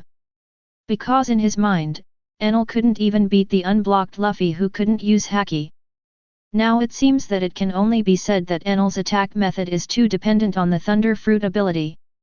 It doesn't work at all when it encounters Luffy's rubber body of the Sun God version. Although Enel doesn't have Armament Haki, his Observation Haki is very powerful. And Thunder Fruit gives him amazing movement speed, which Ximu is far behind. Chapter 61.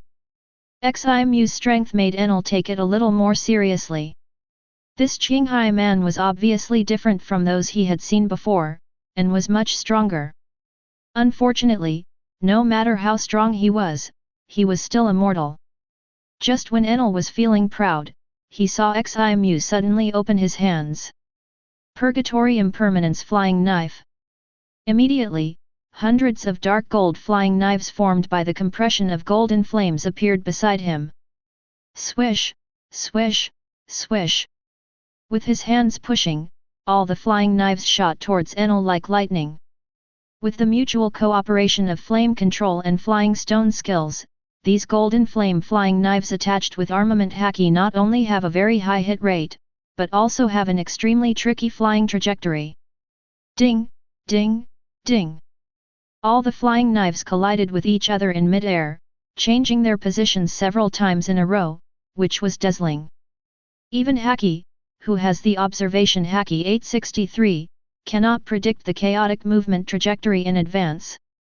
Before Observation Haki has been cultivated to the level of predicting the future, it is to predict the action in advance by listening to the sound emitted from the opponent's body.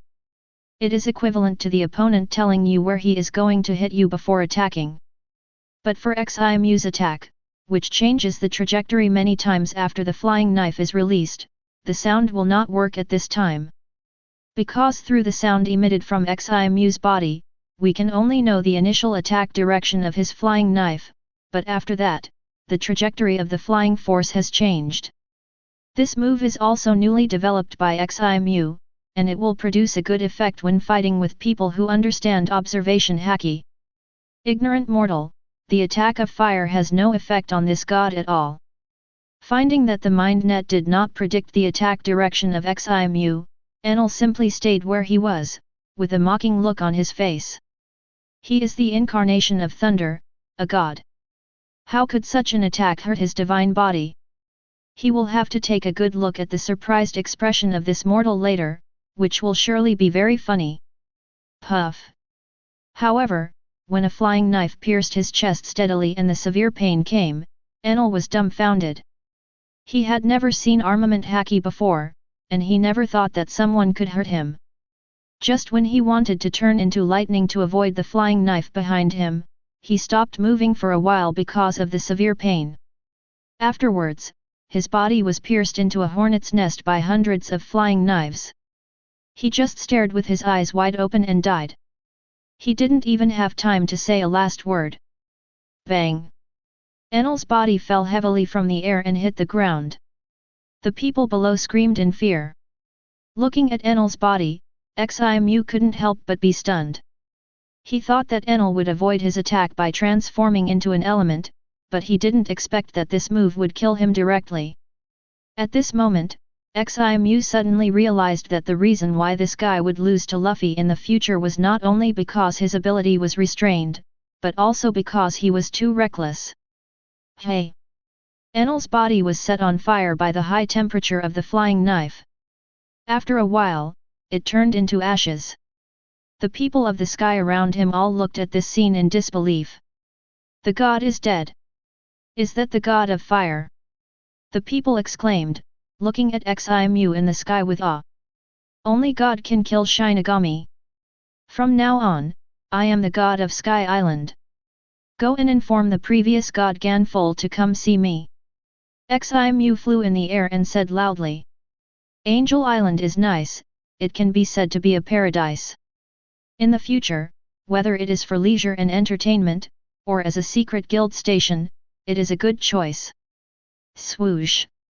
As soon as the voice fell, Ximu turned into a golden afterimage and flew towards the huge vine in the center of Arpayatu. Soon, the news that the thunder god Enel was killed by the new god and the new god was a fire god spread throughout the island. Although Enel has only ruled Angel Island for a year, he is already very unpopular. 01460113 Fila 1434313161. Because he often sends down the judgment of God to kill people, the people on the island live in fear and worry every day. So after hearing this news, the people of the sky were very excited, and finally got rid of Enel's tyrannical rule. But at the same time, they also felt panic about the future. After all, they have no idea what the temperament of this new god is. What if he is a more brutal person than Enel? What should they do? God's Shrine. This is the sky of the past generations, the place where the ruler of the island, the god, lives, is built on huge and towering vines, overlooking the entire Angel Island. Ximu sat on a large and soft cloud chair, and 4 priests stood obediently on both sides below, each with a bruised face. Not long ago, they were severely punished for resisting Ximu. Ximu left the 4 of them. Although their strength was average, it was not bad to watch the gate here. Gonfer, who received the news, hurried to the shrine of God, and the chief of the Shandia people came with him. After learning that Enel was killed and a new god appeared, the chief of Shandia immediately realized that this might be an opportunity for the Shandia people to return to their hometown Shandora. So he waited outside Arpa-Iardo and came to meet the new god with Gonfer. Ximu looked for Gonfer to let him govern Angel Island for him. Although he decided to become the god of Angel Island, Ximu obviously couldn't stay here forever, so he had to find an agent. Gonfer was originally the god of Angel Island, and he did a good job and was familiar with all the affairs of Angel Island, so Ximu chose him. Ximu was not worried that his power would be hollowed out by Gonfer. After all, this was a world where the strong were respected. He could easily destroy the entire Angel Island by himself. Therefore, this worry did not exist. Upon hearing this, Gonfer agreed almost without hesitation, with a look of surprise on his face. Although he lost his position as a god, he could continue to govern Angel Island, and the people on the island could live a happy life again according to his own ideas. This is much better than when he was ruled by Enel. 3.6 So why didn't he agree? Seeing that the new god seemed to be much easier to talk to than Enel, Chief Shandia also hurriedly stated his purpose. Ximu thought about it and agreed, saying, I can let you return to Shandora to live, but you must all be loyal to me. Your future duty is to guard Angel Island. Chief Shandia looked entangled, but finally gritted his teeth and agreed. He knew that there was nothing in this world without reason, and if you want to gain, you have to pay. In order to return to their hometown that they had left for 400 years, such a sacrifice was worth it. And he could see that this new god was completely different from Enel and did not regard ordinary people as grass. Chapter 62. The Shandian tribe is also called Cloud Shinobi Village by themselves. In order to avoid being hunted by the god army, the Shandian people live in a depression in an island cloud. There are ordinary clouds covering the top, so it looks inconspicuous from the outside. However, because of this, the sun's rays are blocked all year round, and the tribe is always cloudy. Even basking in the sun is a luxury. The chief is back. Suddenly someone shouted in the tribe. All of a sudden, everyone gathered quickly. The Shandian warrior Kamakilai was impatient and asked first, Chief, has the new god agreed? The chief smiled and nodded, the new god is called Ximu, and he has agreed to let us return to our hometown Shandora to live. Really? Everyone showed surprise on their faces, and some even cried with joy. However, in exchange, I also promised the god that the Shandians will serve him in the future. The chief said again. What? Weber, who was standing by, immediately showed anger when he heard this, and hurriedly said, Chief, we are Shandia warriors, how can we be loyal to outsiders? He is the descendant of the legendary 31 great warriors Karl Gra, and doing this would not be a disgrace to our ancestors. Weber, I know you feel unwilling, and think that Shandora is our hometown, and it is natural for us to go back. The chief sighed softly and persuaded, but you have to know that it was 400 years ago, and Shandora actually no longer belongs to us. This new god is much stronger than Enel, but we can't even beat Enel. Do you think we still have a chance to return to our hometown if we don't agree to his request? Do we have to wait another 400 years and leave it to our descendants? Let them complete what we can't even do. These words made Weber grit his teeth, his face full of unwillingness, but he was helpless. Besides, God didn't ask us to do anything bad. We just guarded Angel Island, including our hometown Shandora. This is what we should do, isn't it? The chief continued to persuade. Another Shandia warrior, Braham, also said, Weber, just be loyal. The chief is right. If we continue like this, we will never be able to take back Shandora. Everyone looked at Weber at this time, with deep expectations on their faces. Obviously, they also wanted to return to Shandora to live. Looking at his companions in the tribe, Weber couldn't help but clench his fists for a long time, and nodded weakly. For this ridiculous self-esteem, let everyone continue to hide here and suffer, then he really doesn't deserve to be the descendant of the war Kai Kakargra. Great! Finally I can leave here. I can go back to my hometown. The legendary Shandora. I heard there is a lot of gold there, I wonder what gold looks like. Seeing Weber nod, everyone cheered excitedly. At this time, the chief suddenly looked at a beautiful female warrior, who was also the only female warrior in the Shandia tribe, and said, Laki, I have 10 tasks for you. Seeing the chief talking to her, Laki hurriedly said, Chief, no matter what the task is, I will do my best to complete it. The god has just moved into the shrine of the gods, and there is no one to serve him, so I want to send you there. The chief said, You are a warrior of our tribe, powerful, and can also serve as a guard beside the god. As soon as these words came out, everyone couldn't help but cast their eyes on Laki, the most beautiful woman in their Shandia tribe. The chief's words were clear enough that even they understood.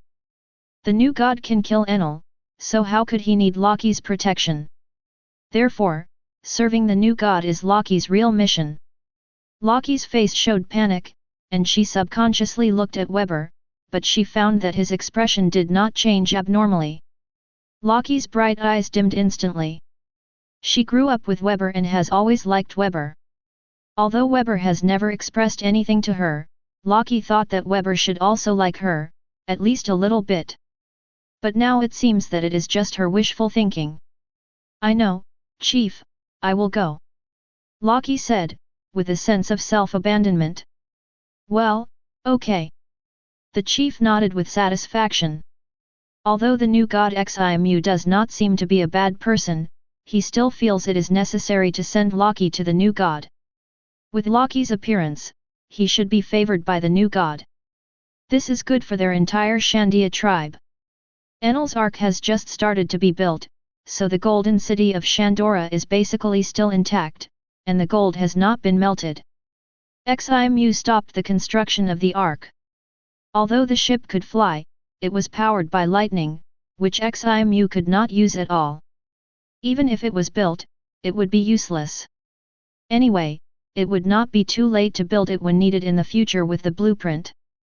Ximu put some of Shandora's gold into the space ring. He did not take too much, which was worth about 40 to 50 billion berry. It was enough for him to use temporarily, and he could come back to get more after it was used up. After all, his space ring was only 10 cubic meters, and there were some other things in it, so the storage space was limited. Whoosh! Ximu's back burst out with golden flame wings, and he immediately flew towards the sky above the huge vine.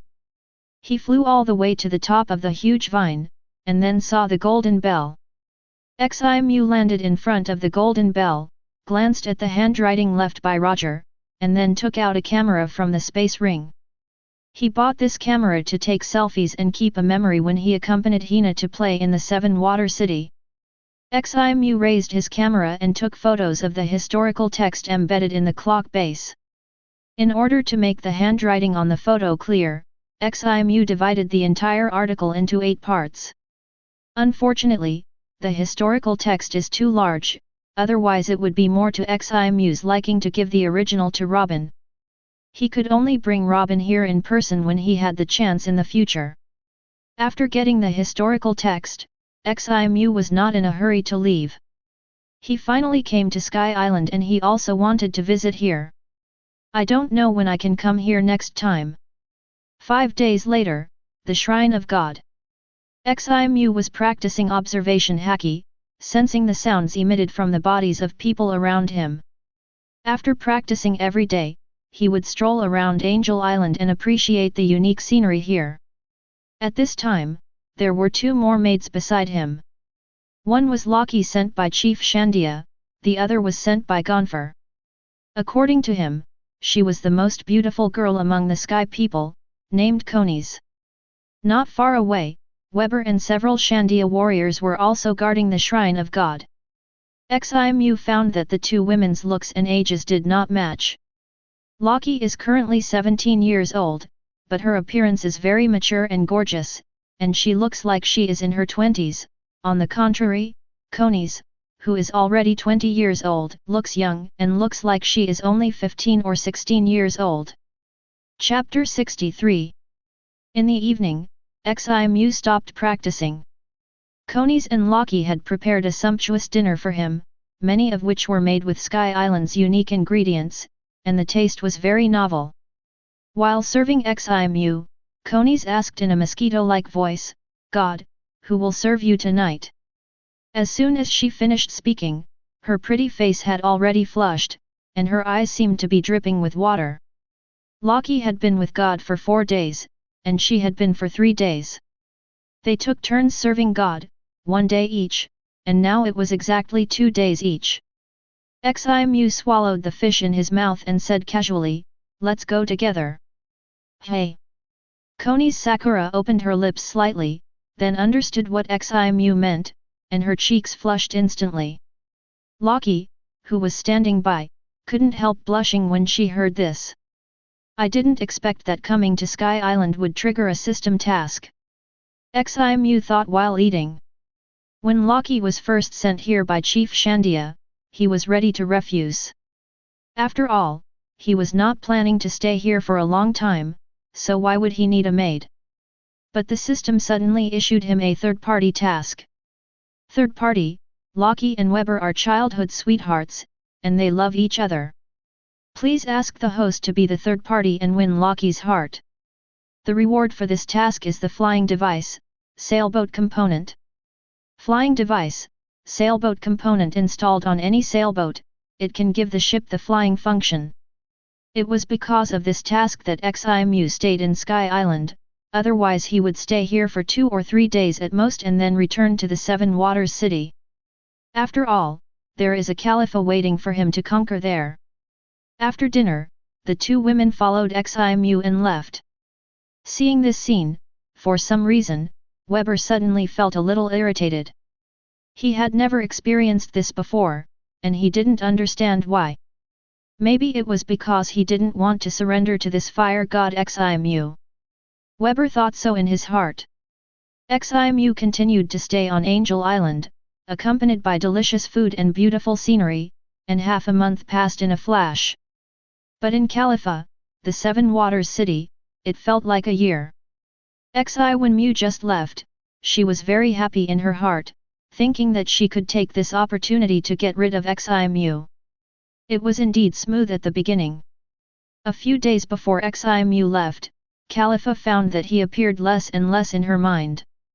Maybe she would soon completely forget Ximu, which made her very excited. But as time went by, she found that she missed Ximu more and more, and looked forward to Ximu's return every day. This made Khalifa a little scared. Why did she become like this? She was extremely conflicted. She almost completely forgot about the mission. Sarah looked at Khalifa, who was absent-minded every day, and smiled secretly in her heart. Her extremely powerful president seemed to be a bad guy. She saw almost everything that happened between Khalifa and Ximu from beginning to end. From the beginning, because of the investigation of Nico Robin, the president also specifically told Khalifa not to know that Sarah thought that Khalifa's identity might be problematic. Then the president asked her to cooperate in acting and deceive Khalifa with the Pluton design. Then not long after, Khalifa was with the president. With Sarah's intelligence, it was not difficult to guess the logic behind this. Obviously, Khalifa stayed with the president just for the Pluton design. And the president also used this to seduce Khalifa. That's why she said that the president was a bad guy. However, it's better to be a little bad, otherwise she won't have any chance at all. Sarah licked the corner of her mouth charmingly. It was the 28th day that Ximu came to Angel Island. The system suddenly sounded a prompt. Ding! The task Rebellion 3 has been completed, and Skill Advanced Card, C, Skill Advanced Card, A, have been obtained. Khalifa was successfully subdued by me. Ximu was stunned.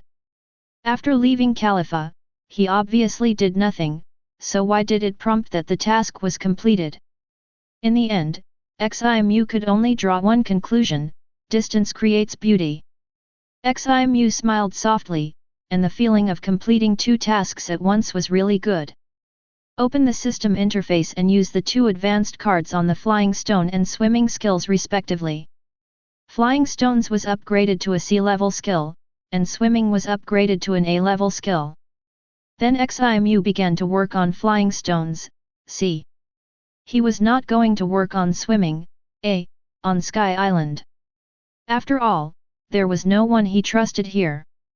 Although he could stay in the water for 5 hours after he mastered Swimming, B, and his weakness was weakened again, he was still in a state of no fighting power. Once someone had bad intentions, he was powerless to resist.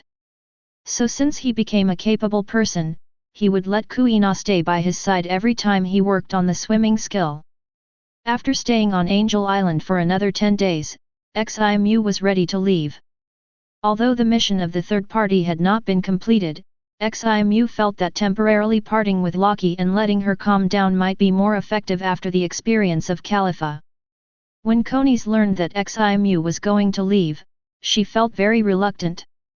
In fact, at the beginning, she was not willing to come to serve Ximu, but for all the people of the sky, she knew she had to come. But she is also a very traditional woman. After this period of time, Ximu has already occupied an important position in her heart. Even Laki, who still loves Weber in her heart, can't help showing a complicated expression on her face when she heard that Ximu was leaving. She obviously likes Weber in her heart, but now that Ximu is leaving, she doesn't feel happy. Don't worry, I will come back when I have time. Ximu smiled. If he has nothing to worry about here, he may not come here for a long time. He will probably come to get some when the gold is used up. But now he has 2 women after all, and Laki has a task that has not been completed, so he must take time to come back. Before leaving, Ximu summoned Gonfer and Shandia chief. He knew that the Shandians have always wanted to ring the golden bell to fulfill the agreement made by Gra and Mont Blanc Nolankan 400 years ago. But once the bell is rung, the people in Qinghai below will definitely hear it. At that time, it will not be difficult for those who are interested to guess that the legendary Golden Country has been washed up to the sky. It will definitely cause trouble for Angel Island. If Ximu stays here, it doesn't matter, but the key is whether he is here or not. If a strong man is provoked, these people can't resist it at all with their strength. Bellamy, the future user of the spring fruit, ran to Sky Island and pushed a lot of gold because he heard the sound of the golden bell. Even the sound of this bell may provoke the world government. Who wouldn't be jealous of this huge amount of gold?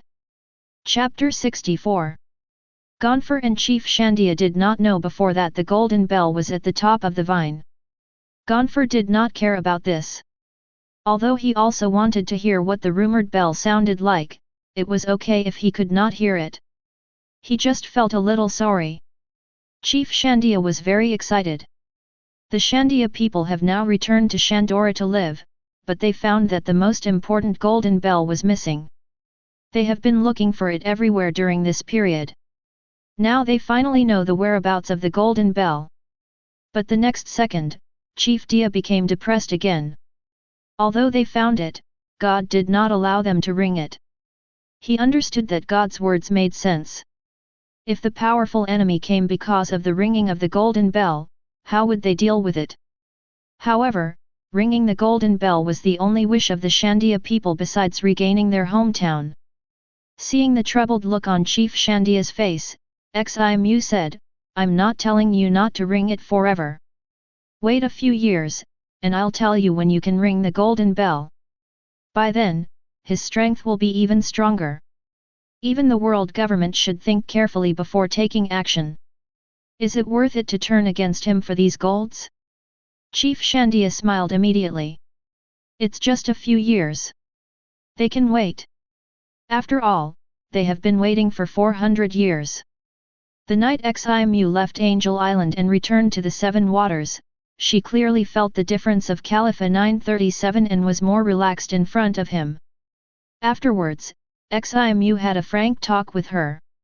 After learning that Ximu had known that she was a spy, Calipha looked extremely nervous and looked at Ximu pitifully. It seemed that she was worried that Ximu would let her leave. "You are my woman, forever." Ximu chuckled. His domineering and gentle promise immediately made her Calipha showed a beautiful smile. The mask that had been disguised on her face was finally removed at this moment. She was the real Calipha at this moment. Even those agents who grew up and trained together in CP9 had not seen her like this for a long time. Ximu thought, very beautiful. The next day, Ximu asked Calipha about the 6 styles. These 6 superhuman skills are undoubtedly very practical skills, and he currently only knows how to use them. Therefore, Ximu naturally did not want to miss this opportunity to learn. Calipha learned all the 6 styles, especially finger pistol and moonwalk, which were her grandmaster. Seeing that Ximu wanted to learn, Calipha did not hold back and taught him all the remaining 5 styles that Ximu had not learned. Ximu had shown it when he killed Moria. At that time, Calipha was a little curious about who taught him. But after knowing that Hina and Xi after learning the relationship between Ximu and Hina, she understood. Although teaching the 6 styles privately violated the rules of CP9, Tina's teaching Ximu shaving also violated the rules of Marine. Therefore, as Ximu's woman, how could she lose to Hina? Calipha was competing in a strange place. In addition to learning the 6 styles, Ximu also learned a secret technique from Calipha that can disguise the sound in the body. It's called rock. This is a secret skill in the CP9 organization. People who understand observation haki can roughly know the strength of a person by the sound emitted from the other person's body. Therefore, if CP9 agents want to lurk around those strong men, they must first learn this trick, otherwise they will not even be qualified to complete the mission and will be instantly discovered by the other party's observation haki. As long as you learn the rock, you can restrain the sound you emit and disguise yourself as an ordinary person. But this skill also has a disadvantage, that is, once you enter the combat state, the disguise will not work, and the sound in the body will return to its original state. Ximu has long discovered that the sound emitted from Calipha's body is seriously inconsistent with her strength. But because he has long known that Calipha is a spy, he guessed that she might have practiced some special skills. After asking, it turned out to be true. Ximu is very interested in this skill. Although it seems that the function is relatively simple at present, he has a system. If the level of this skill is improved, it may have unexpected effects. If he can rely on the rock to disguise the sound in the combat state, it is equivalent to directly destroying the enemy's observation haki. Of course, facing the kind of observation haki master who can predict the future, it still has no effect. But there are only a very few people who can practice the observation haki to this level. The difficulty of learning rock is not high.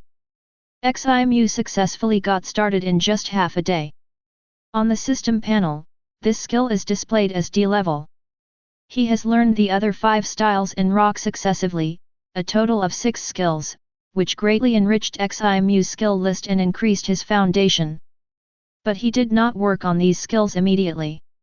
Currently, practicing Conqueror's Haki can best improve his strength.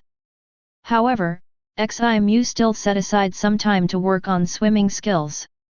He has always wanted to overcome his weakness of being afraid of sea water. But swimming has reached A level, and now the speed of experience value growth is much slower than before. For the next 20 days, Ximu practiced very steadily. He did not leave the station until Bing Shan sent someone to inform him that the transformation of Thriller Bark had been completed. To the south of the Seven Water City, a huge sailing ship was floating on the sea. After more than 9 months, the island ship was finally completely transformed. The entire hull of the ship is brand new, as if it is a newly built ship. The main mast sail in the center is painted with the Flame Demon logo of the Flame Demon Guild, which can be clearly seen from a distance of c miles. 01460210 Fila 1831211251. Compared to the gloomy style of Thriller Bark, the appearance of this transformed island ship is grand and beautiful. The color matching is modeled after the Flame Demon Horn, and there are many flame patterns on the hull. The Flame Demon Horn, the sailboat rewarded to Ximu by the system, is the most aesthetically pleasing ship he has seen so far. Therefore, Ximu asked the iceberg to be transformed according to the appearance of the Flame Demon Horn. And the Flame Demon Horn is his vehicle and the main ship of the Flame Demon Guild. Transforming the appearance of this mobile station into a similar appearance can also be regarded as a kind of style inheritance. The portal that was originally designed to look like a human mouth was changed to the symbol of the Flame Demon Guild, the head of a flame demon. These are just changes in appearance, the biggest change is the internal one. All the corpses and graves on the ship were cleared away, leaving only the grave of Longma. The castle buildings were also flattened and rebuilt. The interior of the entire ship is now a huge castle manor with beautiful gardening layout. Ximu was quite satisfied with the transformation. The funds he prepaid to Iceberg were indeed not enough. When the payment was settled, he paid more than 400 million berries. In other words, the transformation of this ship cost more than 3.6 billion berries in total. But for Ximu, who now guards a golden city, this is just a small amount of money. Chapter 65. Ximu named the remodeled island ship Flame Demon Bark. Then he told Eli to start the relocation of the base. Eli had already delivered the speed fruit to CLO and returned from East Blue. The relocation of the base of the Flame Demon Guild caused quite a stir, and even newspapers came to interview and take pictures. On the Flame Demon Bark, in the wide training ground in front of the castle, Ximu practiced armament haki. Now he has finally restored the treatment he had in East Blue Benike Island and lived in a luxurious castle. A town in the first half of the Grand Line. Outside a bookstore, a man just bought a newspaper and couldn't help exclaiming when he saw the news, the base of the Flame Demon Guild has changed location. 2 men who were also preparing to buy newspapers were immediately attracted by the words and came forward to read the newspaper together. Isn't it in the Seven Waters? Where did it move to? Look, it's moved to this big ship. What a big ship! It's like an island. The 3 of them talked with great interest. Looking at their excited expressions, they were obviously fans of the Flame Demon Guild. Not far away, a woman wearing a dark green half-cloak heard the discussion of several people and went to buy a newspaper. She had just arrived at the Grand Line and was eager to get information here. The newspaper was a good way. On the cover of this newspaper was a photo of a handsome man. There was also a photo of a sailboat next to it. In order to make the readers see more intuitively, there were two sailboats in the photo, one large and one small, for comparison. The difference between the two was like putting an anko next to an egg. The big ship was obviously the protagonist. However, although such a huge sailboat was surprising, the woman just glanced at it and fixed her eyes on the photo of the man. The pretty face hidden under the hood was full of shock. It's him. Although the man in the photo looked much more vigorous than before. But the woman still recognized him. This was the man she had saved in East Blue.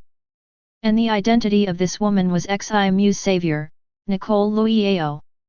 Robin really couldn't imagine that a man she had saved casually in East Blue had not only come to Grand Line in just a few years, but also created a bounty hunter force here.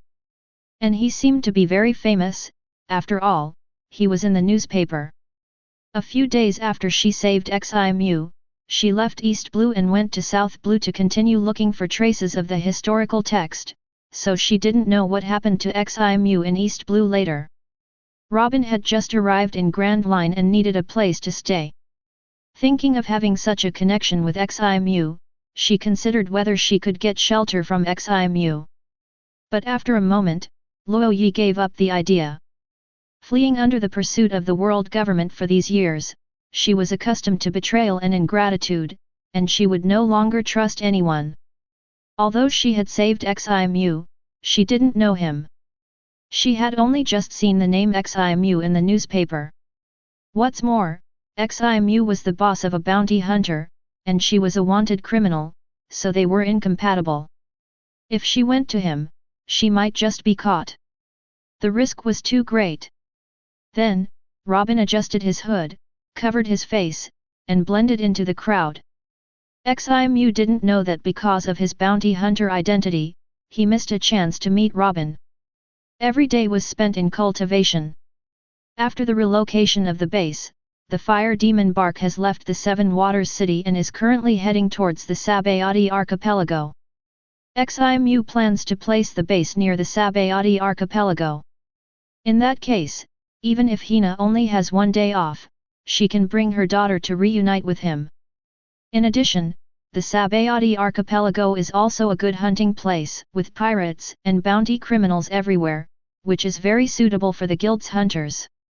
At the sailing speed of the fire demon bark, it takes about 40 to 50 days to reach the Sabayati archipelago. Since the guild's base is no longer a fixed place, Ximu also asked Sarah to send people to the New World to customize life cards for the guild's hunters. After the life cards are made, the hunters will get part of their life cards, and the rest will be left in the base. In the future, no matter where they are, they can find the location of the base according to the direction of the life card. And the life card can also let the guild know their life status at any time. Once they die, they will immediately send someone to investigate. When Ximu was on his way to Sabayati archipelago on the flame bark, he called Hina and told her about it. 0, please give me flowers, 0. I thought Hina would be very happy to see him often, but her reaction was far below Ximu's expectations. She seemed to be a little depressed. When Hina told her the reason, Ximu suddenly realized, and then she was wrong. It turned out that it was because Marine's former Admiral Blackarm Zephyr defected. And also left Marine with him. And Hina's best friend is in, so she was in a bad mood. This matter is still hidden by Marine, and the outside world does not know about it, otherwise it will definitely cause an uproar. The reason why Ximu was surprised is that Zephyr's defection time was 5 or 6 years earlier. And the person who caused this change was Ximu. Because he killed Moria, Shishibukai was missing one. Naturally, someone needs to fill this seat. The person who came up was Edward Weeble, the guy who would claim to be Whitebeard's son after Whitebeard's death. He was also the one who cut off Zephyr's arm and killed Zephyr's students. This led to Zephyr's early defection. Naval Headquarters, Marine Ford. Marshal's office. Although it had happened 3 days ago, Sengoku still felt upset. Zephyr, his old comrade and brother, actually defected. However, when he learned about this, he could understand it besides being unbelievable. After Ximu killed Moria, Sengoku set out to find a big pirates to fill this Shishibukai seat. But either they were not strong enough or not famous enough, and they could never find a suitable one. At this time, the world government suddenly intervened and invited Weeble. Sengoku knew that this guy was very powerful, but he was not in his consideration, because Zephyr's arm was cut off by this BD, so he strongly opposed it. But the 5 elders did not agree and still gave Weeble the title of Shishibukai. Sengoku felt very guilty about this. After all, it was he who proposed the establishment of the 7 warlords of the sea system. I didn't expect that in the end, because of this system, a comrade who had known each other for decades was forced to leave. Chapter 66. The Flame Demon Bark, in front of a French window in the castle. Khalifa looked down at Ximu in the training ground through the glass and sighed. Before leaving the 7 waters, he went to Blueno's tavern and left a message for Lucci. He said that although Ximu was very interested in the ancient weapon Pluton, he had not found the design for such a long time, so he decided that the news he got was false, so he had to leave. And she would leave with Ximu and continue to carry out the mission that Marshal Sengoku applied to the organization. Lying to Lucci made Khalifa feel bad, which meant that she betrayed CP9 and the world government. She was an orphan since she was a child, and was later recruited as an agent by CP9, so she survived. Although the training was hard, if there was no CP9, she would have died long ago. Khalifa has always wanted to repay the world government, so she worked hard to complete every mission assigned to her by the 040 organization. However, she did not expect that in this mission, she would meet Ximu, her destined nemesis. Although she felt sorry for the organization, if she had to choose between the two, she could only choose Ximu. After the island ship sailed for more than 20 days, the system suddenly moved. Ding! Issue the mission Her Royal Highness's Knight 2, and the reward for completion, A-level experience card, 100, *2. Her Royal Highness's Knight 2, due to the entanglement of Vanderdecken 9, the mermaid Princess Shirahoshi was forced to be trapped in the hard shell tower. Kill Vanderdecken 9 and rescue Princess Shirahoshi. There is a mission. Ximu was excited.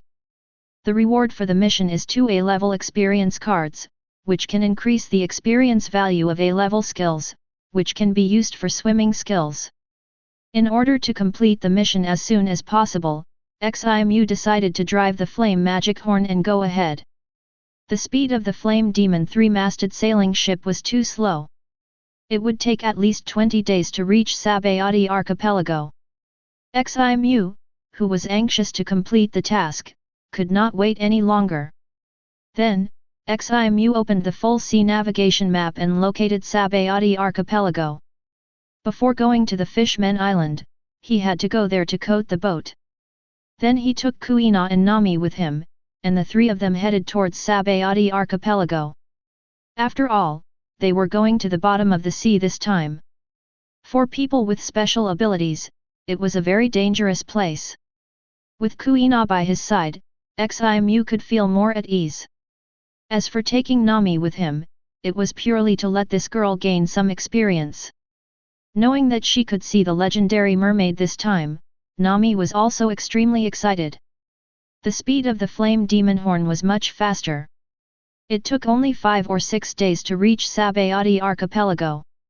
Ximu found a coating craftsman with a good reputation on the island and asked him to coat his boat. He didn't go looking for Rayleigh on purpose, there was no need. Rayleigh's strength was the strongest in Sabayati archipelago, Ximu believed it, but if he said that his skill in coating ships was also the best in Sabayati archipelago, Ximu didn't believe it. The coating industry in Sabayati archipelago was extremely prosperous, and there were many coating craftsmen. The coating craftsman Ximu found had been coating ships in Sabayati archipelago for more than 30 years. He was definitely an old craftsman with superb skills. Of course, the price was not cheap. But even if the price was high, there were still many pirates who looked for this craftsman to coat. If Ximu hadn't paid 3 times the price and the other party agreed to coat his ship first, I'm afraid I don't know how long I would have to wait in line. 3 days later, the flame magic horn was coated. Ximu drove the ship and dived into the sea. As he went deeper and deeper into the seabed, the line became darker and darker. Nami was very scared and held Ximu's hand tightly, her palms were sweaty, and even Kuina leaned on Ximu. As soon as the ship dived into the sea, Ximu released his observation haki to monitor the surroundings. As long as he found that there were sea kings or sea beasts approaching, he would release Conqueror's Haki to scare them. Therefore, the flame horn continued to sink smoothly. When we really reached the bottom of the sea at a depth of 10,000 meters, our vision was completely restored because of the Yangsha garden baby. This huge ancient tree absorbs the sunlight from the sea with its branches and leaves, and then transmits it to the roots through the trunk, illuminating the Fishman Island and the surrounding areas very brightly. Therefore, the entire beautiful the Fishman Island is clearly presented in the eyes of Ximu and the other two. It's so beautiful! Nami exclaimed. The Fishman Island wrapped in bubbles is like a huge colorful crystal ball. Kuina's eyes are also fixed on the Fishman Island. Ximu controls the flame magic horn and comes to the main gate of the Fishman Island. Due to the protection of the Whitebeard pirates, the Fishman Island does not prohibit foreign ships from entering, including pirate ships. Even pirate tourists have promoted the economic development of the Fishman Island. Several fishermen guards were about to let the ship go after a routine inspection, but suddenly they were shocked. Because they saw Ximu standing on the deck. Then they looked at each other and silently opened the door to the Fishman Island. Watching the flame horn sailing into the Fishman Island, several fishermen guards whispered to each other. It's the fire demon Ximu. Let it go just like that. What do you think? Do you dare to stop it? The Whitebeard pirates have a grudge against the fire demon Ximu, and even they know it even though they are at the bottom of the sea. The Fishman Island is currently flying the flag of the Whitebeard pirates and belongs to Whitebeard's territory. So it stands to reason that they should prohibit the Fire Demon Guild's ship from entering the Fishman Island. But how could they dare to stop the Fire Demon Ximu? This person can fight Whitebeard. If they cause trouble for the Fishman Island, they will be blamed for their death. But after letting him go, the guards immediately reported the matter to King Neptune. The president of the Fire Demon Guild, the Fire Demon Ximu, came to the Fishman Island. This is a big event. After entering the Fishman Island, the Flame Demon Horn arrived at a harbor full of various exotic corals. There were many ships docked nearby, most of which were pirates' ships. The three just got off the ship. Then a beautiful blue-haired female mermaid floated in front of Ximu on a bubble and said with a smile, "You are Mr. Ximu, right? I am Mello, a clerk at the Mermaid Cafe. Our manager, Mrs. Charlie, would like to invite you for coffee. Are you free now?" Looking at Ximu in front of him, Mello was secretly surprised. After all, the manager would actually invite a man for coffee, which has never happened before. Not to mention that this man is a human. Mrs. Charlie. Ximu narrowed his eyes. The mermaid who is very good at divination. Knowing that he was coming to the Fishman Island today and asking people to wait for him here in advance, it was obvious that he had done divination. Could it be because of the Fishman Arlong? Ximu thought of the fact that he killed Arlong, and Mrs. Charlie was Arlong's sister. Then he nodded and said, "Then lead the way." He wanted to see what Mrs. Charlie was planning. "This way please." Seeing that he had completed the task given by the store manager, Mello immediately smiled and quickly extended his hand to lead the way for Ximu. Chapter 67 Mermaid Cafe. 3 days ago, Charlie announced that the business would be suspended today. And except for Mello who went to invite Ximu, all other staff members were also on holiday. Now she was the only one in the entire cafe. Xiarli lit the cigarette in her hand and took a deep breath to relieve her inner tension. Thinking that she would see the man soon, she couldn't help but start to have wild thoughts in her mind. Since she was a child, she has had a strange ability to tell fortunes, and the results are very accurate. As she grew older, her reputation in the Fishman Island became more and more famous, and gradually, others began to respect her as Madam. In fact, Xiarli is still single. She didn't even plan to get married. When Xiarli was 16 years old, she had told her marriage fortune, and her future was to live alone. In this regard, Xiarli didn't feel sad.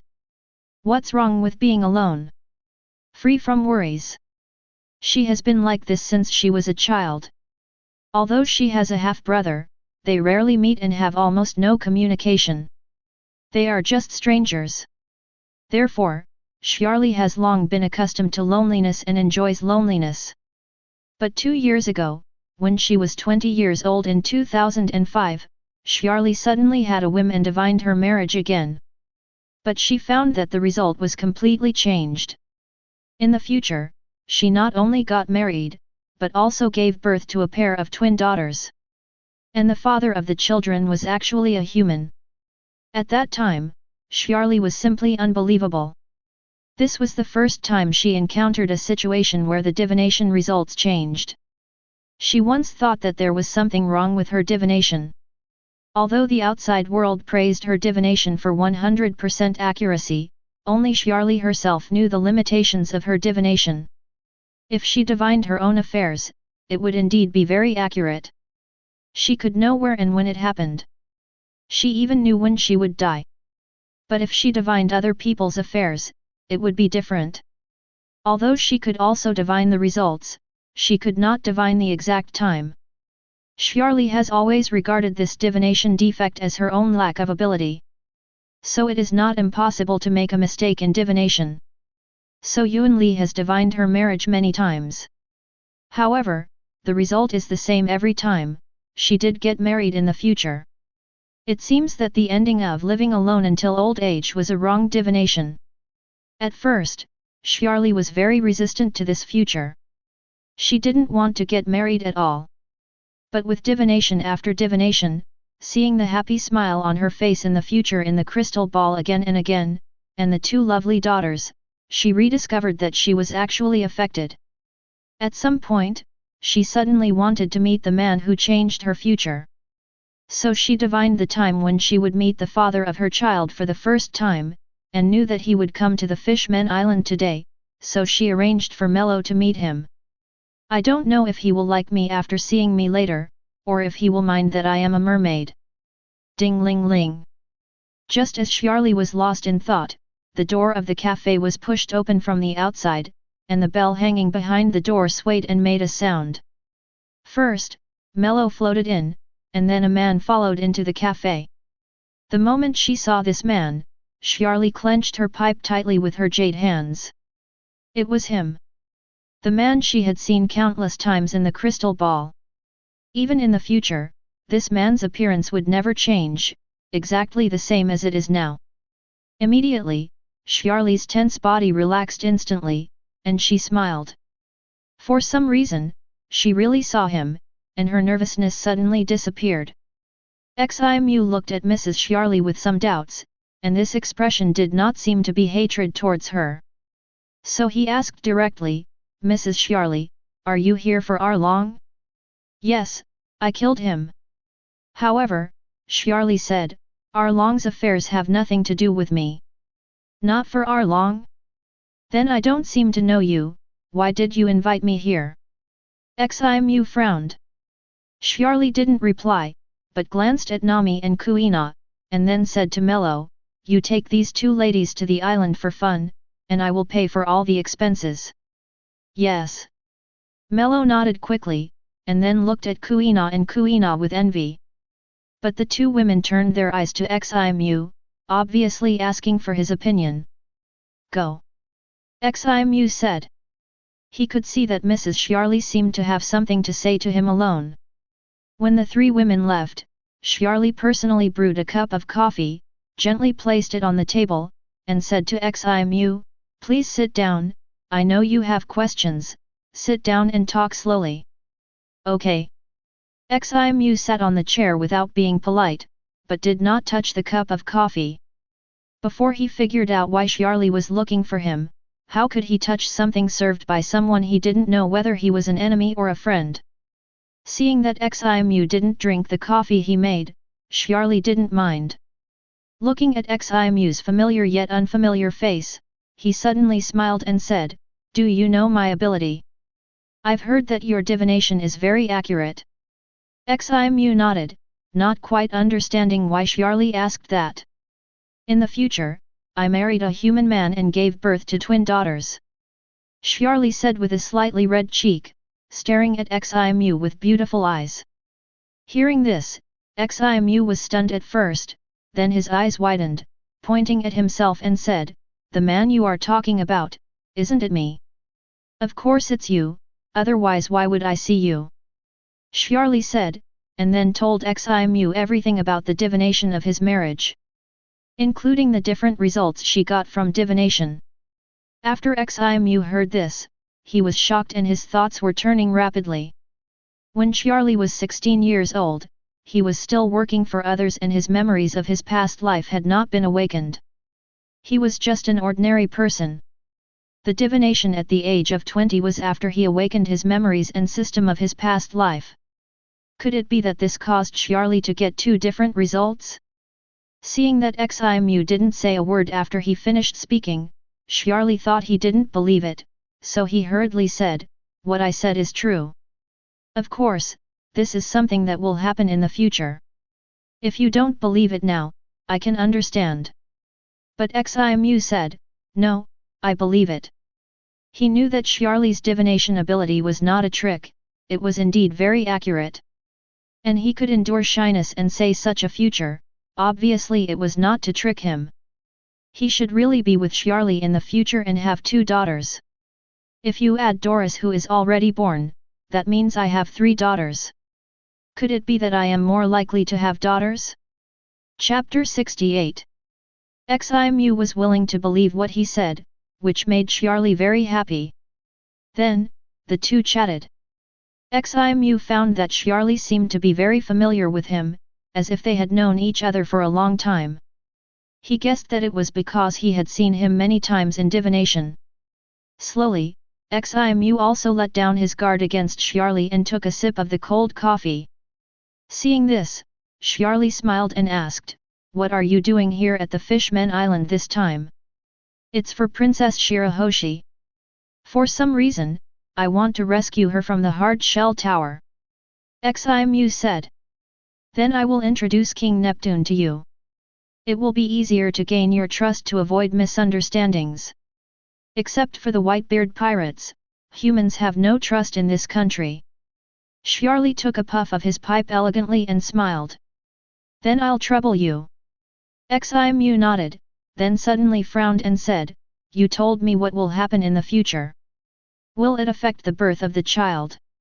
He couldn't help but worry. Hearing this, Xiarli felt warm in her heart. Although she had seen Ximu many times in the crystal ball, it was the first time she really met him. Now that Ximu can think about the child so quickly, it means that he is a careful and responsible person just like what she saw in the crystal ball. So she said, "No, my own future has already taken my divination ability into account. As long as we don't deliberately avoid it, the 2 daughters will definitely be born." After saying this, Xiarli's fair face flushed again. In fact, everyone's future is difficult to change. When she divinations for others, even if she tells the other party the result in advance, there are very few people who can change their own destiny. And if she wants to change her own future, it will be even more difficult. Because her future also includes what she does with her divination ability. For example, she predicted that she would meet Ximu today, and sent someone to invite Ximu to the coffee shop in advance. She also told Ximu that she and he would have 2 daughters. These were all things that would happen anyway, and there was no change in the future. That's good. Ximu breathed a sigh of relief. Although the 2 daughters were not born yet, since she knew they existed, Ximu didn't want them to disappear because of this. Talking about daughters, Ximu and Xiarli couldn't help but look at each other. After a while, Xiarli was the first to lose, and looked away in a panic, as if she couldn't catch Ximu's fiery eyes. Ximu suddenly understood why he and Xiarli would have children in the future. Because Xiarli is indeed a great beauty. The word big also has a literal meaning. Xiarli's body length from head to tail is about 5 meters. Although not as huge as Princess Shirahoshi, it is considered large among mermaids. From now on, this is also his wife. Thinking of this, Ximu's eyes softened. Perhaps this time, the look was not so aggressive, and Yuan Li did not avoid it anymore. For a moment, the coffee shop was silent. Knock knock. Suddenly, there was a knock on the door outside the coffee shop. Being interrupted by Ximu, Xiarli frowned. She had clearly informed in advance that the shop would be closed today. Who was so annoying? Is Mrs. Xiarli in there? His Majesty is coming. A male voice came in. It's King Neptune. The expression on Xiarli's face calmed down a little. Although she still felt unhappy, Ximu had something to do with Neptune after all. Then, he stood up and opened the door of the assistant hall. There was a large group of people blocking the door, including fishmen and mermaids. Among the people was a huge male mermaid wearing a golden crown. He was the king of the Fishman Island, Neptune. Excuse me, Mrs. Xiarli, Gaiman.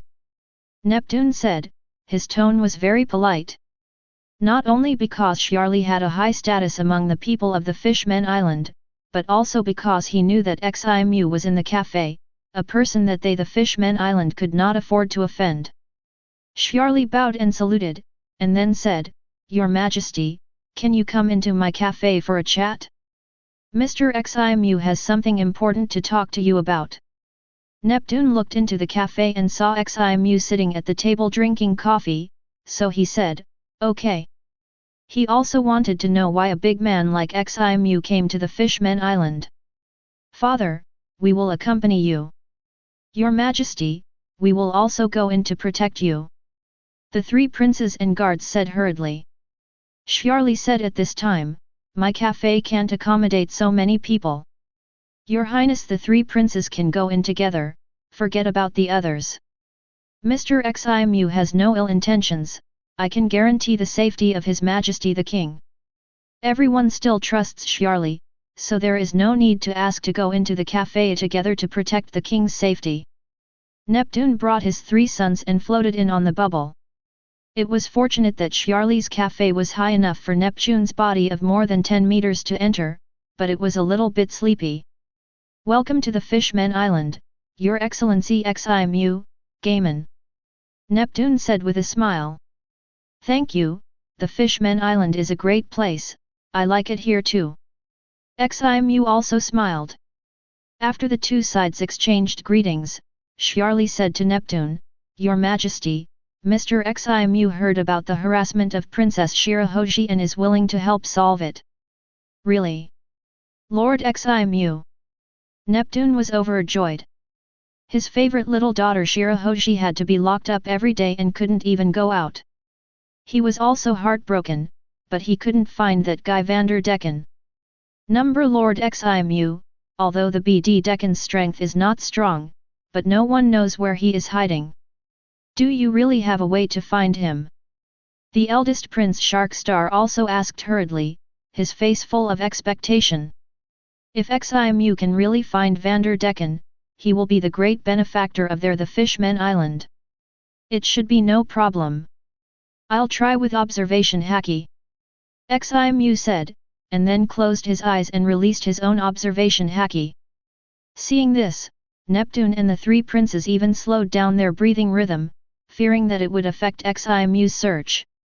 Ximu knew that Vander Decken was not in the Fishman Island at all, but hiding around, so even if Neptune and others turned the Fishman Island over, they would never find that guy.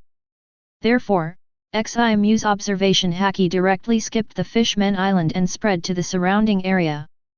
With his perfect 39/100 observation haki now, he easily did this. Outside the Fishman Island, many strong sounds were sent back, but Ximu could feel that they were all sea kings and sea beasts. Li Liaozhao, on one side of the Fishman Island, Ximu heard a lot of sounds gathered together, which should be fishmen or mermaids. After asking Neptune, he learned that it was Fishman Street, which was a lawless area and was not under the jurisdiction of the Fishman Island. However, Neptune had sent people there to search many times, but still could not find any trace of Vanderdecken. After a long time, Ximu suddenly opened his eyes and said, "I found one, but I'm not sure if it is. Let's go and have a look. If it's not, I will continue to look." On the other side of the Fishman Island, he heard a strong voice, and it was certain that the other party was not sea kings and sea beasts. "Thank you, Lord Ximu." Hearing Ximu's words, Neptune was excited, and so were the three princes.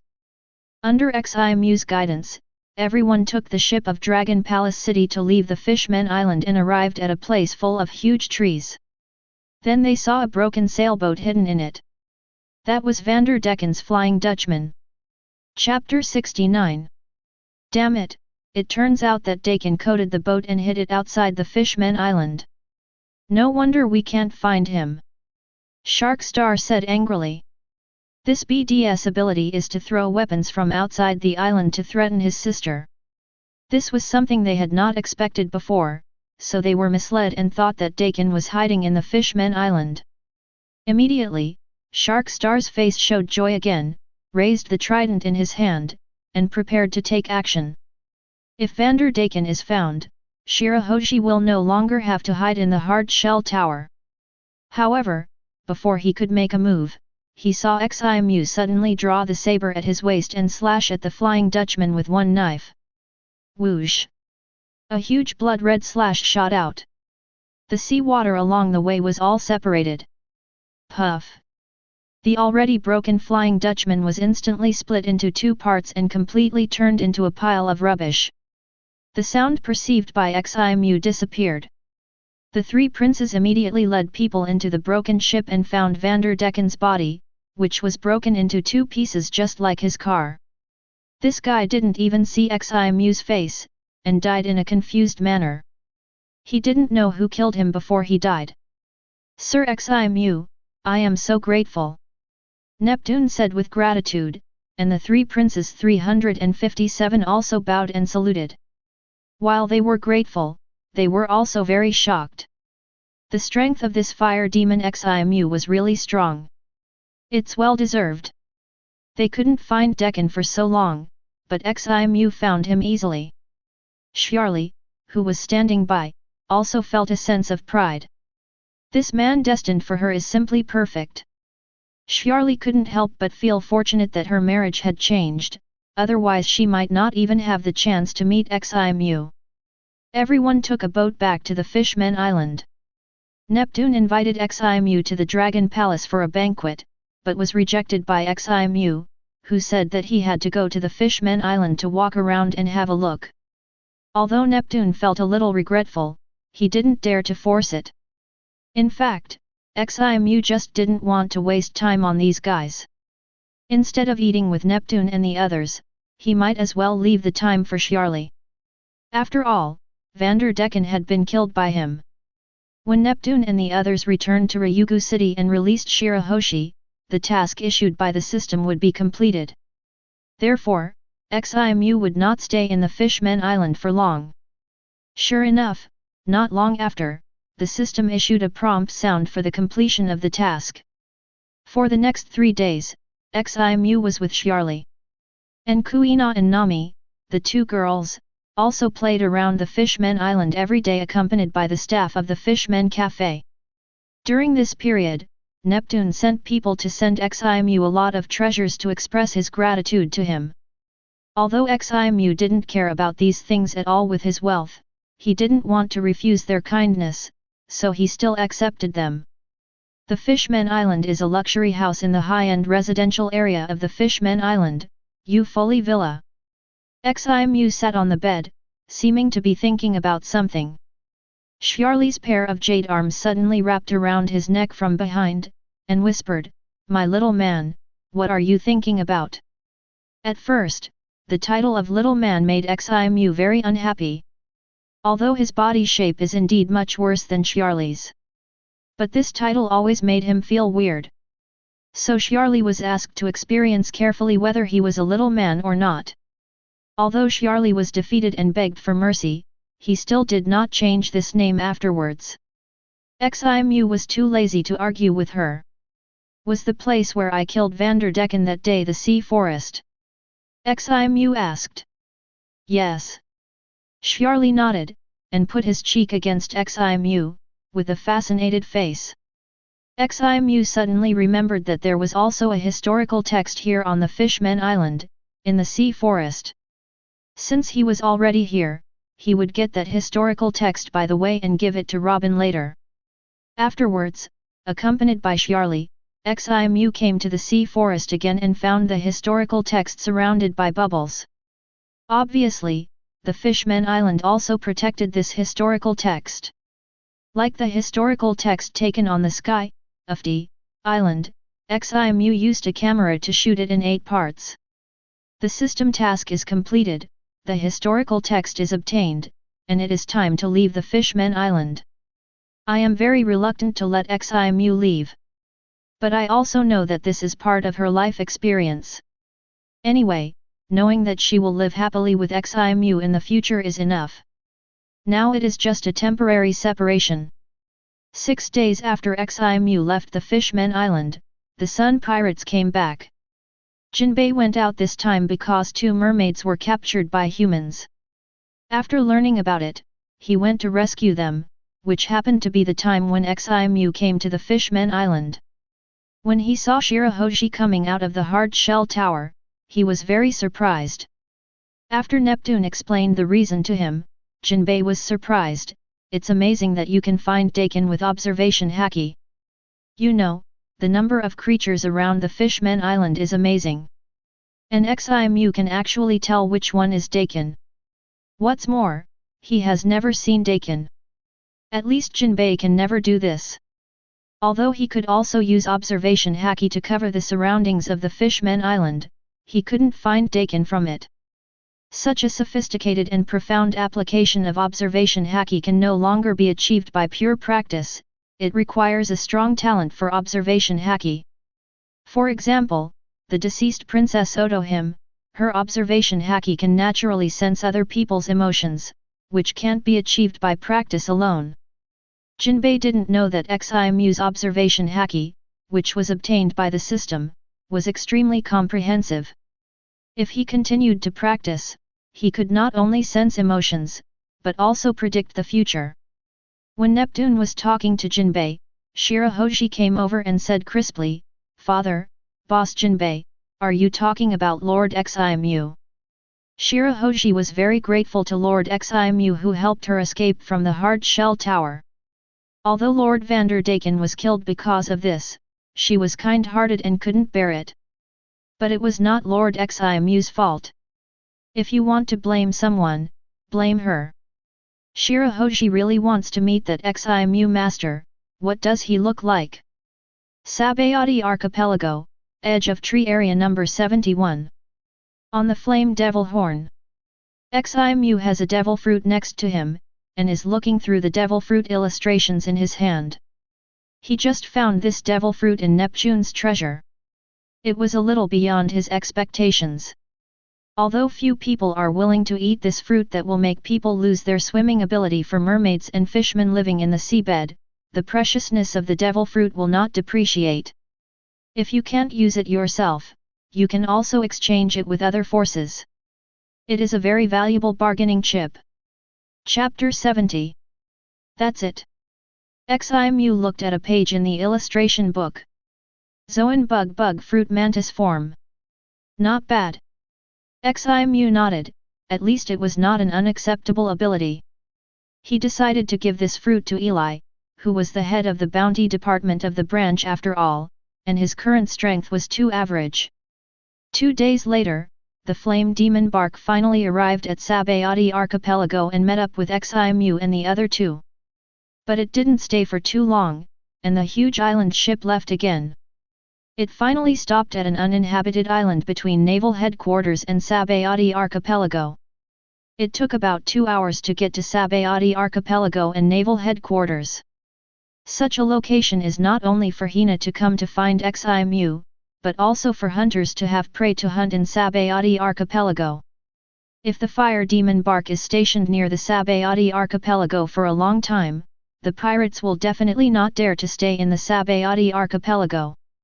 Xi's idea of using it as a hunting ground will be ruined. He even gave orders to the hunters of the guild to catch a maximum of 50 bounty prisoners in the Sabayati archipelago every month. They should not exhaust all the resources but should maintain the hunting ground in a long-term manner. The training ground in front of the castle. Ximu ordered Eli to summon all 500 hunters of the guild. This was also the first time Ximu saw all the hunters after the establishment of the Seven Water City branch. After all, the hunters were outside catching bounty prisoners all day long. If it weren't for the relocation of the station this time, they would not have had the opportunity to get together. Compared with the members of the Fire Demon Guild in East Blue, these hunters recruited from Paradise are much stronger. The hunters all chose to join the Flame Demon Guild because they admired Ximu's strength. When they saw the legendary Flame Demon Ximu, they all looked at him with admiration. Then, Ximu handed the Shilang fruit to Ira in front of everyone. Seeing this scene, the hunters all showed envy and desire in their eyes. They were not like the hunters stationed in East Blue, who basically knew about the secret treasure of the sea, the devil fruit. Ximu then turned to the crowd and said loudly, "The reason why your minister was rewarded is because I am satisfied with his ability to do things. If you are good enough, I will also be generous with my rewards. Devil fruit, famous swords, and even Haki training methods can all be given to you. It depends on who has the ability to get it." His words made the hunters' eyes all hot, their blood boiling, and they couldn't wait to go out and catch pirates. "Thank you, President, I will definitely work harder for the guild." Yi Cai also said excitedly. "I never thought that one day he would also become a demon fruit power." E*. Doris, who is almost 8 months old, called Dad indistinctly with her little mouth. Ximu held her adorable daughter in her arms, her face full of joy. Hina on the side said jealously, "Hey, Doris is by my side every day, but she still can't call me mom. That means my daughter is closer to me." Ximu said with a smug smile. Hina also smiled. In fact, it was because she constantly mentioned her father in front of her daughter that her daughter followed suit. Recently, Marshal Sengoku asked her to find a way to get Ximu into the marine. Since she gave birth to her daughter and returned to the headquarters, Marshal Sengoku has approached her many times about this matter. Although she agreed verbally every time, she never mentioned this matter in front of Ximu. She knew that Ximu did not want to join the marine. For Hina, Ximu's thoughts were the most important, so she could only perfunctorily satisfy Marshal Sengoku. Hina only had 1 day off, so she took her daughter back to the naval headquarters in the evening. Ximu once again entered a state of hard training. Splash! In the swimming pool, Ximu was working on his swimming skills. After using 2 A-level experience cards, 100, and increasing his experience points by 200 points, his swimming, A, skills have now reached the Grandmaster level. Although Ximu was still like a weight in the water and couldn't float at all, his weakness had been mostly eliminated, and he had the initial ability to fight. This made Ximu feel very happy. The system also joined in the fun and issued a task, which also made him feel better. Ding! Issued the task Her Royal Highness's Knight 3, and the reward for completing it, Physical Strengthening Liquid, Medium. Her Royal Highness's Knight 3, Princess Viola of Dressrosa was threatened by Don Quixote family's senior cadre Toribel to become Doflamingo's lover. Kill Toribel within 2 days and protect Princess Viola. It's the princess who used the alias Violet. Ximu thought. He remembered that Viola was Violet's name when she was a princess. Later, she joined the Dongquixote family and changed it to Violet. 0. It's been less than half a month since the completion of Her Royal Highness's Night 2, and now there is another Her Royal Highness's Night 3. This surprised Ximu a little. But the more tasks, the better. He wished he had endless tasks. Not long after, many people on the Flame Demon bark saw a fire phoenix flying out of the castle and disappeared in the blink of an eye. New World, Dressrosa, King's Highland. Outside the palace. The meeting of the Dongquixote family had just ended, and Toribel stopped Violet. "Hey, Violet, what have you thought about?" Toribel asked. "Give me another 3 days." Violet clasped her hands together and clenched them, gritting her teeth. "I can give you 3 days, but your father may not be able to hold on for 3 days." Toribel said maliciously. "You." Violet was angry. "Humph. I advise you to be more sensible, otherwise your father will suffer in vain." Toribel snorted coldly and turned away. This woman's ability is really useful to the family. Not only can she observe things within a radius of 4,000 kilometers, but she can also see through people's hearts. Therefore, Toribel will never let this woman have any chance to leave the family. Although he made his own decision, he believed that even if Dover knew about it, he would definitely not refuse. It is not safe to just use the old and immortal King Liku as a handle. Besides, the old guy is old, who knows when he will suddenly die. What should I do? Violet's beautiful eyes shed tears. Her sister was killed, and now even her father's life is threatened. She really doesn't know what to do. Since Doflamingo took Dressrosa away, her father has changed his name to Ricky and hid in the bullfighting arena as a gladiator, hoping to improve his strength and seek revenge on Doflamingo. But in fact, Doflamingo knew about this a long time ago, but he didn't kill her father because he was attracted by her fruit ability. But now Toribel is forcing her like this again, and Vio Shishi feels that he can't hold on any longer. Chapter 71. Violet was aimless and walked alone on the street. Finally, he came to the bullfighting arena in circles and saw her father fighting someone on the ring. In order to force her to submit, under the instructions of Toribel, her father now has to fight 10 times a day before he can rest.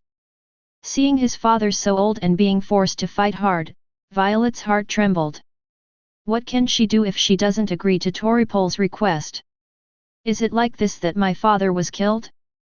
Besides, she is Dressrosa's princess, how can she give up easily? My sister is dead. She is now the only heir of the Liku clan. She can only rely on her to support this country again. No matter how difficult the process is. The next day, the palace. Very good, you finally figured it out. You must know that following Dover is the opportunity that many women dream of. Toribel smiled, and both 587 noses were flowing out. Violet had a cold face and endured the humiliation in his heart. Toribel knew that this woman was unwilling to give up, but it didn't matter, as long as the purpose was fulfilled. Immediately, he took Violet to find Doflamingo in the palace and told him about it. "Violet, is this your own meaning?" Doflamingo asked after hearing this. Violet clasped his hands tightly and said tensely, "Yes, young master. You can just call me Dover in the future." Doflamingo said at this time, indicating that he had accepted the food. He is a playboy, but he doesn't care about women. But Violet's ability is indeed very popular. Understand that things have come to this point and there is no turning back. Violet can only nod and said, "It's Dover." Hee hee.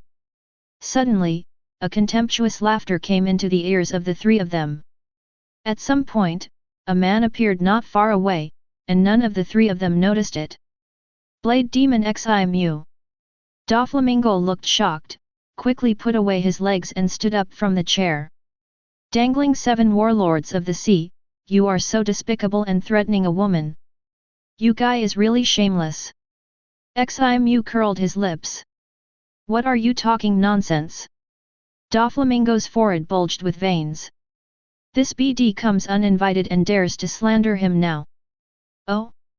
Could it be that you want to say, don't you realize that Princess Viola was not voluntarily? Ximu pretended to be surprised, his eyes full of sarcasm. You? Doflamingo gritted his teeth. Of course he saw it, but so what? He is a descendant of God, just a woman among the untouchables. It is her supreme honor to be able to serve herself. At this time, Violet felt very surprised, because the sudden arrival of the flame demon Ximu actually called out her real name. She is just a down-and-out princess, and she can actually be known by the flame demon Ximu. Where did he know his name? Stop talking, what are you doing here? Doflamingo said angrily. I was just passing by. I heard that Dressrosa is very fun and toys can move like humans, so I came and have a look. Ximu was full of nonsense, and then his tone became cold, but, your attitude makes me very upset. What? How about Kaido lowering his eyebrows and looking at me, dare to be arrogant to me?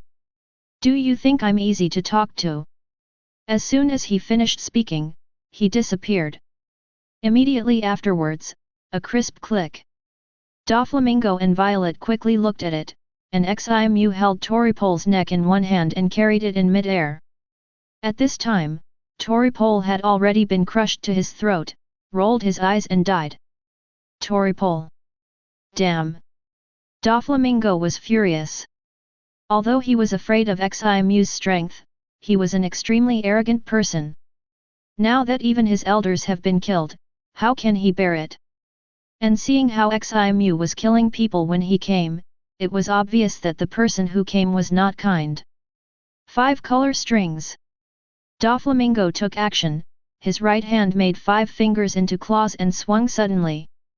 5 thin lines emerged from their fingertips, like blades, cutting towards Ximu. Laugh. The walls and roofs of the royal palace along the way are all easily cut with thin lines, and the sharpness is like a famous knife. In a hurry, Doflamingo did not attach armament Haki to the 5 thin lines. As the Ximu Logia-capable person, he was unscathed even if he was allowed to attack. However, Ximu was not willing to raise his left arm. Buzz! The dark arms, hardened, collided with 5 thin lines. Clang! After a loud bang, Ximu held the 5 threads in the palm of his hand. Immediately, he pulled Doflamingo over with force, and raised his foot and kicked him in the right body like lightning. Bang! Whoosh! Just approached Ximu's Doflamingo, and his body quickly flew backwards and hit the wall of the palace. Boom boom! Several walls were knocked down. It was already destroyed by Doflamingo's 5 color strings, but now it has suffered heavy feet like Ximu. The nearby palace is about to collapse. Seeing this, Ximu quickly came to Violet's side, and a princess hugged her, then golden flame wings rushed out of her back and flew out of the palace. Violet felt that in just a blink of an eye, he had already appeared in Ximu's arms, and then secretly looked at Ximu's face. I saw Ximu before, but when he was fighting Whitebeard, Violet saw it from the image projection of the phone bug. She never thought about what kind of intersection she would have with such a big man. But now, she was actually held in her arms by the flame demon Ximu. For a moment, I couldn't tell whether this was a dream or a reality. Could it be that Toripol's forced self to think about the day and dream about the night, so a powerful person appeared in the dream to protect himself? But why is it Ximu who she doesn't know at all? Could it be that when I saw his battle with Whitebeard, his powerful combat power was deeply imprinted into my heart? Violet thought so. At this time, Ximu had already flew out of the palace.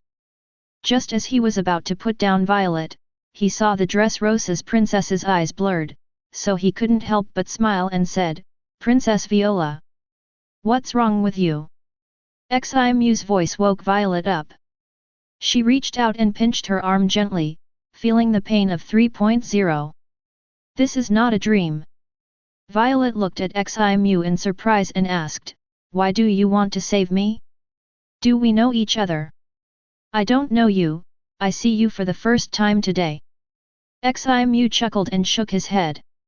Since Violet triggered his system mission, he had a good impression of Violet's first meeting. The reward of physical enhancement fluid, medium, after this task is completed, which can improve the user's physical fitness to advanced level, but it is only effective for physical fitness below advanced level. Although it is still the same as the physical strengthening fluid, small, it has no effect on Ximu, but Kuina needs this. Under his guidance, Kuina's swordsmanship has made rapid progress, but she is dragged down by her physique and cannot fully perform.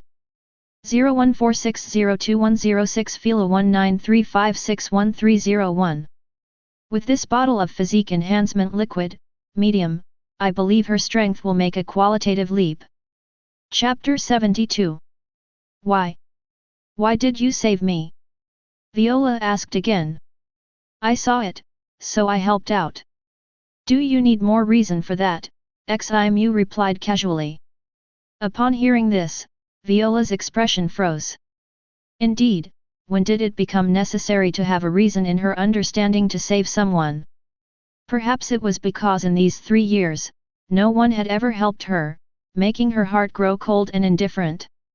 Thank you. A smile appeared on Viola's pretty face. Although Ximu's reason didn't convince her, she was genuinely grateful. Not only because Ximu had just saved her from the palace but also for killing Treble. Ximu nodded. He could bear this thanks, then let go of Viola. Boom! Suddenly, Doflamingo emerged from the ruins, looking very fierce. With a leap, he soared into the air and swiftly kicked with his right leg. Leg shave line. Whoosh! 8 thin threads shot out from his toes, hardened with armament haki into black, cutting through the air towards Ximu. As Viola was right beside him, Ximu did not dodge but raised his hand to block the attack once again. Clang! The sound of metal clashing echoed. No giving without taking. In the next moment, Fire Fist! Ximu's right arm transformed into flames, striking out with a punch. A surging column of golden spiral flame rushed towards Doflamingo. Before the flames could even reach him, Doflamingo felt the heat and quickly swung his arms. Spider web wall. Countless thin lines sprang out from his hands, connecting to the surrounding buildings, interweaving to form a dense and solid large web. Just like a shield, blocking in front of him. However, facing Ximu's extremely high temperature golden flames, this resolute level, surpassing even steel spider web, only resisted for a few seconds before being burned through a gaping hole. Damn burn fruit ability! Doflamingo felt frustrated, hastily dodging the pillar of flames. Ximu's lips curved upwards. He found that there were indeed quite a few abilities countered by the burn fruit, first Joe's glint fruit, and now Doflamingo's string fruit. Even if Doflamingo made the strings very strong, capable of withstanding blade strikes, fundamentally, they were still strings. Perhaps able to endure the burning of normal flames, but facing Ximu's awakened golden flames, it was absolutely unstoppable. It's worth noting that even steel when met with his golden flames, would turn into molten iron. Whew! Ximu's golden flames wings flapped and swiftly flew towards Doflamingo. At this moment, Doflamingo was in mid-air, his foothold being the released strings. Looking from afar, he seemed to be floating. However, although the string fruit bestowed upon him the ability to fight in the air, compared to Ximu who could fly, his agility was still lacking. Soon, he was struck out of the air by Ximu. Swish! Ximu's wings fluttered, immediately giving chase.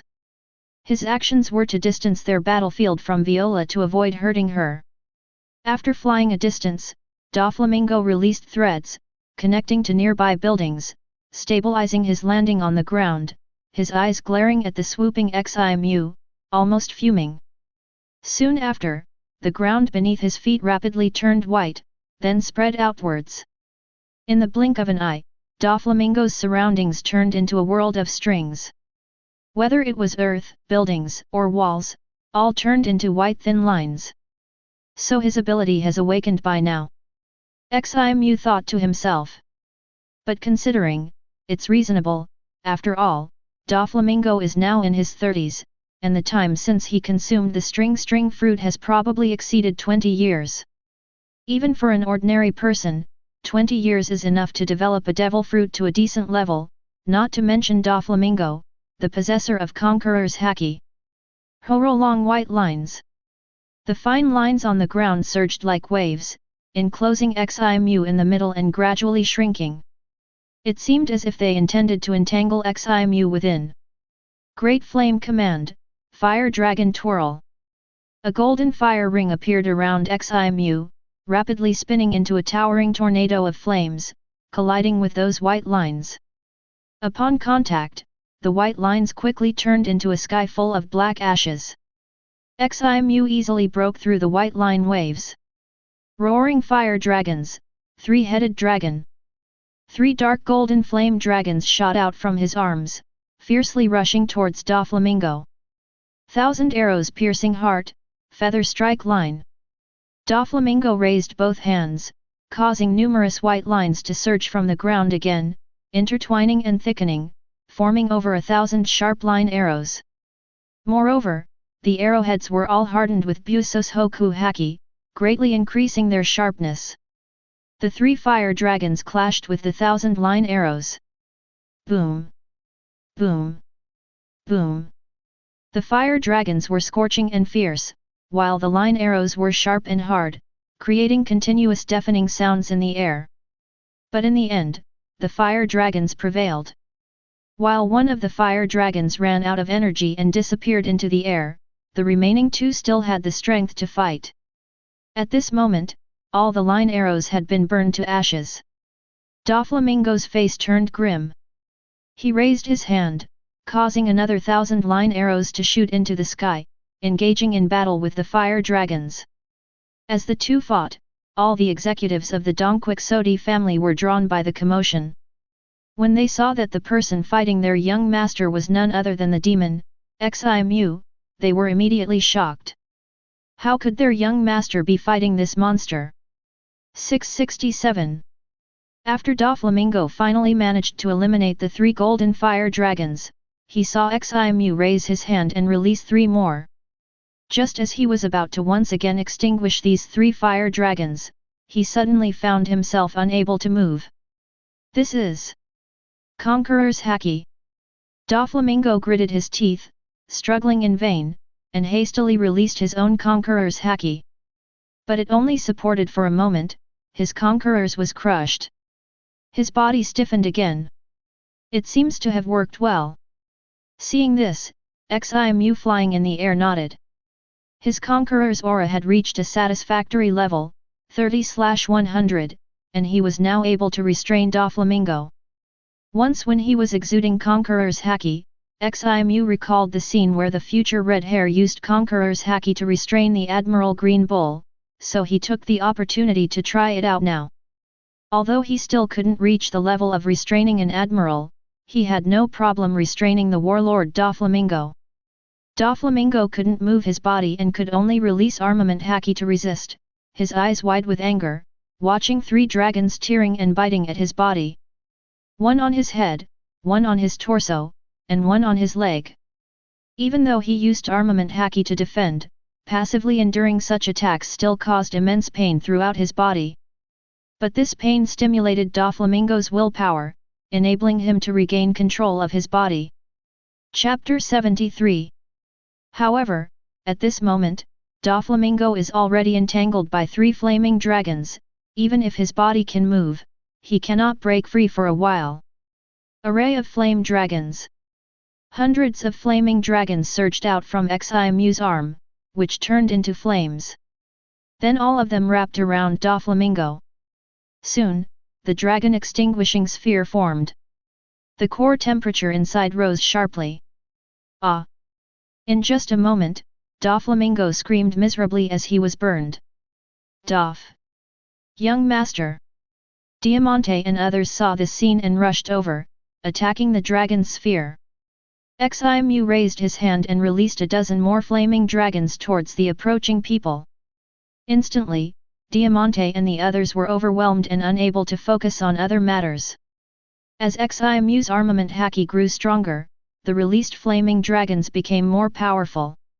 Doflamingo controlled the white threads on the ground to attack the dragon's sphere, but as he was trapped inside, unable to contact the outside, he couldn't even transmit armament haki. Therefore, these threads without armament haki, let alone destroying the dragon's sphere, turned to ash as soon as they touched it. Seeing that he couldn't get out and feeling the intensifying pain, Doflamingo gritted his teeth and shouted, "I surrender, what do you want?" Although deeply unwilling in his heart, he was on the verge of being burnt to death if this continued. However, Ximu seemed as if he hadn't heard him, remaining silent. A few minutes passed, and by this time, Doflamingo was already severely burnt. His sense of fear peaked. The feeling of being trapped in the flaming dragons, waiting to die, was like a living person watching themselves being incinerated. This deep fear made him let go of his arrogance and, bleeding inside, he began to beg Ximu for mercy. Only then did Ximu raise his hand and dissipate all the flaming dragons. Diamante and the others also freed themselves from the entanglement of the dragons and hurried to Doflamingo's side, only to find him covered in burns, unable to even stand up. It was not just external injuries, the internal injuries were even more severe, and Doflamingo felt like his organs were almost being roasted. With the slightest movement, the whole body aches inside and out, as if being cut by 1,000 knives.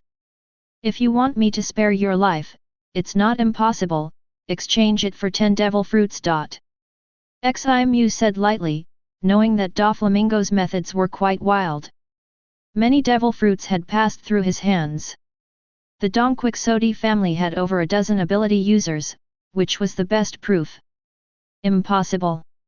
How could I have so many devil fruits?" Doflamingo shouted with red eyes. "This BD is even more greedy than Kaido. Asking for 10 devil fruits as if they were everywhere to be found."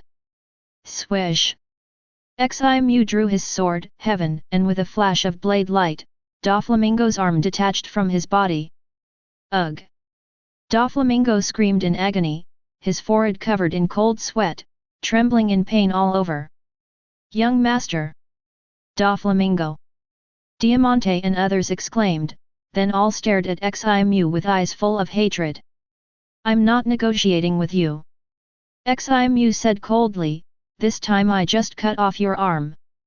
If you dare to speak out of turn again, I will burn your arm to ashes, and you won't even have a chance to have a doctor reattach it. I indeed do not have 10 devil fruits, currently, the family only has 4. Doflamingo said shakily. Ximu fell silent for a moment and said, "I'll extend you credit for a year. Send me the remaining 6 devil fruits in a year. If you're late by a day, I will cut off one of your arms. If arms are not enough, then I'll include your legs." His tone was plain, but the words spoken seemed to come from the mouth of a demon. All members of the Donquixote family returned. "Understood." Doflamingo gritted his teeth in agreement. He understood that if he dared to say anything unnecessary now, his severed arm would definitely be burned to ashes. But this matter would by no means end like this. Doflamingo silently vowed in his heart. He must seek revenge. At this moment, it seemed as if Ximu had seen the hatred in Doflamingo's eyes and retracted the golden flames behind him, descending from the sky and stepping towards Doflamingo. "What more do you want?" Diamond gritted his teeth, blocking Ximu, and asked in a deep voice. "Get lost!" Ximu lifted his foot and kicked Diamond away. The movement was so fast that the latter had no time to react. Buzz! An overbearing momentum surged from Ximu, freezing the remaining executives of the Don Quixote family in place.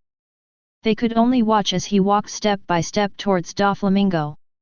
Ximu arrived beside Doflamingo, lifted his foot, and stepped on his head. Ah! Doflamingo roared with eyes almost bursting out but was helpless. "PK up your dog ears and listen carefully to me." Ximu said indifferently, "Princess Viola will be under my protection from now on. If any harm comes to her, I guarantee you won't see the light of the next day. I know you'd love to devour me alive now, but hold your anger. With no strength, you dare to be arrogant. Where does your confidence come from? If you want revenge, just come at me. I don't care about who's behind you, what power you have. I'll kill you if I want. Like squashing a bug. The reason is simple, I am stronger than you. I can control your fate. You do understand this logic, don't you?" Upon hearing this, Doflamingo trembled all over, his mind on the verge of collapse. For so many years, he had never suffered such humiliation. Even when he personally brought his father's head back to the Holy Land, only to be refused re-entry into the Celestial Dragons, the pain did not compare to this moment. He was actually being trampled on his head by a commoner. Boasting as a victor, declaring to him. At this moment, Doflamingo only wished to kill Ximu, even to destroy the entire world. Ding! Mission Knight of the Princess 3 completed, obtained Enhancement Potion, Medium, dot. The system's notification sound rang out. Ximu removed his foot from Doflamingo's head. After all, the system had given him the answer. As long as he was still around, Violet would be safe. The mission requirements of Knight of the Princess 3 were to slay Thunderbolt and protect Princess Viola. So, his threat, Doflamingo must have already taken it to heart, otherwise the mission wouldn't have been completed. Ximu didn't intend to take Violet away. Because doing so wouldn't be that simple, he would have to help her regain Dressrosa, and Ximu didn't want to deal with that burden. He just wanted to complete the mission properly. Subsequently, the limping Diamante handed 4 devil fruits to Ximu. After receiving the devil fruits, Ximu came in front of Violet not far away, looking at her still dazed, and said with a smile, "Princess, can you be my guide and show me around Dressrosa?" What he said to Doflamingo earlier wasn't all nonsense, he was indeed quite interested in this place known as the Land of Love and Passion. Violet then came to her senses and quickly replied, "Of course." Looking at Ximu, her eyes were filled with admiration. Ximu saw everything Doflamingo did and said, and she was deeply shocked. The Doflamingo who had always seemed like a demon in her heart, appeared so humble in front of Ximu, making her feel like she was dreaming. Especially when Ximu stepped on Doflamingo's head, speaking words of protection for her, it made her heart flutter. A subtle feeling she had never experienced before arose. Chapter 74. Ximu didn't kill Doflamingo because there was no benefit in killing him at the moment. Based on Ximu's understanding of the system, the mission of being the Shishibuikai's nemesis is sure to have further developments. Therefore, he intends to leave Doflamingo alive until there is a mission to kill him. Furthermore, by previously killing Moria, he already caused a former Marine Admiral to defect. If he were to kill Doflamingo as well, the resulting impact would undoubtedly not be small. Apart from being of celestial dragon lineage, this person has also disrupted the world government's purpose in establishing the Shishibuikai. Ximu doesn't think the world government would come after him for this since he has a record of standing up to Whitebeard, but as Tiana is still working in the Marine, he does have some concerns. Of course, the main reason is the lack of a system mission. If there were a mission like Shishibuikai's Nemesis 2 now, he would immediately and without hesitation chop off Doflamingo's head. However, keeping this person around is also not bad as it allows him to collect devil fruits for his subordinates to enhance their capabilities. Under Viola's guidance, Ximu strolls around Dressrosa, taking in the local charm. During this time, Viola tries several times to ask Ximu why he knows her name and why he threatened Doflamingo to protect her, but Ximu always changes the subject. Meanwhile, it seems that Ximu is about to leave Dressrosa with 84 others.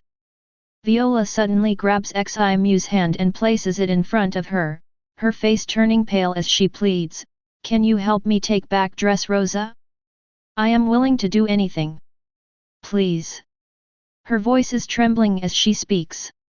In reality, she doesn't want to appear this way and be underestimated by Ximu, but other than herself, she truly has nothing to offer Ximu. She doesn't want to miss this opportunity, because this may be her only chance. Viola understands that she alone cannot deal with Doflamingo. She needs outside help. Ximu's hand moves subconsciously, then he immediately pulls it back, saying indifferently, "I'm sorry, but I can't agree to your request." Everything he has done for Viola so far has been solely to complete the system mission, without any personal connection to her. Besides, Doflamingo still owes him 6 devil fruits. How could Ximu jeopardize his own interests for a woman he just met? Upon hearing this, Viola lightly bites her lip, her face even paler, her expression filled with helplessness.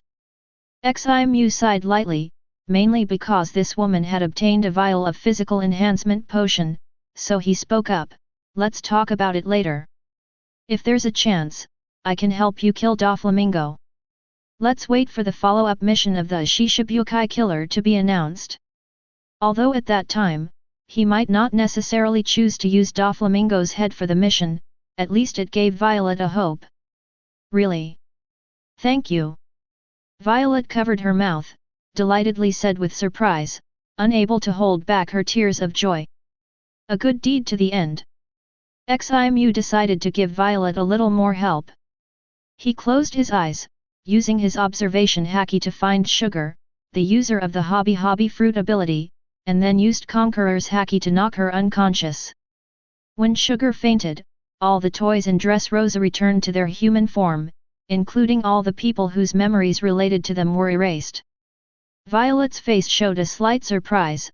A man named Jurush appeared suddenly in her mind. That's right. How could she have forgotten her brother-in-law, Jurush? But soon, she remembered Sugar. Knowing Sugar's ability, she understood that Jurush must have turned into a toy, which is why she had not been able to remember him. Violet looked at Ximu. Just now, Ximu closed his eyes, and then her memory was restored. It must have been him. She couldn't help but feel even more grateful. Great, Jurush is still alive, she is not alone. Later, Ximu bought paper and pen at a store. Although as long as he was alive, Doflamingo would not dare to kill Violet, but he could turn her into a toy to torture her, and then there would be no memory of Violet in Ximu's mind. Seeing Ximu writing a lot on the paper and not avoiding her, Violet looked at him with curiosity. On it was written, "Princess Viola of Dressrosa, if there is no memory of her in my mind, it means that Princess Viola has been turned into a toy by the user of the Hobby fruit ability, and she needs to be rescued." Ximu put away the paper, then said to Violet, "If Doflamingo tries to turn you into a toy, tell him about this, and he absolutely wouldn't dare to harm you." Although the power of the Hobby fruit could erase all memories related to the person turned into a toy, it couldn't erase the words on the paper. As he finished speaking, Ximu transformed into a phoenix and soared into the sky, disappearing on the horizon. At this point, he felt like he was meddling too much. "Thank you." Violet watched the direction where Ximu disappeared, murmuring to herself.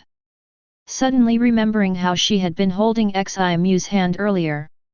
Her heart couldn't help but feel a little strange, and her cheeks blushed slightly. When Doflamingo, lying on the bed, found out that Ximu had left, he immediately contacted Kaido. "Joker, what are you doing looking for that brat?" Kaido's voice came through the phone.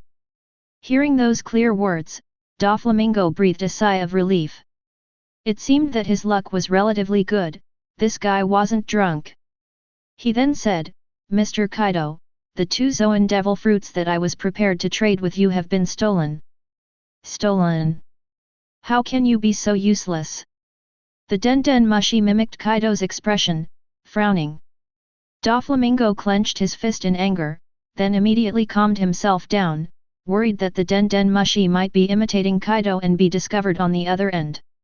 He tried to speak as calmly as possible, saying, "The devil fruits were taken by the flame demon Ximu. I couldn't defeat him. So it was that little brat." Kaido realized, no wonder Doflamingo sought him out.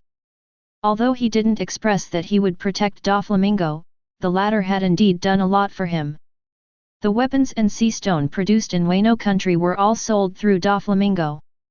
Furthermore, Doflamingo would also collect Zoan devil fruits to trade with him. So, helping this guy out once wasn't a big deal. Most importantly, Kaido was very interested in Ximu's formidable combat power.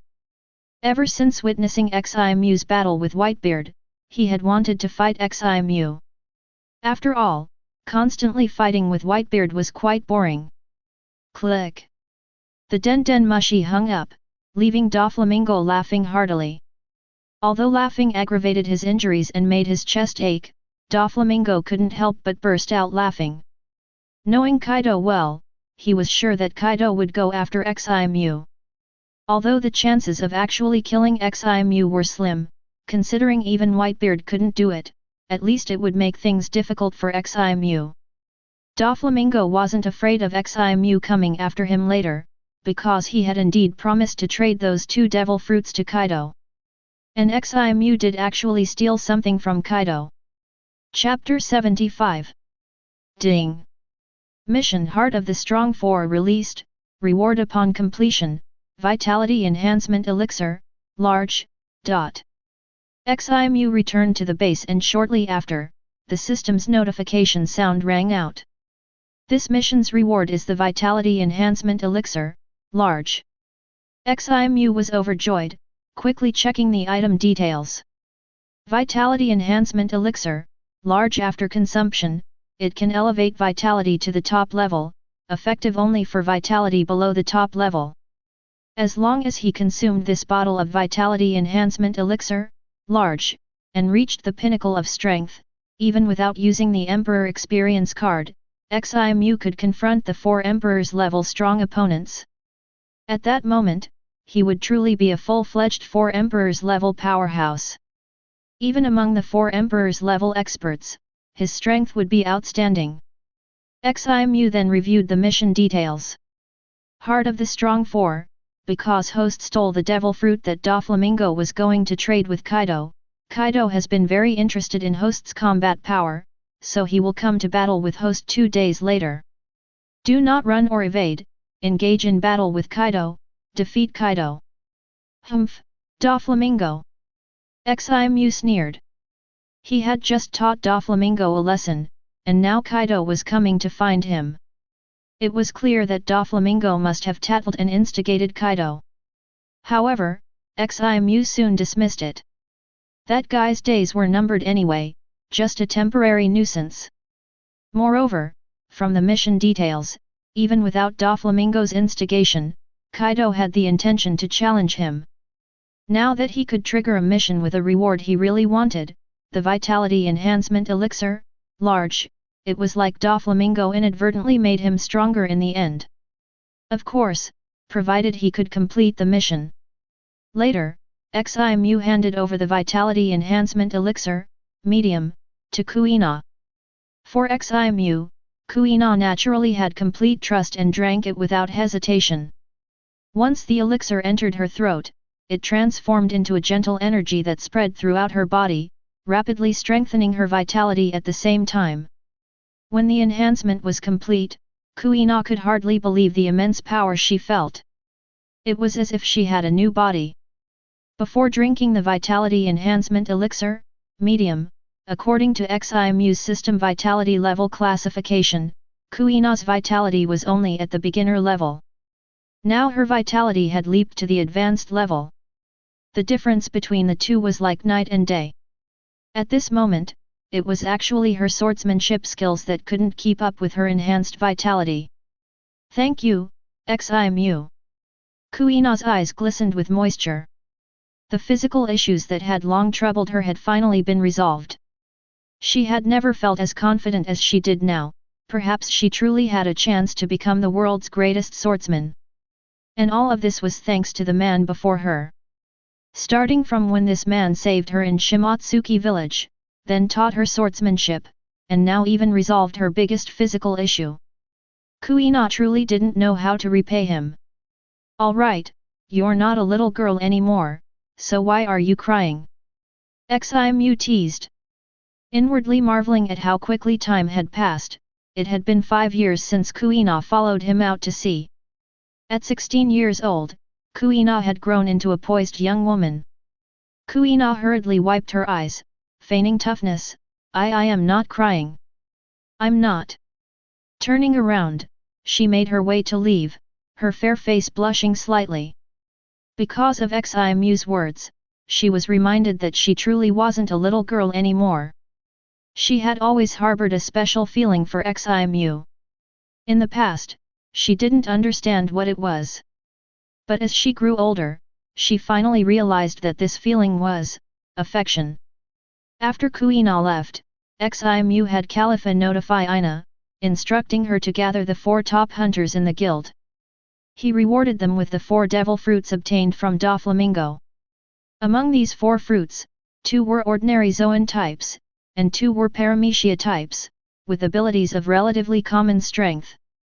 Therefore, Ximu didn't consider giving them to Tina or Khalifa. Ximu was selective about who he granted devil fruits to among those close to him. After all, since each person could only consume 1 devil fruit, determining their potential limits, caution was necessary. Thus, even though Khalifa also wished to acquire powers, Ximu made her wait a little longer. Upon receiving the devil fruits, all 4 hunters were thrilled, their sense of belonging to the guild significantly enhanced. When the other hunters learned of this, they worked even harder. The president's promises were truly effective. If there were good things to be given, they were indeed given. On this day, Ximu was cultivating in the training ground when suddenly a huge azure dragon appeared in the sky above the Yanmo 3-masted sailboat. The dragon opened its massive jaws, gathering flames within its mouth, and aimed its head towards the direction of the Yanmo 3-masted sailboat, clearly intending to attack here. Dragon! There's a dragon in the sky. 0, seeking fresh flowers. It's going to attack the base. The people on the ship were immediately thrown into panic. Kaido. Ximu's expression was cold. The Emperor experience card appeared in his hand instantly, and he chose to use it. The next moment, the Emperor experience card turned into a surging energy that merged into his body, and his strength began to grow rapidly. Swoosh! Golden flame wings sprang out behind him, and Ximu instantly flew to Kaido's front and threw a punch. Bang! Kaido's dragon head was deflected. By now, the heat breath in his mouth was ready to be released. Boom! A huge hole was instantly blasted into the sky. If you want to fight, come with me. Ximu said coldly. There was nothing to say to someone like Kaido. Since he wanted to fight, Ximu would oblige. 0 swoosh! Ximu's wings fluttered as he flew in a direction where he had pre-selected a battleground for Kaido. Oh, interesting little devil! Kaido laughed heartily, then twisted his dragon body and followed Ximu. After the two disappeared in the sky, Sarah immediately took out a Den Mushi to contact the World Economy News for the mission assigned to her by the guild president. In battling Kaido, you of course need an audience. Such a great opportunity to boost your reputation, how could Ximu waste it? The news quickly spread to where Murgenkis was, making him excitedly flutter his wings. It's only Ximu who can do this. This kid is simply a generator of breaking news. Fought with Whitebeard last year, now fighting Kaido this year, could it be Big Mom next year? Hurry, prepare to live stream this battle on the Grand Line.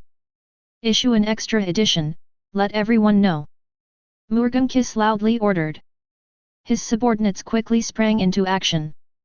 On a deserted island over a dozen nautical miles away from the flames of Demon 3-masted ship, Ximu had already started fighting Kaido. Right from the beginning of the battle, the two fought fiercely. Both knew the other's strength was formidable, so there was no probing, just full-on attacks. By this point, Kaido had transformed into his human beast form, a common form used by many Zoan-type ability users. It better suited the fighting style of humans. It retained the basic human form while enhancing the physicality of the beast form. Chapter 76. Boom! Both sides' attacks were entwined with the Conqueror's Haki. The distance between the blade and the wolf-toothed club was several meters apart, and their terrifying attacks collided. Black and red auras intertwined and surrounded them. A gale swept around, stirring up chaos. With a single strike, both were simultaneously repelled by a tremendous force. Rumbling 8 trigrams. Kaido launched another attack, leaving a trail of afterimages as he moved. Purple lightning twined around his giant wolf-toothed club, threatening to strike Ximu. Whoosh! Ximu silently stepped forward, using astonishing speed to build up kinetic energy, hands wielding a blade with force. Both Armament Haki and Conqueror's Haki entwined around the blade of Heaven Kingdom. Then, it was swung fiercely. Clang! The two weapons clashed once again, emitting a deafening roar that echoed across the vast sea. Even dozens of miles away, the sound could be faintly heard. In the following hours, the sound of the clash of these weapons, named 723, never ceased. Both engaged in an incredibly intense weapon battle. Meanwhile, giant den mushy screens were being set up on various islands. Although the newspapers were still being urgently printed and delivered, all the newspaper staff were heavily promoting the event, attracting crowds around every den mushy. At the capital of Seven Waters. This time the World Economy News is live broadcasting the battle of the Flame Demon Ximu again. He's certainly gaining quite the reputation. Well, it is with the likes of Kaido, the 100 Beast. It turns out to be the big pirate of the same level as Whitebeard, Kaido. Heavens! The headquarters of the Flame Demon Guild used to be here with us, but unfortunately they moved away.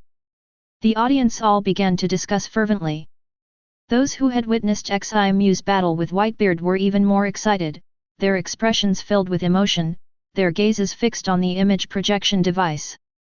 They're here. We have a feed. Someone shouted with excitement. Suddenly, the image projection device started working, projecting an image. In the image, a handsome young man, recognized by everyone present as Flame Demon Ximu, was shown. Some had even seen him in person. Another man, half human and half beast, was undoubtedly Kaido of the 100 Beasts. Suddenly, Kaido transformed back into his beast form, that of a dragon, then opened his mouth wide as flames gathered. Heat breath. A scorching pillar of fire shot towards Ximu. Clang! Seeing this, Ximu sheathed his sword and then raised both arms in front of him. What followed was truly astonishing. Kaido's attack was actually blocked barehanded by Ximu. No, it should be said that before touching Ximu's palm, that violent heat breath abruptly ceased. As if obedient like a child, it condensed into a huge fireball in Ximu's hands. Swish! Ximu then threw the fireball at Kaido with a backhand motion. Kaido swung his dragon tail, dispersing the fireball. This kid is a user of the burn fruit ability, flame-type attacks are useless against him. Kaido thought to himself. Heat breath was one of his major moves, and yet it was nullified like this. But, switching to other types of attacks would do the trick. In the next moment, Kaido's mouth opened again, countless wind blades flew out. Flowing flame falling fire. Ximu raised his arm, and countless fireballs appeared around him, then shot towards the wind blades. Bang! Bang! Bang! The wind blades collided with the fireballs, erupting into thick smoke that obscured their figures. However, this slight obstruction in their line of sight did not affect two top experts who had cultivated their observation haki to an extremely deep level. Purgatory 8 Trigram Seal. Suddenly, dozens of dark golden chains shot out from Ximu's hands and pierced into the ground. Where the chains passed through, the ground melted. Wah! Dozens of dark golden chains suddenly shot out from beneath Kaido, wrapping tightly around his body in an instant. Then, a surging flame energy gushed out from Ximu's body, converged on Kaido along the chains, igniting a blazing golden flame. "You annoying brat!" Kaido roared, struggling violently, the chains making a clattering sound. However, these chains were all made of Ximu's awakened golden flames, mixed with armament haki, compressed, and reinforced, ready to repair with flame energy at any moment. It was not easy to break free. Despite his tough dragon scales, Kaido felt his whole body burning painfully. Although he could also use flame attacks, there was a huge gap between his flames and Ximu's golden flames. Nevertheless, one of Kaido's strengths was his extraordinary physical constitution, so after a short while, he struggled out of the dark golden chains. He transformed back into his human beast form and charged towards Ximu with his club. And this time, it was Ximu's turn to transform. Ximu turned entirely into golden flames, which surged to 100 meters high. As the flames contracted, a 100-meter-tall flame giant appeared in front of Kaido. Swish! A dark golden flame blade, dozens of meters long, condensed in the hand of the flame giant. Then, the blade slashed towards Kaido. Whoosh! The wind howls. Kaido did not dodge, the Conqueror's Haki and Armament Haki all wrapped around the wolf-toothed club. Thunderclap 8 Trigrams. The wolf-toothed club clashes with the enormous dark golden flaming sword.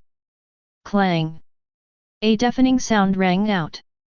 Next, there were several hours of weapon battle, but this time it was the clash between the wolf-toothed club and the giant flaming sword. Meanwhile, the first batch of extra editions of the World Report has finally been printed and immediately started distribution. It let more and more people know about this matter. Yanmo Ximu vs Beast Kaido. New World, Dressrosa Kingdom. Doflamingo looked at the two figures battling on the screen, his eyes full of both hatred and jealousy. Both of these individuals were people he loathed. Of course, he hated Ximu more and wished to kill Ximu. However, the strength of these two individuals deepened his envy and jealousy. Violet tightly clasped her two jade hands, her beautiful eyes fixed on Ximu on the screen, his displayed strength making her heart surge. Ignoring the hostile gazes from some of the executives of the Donquixote family around her. Under the protection of Ximu, these people dare not harm her, and Doflamingo also needed her abilities. But the feeling of being in another's care in her own home wasn't good. In her heart, Violet hoped that sooner or later Xi could help her take back Dressrosa. She has met with Luffy.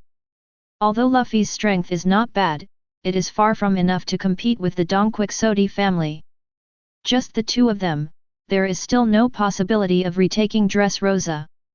Whitebeard pirates, DK entire ship.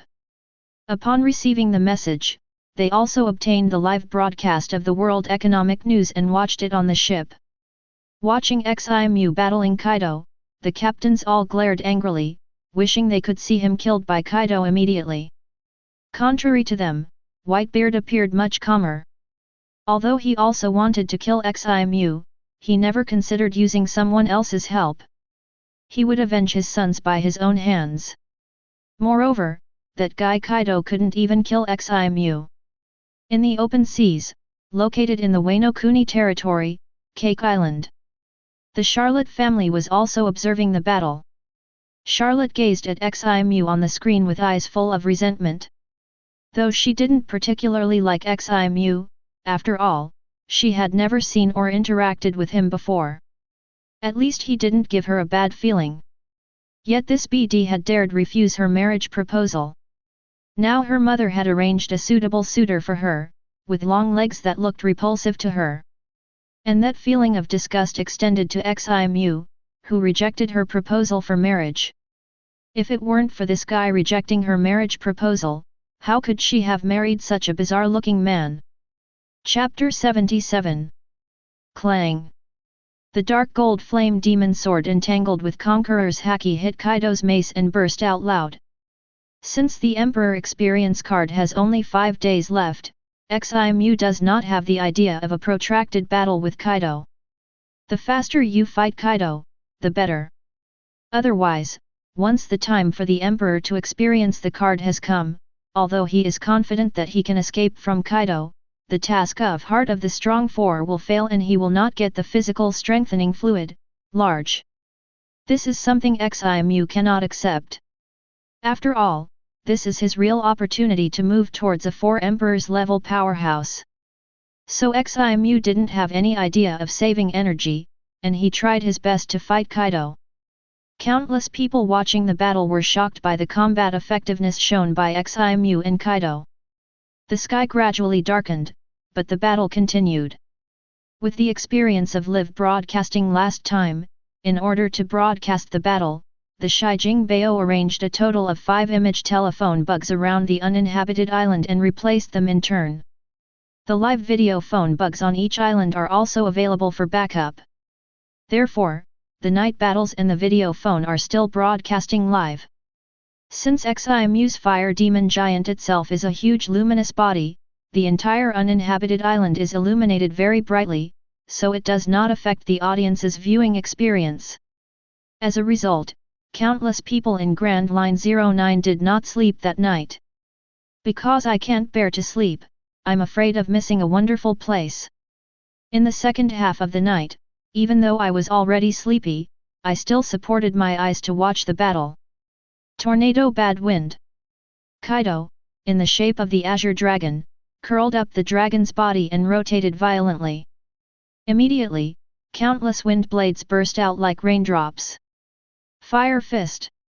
The flame demon giant transformed by Ximu raised his hand and hit out a thick spiral flame pillar, sweeping all the wind blades across the sky. Whoosh! Kaido's dragon body hovered in the air, avoiding the pillar of flames. Then Conqueror's Haki was wrapped around the dragon's head, and his horns were hardened by armament Haki, and he suddenly rushed towards the fire demon. The huge fist of the flame demon giant was also wrapped around Conqueror's Haki, and he punched it out. Boom!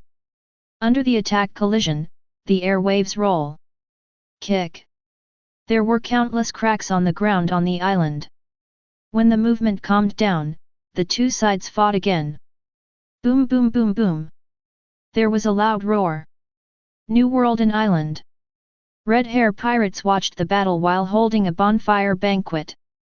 These two guys are really monsters. Boss, are you sure to beat them? Mabu asked with a bowl of wine in her hand. Who knows, only by fighting with them can you know if you can win. Shanks smiled, then raised the wine bowl and drank it all. His movements were endlessly free and easy. Lakey Lu, who was holding a flesh bone, suddenly raised his head and said, Boss, I believe you can definitely win. After that, he continued to chew. Shanks smiled lightly, and then his eyes moved to the battle scene again. Deputy Captain Red Hair Pirates Beckman was silent with a cigarette in his mouth. Their plan is to challenge New World's peak next year. At that time, their captain will definitely fight against the monsters, at least they will have to tie, otherwise the many pirates in New World will not recognize their status. Beckman glanced at Shanks, he believed in his captain. The fire demon Ximu is indeed a monster-like genius. He is so powerful in his 20s. But their captain is also a genius. Now he is only in his early 30s, he is also very young and has a monster-level strength. The sun rises from sea level. Clang! The thunderous sound of the collision of gold and iron broke the tranquility of the morning. One night, Ximu fought Kaido and never calmed down around the uninhabited island. At this time, Ximu had withdrawn from the flame demon giant form.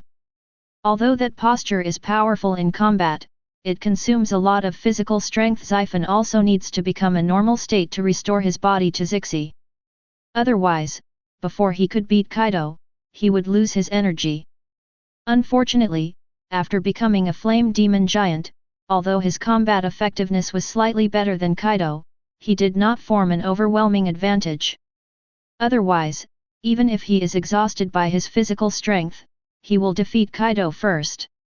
So I can only recover my strength first and then continue to transform into battle.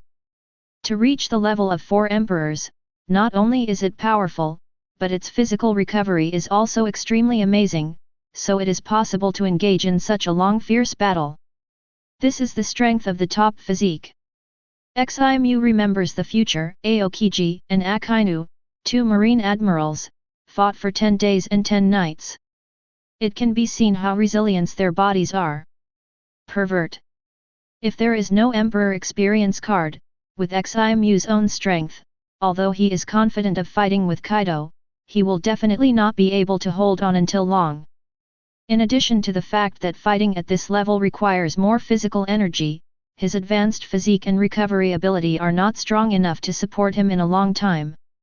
In this way, Ximu switched between the flame demon giant and the normal form, and the two fought for 3 days. It has exceeded the last time Ximu fought Whitebeard. At this time, Ximu and Kaido were both out of breath. Kaido's head and face were charred, Ximu's body was covered with dust, and even her upper clothes were broken, and she was already shirtless. Although his size is incomparable to Kaido, a little giant with a height of more than 7 meters, his muscles are also clearly angular. Especially in the eyes of some female audiences, such a figure is better, not to mention that Ximu's appearance is much more handsome than Kaido. Many women's eyes are full of red hearts. Even Ximu did not expect that because 000 has added many female fans for this battle, it seems that he is developing towards idol players. Naval Headquarters, Marine Ford. Marine senior executives are also watching Ximu fight Kaido. But this time Garp is not here, and happened to go to East Blue to visit his grandson Luffy. But Admiral Kizaru is in the headquarters.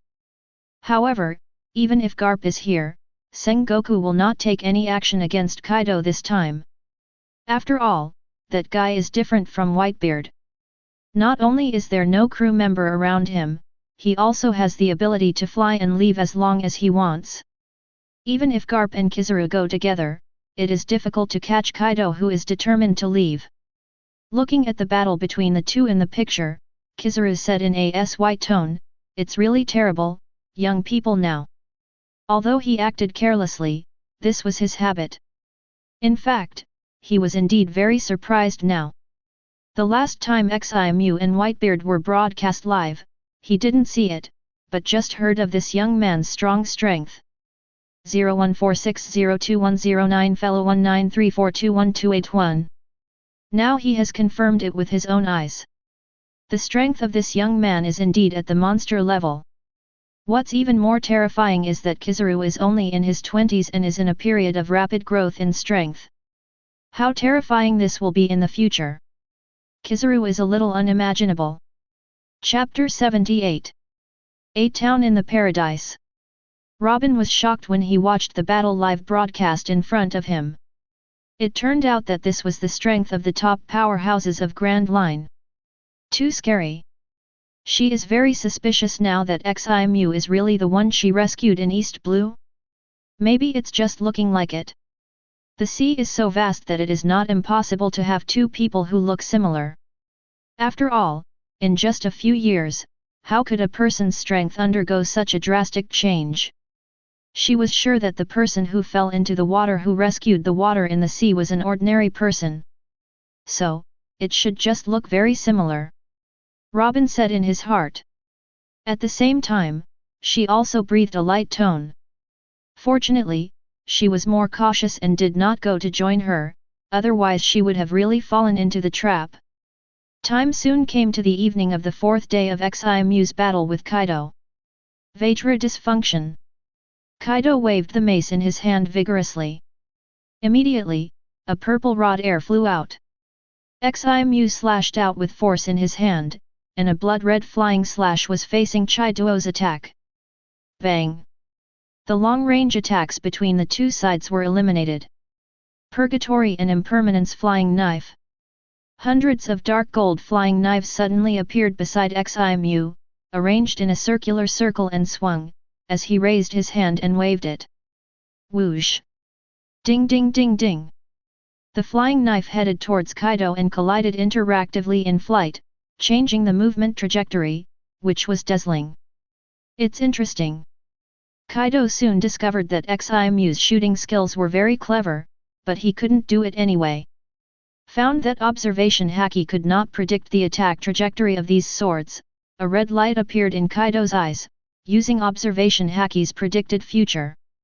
If you can't hear it in the sound, then just look at the future picture. Suddenly, the final attack positions of these flying knives were all understood by Kaido. Junchalai Longshen Jun. Kaido quickly waved his mace and countless stick shadows appeared. Ding ding ding! All the flying knives were shot down. The next moment, Kaido turned into a blue dragon form again, and our area was hovering. Fire Dragon Torch! I saw that he was covered with red flames, as if he had turned into a red dragon. Rushing fiercely towards Ximu.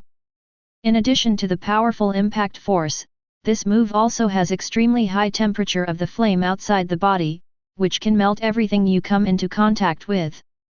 But now his enemy is Ximu, and these flames can only act as a defensive function.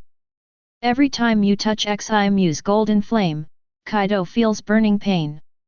Although the flames wrapped around him were not as good as the golden flames of Ximu, they could also offset some damage, which was equivalent to a layer of flame armor. Ximu also turned into a flame demon giant again, raised the flame demon sword with both hands and slashed heavily towards Kaido who was flying towards him. Boom! After the attack collided, the two paused their movements at the same time. What's the final move to decide the outcome? I don't have so much time to spend with you here. Ximu suddenly said, if you want to fight, we can find another chance in the future. Kaido was silent at first, and then said, come on, little devil. He also felt a little tired after hitting this level. Now he really wants to go back and have a drink. The flame energy surged throughout Ximu's body, the flame body of the flame demon giant became more solid, and the dark gold color was deeper. Above the dozens of meters long fire demon sword, two-color Haki entangled. With this knife, he was sure to cut a small island. Shenglong Flame 8 trigrams. The red flames on Kaido Dragon's body are even more vivid. This move is an upgraded version of Fire Dragon Torch and is also Kaido's strongest move. Then, the dragon's head was also wrapped around the two-color Haki and rushed towards Ximu. Boom! The two sides used all their might and collided suddenly. The wind is blowing. Another layer of the ground on the unmanned island was scraped off again, and countless cracks of different sizes were created. Even the clouds in the sky were blown away. The final blow of the two is still evenly matched. Oh, it's okay. Little devil, Lao Zi will come to you again in the future. Kaido laughed, the dragon's body twisted, grabbed Yunyun and rushed into the air. He was in a good mood because in addition to Whitebeard, he found a good fighter. From beginning to end, he didn't even mention the matter of the two Zoan devil fruit. In Kaido's heart, the strong should have everything in this world, and Ximu's strength is enough to take away those two devil fruits. Ding! The mission Heart of the Strong 4 has been completed, and you have obtained Physical Strengthening Fluid, Big. Listening to the system's prompt sound, Ximu was excited. The biggest obstacle for him to move towards the top power can finally be broken. Ximu exited the flame demon form and restored his original body. He glanced at the direction of Kaido's departure, and the golden flame wings rushed out from behind and flew towards the station. In the next battle, he will truly rely on his own strength. This monster-level battle of Ximu vs Kaido came to an end. Countless people have experienced their eyesight. It also makes many people who consider themselves strong people understand how vast the world is.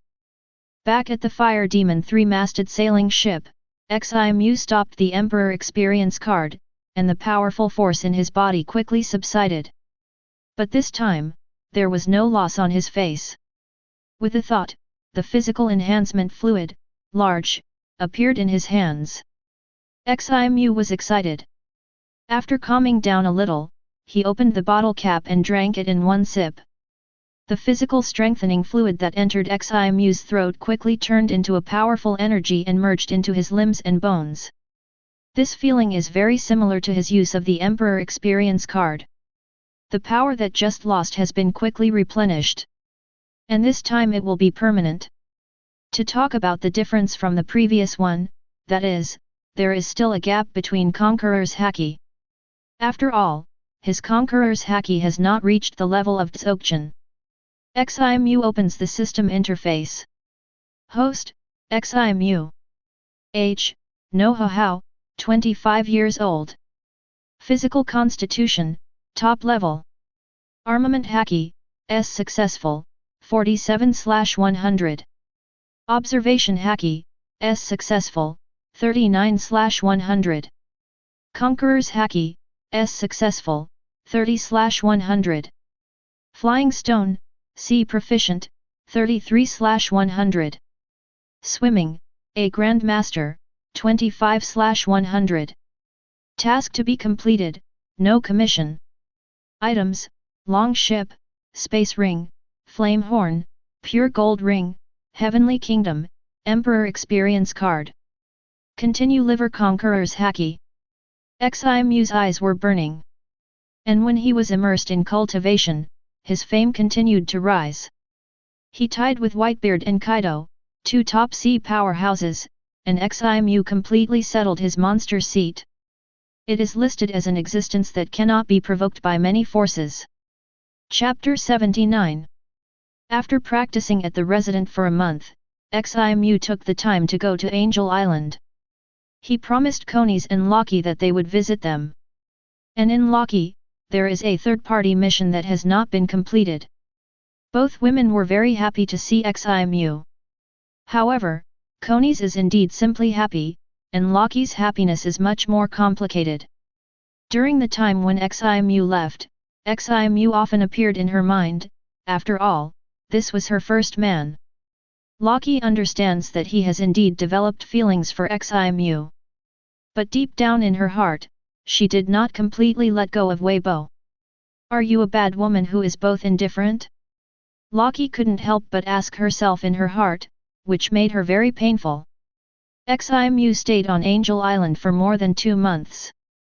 Every time Amaterasu often practices Haki, he doesn't feel bored without having 2 girls. Ximu has to be with Loki almost every night because she wants Loki to fall in love with him. Of course, in order not to make Konis want to be jealous, Ximu did not leave her behind. The past 2 months of getting along have gradually deepened Loki's feelings for Ximu, and Weibo's figure in his heart has become increasingly weaker. Loki couldn't help but wonder why he liked Weber. Not only because she grew up together, but probably because Weber is the best man she can come into contact with. But compared with Ximu, the surround is far inferior. Loki even thought, if Ximu had grown up with her since childhood, would she still like Weber? Although this is just a hypothesis, Loki has an answer in his mind. Besides, it seems that she has unilaterally liked Weber. Since that's the case, it's better to end this relationship. When Loki's mind changed completely, Ximu's ears finally sounded the system's prompt sound. Ding! Mission third party has been completed, and the flight device, sailing assembly, has been obtained. But then, the system prompt sounded again. Ding! Release the mission grabbing kiss, complete reward, space ring, 1000 cubic meters, B-level experience card, max, *3. Snatch the bride. Ximu's face looked strange. Ratching off the bride, after host refused to become the son-in-law of the Big Mom Pirates group, Big Mom ordered her to marry a footman without regard to her daughter Garlet's wishes. The wedding will be held on Sea Circle calendar on December 1st, 15:15 on Cake Island. Please ask host to snatch the kiss of Garlet at the wedding in front of everyone. After reading the task introduction, Ximu was speechless. The system is afraid that it will not become a bad person, it is a third party, and it is a robbery. And this task is not low. When Big Mom's daughter gets married, everyone from the Charlotte family will definitely gather together and have to grab a bride at the wedding site, which is simply going to go to the tiger's den. However, the task is difficult and the reward is also very generous. Ximu really wants a 1000 cubic meter space ring. Afterwards, he checked the item introduction of the B-level experience card max. Like the experience cards I have used before, it also improves the experience value of the skills. But this time it is not to increase by 50 or 100. One card can improve the experience of B-level skills to Dzogchen. Ximu wants these 3 experience cards too. The 5 superhuman body skills he learned from Khalifa have not had time to get rid of his liver. With these 3 experience cards, you can directly upgrade 3 of the skills to Dzogchen. Therefore, even if the task is difficult, try to find a way to complete it. The wedding was held on December 1st, today is October 19th, and there is more than a month left. Ximu thought, and his mind turned rapidly. After a long time, Ximu and Konis said goodbye, left Angel Island, and returned to the guild resort. But after he came back, he did not continue to live with Haki, but instead developed the rock skill he learned from Khalifa. It took about 20 days to bring this D-level skill to the great perfection. The effect also satisfies him. After using this skill, he can easily disguise the sound emitted from his body and, an ordinary person. Then, Ximu had a secret heart. It was not until 5 days before the start of Garlet's wedding that Ximu turned into a fire phoenix and flew away from the 3-masted sailboat of the Flame Demon. Then crossed the Red Line, entered New World, and flew towards the Cake Island. The sea area of the world, Magellan Island, Huangjue Town. Garlet walked along the street with a team of chess soldiers. When the people in the town saw her, they all spoke congratulations and wished her a happy wedding. But when he heard these words, Garret felt more and more irritable. From childhood to adulthood, Garlet has a strong sense of belonging to the family and has always listened to her mother. Although she has fantasies about her future marriage partner, she knows that she has no right to decide.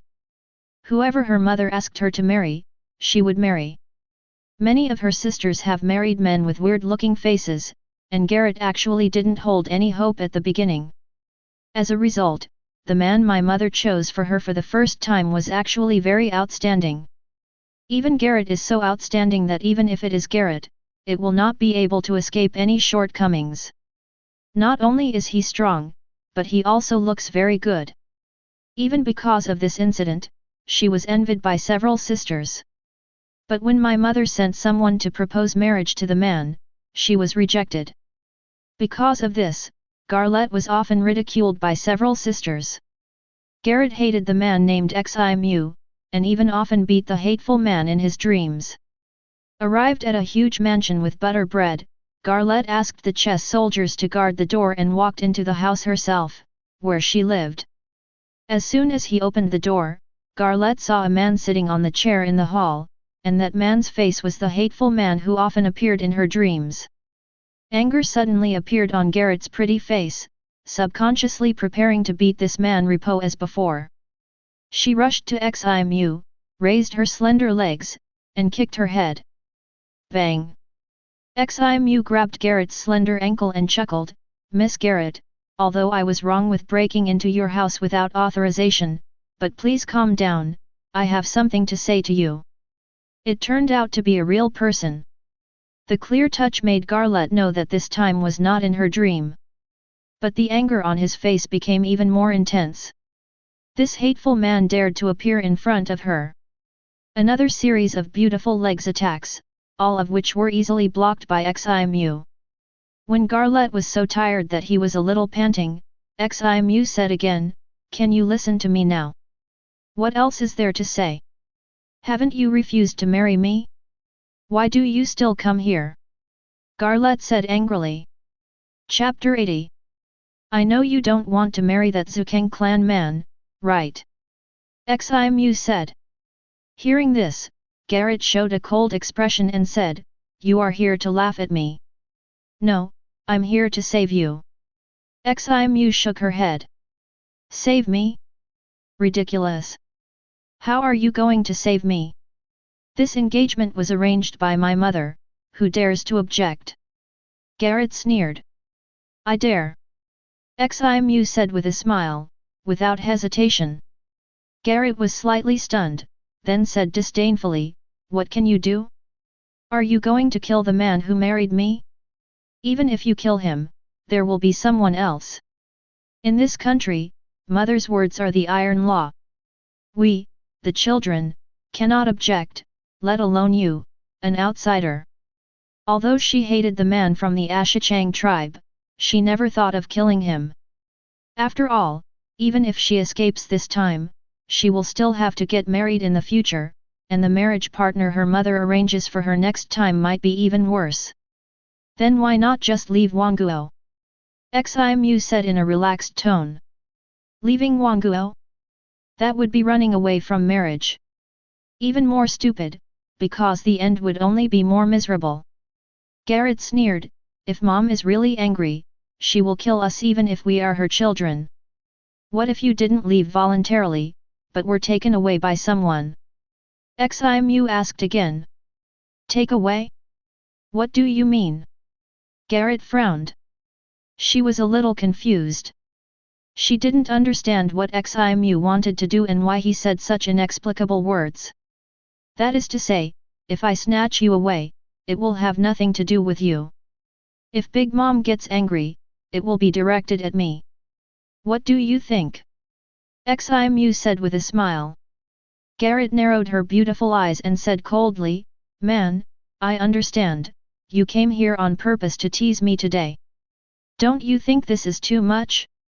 First you rejected my marriage proposal, and now you come here to humiliate me. As she spoke, her delicate body trembled slightly, and it was obvious that she was extremely angry. Seeing this, Ximu stood up from his chair, stared into Garrett's resentful eyes, and said face to face, Why do you think I came to Wangguo? I am here for you indeed. But not to humiliate you. I heard you were getting married, and I was very anxious, so I sneaked in here regardless of the danger. I refused the marriage because I am a man and cannot become a son-in-law without dignity. It's not because I don't like you. If you are willing to marry me, I will be very happy and delighted. I came to Wangguo this time for only one purpose, which is to snatch you away. If you want to marry, you can only marry me. I can't accept you marrying someone else. Ximu's voice was full of sincerity. A man's mouth is a lie. Ximu knew that he was not good at sweet talk, but at this moment he could tell a lie without any stuttering. The reason why he came to see Garrett first was to know her feelings. If she was unwilling to leave with him, Ximu would not forcibly take her away just to complete the mission. Garrett was stunned by Ximu's series of words. A slight blush appeared on her pretty face, but she quickly returned to her indifferent look, even though her heart was beating wildly. He stammered, Are you telling the truth or not? Of course it's true. Ximu nodded and said firmly, As long as you are willing to be with me, I will take you away from Wangguo. As for Big Mom, you don't have to worry about it. Whitebeard can't do anything to me, Kaido can't do anything to me, and the same goes for Big Mom. As long as you stay with me, you won't be in any danger. Garrett's cheeks turned red again, but this time she couldn't suppress it. She slightly turned away from Ximu's gaze and said a little embarrassedly, If what you said is true, then I am willing to leave with you. It turns out that she had misunderstood Ximu all along. Yes, how could a man like him be willing to join the cabinet? It turns out he likes himself too. At this moment, Garrett's IQ plummeted. She didn't even think about the fact that Ximu had never seen her at all, so how could he like her? Very good. Ximu's face showed excitement and joy. She grabbed Garrett's hand and did not let go even though she struggled. But Garrett just pretended to struggle and shook gently twice. Seeing that Ximu would not let go, she felt a little happy and let him do it. Although the misunderstanding between them was resolved, escaping from the World Kingdom was not a trivial matter after all. Garrett asked worriedly, "What are you going to do? Are we leaving now?" 0. No, we have to wait until you hold your wedding ceremony. Ximu shook her head. Garrett frowned. If he was going to take her away, why did he have to wait until the day of the wedding ceremony? Isn't that asking for trouble? This man was really playing tricks on her. She tried to struggle to free her hand, but Ximu held it tighter and said urgently, "I don't want you to leave me secretly like this. I want to take you away openly under the watchful eyes of everyone. Let everyone know about this." Hearing this, Garrett smiled again and said, "But by then, all the family members will be here, and there will be many guests, and they are not simple people either, so it may not be easy for them to leave." Ximu grabbed Jialite's other hand, and the two held hands, chuckling, "If I can't even solve this, I don't deserve to be your man." Garrett pursed her lips and smiled, then threw herself into Ximu's arms. "But I still feel that it's too dangerous. Why don't we leave now?" Garrett said. "No, I don't want to let you down." Ximu shook her head. Hearing this, Garrett hugged him tighter. Ximu also hugged Jialite gently and secretly breathed a sigh of relief. Finally, she got away. 0146021110 Philo 1934811161. All that was left was to take Garrett away from the wedding. There are still 4 days before the wedding, and Ximu lives with Jialite while waiting. The next day after they started living together, the two of them were really together, which made Garrett even more devoted to Ximu. For ordinary people, Wangguo is indeed a good place to live. At least there is no worry about food and drink, and food is readily available. If lifespans were not taken away every year, this place would be a paradise in the hearts of ordinary people.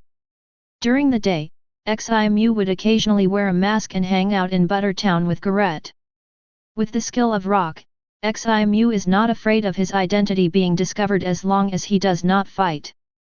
Moreover, as the butter minister of the Charlotte family, the entire Margarine Island is under the management of Garrett, and no one here dares to investigate Ximu. Chapter 81. December 1st, Cake Island, Wedding Day. According to tradition, the wedding ceremony of Charlotte Garrett, the 18th daughter of the Charlotte family, was also held on the open-air rooftop of the iconic building Cake Castle of the International. In addition to all the members of Charlotte's family attending the wedding banquet, many captains of the pirate groups under her were also invited, as well as some kings of the Dark World who had a good relationship with the Big Mom pirates. Such as Morgans, the president of the World Economic News, Stussy, the Queen of Happy Street, Umit, the King of Shipping, and so on. When all the guests arrived, the wedding officially began. Garrett was seen wearing a wedding dress, and with a fairly good-looking man from the Zukang tribe, riding on the thundercloud Zeus, floating over the crowd.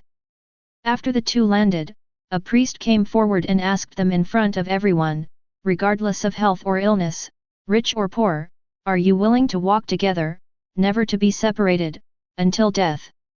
As soon as the priest finished speaking, the Zukang man who was going to marry Garrett said excitedly, "I do." He fell in love with Garrett the first time he saw her. Not only is she of noble status, she is also the daughter of Big Mom and she is so beautiful. He is so lucky. Even if he is only a son-in-law, he can enjoy a lifetime of wealth and honor in the world. I am only looking forward to the next step of the wedding, the vow kiss. He was so excited that he couldn't help but breathe heavily through his nostrils. Garrett looked away with disgust, afraid of dirtying her eyes. Her heart is now filled with Ximu, and she only hopes that Ximu will appear soon to take her away. So, according to her and Ximu's prior plan, she said loudly, "I don't want to." When these words came out of her mouth, Garrett's body trembled slightly, but she was not afraid. She had always obeyed her mother's orders since she was little. This was the first time in her life that she had challenged her mother's decision and made her own decision. This feeling is wonderful and refreshing. The reason why she dared to do this came from Ximu. Her man. When the Zukang man heard what Garrett said, the expression on his face froze.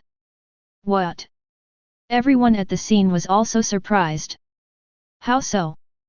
But there are also many people who are ready to watch the show, such as Morgans, who is afraid that there will be no big news, and the more explosive the better. Everyone in the Charlotte family frowned. Was Garrett trying to embarrass the family in public? Big Mom said gloomily, Garrett, what are you saying? I didn't hear you clearly, please say it again. Hearing this, Garrett's body trembled. She couldn't help but clench her fists in fear, but she knew Ximu was nearby, so she shouted again, I say, I don't want to. Garrett! How dare you? Big Mom's face was ferocious.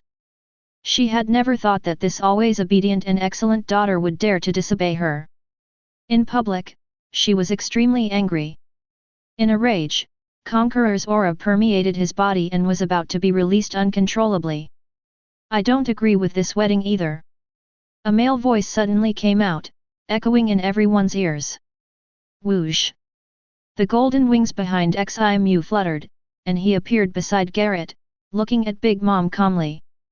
It's the flame demon Ximu. Everyone was shocked. Why is he here? It seems like they were not invited by Big Mom, but came here to cause trouble? Morgan stared at Ximu, feeling excited. This was the first time he saw Ximu in person.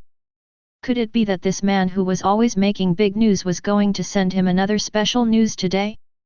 Stussy's beautiful eyes were also fixed on Ximu, with a curious look in her eyes. The rest of the kings of the dark world also looked at Ximu, including the king of Hailing, Umit. His men were hired to go to Donghai to kill Ximu. But Umit knew nothing about this little thing, and he even had no memory of the dead hard fruit user. Little devil! What on earth are you going to do? Big Mom said angrily. She also realized that the reason why Garrett dared to go against her wishes was because of Ximu's confidence. Ximu walked to Garrett's side, ignored the angry look of the Zukang man, and hugged Garrett in her arms. Under the latter's shy expression, he announced loudly, the reason why I don't agree to this wedding is because Garrett is my woman. As soon as these words came out, the scene suddenly became a commotion. Morgan's face was full of excitement. He knew that wherever Ximu appeared, there would be big news. He immediately took out his camera and took a photo of Ximu and Jialite. Well, now we even have the cover of the special edition. I'm sorry to disrupt your wedding banquet. I can't be your son-in-law, but I like Garrett very much. Ximu smiled faintly and said, so I decided to snatch her away. Little brat, how dare you! Big Mom shouted angrily, and Conqueror's domineering aura was immediately released. Buzz! Ximu's pupils shrank, and he also released his conquerors. Boom! Nourish! The conquerors of both sides collided and tangled, and black and red air currents rushed all over the open-air roof. In an instant, nearly 1/3 of the people rolled their eyes and fell to the ground. In the months since the battle with Kaido, Ximu has perfected Conqueror's Haki, 71/100. Although there is still a gap with the conquerors of the 4 Emperors class, it is not too big. Therefore, when he released his full strength, for a moment, he was on par with Big Mom's conquerors. But after just a moment, both sides stopped releasing their domineering aura. Big Mom knew that Ximu's conquerors were extremely powerful, even inferior to Whitebeard, and she was definitely no match for him, so she had no intention of competing with Ximu in conquerors. It was just because 3.5 was too angry that he couldn't help but release it. At this time, Katakuri, the second son of the Charlotte family, stepped forward, looked directly at Garrett and said, "Have you really thought it through? Have you decided to leave with this man and betray the family?" "I'm sorry, brother Katakuri." Garrett's voice was full of apology, and a trace of guilt flashed through her heart. If possible, she didn't want to betray her family, but she really didn't want to just marry any man. "I understand." Katakuri nodded, without any anger in his heart. He couldn't judge whether his mother's behavior was right or wrong. But as he values family ties, he respects his sister's choice. Katakuri turned his gaze towards Ximu. It wouldn't be that easy to take his sister away. If Ximu were to take Garrett away easily, the family would lose all face today. Chapter 82. Katakuri and Ximu looked at each other. Seeing that the two seemed to be about to fight, the guests around them quickly retreated. Fortunately, the top floor of the cake castle was spacious enough. Brush. Katakuri took out his weapon, the trident earth dragon, from his glutinous body. Glutinous ball stabs. Katakuri's arm holding the earth dragon suddenly turned into rice cake, wrapping the earth dragon. Immediately, the arm began to spin violently. The trident stabbed towards Ximu like a drill.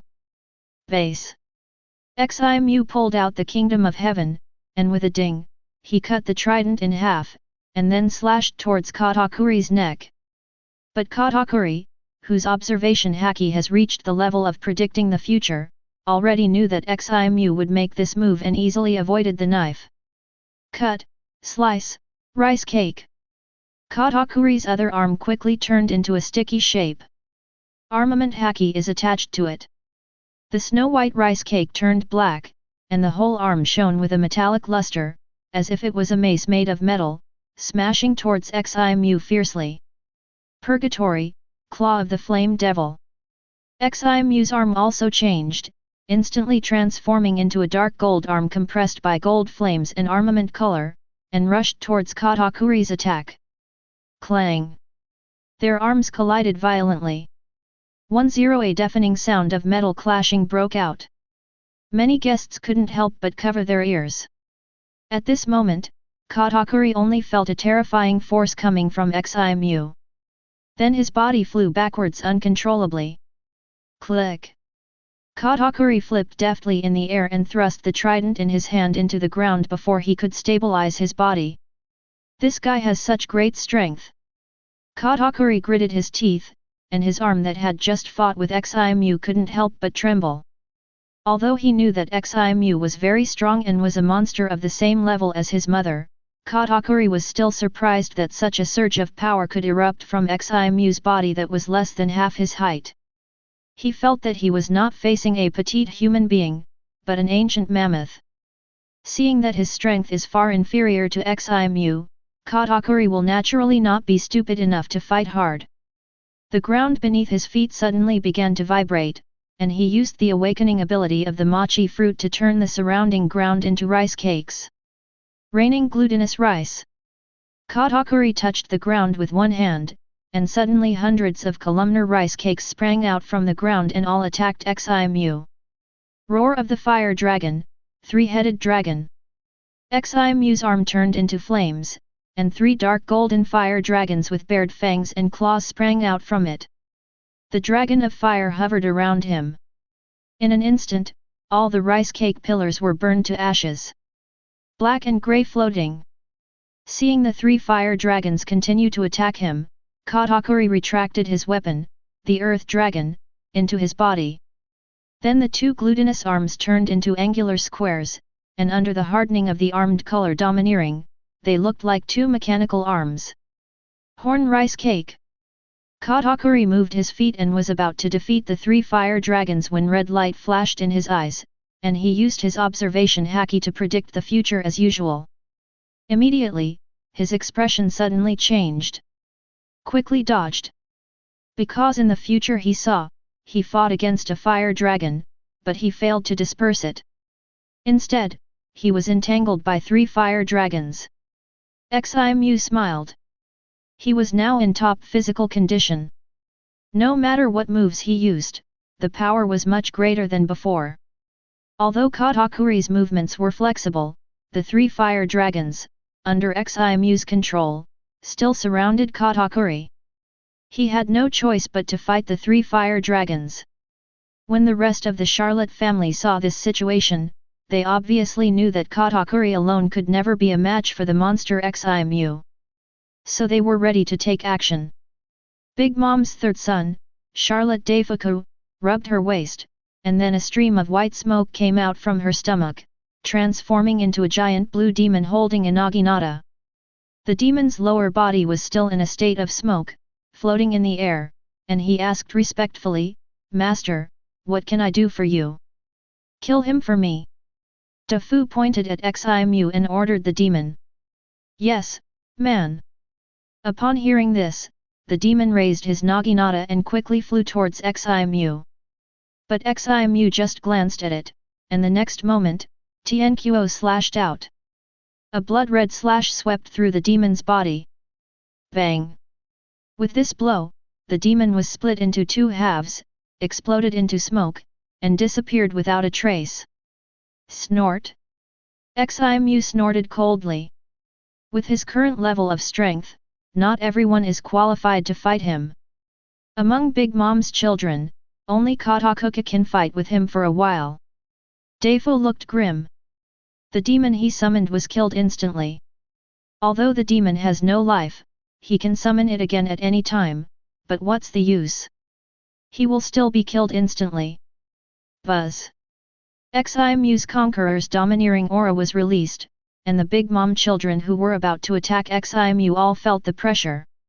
Some of the weaker ones couldn't even move. Even if facing so many strong men at once, Ximu's Conqueror's aura is still strong and can suppress these people.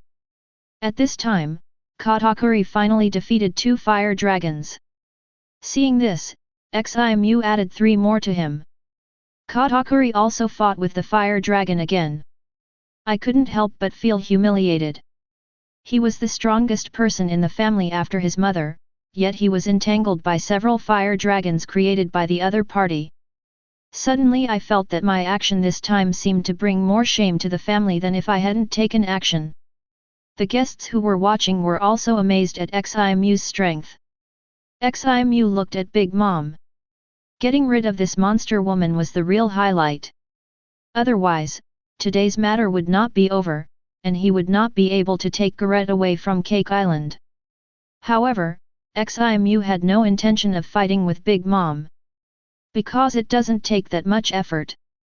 Before coming here, he had already thought of a way to deal with Big Mom. If everything goes well, I'll be able to leave with Garrett soon. Ximu knows that Big Mom has a huge weakness. Sister Carmelite. This person holds an extremely high position in Big Mom's heart. At this moment, on the table in front of Big Mom was a photo of Carmelo. When future Luffy and others were causing trouble on Cake Island, they broke this photo and caused Big Mom to fall into a state of dementia and madness. And Ximu doesn't even have to break the picture to drive Big Mom crazy. He suddenly asked Big Mom, "Charlotte Linlin, do you want to know where Sister Carmela is? Do you know where the nun went?" Big Mom, who had a gloomy face and was about to attack Ximu, suddenly changed his expression when he heard this, and said with surprise. If Ximu could really tell her where the nun was, she could even let Ximu off for today's incident. Chapter 83. Of course I know. Ximu nodded, and said to Big Mom's expectant eyes, "In fact, Carmelo has always been with you and has never left you." "What did you say?" "The nun has been with me all the time." "Where is she?" Big Mom said with joy, then stood up and looked around. Ximuxinchnan couldn't help but sigh that Big Mom's feelings for Carmelo were really deep. Even after so many years, they hadn't been diluted by time. When it comes to Carmelite, Big Mdim's IQ drops to that of a child. Don't you think about how old Carmelo would be now if she were still alive? She is just a human, not a giant, so how could she have such a long life? Let me ask you, how did you get the ability of the soul fruit? Ximu suddenly changed the subject. It must be because I missed the nun too much that I gained the same ability as him.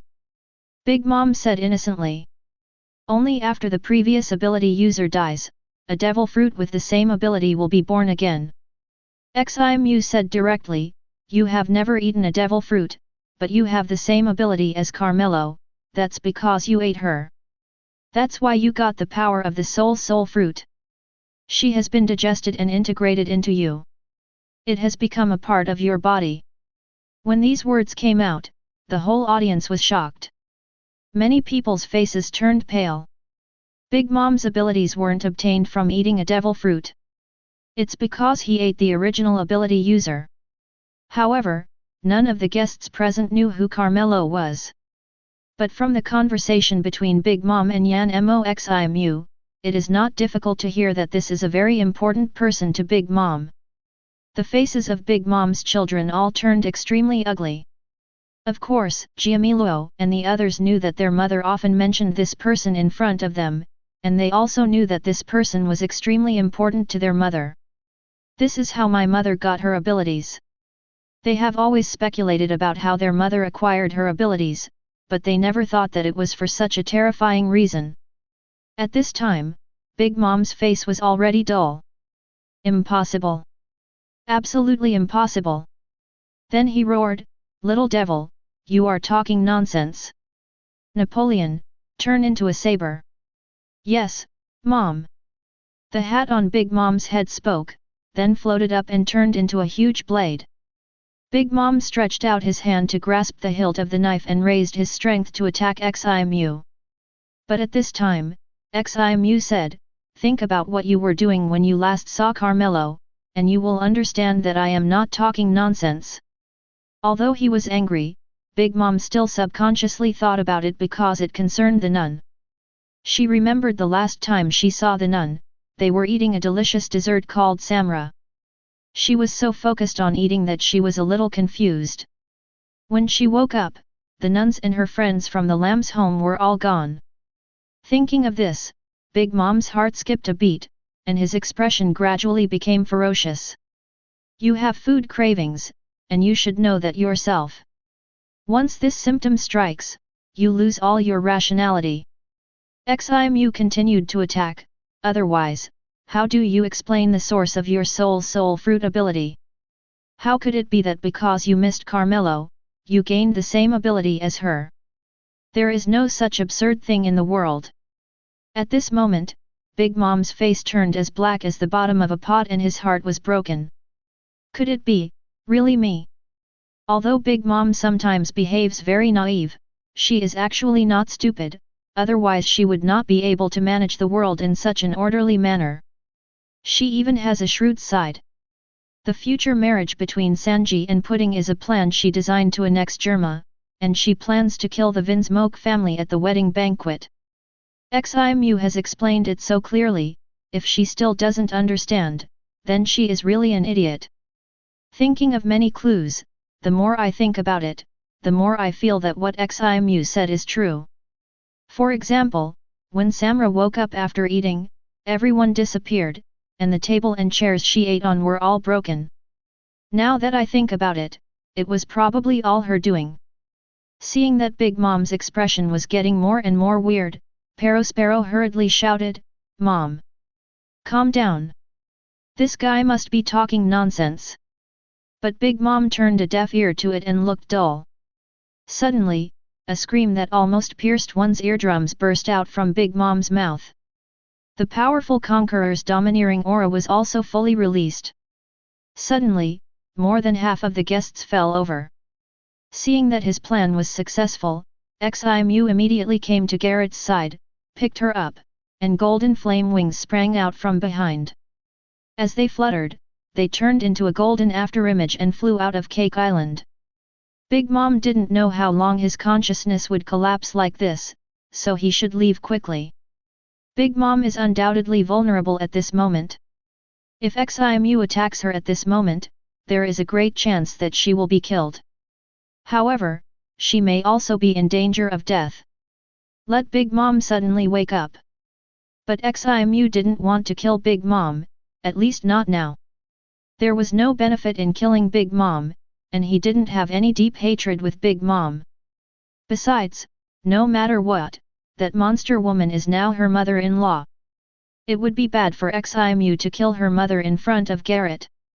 After Ximu left, the fire dragons without his control were quickly destroyed by Katakuri.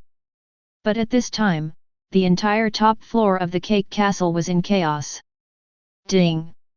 The mission robbery of the bride has been completed, and you have obtained Space Ring, 1000 cubic meters, B-level experience card, max, *3.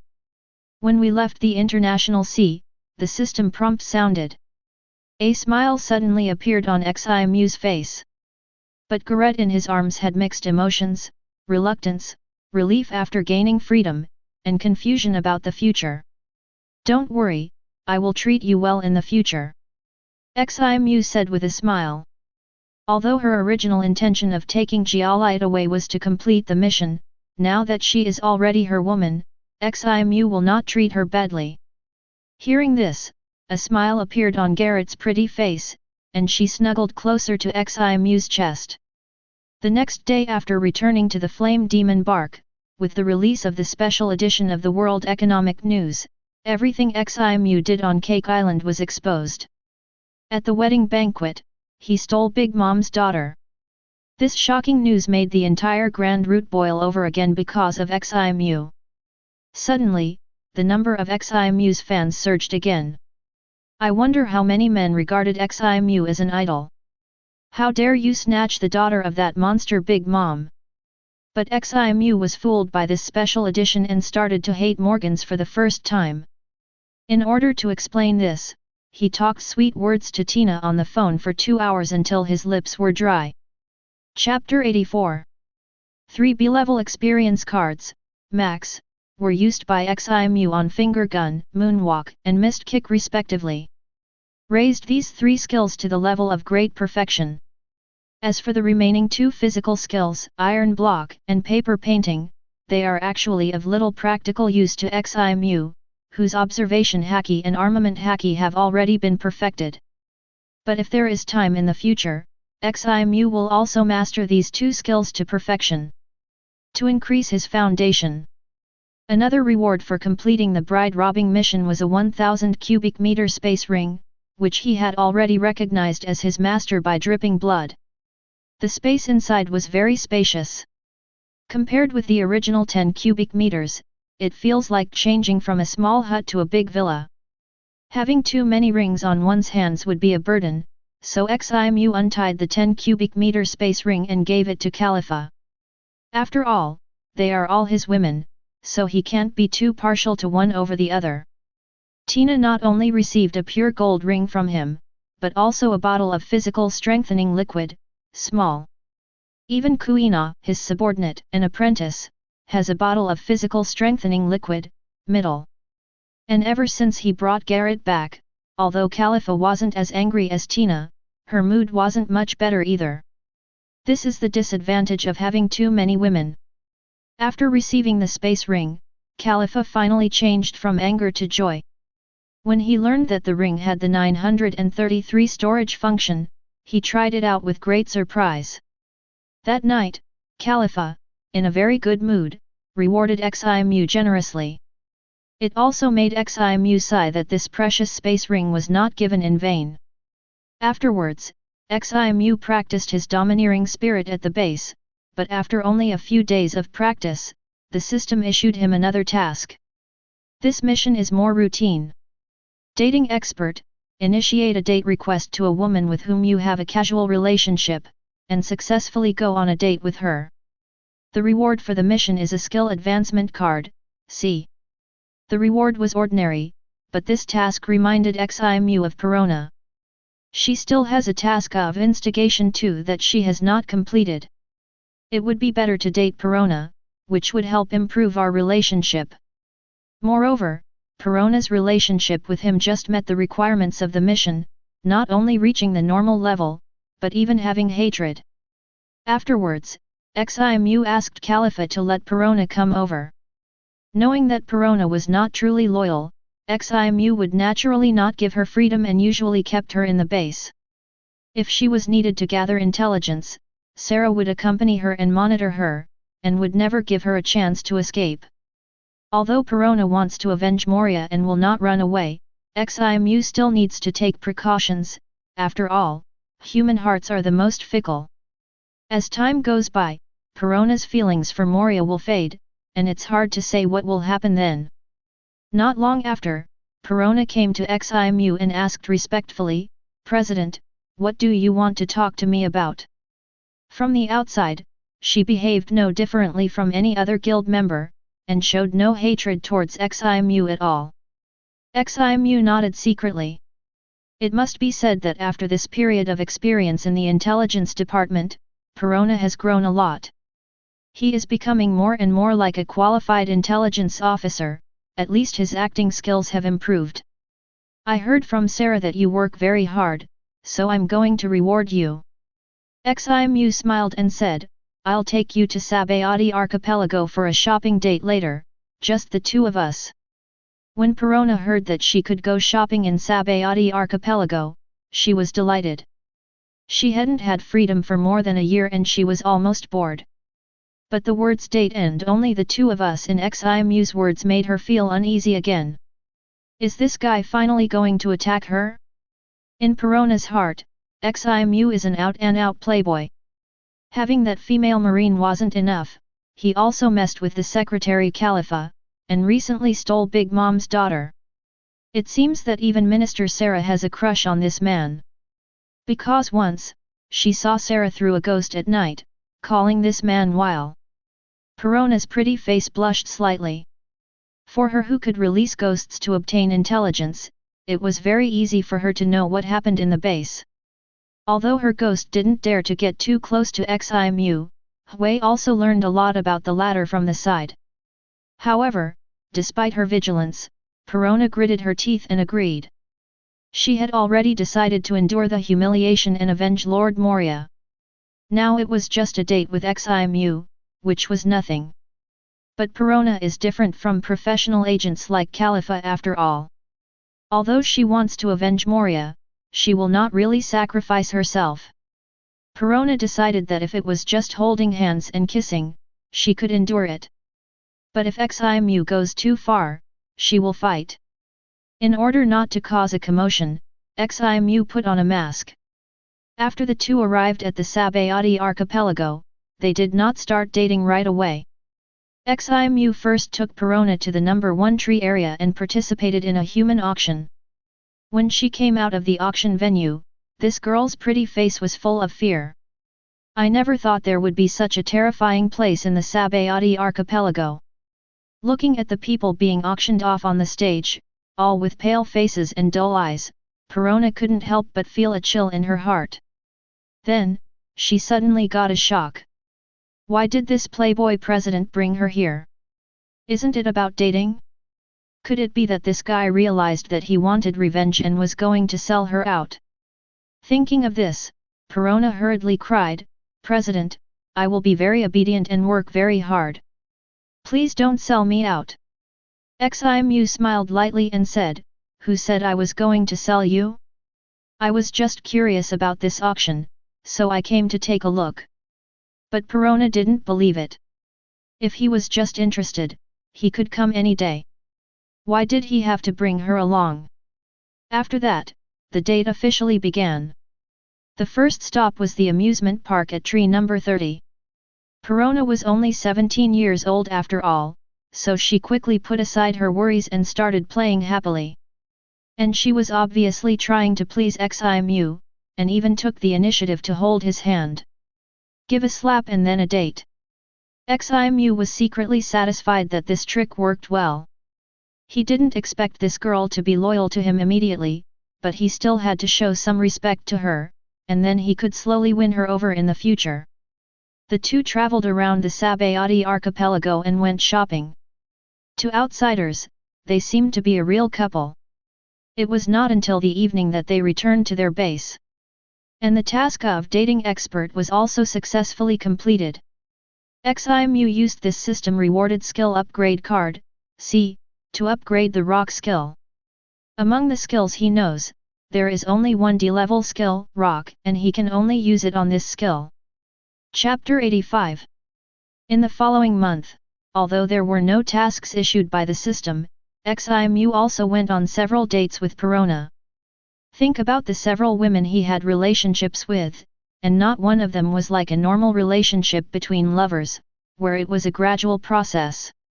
On the contrary, Perona, who had a grudge against him, enjoyed the dating rights of a legitimate girlfriend. Ding! The mission The Empress's First Impression is released. Completion reward, ever-changing, mask, ... The Empress's First Impression, leaves a very deep first impression on the pirate Empress Boa Hancock. Mask, after wearing it, you can change your appearance, smell, and clothing according to your wishes, and can deceive the ability of the devil fruit to detect. The Shishibukai Buster mission didn't go to Hancock, but now there is a separate mission about her. Ximu thought to himself. And the reward for this task seems very interesting. It can also deceive the power of devil fruit's detection. With this mask, if there is anything that is inconvenient for me to show my face in the future, I can do it under a different identity. Ximu felt that the task of first impression of the Empress was almost effortless. Boa Hancock herself hates men so much that you can leave a deep impression on her by doing anything that annoys her. Ximu opened the full sea navigation map and searched for the location. The distance was not very close. Then it transformed into a fire phoenix and flew towards Amazon Lily. After flying at high speed for a while, Ximu suddenly felt that there was no wind around him. Looking down, there was not even a wave in the entire sea area, just like a smooth blue glass. This strange sight made Ximu marvel.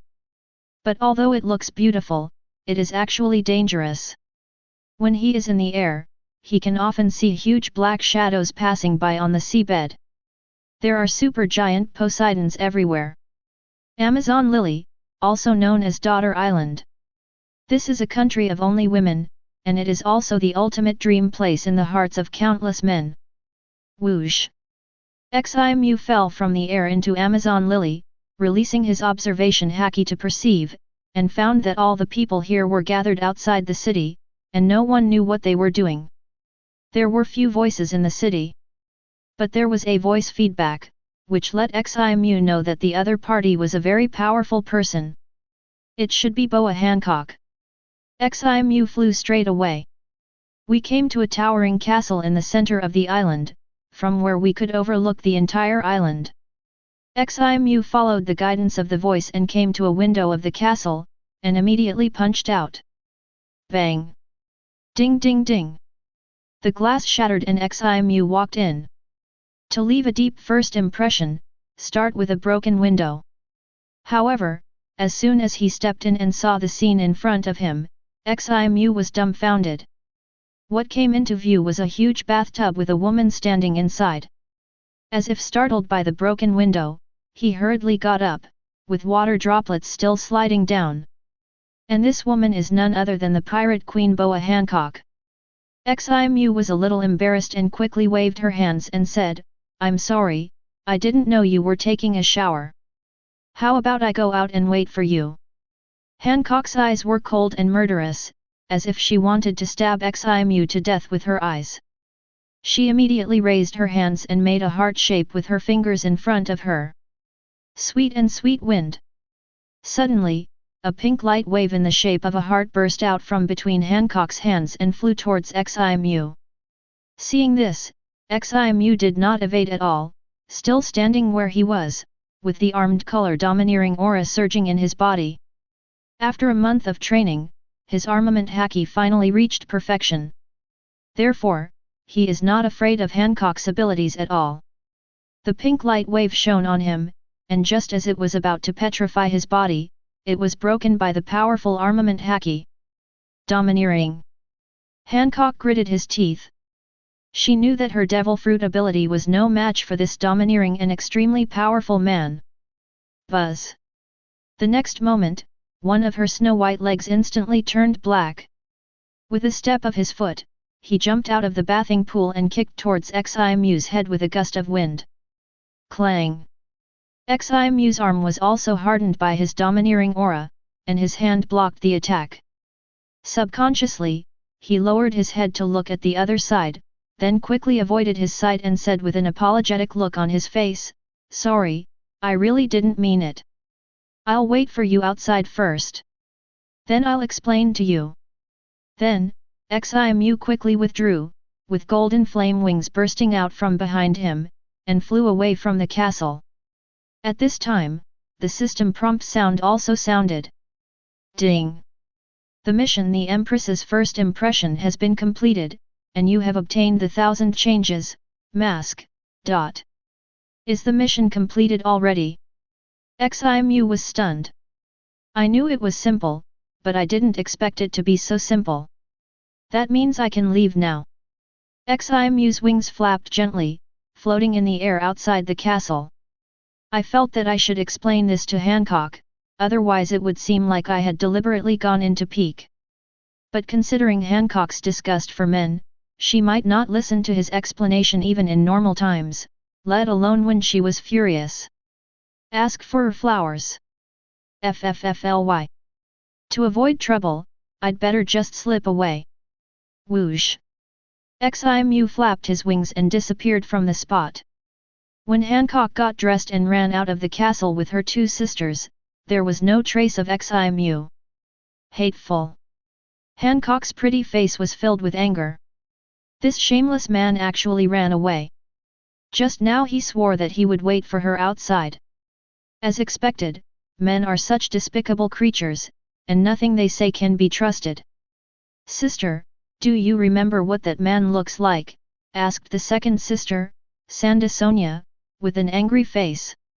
"I remember, and it seems I've seen it somewhere." Hancock tapped her chin with her jade finger, frowned, and recalled in her mind. Although the 2 sisters were anxious, they waited patiently. At this moment, they felt both guilty and angry. A man actually ran into the bathhouse and saw the elder sister's body. It's all their fault for not guarding the bathhouse well. I don't know if the mark on my elder sister's back was seen by that person. It would be terrible if someone saw it. It's him. It's the guy called Flame Demon. Hancock suddenly said in a cold voice, finally remembering Ximu's identity. Although Ximu's reputation is now well known throughout the Grand Route, Hancock doesn't pay much attention to what's happening outside. She knew Ximu and had seen him in the newspaper, but she only glanced at him briefly. No matter how powerful he is, in her opinion, he is just a disgusting man. Flame Demon Ximu. The 2 sisters were shocked. It turned out to be that man with terrifying strength. Immediately he became furious again.